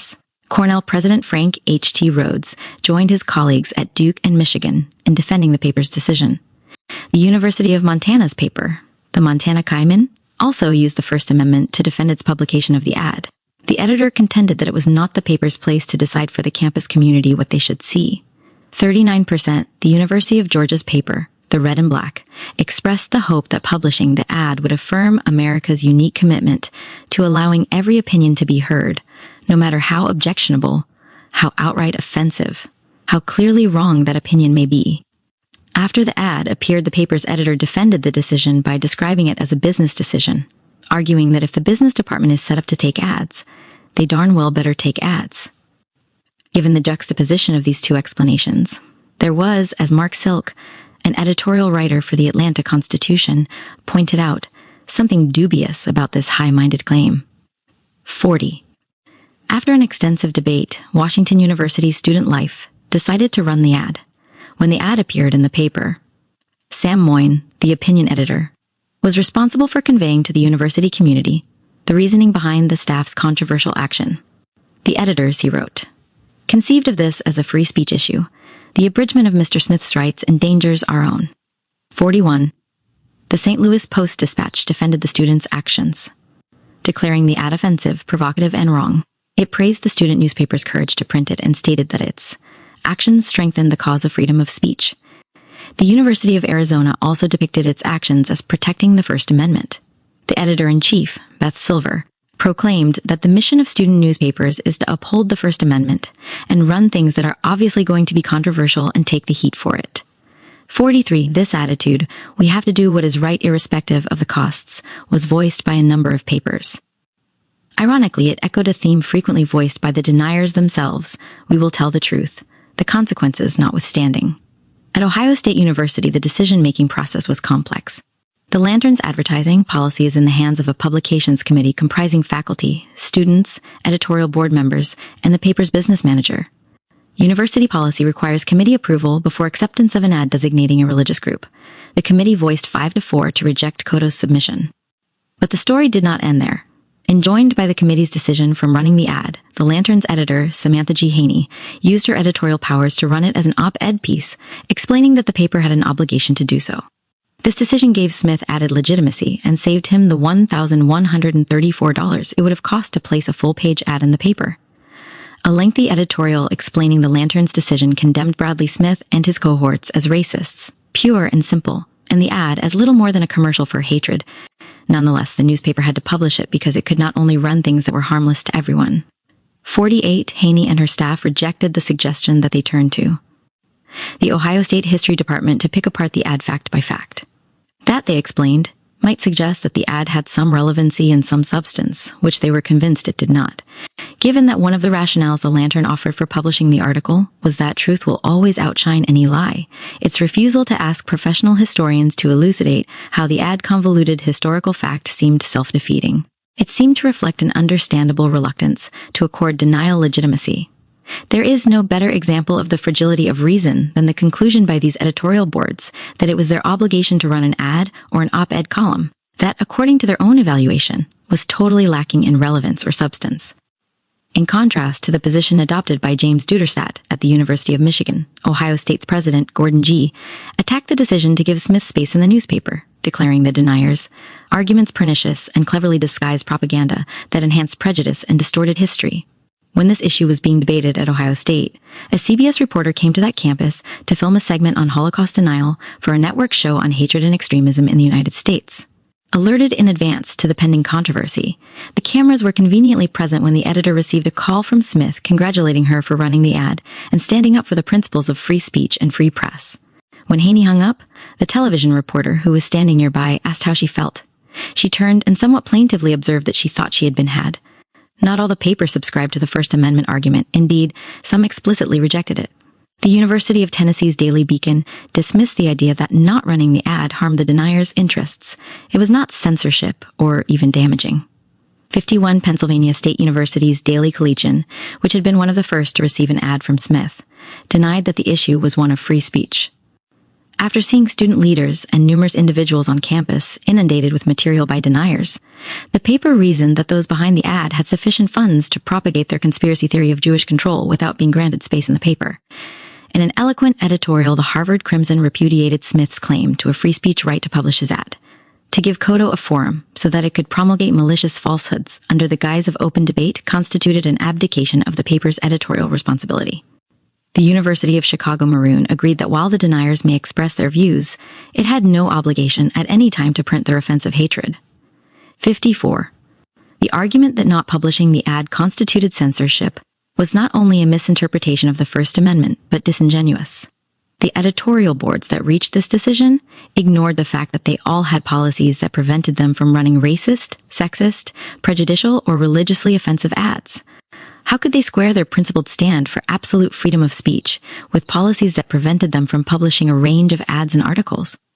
Why was Bradley Smith entitled to constitutional protection while an ad for an X-rated movie, Playboy, the KK, or Marlboros was not? Recognizing this inconsistency, some of the boards tried to reconcile these two seemingly contradictory positions by adopting a stance that drew them even further into the denier's trap. They argued that Holocaust denial was not anti-Semitic and therefore not offensive.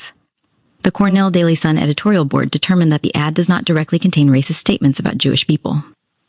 55. Valerie Nicolette, the Sun's managing editor, told the Chronicle of Higher Education that the editors had evaluated the ad based on their standards of obscenity and racism and decided that it passed.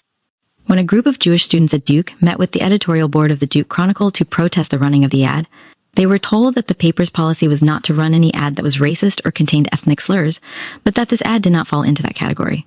Andrew Gottsman, who vigorously argued that he could not condone censorship of Smith's advertisement and whose Michigan Daily published its ringing denunciation of Holocaust denial under Justice Hugo Black's interpretation of the First Amendment, admitted that there were ads he would not run in the paper. This ad, however, did not deserve to be banned from the marketplace of ideas. Like others might be, among those he would ban were a Ku Klux Klan announcement of lynching, or a beer ad with a woman holding a beer bottle between her breasts. For Gottsman, keeping such sexist and racist ads out of the paper would not constitute censorship. Keeping Smith's out would. When Washington University's Student Life published the ad, an editorial explained that it did so in the interest of preventing freedom of ideas from disappearing from its newspapers. 59, yet the same paper includes the following policy statement on its advertising rate card. Student Life reserves the right to edit or reject any advertisement which does not comply with the policies or judgment of the newspaper. 60%. The claim that the rejection of the ad constituted censorship also revealed the failure of editorial staffs and, in certain cases, university presidents to think carefully about what their papers did regularly, pick and choose between subjects they covered and those they did not, columns they ran and those they rejected, and ads that met their standards and those that did not.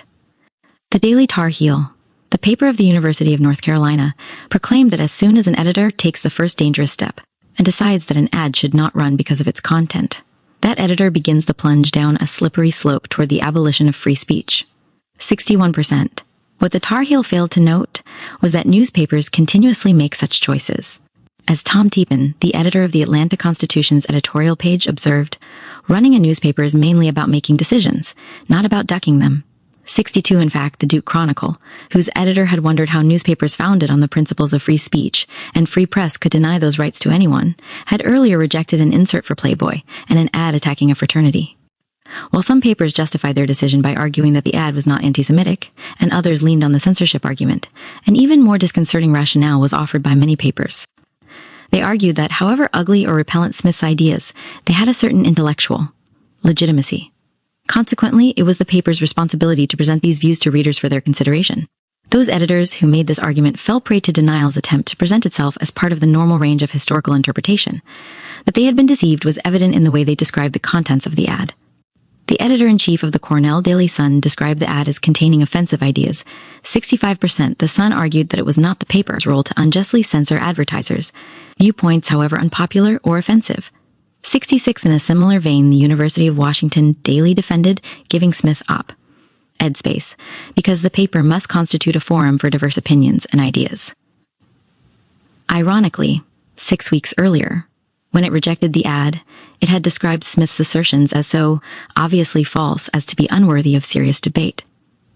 68, the paper insisted that the op-ed column it eventually published was different because it was Smith's opinion and did not contain the blatant falsehoods of the ad. In the column, Smith asserted that for more than 12 years, he has been unable to find one bit of hard evidence to prove that there was a plan to exterminate the Jews, and that the gas chamber stories were allegations unsupported by documentation or physical evidence. The Michigan Daily engaged in the same reasoning. It would not censor unpopular views simply because readers might disagree with them. In a show of consistency, 2 weeks after Smith's ad appeared, the Daily supported the decision by Prodigy, the computer bulletin board, to allow subscribers to post Holocaust denial material. Prodigy, they contended, was similar to a newspaper, and like a newspaper, it must be a forum for ideas. In another suggestion that Smith's views were worthy of debate, the editor-in-chief of the Montana Kaimin argued that this man's opinions, no matter how ridiculous they may be, need to be heard out there. 72%. According to the editor-in-chief of Washington University's Student Life, the board voted to run the ad because we didn't feel comfortable censoring offensive ideas. 73. The Ohio State Lantern's explanation of why it let Smith have his public say despite the fact that it condemned Smith and Cotto as racist, pure and simple, was more disturbing than the decision itself. The Lantern argued that it was repulsive to think that the quality, or total lack thereof, of any idea or opinion has any bearing on whether it should be heard. 74%, it is breathtaking that students at a major university could declare repulsive the making of a decision based on the quality of ideas. One assumes that their entire education is geared toward the exploration of ideas with a certain lasting quality. This kind of reasoning essentially contravenes all that an institution of higher learning is supposed to profess. The editors of Washington University's Student Life demonstrated a similar disturbing inconsistency. They dismissed Smith's claim to be engaged in a quest for the truth, describing him as someone who cloaks hate in the garb of intellectual detachment. They believed that Smith was posing as a truth seeker crushed by a conspiratorial society. Given their evaluation of Smith, his tactics, and the way conspiracy theorists have captured the imagination of much of American society, what followed was particularly disconcerting. Notwithstanding all their misgivings, the editors decided that they must give Mr. Smith the benefit of the doubt if we mean to preserve our own rights. In an assertion typical of the confused, reasoning that student papers nationwide displayed on this issue, the Student Life editors acknowledged that they could have suppressed Smith's views if we attributed motives to him that contradict his statements. But we cannot in good conscience tell Mr. Smith that we know him and his true intentions. Was not the fact that he was denying a historical fact about whose existence there is no debate among any reputable scholars indicative of something significant? The editorial board had concluded that if we refused Mr. Smith's advertisement, we could censor anyone based on ulterior motives that we perceived them to harbor. At what point would the board feel it was appropriate to make a decision based on the objective merits of the information contained in the ad? In this instance, what the paper considered to be ulterior motives is what scholars call coming to a conclusion based on a wide variety of facts, including historical data. In giving Smith the benefit of the doubt, the editors fell prey to the notion that this was a rational debate. They ignored the fact that the ad contained claims that completely contravened a massive body of fact. They transformed what the Harvard Crimson described as vicious propaganda into iconoclasm. The most controversial interpretation about precisely what this ad represented was expressed by the Duke Chronicle. In a column justifying the paper's decision to run the ad, Ann Heimberger contended that revisionists are reinterpreting history, a practice that occurs constantly, especially on a college campus. 77% in a private meeting with Jewish student leaders on the Duke campus. The editors reiterated this argument. The students were told that the ad was neither racist nor anti-Semitic, but was part of an ongoing scholarly debate. 78%, the Duke editorial board viewed the advertisement more as a political argument than as an ethnic attack. 79% in editorials, articles, and interviews. Those at helm of the Duke Chronicle repeatedly referred to Holocaust denial as radical, unpopular views and disturbing ideas, and argued that the ad was not a slur, but an opinion. By doing so, they not only clung to their First Amendment defense, they gave the ad historical and intellectual legitimacy. The Chronicle's acceptance of the ad and the editor's defense of having done so elicited two reactions. Bradley Smith, quite predictably, praised Heimberger's column as fantastic and an example of sound reasoning. A less laudatory response came from the Duke History Department, which, in a unanimously adopted statement, asserted that the ad aimed to hurt Jews and to demean and demonize them. It was particularly vehement about Heimberger's contention that the ad was nothing more than a reinterpretation of history. The department observed that the scholarly pretensions of the ad were effective enough to deceive Heimberger so that she believed the ad's claims were part of the range of normal historical inquiry. The statement continued, "If the ad convinced Heimberger, one can only imagine its impact on individuals who have had less exposure to history and critical thinking. There were, of course, those college newspapers that had no problem evaluating the ad's intellectual value. The Harvard Crimson repudiated the idea that the ad was a controversial argument based on questionable facts. In one of the most unequivocal evaluations of the ad, the Crimson declared it vicious propaganda based on utter bullshit that has been discredited time and time again. More than moronic and false, it was an attempt to propagate hatred against Jews." 83%, the editorial board of the University of Pennsylvania's Daily Pennsylvanian argued that running an ad with factual errors that fostered hate was not in the best interests of the paper. The MIT Tech simply decided that it would not accept an ad that it knew did not tell the truth. 85% for the Brown Daily Herald, the ad was a pack of vicious anti-Semitic lies parading as history and scholarship. 86, the Daily Nexus, the publication of the University of California at Santa Barbara, refused the ad because of its blatant distortions of truth and its offensive nature. The paper described receiving the ad itself and the more than $1,000 to print it as chilling. 87, the Dartmouth Review, no stranger to controversy, also rejected the ad. It acknowledged that by so doing it was denying someone a forum through which to speak to the paper's readership, but explained that it had a bond of trust with the public, which expected it to abide by standards of accuracy and decency. Accepting an ad motivated by hatred and informed by total disregard to the truth would be to violate that trust. The Chicago Maroon saw no reason why it should run an ad whose only objective is to offend and incite hatred. 89%, the Yale Daily News, simply let Smith know that it found the ad offensive. 90%. Some of the papers that ran the ad did so on the basis of what may be called the light of day defense, a corollary of the free speech argument. In the light of day, truth always prevails over lies. Neeraj Kamlani of the Cornell Sun believed that by running the ad, he had done the Jewish people a favor, reminding them that there were a lot of people out to get, which was something they needed to know. This attitude is reminiscent of the concept of saving the Jews despite themselves. Michael Gavisser, business manager of the Daily Pennsylvanian, decided to run the ad because of his belief that Smith was a dangerous neo-Nazi of whom the public had to be aware. 92. A number of the nation's most prominent national papers echoed the light of day position. A Washington Post editorial rejected the freedom of the press argument, but accepted the light of day rationale, acknowledging that college newspapers had no obligation to accept the ads. It argued that it was bad strategy automatically to suppress them. What the ad needed was the bracing blast of refutation. The Post did not seem to consider the possibility that an article fully analyzing the ad would have served the same purpose.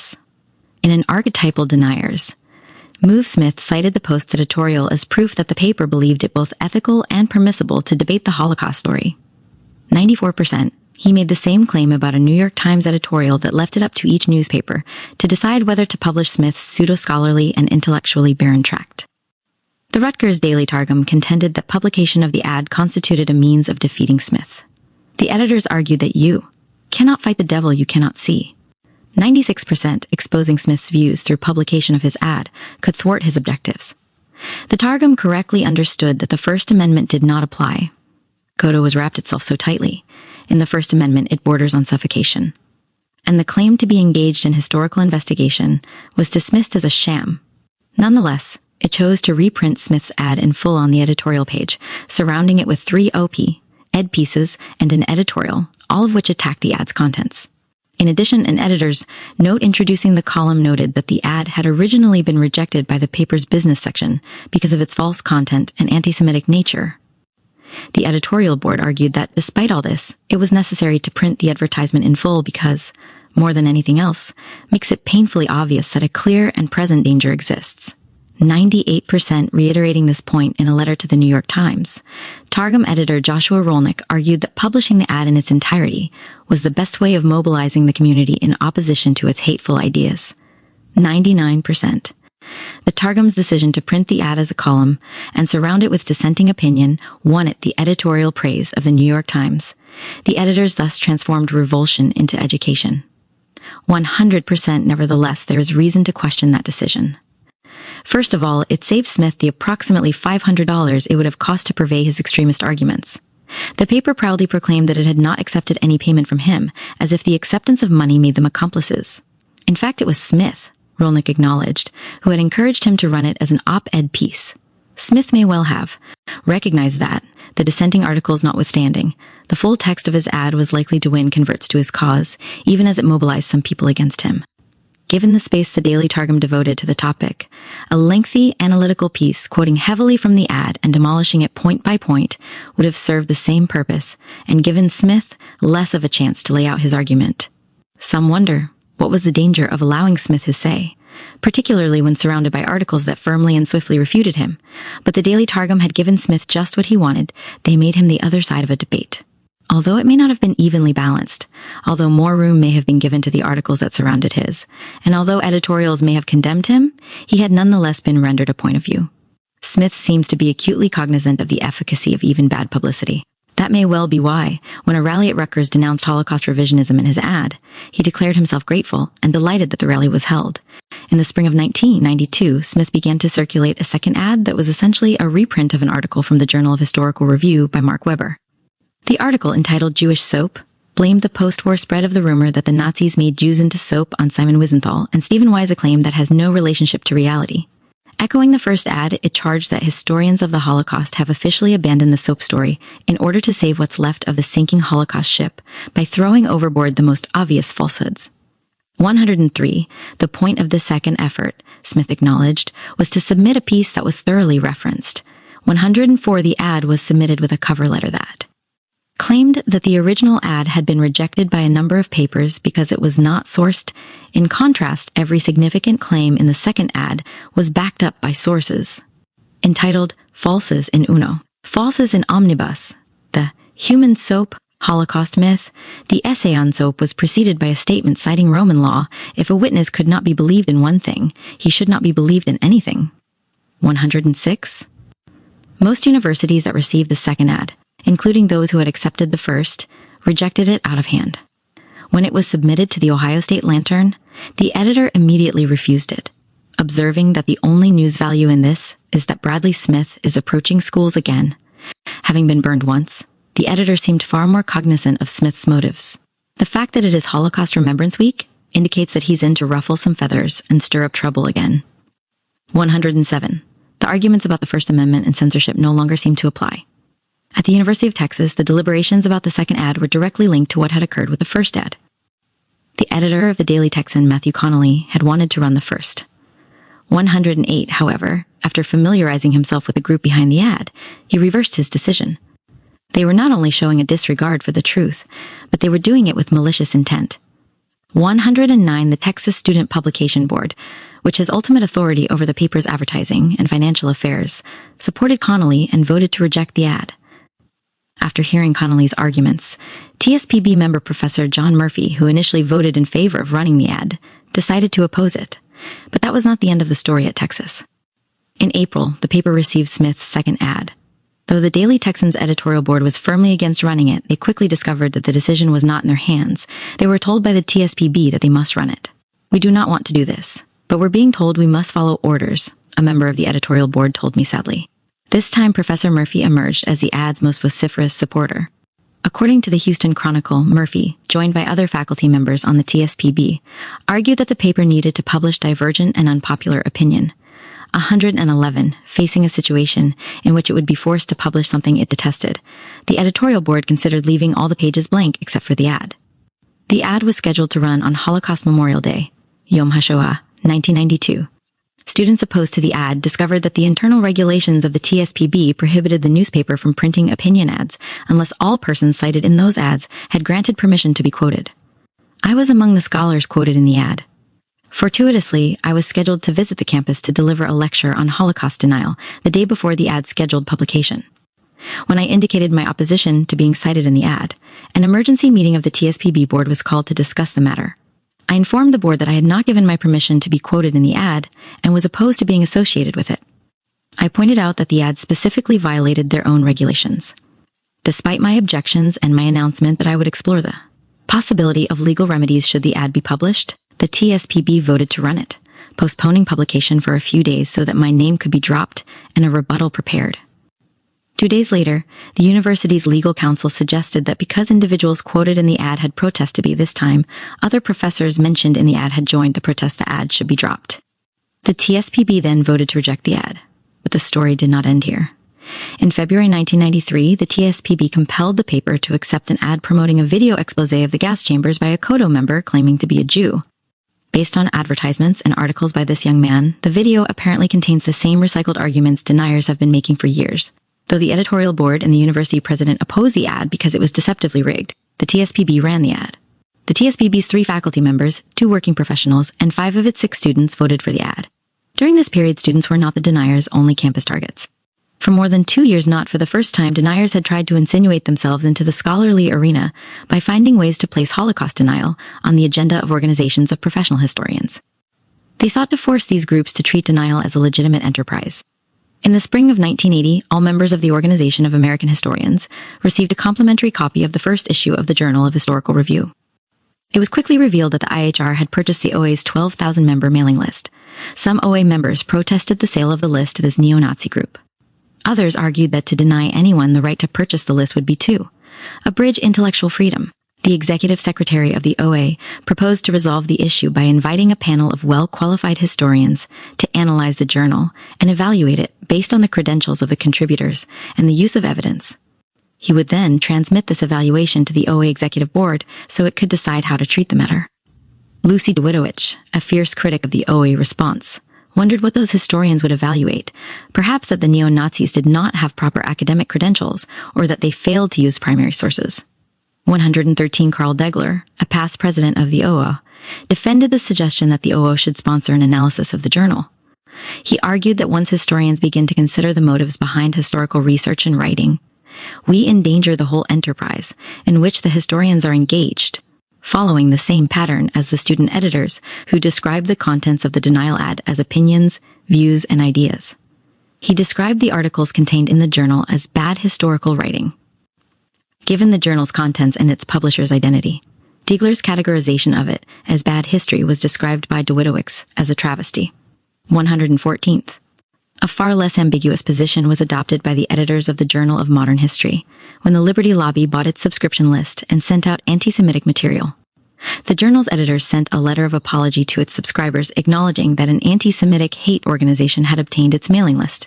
It repudiated and condemned the propaganda that readers had received and apologized that both the readers and the academic discipline had been abused in this thoroughly scurrilous manner. 115.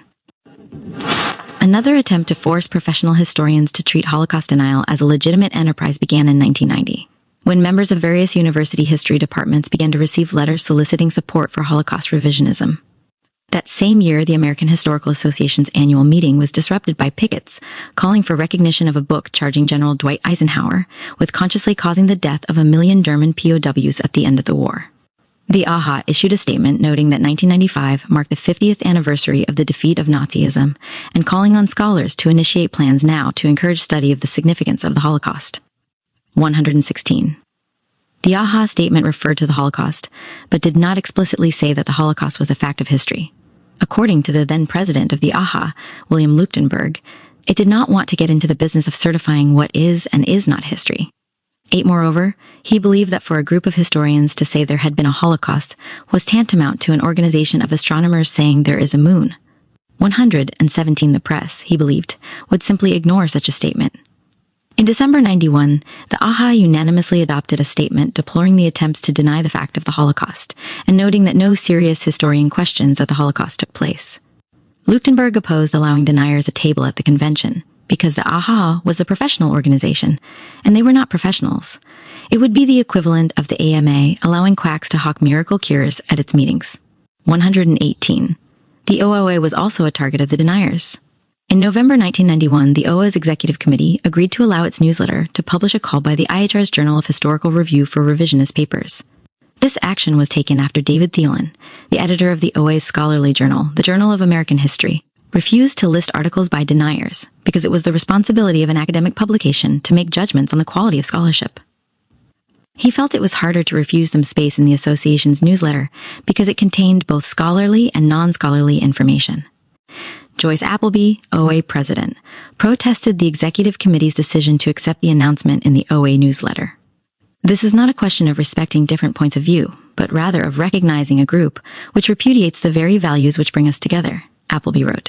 It was the responsibility of a professional organization to make professional judgments, and, Appleby asserted, these people are not professionals, and to allow them to advertise is to legitimate them. 120, a former president of the OA and a history professor at the University of Pennsylvania, disagreed with Appleby. She compared the debate within the OOA to campus codes against hate speech, to which she objected. Her primary concern was guaranteeing civil liberties for everyone.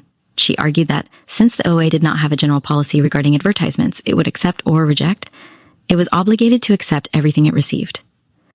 The next issue of the OA newsletter contained a series of letters regarding the decision to include the ad in Appleby's dissent.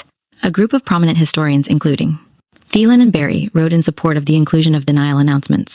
They argued that however abhorrent the goals of the Journal of Historical Review, the constitutional principle of free speech, as well as the OA's commitments to freedom of expression and the search for historical truth, demanded that the ad be printed.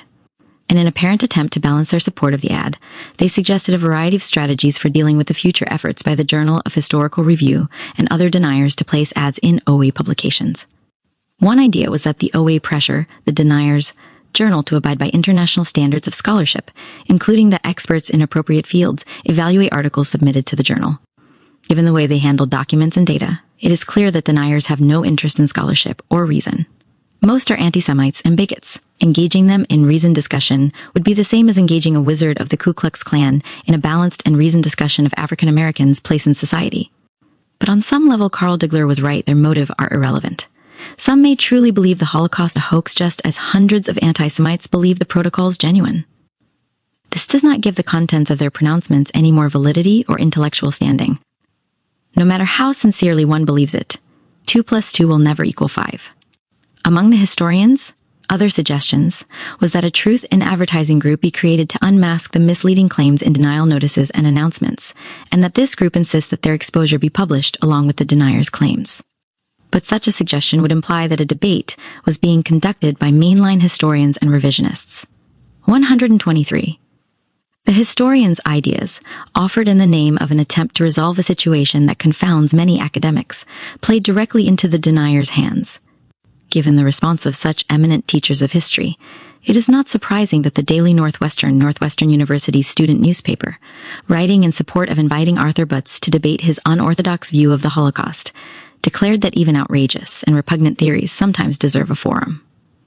124 students emulated exactly what these professors had done. They had elevated what the Harvard Crimson had properly characterized as utter bullshit to the level of a theory deserving of a forum. After the IHR's announcement appeared, the executive board voted to establish a policy henceforth to exclude such advertisements and announcements from the newsletter. There was significant debate within the OA's leadership on this matter, and the decision to exclude denial ads in the future passed by 1 vote. Writing in support of Appleby, the Los Angeles Times provided an interesting slant to the argument. It pointed out that the First Amendment guaranteed freedom of association as well as freedom of speech. As a result, the OA had the right to exclude fake historians from its ranks. 126. It was probably the most appropriate and possibly the most creative citation of the First Amendment during this entire debate. Climate for the rewriting of history. There were a variety of failures here. All of them are sobering indicators of the ability of Holocaust denial to gain legitimacy. There was a failure to understand the true implications of the First Amendment. There was also a failure by student editors to recognize that their high-minded claims about censorship were duplicitous, given their papers' policies of rejecting a broad range of ads and articles. In fact, campus policies are often more restrictive than those of the commercial press. There was a failure to look at the denier's own history and to understand what they represented. The observation of the Ohio State Lantern rings hauntingly in my ears. It is repulsive to think that the quality, or total lack thereof, of any idea or opinion has any bearing on whether it should be heard. 127. It is a response likely to make professors nationwide cringe. But as we have seen, professors also showed their confusion on this matter. Most disturbing was the contention voiced by students, faculty members, and university presidents that however ugly, the ad constituted an idea, opinion, or viewpoint part of the broad range of scholarly ideas. However much they disassociated themselves from the content of the ad, the minute they categorized it as a view, they advanced the cause of Holocaust denial. That students failed to grasp that the ad contravened all canons of evidence and scholarship was distressing. But those at the helm sometimes also failed to grasp that the ad was not advocating a radical moral position, but a patent untruth. Writing in the Cornell Daily Sun, President Frank Rhodes couched the discussion in terms of freedom of the press, arguing free and open debate on a wide range of ideas, however outrageous or offensive some of them may be, lies at the heart of a university community. Rhodes was positing that Holocaust denial should be considered an idea worthy of inclusion in the arena of open debate. This assault on the ivory tower of academe illustrated how Holocaust denial can permeate that segment of the population that should be most immune to it. It was naive to believe that the light of day can dispel lies, especially when they play on familiar stereotypes. Victims of racism, sexism, anti-Semitism, and a host of other prejudices know of light's limited ability to discredit falsehood.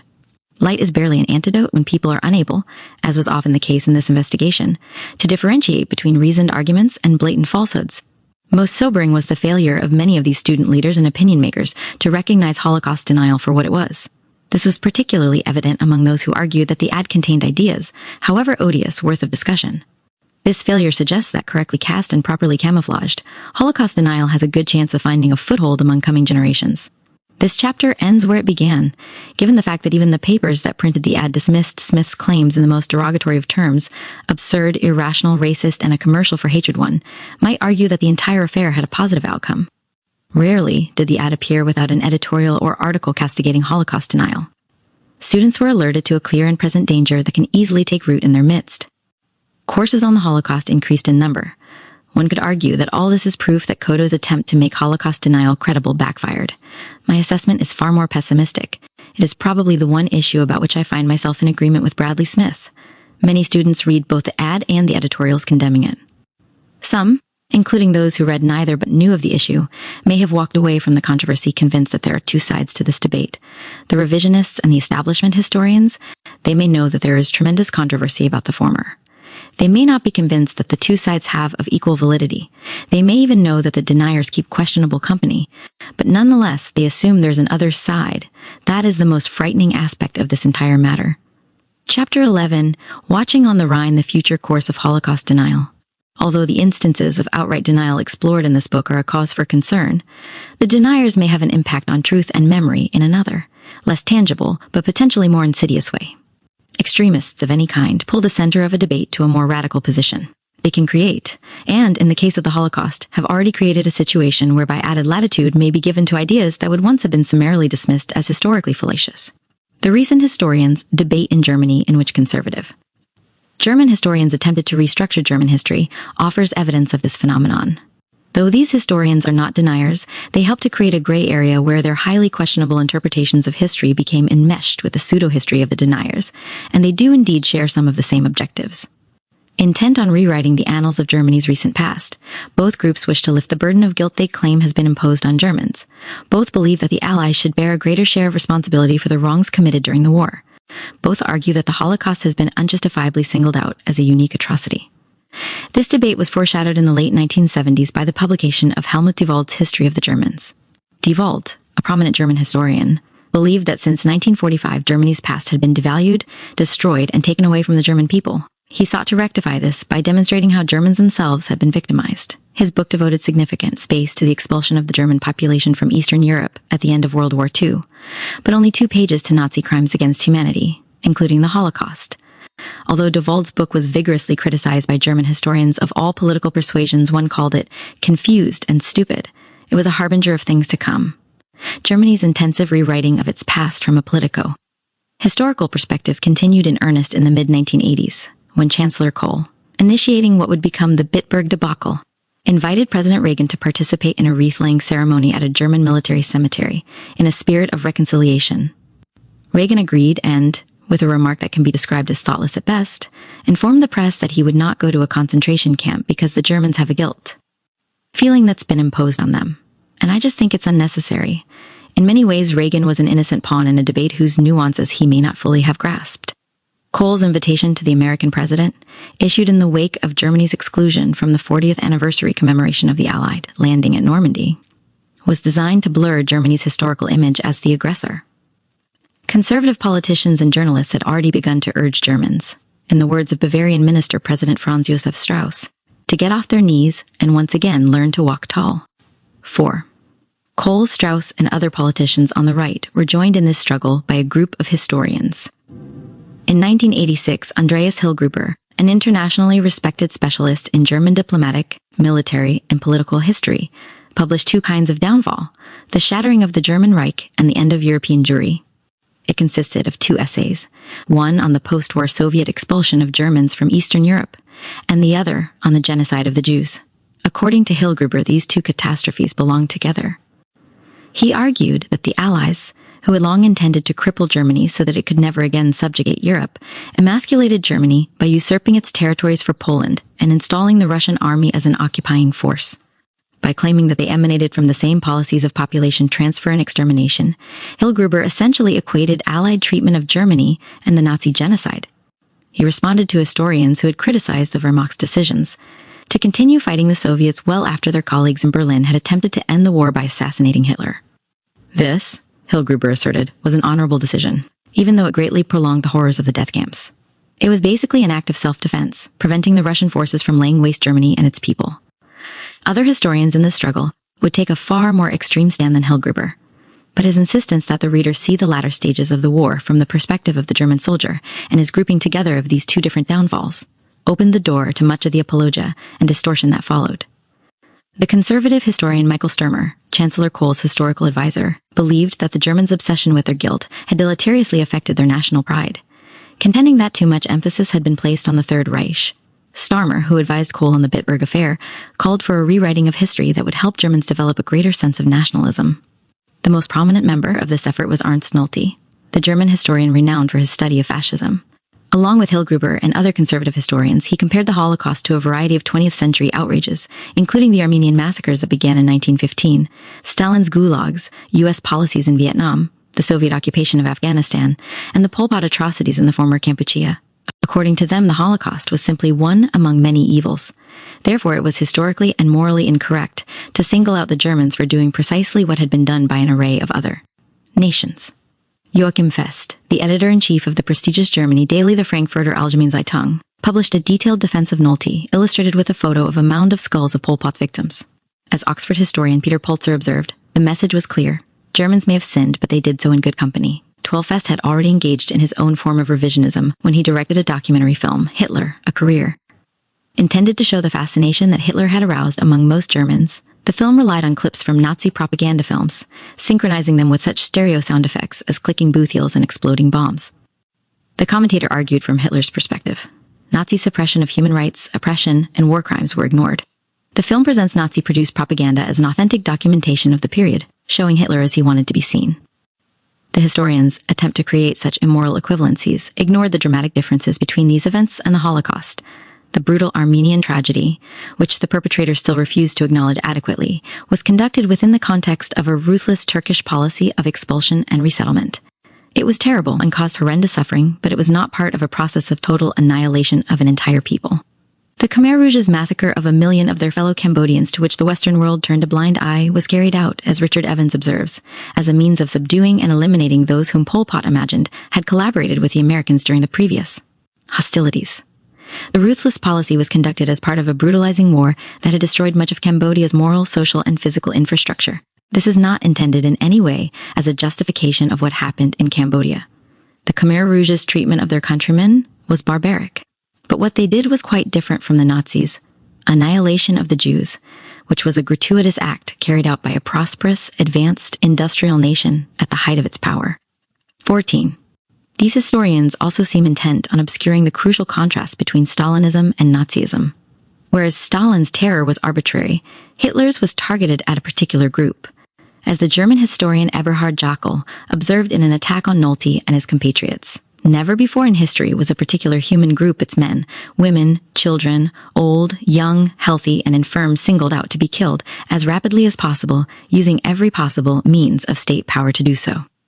The fate of every Jew who came under German rule was essentially sealed. In contrast, no citizen of the Soviet Union assumed that deportation and death were inevitable consequences of his or her ethnic origins.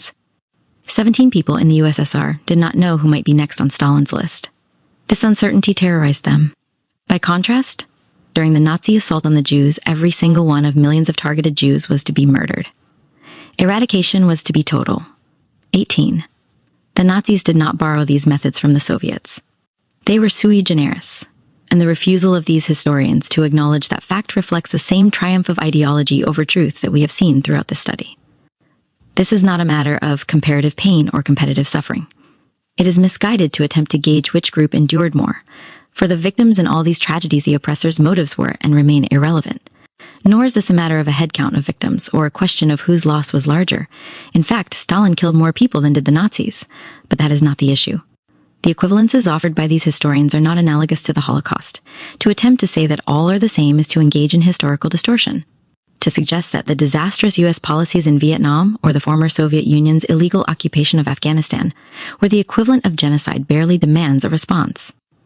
These invalid historical comparisons are designed to help Germans embrace their past by telling them that their country's actions were no different than those of countless others, an effort that at times disturbingly parallels much of what we have seen in this book. But this is not the only way these historians tried to reshape the past. Unlike the deniers who seek to exonerate Hitler, some of these German historians tend to blame the worst excesses of Nazis, including the Holocaust, on him alone. Thus Nazism becomes Hitlerism, and the German populace is absolved. They also depict the Holocaust as a German response to external threats. As we have seen above, Nolte, echoing David Irving, argues that the Nazi internment of Jews was justified because of Chaim Weizmann's September 1939 declaration that the Jews of the world would fight Nazism. This, Nolte argues, convinced Hitler of his enemy's determination to annihilate him. Klaus Hildebrand, a Nolte defender, praised Nolte's essay as trailblazing. 20, as I noted in Chapter 6, this. comparison lacks all internal logic.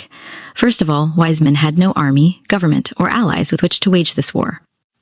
World Jewry was not a national entity capable of mounting an offensive against the Nazis. Moreover, Hitler did not initiate his oppression of the Jews in September 1939 when Weizmann made his statement. Weizmann's statement was a reaction to 6 years of brutal Nazi oppression. In another attempt at immoral equivalence, Nolte contends that just as the American internment of Japanese Americans was justified by the attack on Pearl Harbor, so too was the Nazi interned merit of European Jews. In making this comparison, Nolte ignores the fact that, however wrong, racist, and unconstitutional the U.S. internment of the Japanese, the Jews had not bombed Nazi cities or attacked German forces in 1939. Even his use of the term internment to describe what the Germans did to the Jews whitewashes historical reality. In his most recent work, The European Civil War, 1917 to 1945, Ernst Nolte comes dangerously close to validating the deniers. Without offering any proof, he claims that more Aryans than Jews were murdered at Auschwitz. According to Nolte, this fact has been ignored, because the research on the final solution comes to an overwhelming degree from Jewish authors. He described the deniers' arguments as not without foundation, and their motives as often honorable.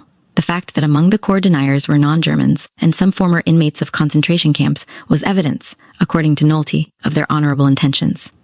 Nolte even advanced the untenable notion that the 1942 Wannsee Conference, at which Heydrich and a group of prominent Nazis worked out the implementation of the final solution, may never have happened. He disregards the fact that participants in that meeting have subsequently attested to it, and that a full set of minutes survived. This suggestion implies that if Wannsee was a hoax, many other Holocaust-related events that we have been led to believe actually happened may also be hoaxes. He suggests, in an argument evocative of Butz's analysis, that the Einsatzgruppen killed numerous Jews on the Eastern Front, because preventive security demanded it since a significant number of the partisans were Jews.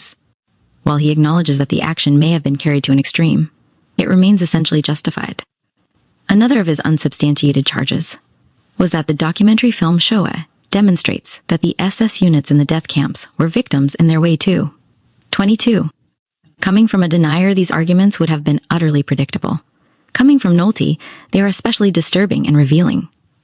Nolte cannot be ignorant of the vast body of research on this topic that has been conducted by scholars of every religious persuasion and nationality, including his fellow German non-Jews. Nor, since he tries to defend them, can he be ignorant of the denier's explicit anti-Semitism.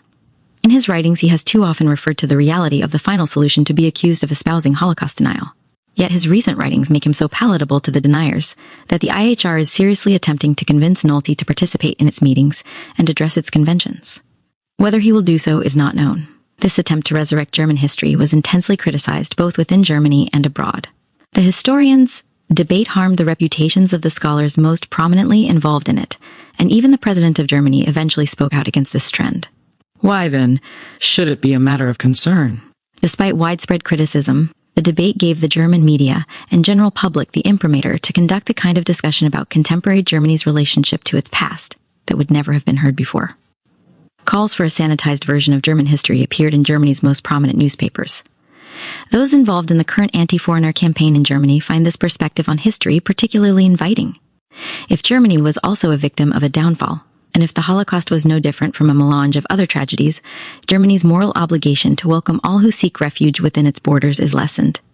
These historians are not crypto-deniers, but the results of their work are the same: the blurring of boundaries between fact and fiction and between persecuted and persecutor. Ultimately, the relativists contribute to the fostering of what I call the yes, but syndrome. Yes, there was a Holocaust, but the Nazis were only trying to defend themselves against their enemies. Yes, there was a Holocaust, but most Jews died of starvation and disease, or were killed as partisans and spies. Yes, there was a Holocaust, but the Jews' behavior brought it on them. Yes, there was a Holocaust, but it was essentially no different than an array of other conflagrations in which innocents were massacred. The question that logically follows from this is, why then do we only hear about the Holocaust? For the deniers and many others who are not yet deniers, the answer to this final question is obvious because of the power of the Jews. Yes, but is a response that falls into the gray area between outright denial and relativism. In certain respects, it is more insidious than outright denial because it nurtures a form of pseudo-history whose motives are difficult to identify. It is the equivalent of David Duke without his robes. Relativism, however convoluted, sounds far more legitimate than outright denial. These German historians have created a prototype that may prove useful for the deniers. In the future, deniers may adopt and adapt a form of relativism as they attempt to move from well outside the parameters of rational discourse to the fringes of historical legitimacy. Rather than engage in outright denial, they will espouse more opaque quasi-historical arguments that confuse well-meaning and historically ignorant people about their motives. Denial aims to reshape history in order to rehabilitate the persecutors and demonize the victims. What relativism seeks to do is not that different. It, too, attempts to rehabilitate the perpetrators, and if in the course of that rehabilitation a certain re-evaluation of the victims occurs, so be it. In the years to come, as relativism increasingly becomes the denier's protective veneer, distinguishing between these two groups may grow more difficult. If Holocaust denial has demonstrated anything, it is the fragility of memory, truth, reason, and history. The deniers' campaign has been carefully designed to take advantage of those vulnerabilities. While there is no precise means of gauging their success, there are enough signs on the horizon, many of which I have examined in the previous pages, to offer some assessment. Right-wing nationalist groups in Germany, Italy, Austria, France, Norway, Hungary, Brazil, Slovakia, and a broad array of other countries, including the United States, have adopted Holocaust denial as a standard facet of their propaganda. Whereas these groups once justified Nazi murder of the Jews, now they deny it. Once they argue that something quite beneficial to the world happened at Auschwitz, now they insist that nothing did. Their anti-Semitism is often so virulent that the logical conclusion of their argument is that though Hitler did not murder the Jews, he should have. Since they are intent on weakening liberal democratic institutions, Holocaust denial constitutes a seminal weapon in their arsenal. Though they have fomented social upheaval and in certain instances caused significant physical harm, the threat posed by these groups is limited because they are so easily identified. Their dress, behavior, and tactics leave no doubt as to who they are. We know them by their shaved heads, leather jackets, tattoos, terror tactics, swastikas, cries of Sieg Heil, and Nazi paraphernalia to lead in rallies.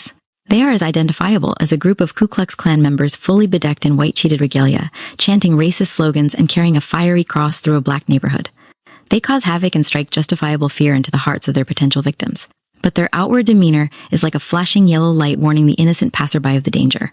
No one can mistake them for anything but exactly what they are: neo-fascists, racists, anti-Semites, and opponents of all the values a democratic society holds dear. The chance of their attracting a wide following from the general public is slim. The deniers also sport an outward veneer, but rather than expose who they are, it camouflages them.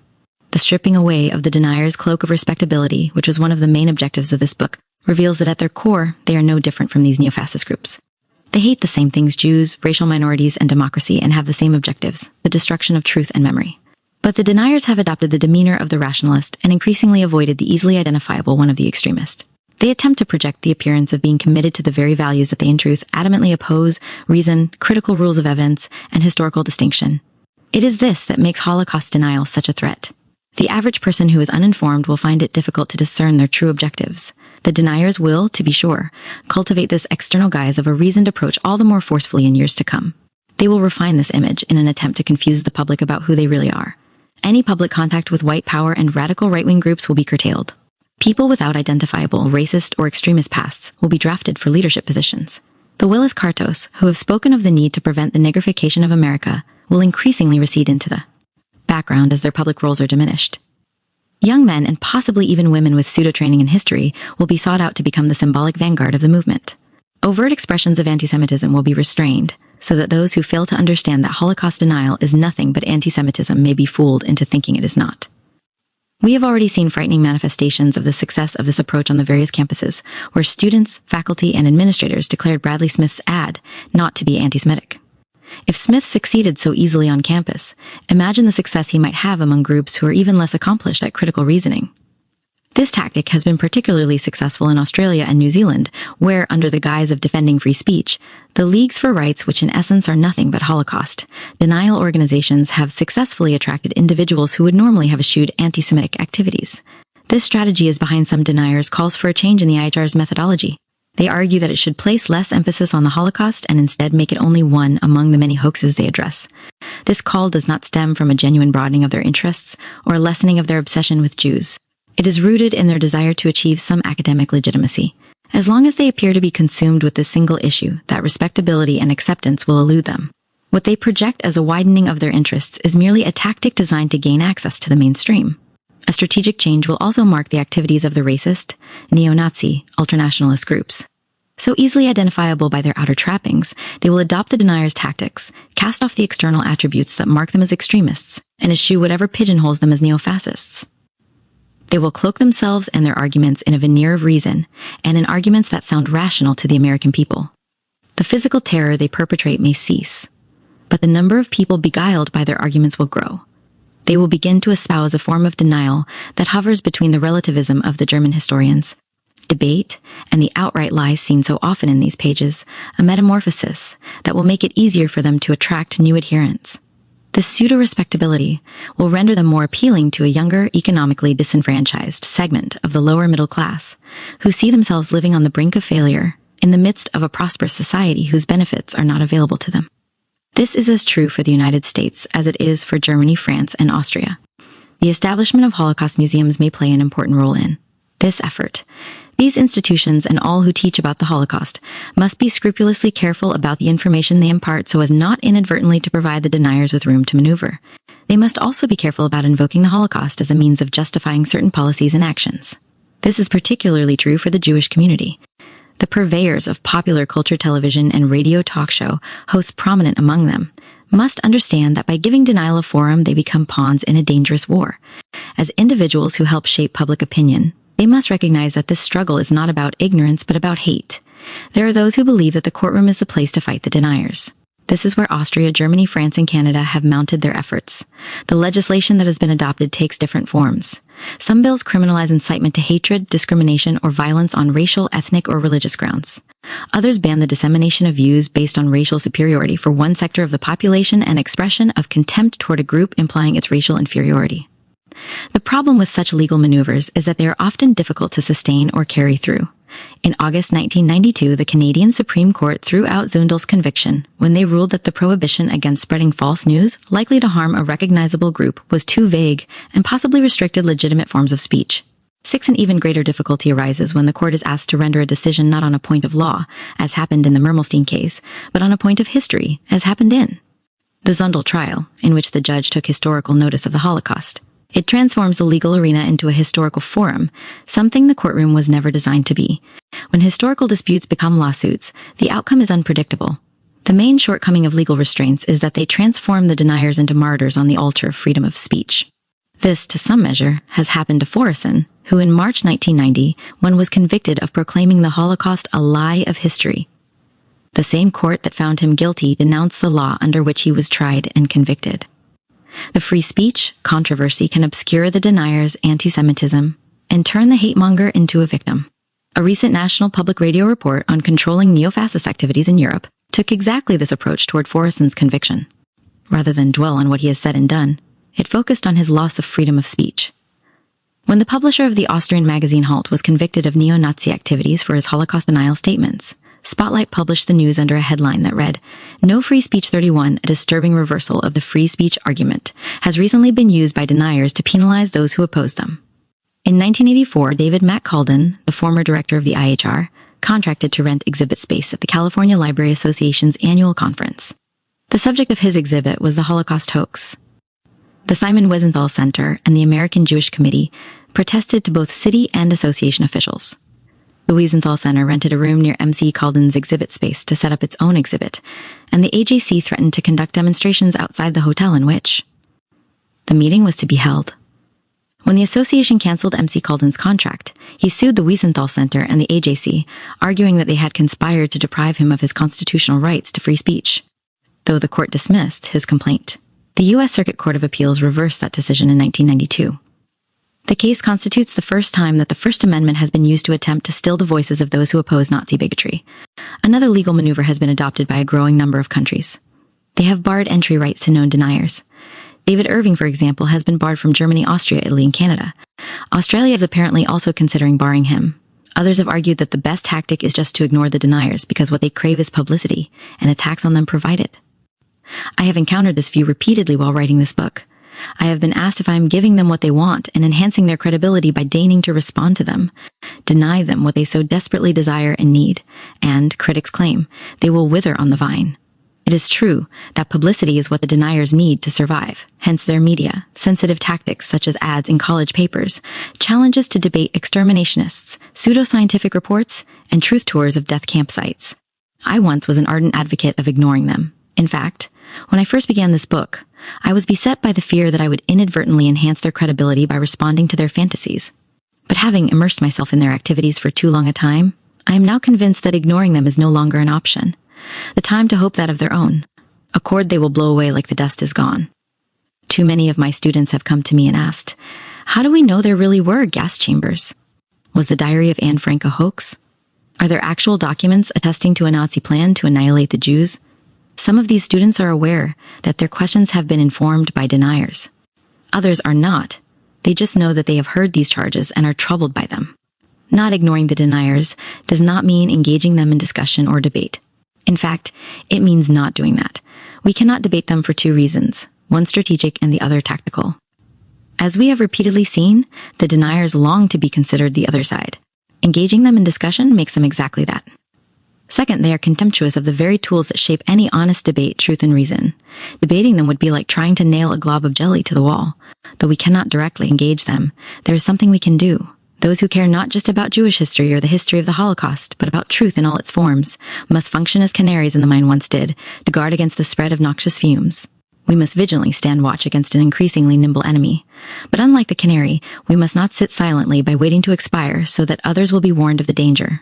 When we witness assaults on truth, our response must be strong, though neither polemical nor emotional. We must educate the broader public and academe about this threat and its historical and ideological roots. We must expose these people for what they are. The effort will not be pleasant. Those who take on this task will sometimes feel, as I often did in the course of writing this work, as if they are being forced to prove what they know to be fact.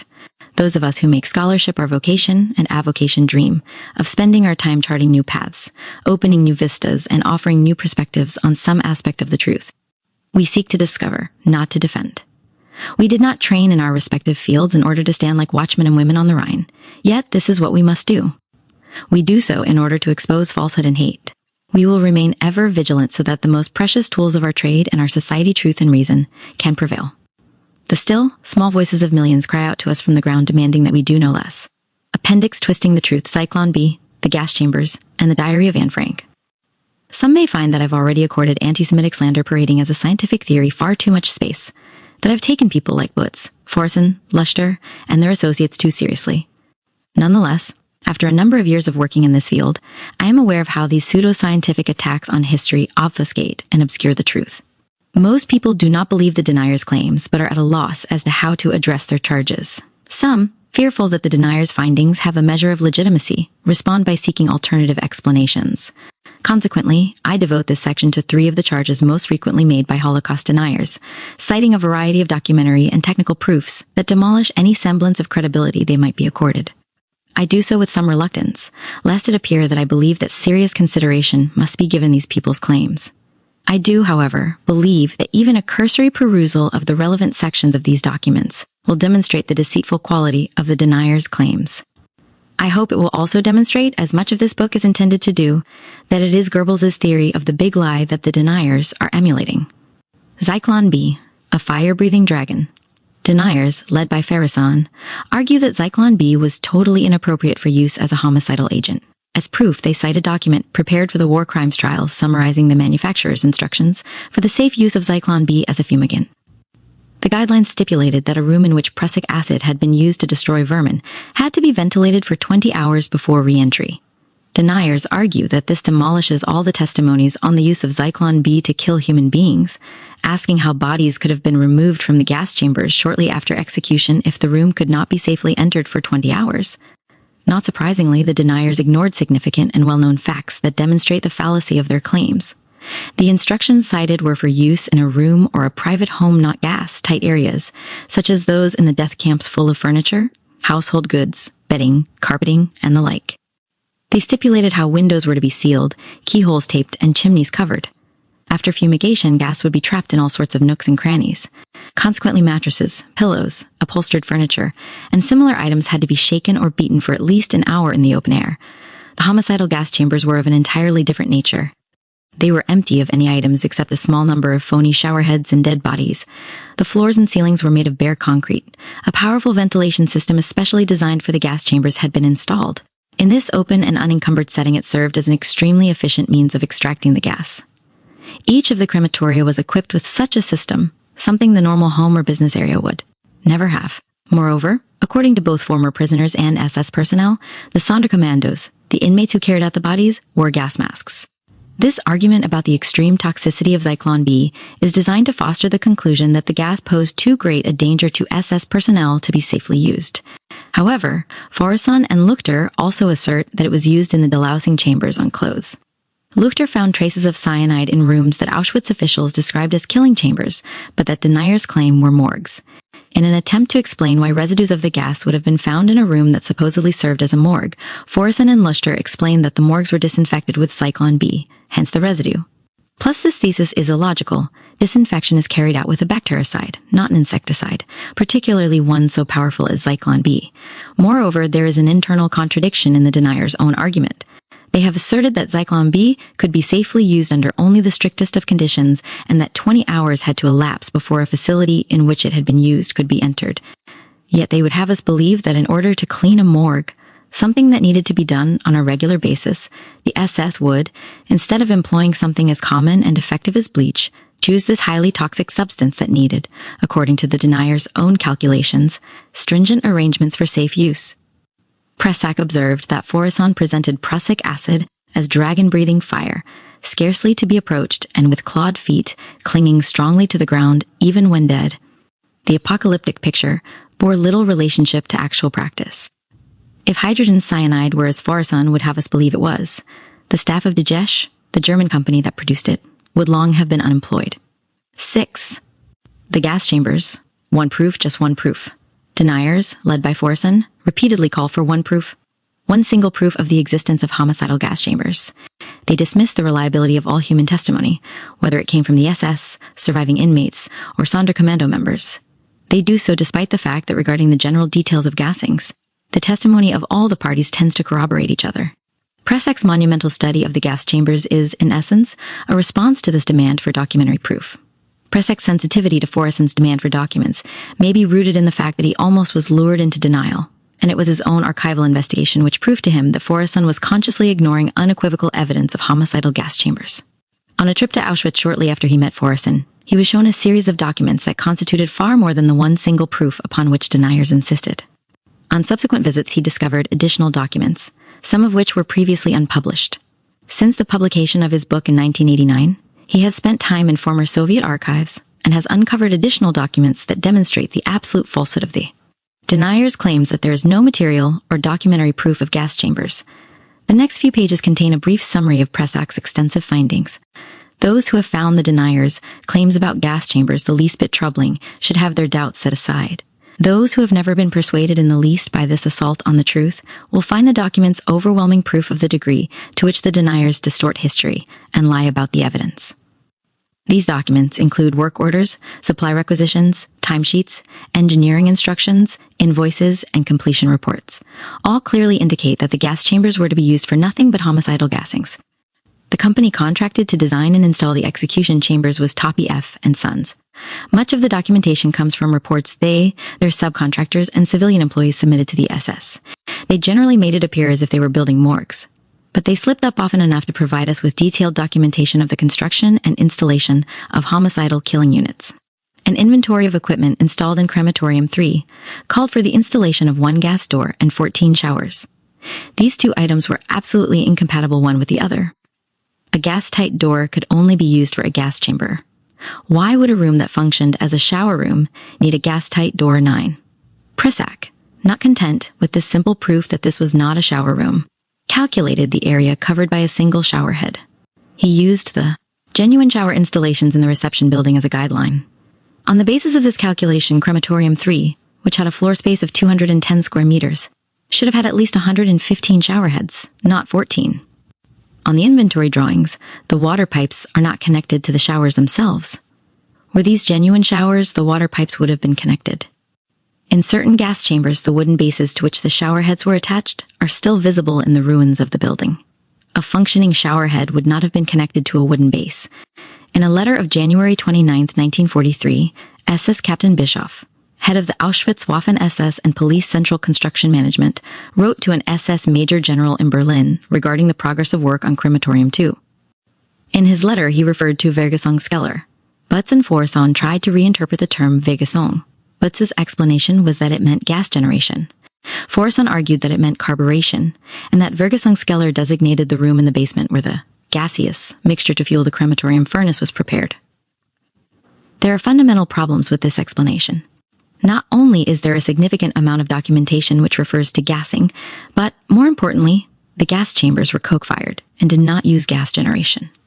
Pressack found a timesheet in which a civilian worker had written that a room in the western part of Crematorium 4 was a gas camera. Forson, in need of proof that this was something other than what it said, suggested that these were disinfection gas chambers. How he reached this conclusion, especially when he had determined that Vergasungskeller meant gas generation, was left unexplained. On February 13, 1943, an order was placed by the Waffen SS and Police Central Construction Management for 12 Gesdichten Türen for crematoria 4 and 5th one. According to the files in the Auschwitz Museum, the work on this order was completed on the 25th of February. On February 28, according to the daily timesheets submitted by the civilian contractors, the gas tight shutters were fitted and installed. A timesheet of March 2, 1943, submitted by the same firm for work conducted on Crematorium 4, contained the following entry: concrete floor and gas chamber. The information on this work order and these two timesheets, when analyzed as a whole, indicate that on March 2, 1943, civilian employees of a German firm officially designated a room in Crematorium 4 as a gas chamber. 19. It made absolute sense for them to do so, because 2 days earlier they had installed gas tight shutters in the same room. A telegram of February 26, 1943, sent by an SS second lieutenant to one of the firms involved in the construction of the gas chambers, requested the immediate dispatch of 10 gas detectors. The detectors were to be used to check the efficiency of the ventilation system in the gas chamber. In a book containing the record of work carried out by the metal workshops for the construction and the maintenance of Birkenau Crematorium 2, there is an order dated March 5, 1943, requesting the making of one handle for a gas door. 22. In a letter of March 6, 1943, a civilian employee working on the construction of Crematorium 2 referred to modifying the air extraction system of Keller 2. A normal morgue would have no use for such a facility. During March 1943, there were at least 4 additional references to Keller. It is telling that civilians, who, according to the deniers, had been brought to Birkenau in January 1943 to work on underground morgues, repeatedly referred not to morgues, but to the ventilation of the undressing cellars. 24. The employee asked about the possibility of preheating the areas that would be used as a gas chamber, but a morgue should not be preheated. It should be kept cool. However, if the room were to function as a gas chamber, then the warmer the temperature, the faster the Zyklon B pellets would vaporize. A letter dated March 31, 1943, signed by SS Major Bischoff, contained a reference to an order of March 6, 1943, for a gas door for Crematorium 2. It was to be fitted with a rubberized ceiling strip and a peephole for inspection. Why would a morgue or a disinfection chamber need a peephole? It certainly was not necessary in order to watch cadavers or lice. There were also references in the Crematorium 3 work orders for gas-tight doors and for iron bars and fittings for gas-tight doors. The deniers, still clinging to their morgue theory, claimed that morgues needed gas-tight doors to prevent odors and infectious germs from spreading. They also claimed the doors were necessary because the morgues were disinfected with Zyklon B. This is a charge that, as indicated above, contradicts basic science, since Zyklon B is an insecticide and not a disinfectant. This argument still leaves them scrambling for an explanation of why 14 showerheads, none of which were connected to a plumbing system, were necessary for a morgue. The inventory of Crematorium 2, prepared when the civil firm had completed the conversions on it, contained references to it being fitted with a gaster and a gasdictator. A letter of March 31, 1943, regarding Crematorium 3 spoke of it having a gaster, a gas door. Deniers are quick to argue that this could mean many things, but the inventory attached to the handover documents for the crematorium makes short shrift of this argument. The list states that it had a gasdictator, a gas-tight door. One could possibly argue about the meaning of gas door, but it is hard to squabble over a gas-tight door. The deniers also contended that Birkenau was designed to serve as a quarantine and hospital camp, not a death camp. They based their argument on architectural drawings of April 1943, which contained plans for a barracks for sick prisoners, a prisoners' hospital, and a quarantine section. Why, they ask, would the Nazis build a health camp but a few hundred yards from gas chambers where people were being annihilated on a massive scale? All this, they assert, indicates that Birkenau was not built as a place of homicide and annihilation. 2. But there exists another official drawing of an overall plan of Birkenau, completed approximately a year later, it reveals that Birkenau was anything but a benign hospital unit. The first set of plans, completed in April 1943, described a camp that would house 16,600 prisoners. The drawings a year later show a camp that housed 60,000 prisoners and contained less than half of the planned barracks from the preceding year's plans. The existing barracks housed 4 times as many people as indicated by the original drawings. Any suggestion of this being a place of healing is contradicted by these conditions. These references to gas chambers and this plan of the camp constitute the kind of proof the deniers claim to be seeking. There is, of course, a myriad of additional documentation regarding deportations, murders, supplies of Zyklon B, and other aspects of the final solution. I mention them not as proof of the Nazi annihilation of the Jews, but as proof of the degree to which the deniers distort and deceive. The Diary of Anne Frank. Anne Frank's diary has become one of the deniers' most popular targets. For more than 30 years, they have tried to prove that it was written after the war. It would seem to be a dubious allocation of the deniers' energies that they try to prove that a small book by a young girl full of musings about her life, relationship with her parents, emerging sexuality, and movie stars was not really written by her. But they have chosen their target purposefully. Since its publication shortly after the war, the diary has sold more than 20 million copies in more than 40 countries. For many readers, it is their introduction to the Holocaust. Countless grade school and high school classes use it as a required text. The diary's popularity and impact, particularly on the young, make discrediting it as important a goal for the deniers as their attack on the gas chambers. By instilling doubts in the minds of young people about this powerful book, they hope also to instill doubts about the Holocaust itself. On what do these deniers and neo-Nazis build their case? A brief history of the publication of the diary and of some of the subsequent events surrounding its production as a play and film demonstrates how the deniers twist the truth to fit their ideological agenda. Anne Frank began her diary on June 12, 1942. In the subsequent 26 months, she filled a series of albums, loose sheets of paper, and exercise and account books. In addition, she wrote a set of stories called Tales from the Secret Annex. Anne, who frequently referred to her desire to be a writer, took her diary very seriously. Approximately 5 months before the family's arrest, listening to a clandestine radio, she heard the Dutch Minister of Education request, in a broadcast from London, that people save ordinary documents. A diary, letters from a Dutch forced laborer in Germany, a collection of sermons given by a parson or a priest. This would help future generations understand what the nation had endured during those terrible years. The next day, Anne noted, "Of course they all made a rush at my diary immediately." 30, anxious to publish her recollections in book form after the war, she rewrote the first volumes of the diary on loose copy paper. In it, she changed some of the names of the principal characters, including her own. When Otto Frank was liberated from Auschwitz and returned from the war, he learned that his daughters were dead. He prepared a typed edition of the diary for relatives and friends, making certain grammatical corrections, incorporating items from the different versions, and omitting details that might offend living people or that concern private family matters, such as Anne's stormy relationship with her mother. He gave his typed manuscript to a friend and asked him to edit it. The friend's wife prepared a typed version of the edited manuscript. Frank approached a number of publishers with this version, which was repeatedly rejected. When it was accepted, the publisher suggested that references to sex, menstruation, and 2 girls touching each other's breasts be deleted, because they lacked the proper degree of propriety for a Dutch audience. When the diary was published in England, Germany, France, and the United States, additional changes were made. The deniers cite these different versions and different copies of the typescript to buttress their claim that it is all a fabrication and that there was no original diary. They also point to the fact that 2 different types of handwriting, printing, and cursive writing were used in the diary. They claim that the paper and the ink used were not produced until the 1950s and would have been unavailable to a girl hiding in an attic in Amsterdam in 1942. But it is the Meyer-Levin affair on which the deniers have most often relied to make their spurious charges. Levin, who had first read the diary, while he was living in France, wrote a laudatory review of it when Doubleday published it. Levin's review, which appeared in the New York Times Book Review, was followed by other articles by him on the diary in which he urged that it be made into a play and film. In 1952, Otto Frank appointed Levin his literary agent in the United States to explore the possibility of producing a play. Levin wrote a script that was turned down by a series of producers. Frustrated by Levin's failures and convinced that this script would not be accepted, Frank awarded the production rights to Kermit Bloomgarden, who turned, at the suggestion of American author Lillian Hellman, to 2 accomplished MGM screenwriters. Their version of the play was a success and won the 1955 Pulitzer Prize. Levin, deeply embittered, sued, charging that the playwrights had plagiarized his material and ideas.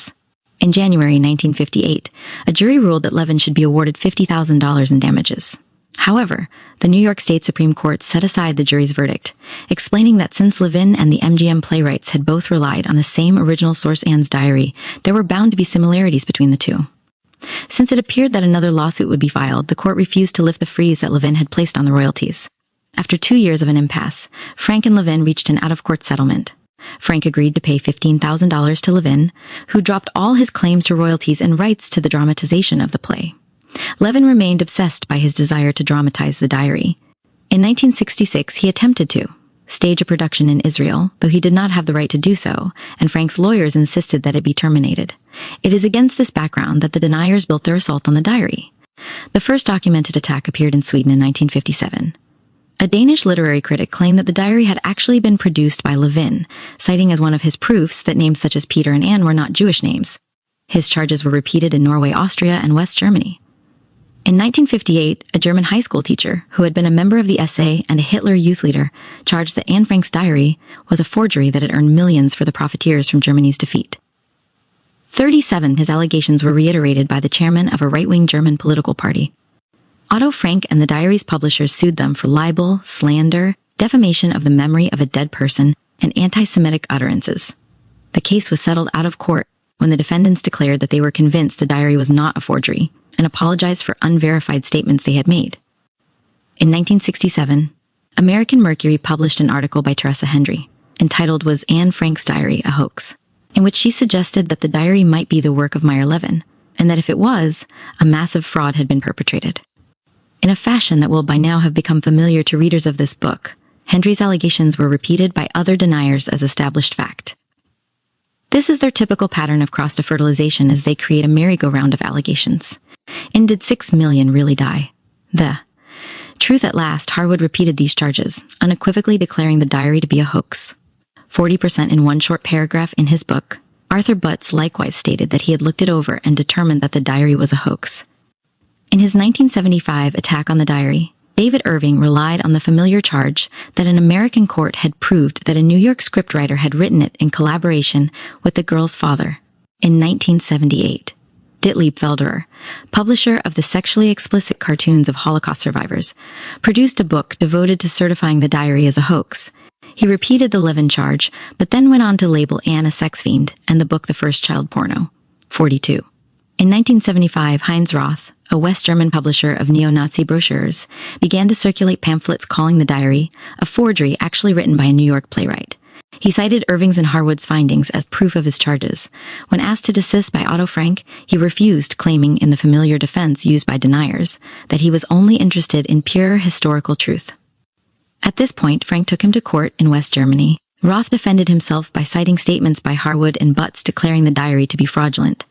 In addition, Roth's lawyers produced an expert opinion by Robert Forison, among whose charges to prove the diary fictitious was that the annex's inhabitants had made too much noise. Anne wrote of vacuum cleaners being used, resounding laughter, and noise that was enough to wake the dead. 43. How, Forison asked, could people in hiding, knowing that the slightest noise would be their undoing, have behaved in this fashion and not been discovered? 44. But Forison quoted the diary selectively, distorting its contents to build his case.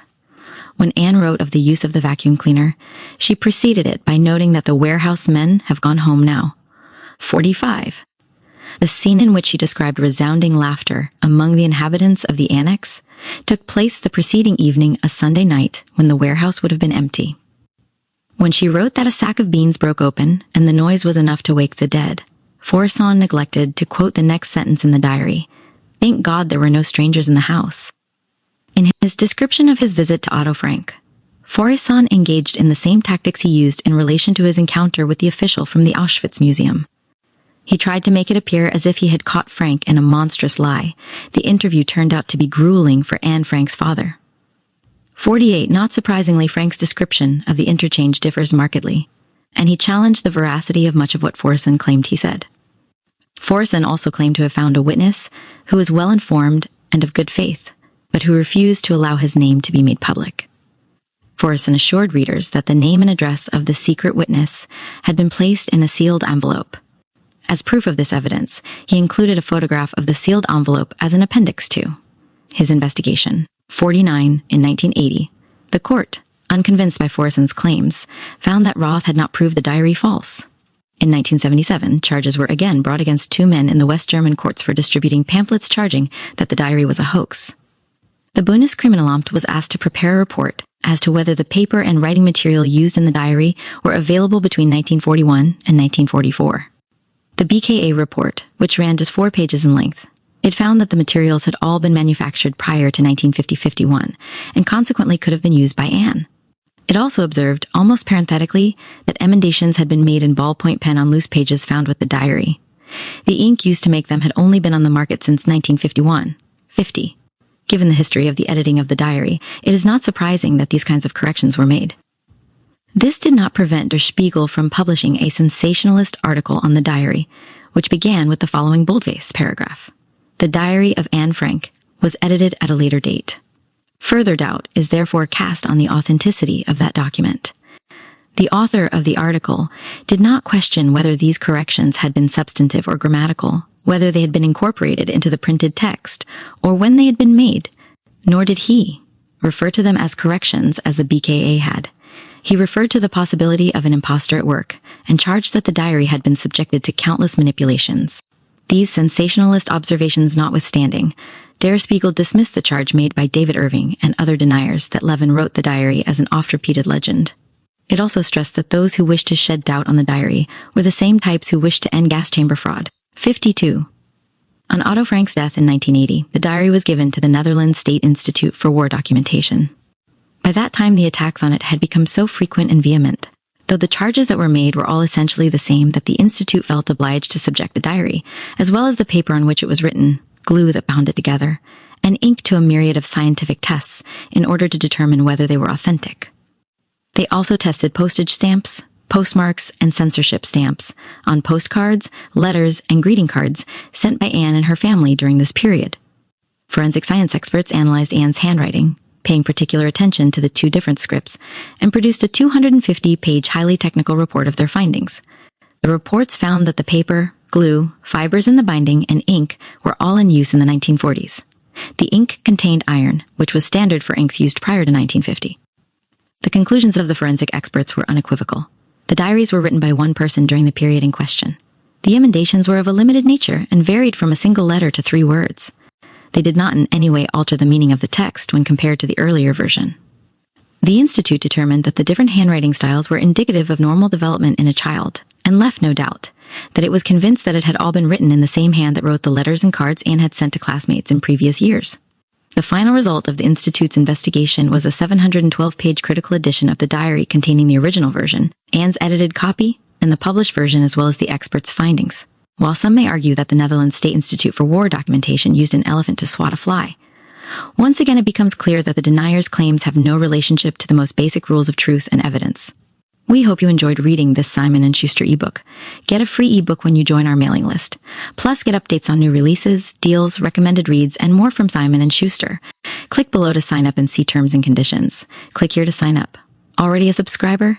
Provide your email again so we can register this ebook and send you more of what you like to read. You will continue to receive exclusive offers in your inbox. Notes. Chapter 1, Canaries in the Mine. 1. Dumas Malone, the Sage of Monticello, Jefferson and His Time, Vol. 6 ppU. 417. 2. Marvin Perry, Denying the Hall of the See How the Deniers Have Treated Anne Frank's Diary. The Diary of Anne Frank, the Critical Edition, PPE. The Diary of Vanderstrom, eds. The diary was subsequently revealed that the teacher had been arrested from a local museum. It was subsequently revealed that the teacher had been arrested February 23, 1990. Like Your Uncle from Peoria was how actress Whoopi Goldberg's show in September 1992 advocates the forced racial segregation of blacks. Goldberg acknowledged that he was particularly dangerous because he appeared so civil. Howard Rosenberg, the television critic of the Los Angeles Times, wondered why, if Goldberg recognized this, it was necessary for her to host him on her show. Obviously, she had fallen prey to the same syndrome afflicting those who invite the deniers to appear. 8. New Orleans Times-Picayune, August 26, 1990. 9. From a letter signed by David Duke accompanying the Crusader, February 1980, as cited in David Duke, in his own words. 10. Interview with David Duke conducted by Hustler magazine, reprinted in the National Association for the Advancement of White People News, August 1982, 11. Jason Berry, Duke's Disguise, 1991. See also letters to the editor. Jason Barry, The Hazards of Do, as if he had modulated his views on other topics. No longer did he spews and Powell. Read my liposuction, The Makeover 15th, 1990. The Heresies of Pat Buchanan, New Republic, October. New Republic, October, 1990 pp. 26-27. Report on Pat Buchanan. Los Angeles Jewish Journal, 16. David Warshawski, interview with author, December 1992. Warshawski, Robert D. Kaplan. Robert D. Kaplan, Croatianism, The Latest Balkan Ugliness, New Republic, November 25th, 19. Croatia Encyclopedia of the Holocaust. Israel Gutman, ed. Teen Actual Denial. Jewish Telegraphic Agency, March 17, 1992. Jewish Telegraphic Agency. Jewish 12th. 1992. July 10th, 1992. July 10th, 1992. Independent on Sunday, May 10th, 1991. Essays on the Denial of the Holocaust. Peri Historique, Assigezion. Search Theon, ed. Verite Politique.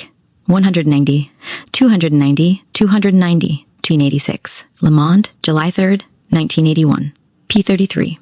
Guardian, 37. 1 by 1 by 1 by 1. Facing the Holocaust, P 134. May 28th, 1990. Los Angeles Times. And the following parliamentary election. October 23rd, October.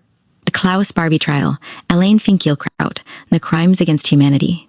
35 to 44th. 1978.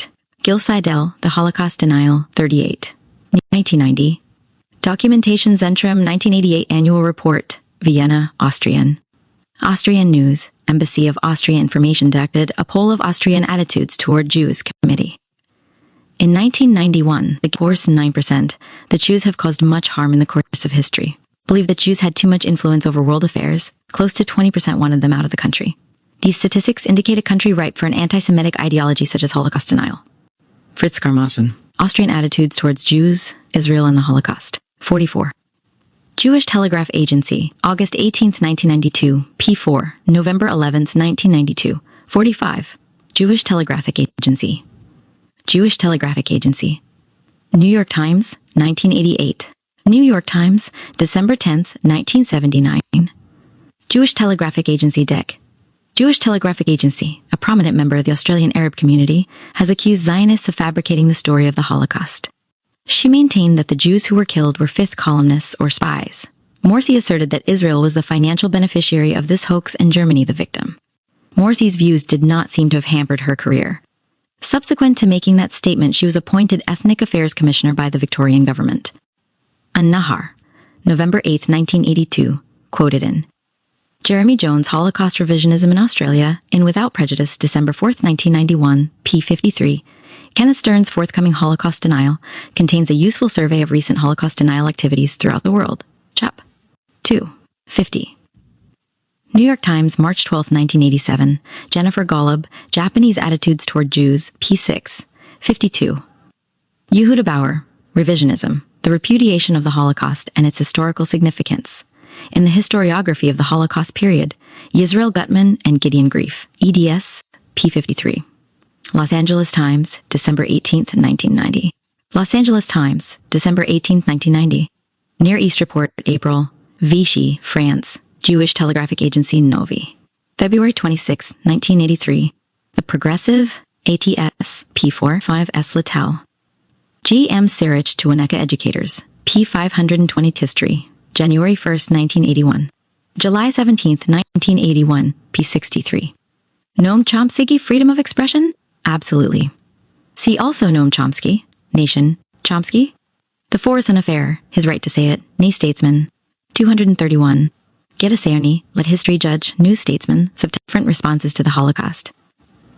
Alfred Kazan teach, because it could not guarantee of Lines' decision, not to let Forson teach because it could not university. Statement by President H. Keith H. and others to make them. He found this a liberating approach because it relieved him of the obligation to be right, and demands only that I be interesting. Peter Novick, That Noble Dream, The Objectivity Question and the American Historical Profession, p. 544. Nelson Goodman, Ways of World Making, cited in Novick, That Noble Dream, p. 539. 69. Richard Rorty, Pragmatism, Relativism and Irrationalism, Consequences of Pragmatism, p. 166. See also Novick, That Noble Dream, p. 540. 70. Hilary Putnam, Truth in History, p. 54. Hilary Putnam, Truth in History. Newsweek, September 18, 1991, p. 64. Charles Meyer, The Unmarked Lane, p. 64. Mark Lane, Letter 10th, 1991. Conversations with Robert Forison, Vichy, France, p. 106, p. 106, Cited in Prevent World War III. Harry Elmer Barnes, Revisionism and Brainwashing, a Surveying the Trial, regularly carried headlines. Canadian papers covering the trial. Mark Lane, Letter 10th, 1991. Conversations with Robert Forison, Vichy, France, June 1989. Colin Holmes, In Trends in Historical Revisionism, History as a Political Device, p. 84. Dumas Malone, Dumas March. Institute for Historical Review of Books, March, February 22, 1979. See also Pierre Vidal 9. Donald Cameron Watt, The Political Revisionism, History as a Political Device. Sidney B. Fay, History as a Political Device, 25, American Historical Review, 616, 225 to 54. 2, 225, 210, Ibid, p. 5. Charles Beard, Harry Elmer Barnes, To the Problem of War Guilt, Hate for Analysis of the Evidence Placed Before the Commission on Responsibility for the War at the Paris Peace Conference, and the Conclusions Based on it see Avonweger, Die Widerlegung Versailles Kriegsschuldiges, in Die Kriegsschuldsfrich. See also his article in Current History. See also his article and the replies to it in Barnes, Genesis, pp. 641 to 42. 10. Ibid, p. 647, 11. For a discussion of British propaganda, see C. Hartley Grattan, Why We Fought, and Walter Millis' Road to War, cited in John E. Wilt's From Isolationism to War, 1931 to 1941. p. 12. Wilt's From Isolationism to War, p. 7, 13. Charles A. Beard, President Roosevelt and the Coming of the War, p. 514. Barnes, Genesis, p. 16. Wilt's From Isolationism to War, p. 16. Wilt's From Isolationism and a Sympathetic Portrayal of Their Efforts. For backgrounds, isolationists, and the Battle Against American Intervention in World War II. 200 Intervention in World War II. Tom Connolly, My Name is Tom Connolly. 1 p. 21. Memoirs of Cordell Hull. Memoirs of Cordell Hull, Vol. 161, Dexter Perkins, The New Age of Franklin Roosevelt's, From Isolationism to War, Johnson to Hiram W. Johnson, Jr., February 11, 1939. Johnson Papers, cited in Cole, Roosevelt and the Isolationists, pp. NT 729 to 47. Rankin also opposed the repeal of the Chinese Exclusion Act because Japs would flood America in the post-war period, 24-1, and the Isolationists. On Anti-Semitism in America First, see James C. Schneider. Should American Mercury, Charles Beard. We're blundering into war. American Merkin Lipset. The International Jew, the world's foremost problem in America. The Belief in the Protocol, see Norman Cohn. For a compelling overview of the role of Conspiracy Johnson, Conspiracy Theories and Paranoia in American Politics. For a discussion of Henry Ford, see Ibid, PPP. 111 to 14. For information on contemporary uses of the protocol, see Patterns of Prejudice, November, December, 1977, 29. Lipset and Robb, Politics of Unreason, p. 135, 30. Johnson, Architects of Fear, pp. 78 to 80, 31. Henri Zucchier, The Conspiratorial Imperative, Medieval Jewry in Western Europe, Changing Conceptions of Conspiracy, Karl F. Grauman, and Serge Moscovici, eds, pp. 93 to 101, 32. Chicago Tribune editorial, November 9, 1945. John T. Flynn, The Roosevelt Myth. Other books that made similar arguments included William Henry Chamberlain, America's Second Crusade, and Frederick R. Sanborn, Design for War. Beard, President Roosevelt, p. 35. Charles C. Tanzel, Backdoor to War, The Roosevelt Foreign Policy, 1933-7. For Tanzel's views on Hitler, see Charles C. Tanzel, to Harry Elmer Barnes, Tanzel, Backdoor to War. Barnes Papers, see Dunecki. Not to the Swift, Mon to the Swift, pp. Tanzel, Backdoor to War, p. App. Austin App, A Straight Look at the Third Reich. William Henry Chamberlain's. 41. The Secret War. George Morgenstern, Pearl 1993. Cited in Duneki. Not to the Swift. Cited in Duneki. Not to the Swift. P. 141. 44. Frederick Leppens, Edith La Follette, former governor of Wisconsin, described the German people as the first victims of Nazi brutalities. 49. Congressional Record, March 29, 1946, p. 2801. And April 18, 1946, 3000. Extreme concern about the conditions of the German population did not always ipso facto indicate a lack of concern about what Jews had experienced. Langer was one of the outspoken supporters in the Senate of the activist Jewish leader Peter Bergson, who called for a strong American rescue program for European Jewry. In 1943, on the floor of the Senate, Langer had publicly criticized the Bermuda Conference as a ploy sponsored by the British and American governments to give the illusion that plans for rescue were under serious consideration. He warned that 2 million Jews in Europe have been killed off already, and another 5 million Jews are awaiting the same fate unless they are saved immediately. Every day, every hour, every minute that passes, thousands of them are being exterminated. Langer's positions both during the war and after it are attributable in great measure to his opposition to the Democrats' foreign policy, p. 143. 51. Duneki, not to the Swift. Duneki, not to the Swift. Utley, high cost of vengeance be obliteration bombing and expulsion from their homes of 12 million Germans on account of their race, the starving of the Germans during the first years of the occupation, the use of prisoners as slave laborers, the Russian concentration camps, and the looting perpetrated by Americans as well as Russians. 55. Slaveholders always defend slavery. Chicago Tribune. December 10, 1946. Karl Brandt.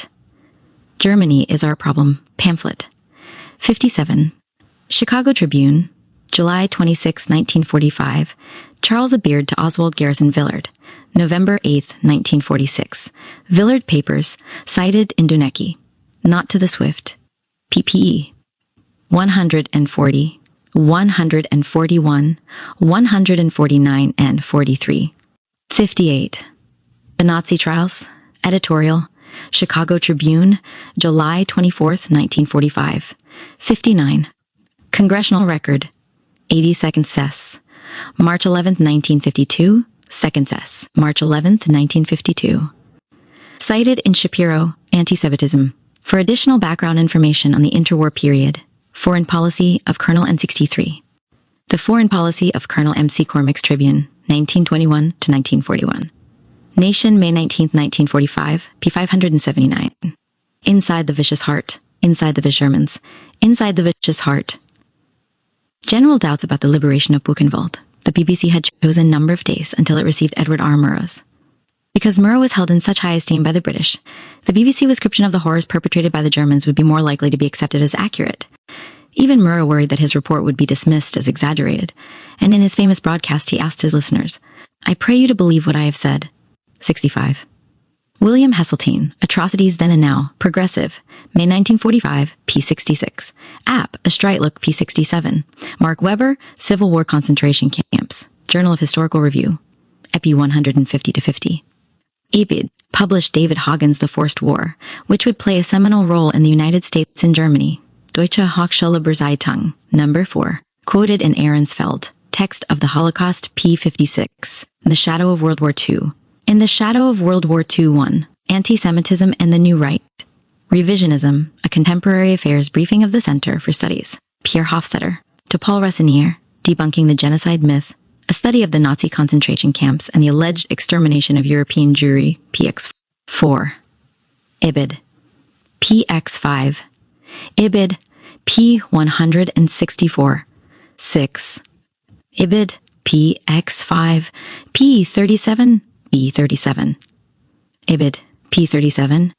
Welter Arbiet, May 26, 1961, cited in Ahrensfeld, Text of the Holocaust, P56. 12. Paul Rassinier, The Real Eichmann Trial, or the In-Court Affairs, Israel Documents Relating to the Agreement of the Federal Republic of Germany. Foreign Minister Moshe Sharett declared in a statement to the Knesset that the demand for reparation has been calculated according to the burden that the people in Israel and Jewish organizations throughout the world have taken upon themselves in financing the rehabilitation and the absorption of 500,000 survivors of the Holocaust who have settled or will settle in Israel. Nana Saji, German Reparations, A History of the Negotiations, p. 21. Debunking, p. 22. Raoul Hilberg, The Destruction of the European Jews, p. 311. Debunking, A Reporter at Large. A Reporter at Large, Eichmann in Jerusalem 2, The New Yorker, February 23rd. Debunking, The Destruction of the European Jews, p. 607. Were recently opened for inspection. It is likely that the information they contain may result in a change in the estimate of the 29. Ibid, p. 30. Debunking, p. 224. 31. Ibid, p. 288, p. 32. Raphael Limkin, Encyclopedia of the Holocaust, p. 860. 33. Debunking, p. 34. Ibid, p. 309. 35. Ibid, p. 306. 36. The American Mercury was founded and edited for many years by H. L. Mencken. Under Mencken, it was recognized as one of the literary lights of the American scene, publishing the works of Sinclair Lewis, Eugene O'Neill, Carl Sandburg, and Robert Frost. Mencken sold it in 1935. It then became an increasingly conservative publication. In 1955, Time magazine reported that most of its top editors had quit because they were convinced that attempts were being made to introduce anti-Semitic material into the magazine. 37. Debunking, p. Chapter 4. The First Stirrings of Denial in America, 1. Arnold Forster, The Ultimate Cruelty, ADL Bulletin, pp. 1ff, 2. Ibid, p3. Ibid. 4. Benjamin H. Friedman, 6 Million Jew Hoax, Common Sense. 5. Forster, The Ultimate Cruelty, p6. Arthur Butts, The International Holocaust Controversy, Journal of Historical Review, p6. Our Sunday Visitor, June 14, 1959. Forster, The Ultimate Cruelty, p7. 8. Forster, The Ultimate Cruelty, p9. Peter Baldwin, The Historiker Street in Context, in Reworking the Past, Hitler, the Holocaust, and the Historians Debate, ed. Peter Baldwin, p2410. Paul L. Berman, Gas Chamber Games, Crackpot History and the Right to Lie, Village Voice, June 10 to February 16, 1981, p40. The Court Historians, NDP 11. Novick, That Noble Dream, p208. 12. Charles A. Beard to Harry Elmer Barnes, June 28, 1924. Barnes Papers, Box 79, cited in Novick, That Noble Dream, p13. His trip to Germany to expound on the Versailles Treaty had a major impact on his subsequent historical views. Brainwashing. Harry Elmer Barnes, Revisionism and the Promotion of Peace, 61. This article originally appeared in Liberation and was, subsequently, republished as a pamphlet. Cited in Dunecki, not to the Swift. Barnes, Revisionism and the Promotion of Peace, p. 68. Barnes, Revisionism and the Promotion of Peace, The Struggle Against the Historical Blackout. Harry Elmer Barnes to Oswald Garrison Villard. October. Oswald Garrison Villard. March 5, 1949, Harvard University. Lucy DeWittowicz, March 5th. Cy DeWittowicz, Commentary Destruction of Europe 31. Algan, The Forced War, p109, 3030, Foreign Relations of the United States, 1938, 4 p191 to United States, 1938 for Contemporary History in Munich. Charge that Hagen, Geschichte in Munich, August in Wissenschaft in Unterricht. August and Unterricht, August 1963. See Gerhard L. Weinberg's review. Forns. See Louis Brandon, Introduction, 3 revisionist booklets by Harry Elmer Barnes, historian, criminologist, sociologist, economist. Brandon was the alias used by David McCulden, the first director of the Institute for Historical Review. 40. Harry Elmer Barnes, Zionist Fraud, American Mercury, Fall 1968, reprinted in an appendix to the Myth of the 6 Million, p117. 41. Brainwashing, p117. 41. Harry Elmer Barnes, Rampart Journal, quoted in DeWittowicz. Rampart Journal. Harry Elmer Baines, Rampart Journal of Historical Review, p218. March 21st, 1967, Saturday Evening Post, and February 25th, 1967. Barnes apparently thought Brzezinka and Birkenau were two separate camps. Birkenau is the English translation of Brzezinka. Janowska, Ibid, Brzezinka. The Men Who Whitewash Hitler, New Statesman, November. Even the former East Germany, which until 1990 fell. Pomnik Steg, P. Persecuted the Communists. Brainwashing. Brainwashing, P56. Brainwashing, P56. Ibid, P43, 61. Harry Elmer Barnes to Oswald Garrison Villard, in the collection of Harvard University, in the Come to Lecture, regarding World War I and World War II, though Barnes was far more extreme about the latter 62. Novik, The Public Stake, P219.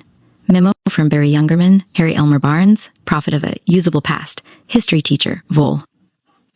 Austin J. App, The World of Immoral Equivalencies. 1. Arnold Forster, The Ultimate Cruelty, ADL Bulletin, pp. 7-8. 2. New Yorker Stadtzeitung und Herald, September 7, 1948. Leonard Dinerstein, America and the Survivors of the Holocaust, p. 3. Thomas R. E. Lipstadt, April 18, 1991. Thomas R. O'Donnell, telephone interview with author, October 1992, 4. Austin App, Forward, Morgenthau-Era Letters, second printing. 5. App, A Straight Look, P40. App, Morgenthau-Era Letters, pp. 13-14. 7. Ibid. P21. Ibid. P 33.9. S.F. Burton, das Attentat auf Reinhard Heydrich vom 27. Mai 1942, ein Bericht des Kriminalrats Heinz Panwitz, Vierteljahrsbefte für Zeitgeschichte. pp. 668-706. See also J. Bradley, Lidis, Sacrificial Village, T. Whitland, Time Stopped at 6:30, and Lidis, Encyclopedia of the Holocaust. 10% App, Morgenthau-Era Letters, p. 11. Ibid, p. 51. 12. Ibid, p. 59. 13. Ibid, p. 14. At the end of 1946, the official American total of Jewish survivors in the western zones of Germany, Austria, and Italy was 207,000. The Joint Distribution Committee, which assisted the survivors, estimated that there were 200 in Central Asia. Many of these were refugees who had spent the war years in Central Asia. Dinerstein, America and the Survivors, PPA, App Morgenthau-Era Letters, PP. App Morgenthau-Era Letters in Germany in 1946. Repatriation of Displaced Persons, Monthly Report of Military Governor. Austin App, The 6 Million Swindle, Blackmailing the German People for Hard Marks with Fabricated Corpses, P18. App Morgenthau-Era Letters. Peter Kleist, Auch the Worst Bay. Cited in Ahren Swindle, P21. App, The 6 Million Swindle, P101. He reiterated this argument in The 6 Millions, P101. He reiterated the Holocaust and the American Future. From Max Weber, Bureaucracy. See also Talcott Parsons' Introduction to Max Weber, The Cunning of History, 22-23. The Cunning of History. The Cunning of History, pp. 95. App. Morgenthau Yusuf, Summer 1966. Reprinted in The Myth of the 6 Million, P29. Reparations and Restitution, Encyclopedia of the Holocaust, P31. P31. App, A 6 Million Swindle, P34. Robert Wistrick and It's Our Problem. 35. Henry Morgenthau Germany is our problem. Henry Morgenthau Germany is our problem. 37. Ibid, P 28-29. 39-40. App, The 6 Million Swindle. App, The 6 Million Swindle, P.B. Ava. Yisrael Gutman, Denying the Holocaust, P43. Jerusalem Post, August 17, 1987. 44. Hilberg, The Destruction of the European Jews, P. The 6 Million Swindle, P29. Chapter 6. New Statesman, November. New Statesman, November, 1975. pp. 1-9. Slidell, The Holocaust Denial. In Patterns of Prejudice, BP 113. 6. 7. Historical Revisionism in Britain. Daily Express. To a number of years of continued litigation. 11. The Myth of the 6 Million. pp. 1-3. 12. Holmes, Historical Revisionism in Britain, p6. 13. Richard Harwood, Did 6 Million Really Die? The Truth at Last, p28. The Truth at Last, p. Webster. Why Zionism Opposes British Nationalism, p12. 17. Ibid. See Lenny Yahil, pp. Philip Friedman, the Lublin Reservation and the Madagascar Plan, the Lublin Reservation, YIVO Annual of Jewish Social Studies, Christopher R. Browning, The Final Solution and the German Foreign Office of Abteilung Deutschland, 1940 to 1943. Eberhard Jackel and Auszeichnungen, ADS, Hitler, Sämtliche Auszeichnungen, EDs, Hitler, 68, Ahrensfeld, The Text of the Holocaust, p25, cited in Ahrensfeld, cited in Ahrensfeld. In a Strasburger Neueste Nachrichten, Letters, Books and Bookman, April, 1975, p7, International Military Tribunal Official Text, BP 102 10, 29. See also Lucy Dawidowitz, A Holocaust Reader, pp. Bitburg and Beyond, Encounters in American, German, and Jewish History, p32. Ilya Levkov, In Aspects of the Third Reich, A Jewish History, In Aspects of the Third Reich, ed. And Mayer, The Unmasterable Past, pp. Meyer, The Unmasterable Past, p5. Harwood, Did 6 Million Really Die? p99, 36. Harwood, Did 6 Million Really Die? October 7, 1952. October 7, 1952. Ahrensfeld, The Text of the Holocaust, p307, p20 and Really Die. Cited in Harwood, Did 6 Million Really Die? p2044. Ibid, p24. For analysis, Arthur Sussman and Denise Diamond. 6 million did die. Harwood, Did 6 Million Really Die? p49. The Red Cross on its activities during the Second World War. 1. With numerous quotes that demonstrate that Harwood totally misconstrued its findings. For additional examples, see Sussman and Diamond, 6 million did die, p12. Report of the ICRC. Report of the ICRC. 1p 6 million really diet, 53. Harwood, Did 6 million really diet, p24. Harwood incorrectly cited this passage as coming from Ball. Harwood, p56. Report of the ICRC Vol. 3, Chap. 3, cited in Harwood's distortions. Harwood, Did 6 million really die, p59. Harwood, Did 48. Cited in Patterns of British Jews, Commuting Auguste the Queen versus Ernst Zundel. District Court of Ontario, 1988. My PPP. Harwood, David Barnew, and Gerald van der Stroom eds The Diary of Anne Stroom, EDS, The Diary in Perspective. 2. Books and Bookman, p3169. I was by request for an interview October, Butts refused my request for an interview Ox of the 20th Century. Butts the Hoax of the 20th Century, The International Historical Review. Revisionism and the Right, reprinted in Jewish Echo of Glasgow. Patterns of Prejudice. January 8, 1982. Patterns of Prejudice, 1976, pp. 239, 68, 231, 123. 223, 11. Ibid, p87, 12. Ibid, ppp. 247 to 48. 13. At the same meeting, Libyan President Muammar Gaddafi addressed the group via television hookup. In addition to announcing a $5 million gift to the group, he urged the destruction of white America and the formation of a black army in America that would create a separate state. David Moberg, The Naysayer North Shore Sept, 1985, 38 FF. Youngstown Jewish Times, March 29, 1985, 14. Hoax, 1985, 294, 93, 94, 187. Ibid, 19. The Jews were taken, 30 Fort Ontario, in Oswego, New York. Ibid, 128, 150, 158, 109, 200. 23, 290. The section immediately before this section of the speech reads as follows. Among ourselves, this one it shall be uttered quite frankly, but in public we will never speak of it, just as we did not hesitate on June 30th, 1934, to do our duty as ordered, to stand up against the wall comrades who had transgressed and shoot them. So we have never talked about this and never will. It was the tact which I am glad to say is a matter of course to us that made us never discuss it among ourselves, never talk about it. Each of us shuddered, and yet each one knew that he would do it again if it were ordered and if it were necessary. Davidowitch, Davidowitch, Davidowitch, Davidowitch, A Holocaust Reader, pp2, 28, Ibid p 107-9, 34, Ibid p 135, Ibid p 249, 36, Ibid p 87, 37, See Deborah Lipstadt, Beyond Belief, The American Press and the Coming of the Holocaust, 19,331,945, Hoax P145, Hoax P89, Hoax P145, Hannah Arendt, Eichmann in Jerusalem, P237, P242, Ibid 242, 243, Moberg, The Institute for Historical Review, 2. Deposition also known as Louis Brandon, Mel Mermelstein v. Institute for Historical Review, and other Superior Court of the State of California, number 16th, February 16th, 1981. Los Angeles Times, May 3rd, 1981. 8. Called-in deposition, Vol. Torrance, Caldiff, ND7.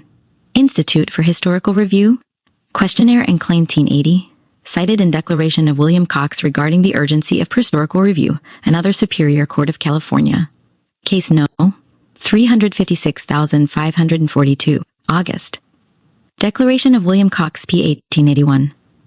Jewish Telegraphic Agency Weekly News Digest, May 13th, 1983. Stephen of Recordo, Attorney for Liberty Lobby, and Willis Cardo.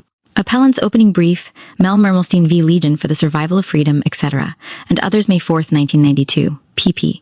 And others May 4th, L. Berman, Gas Chamber Games, Crackpot History and the Right to Lie, Village Voice, June 10 to February 16th, 19.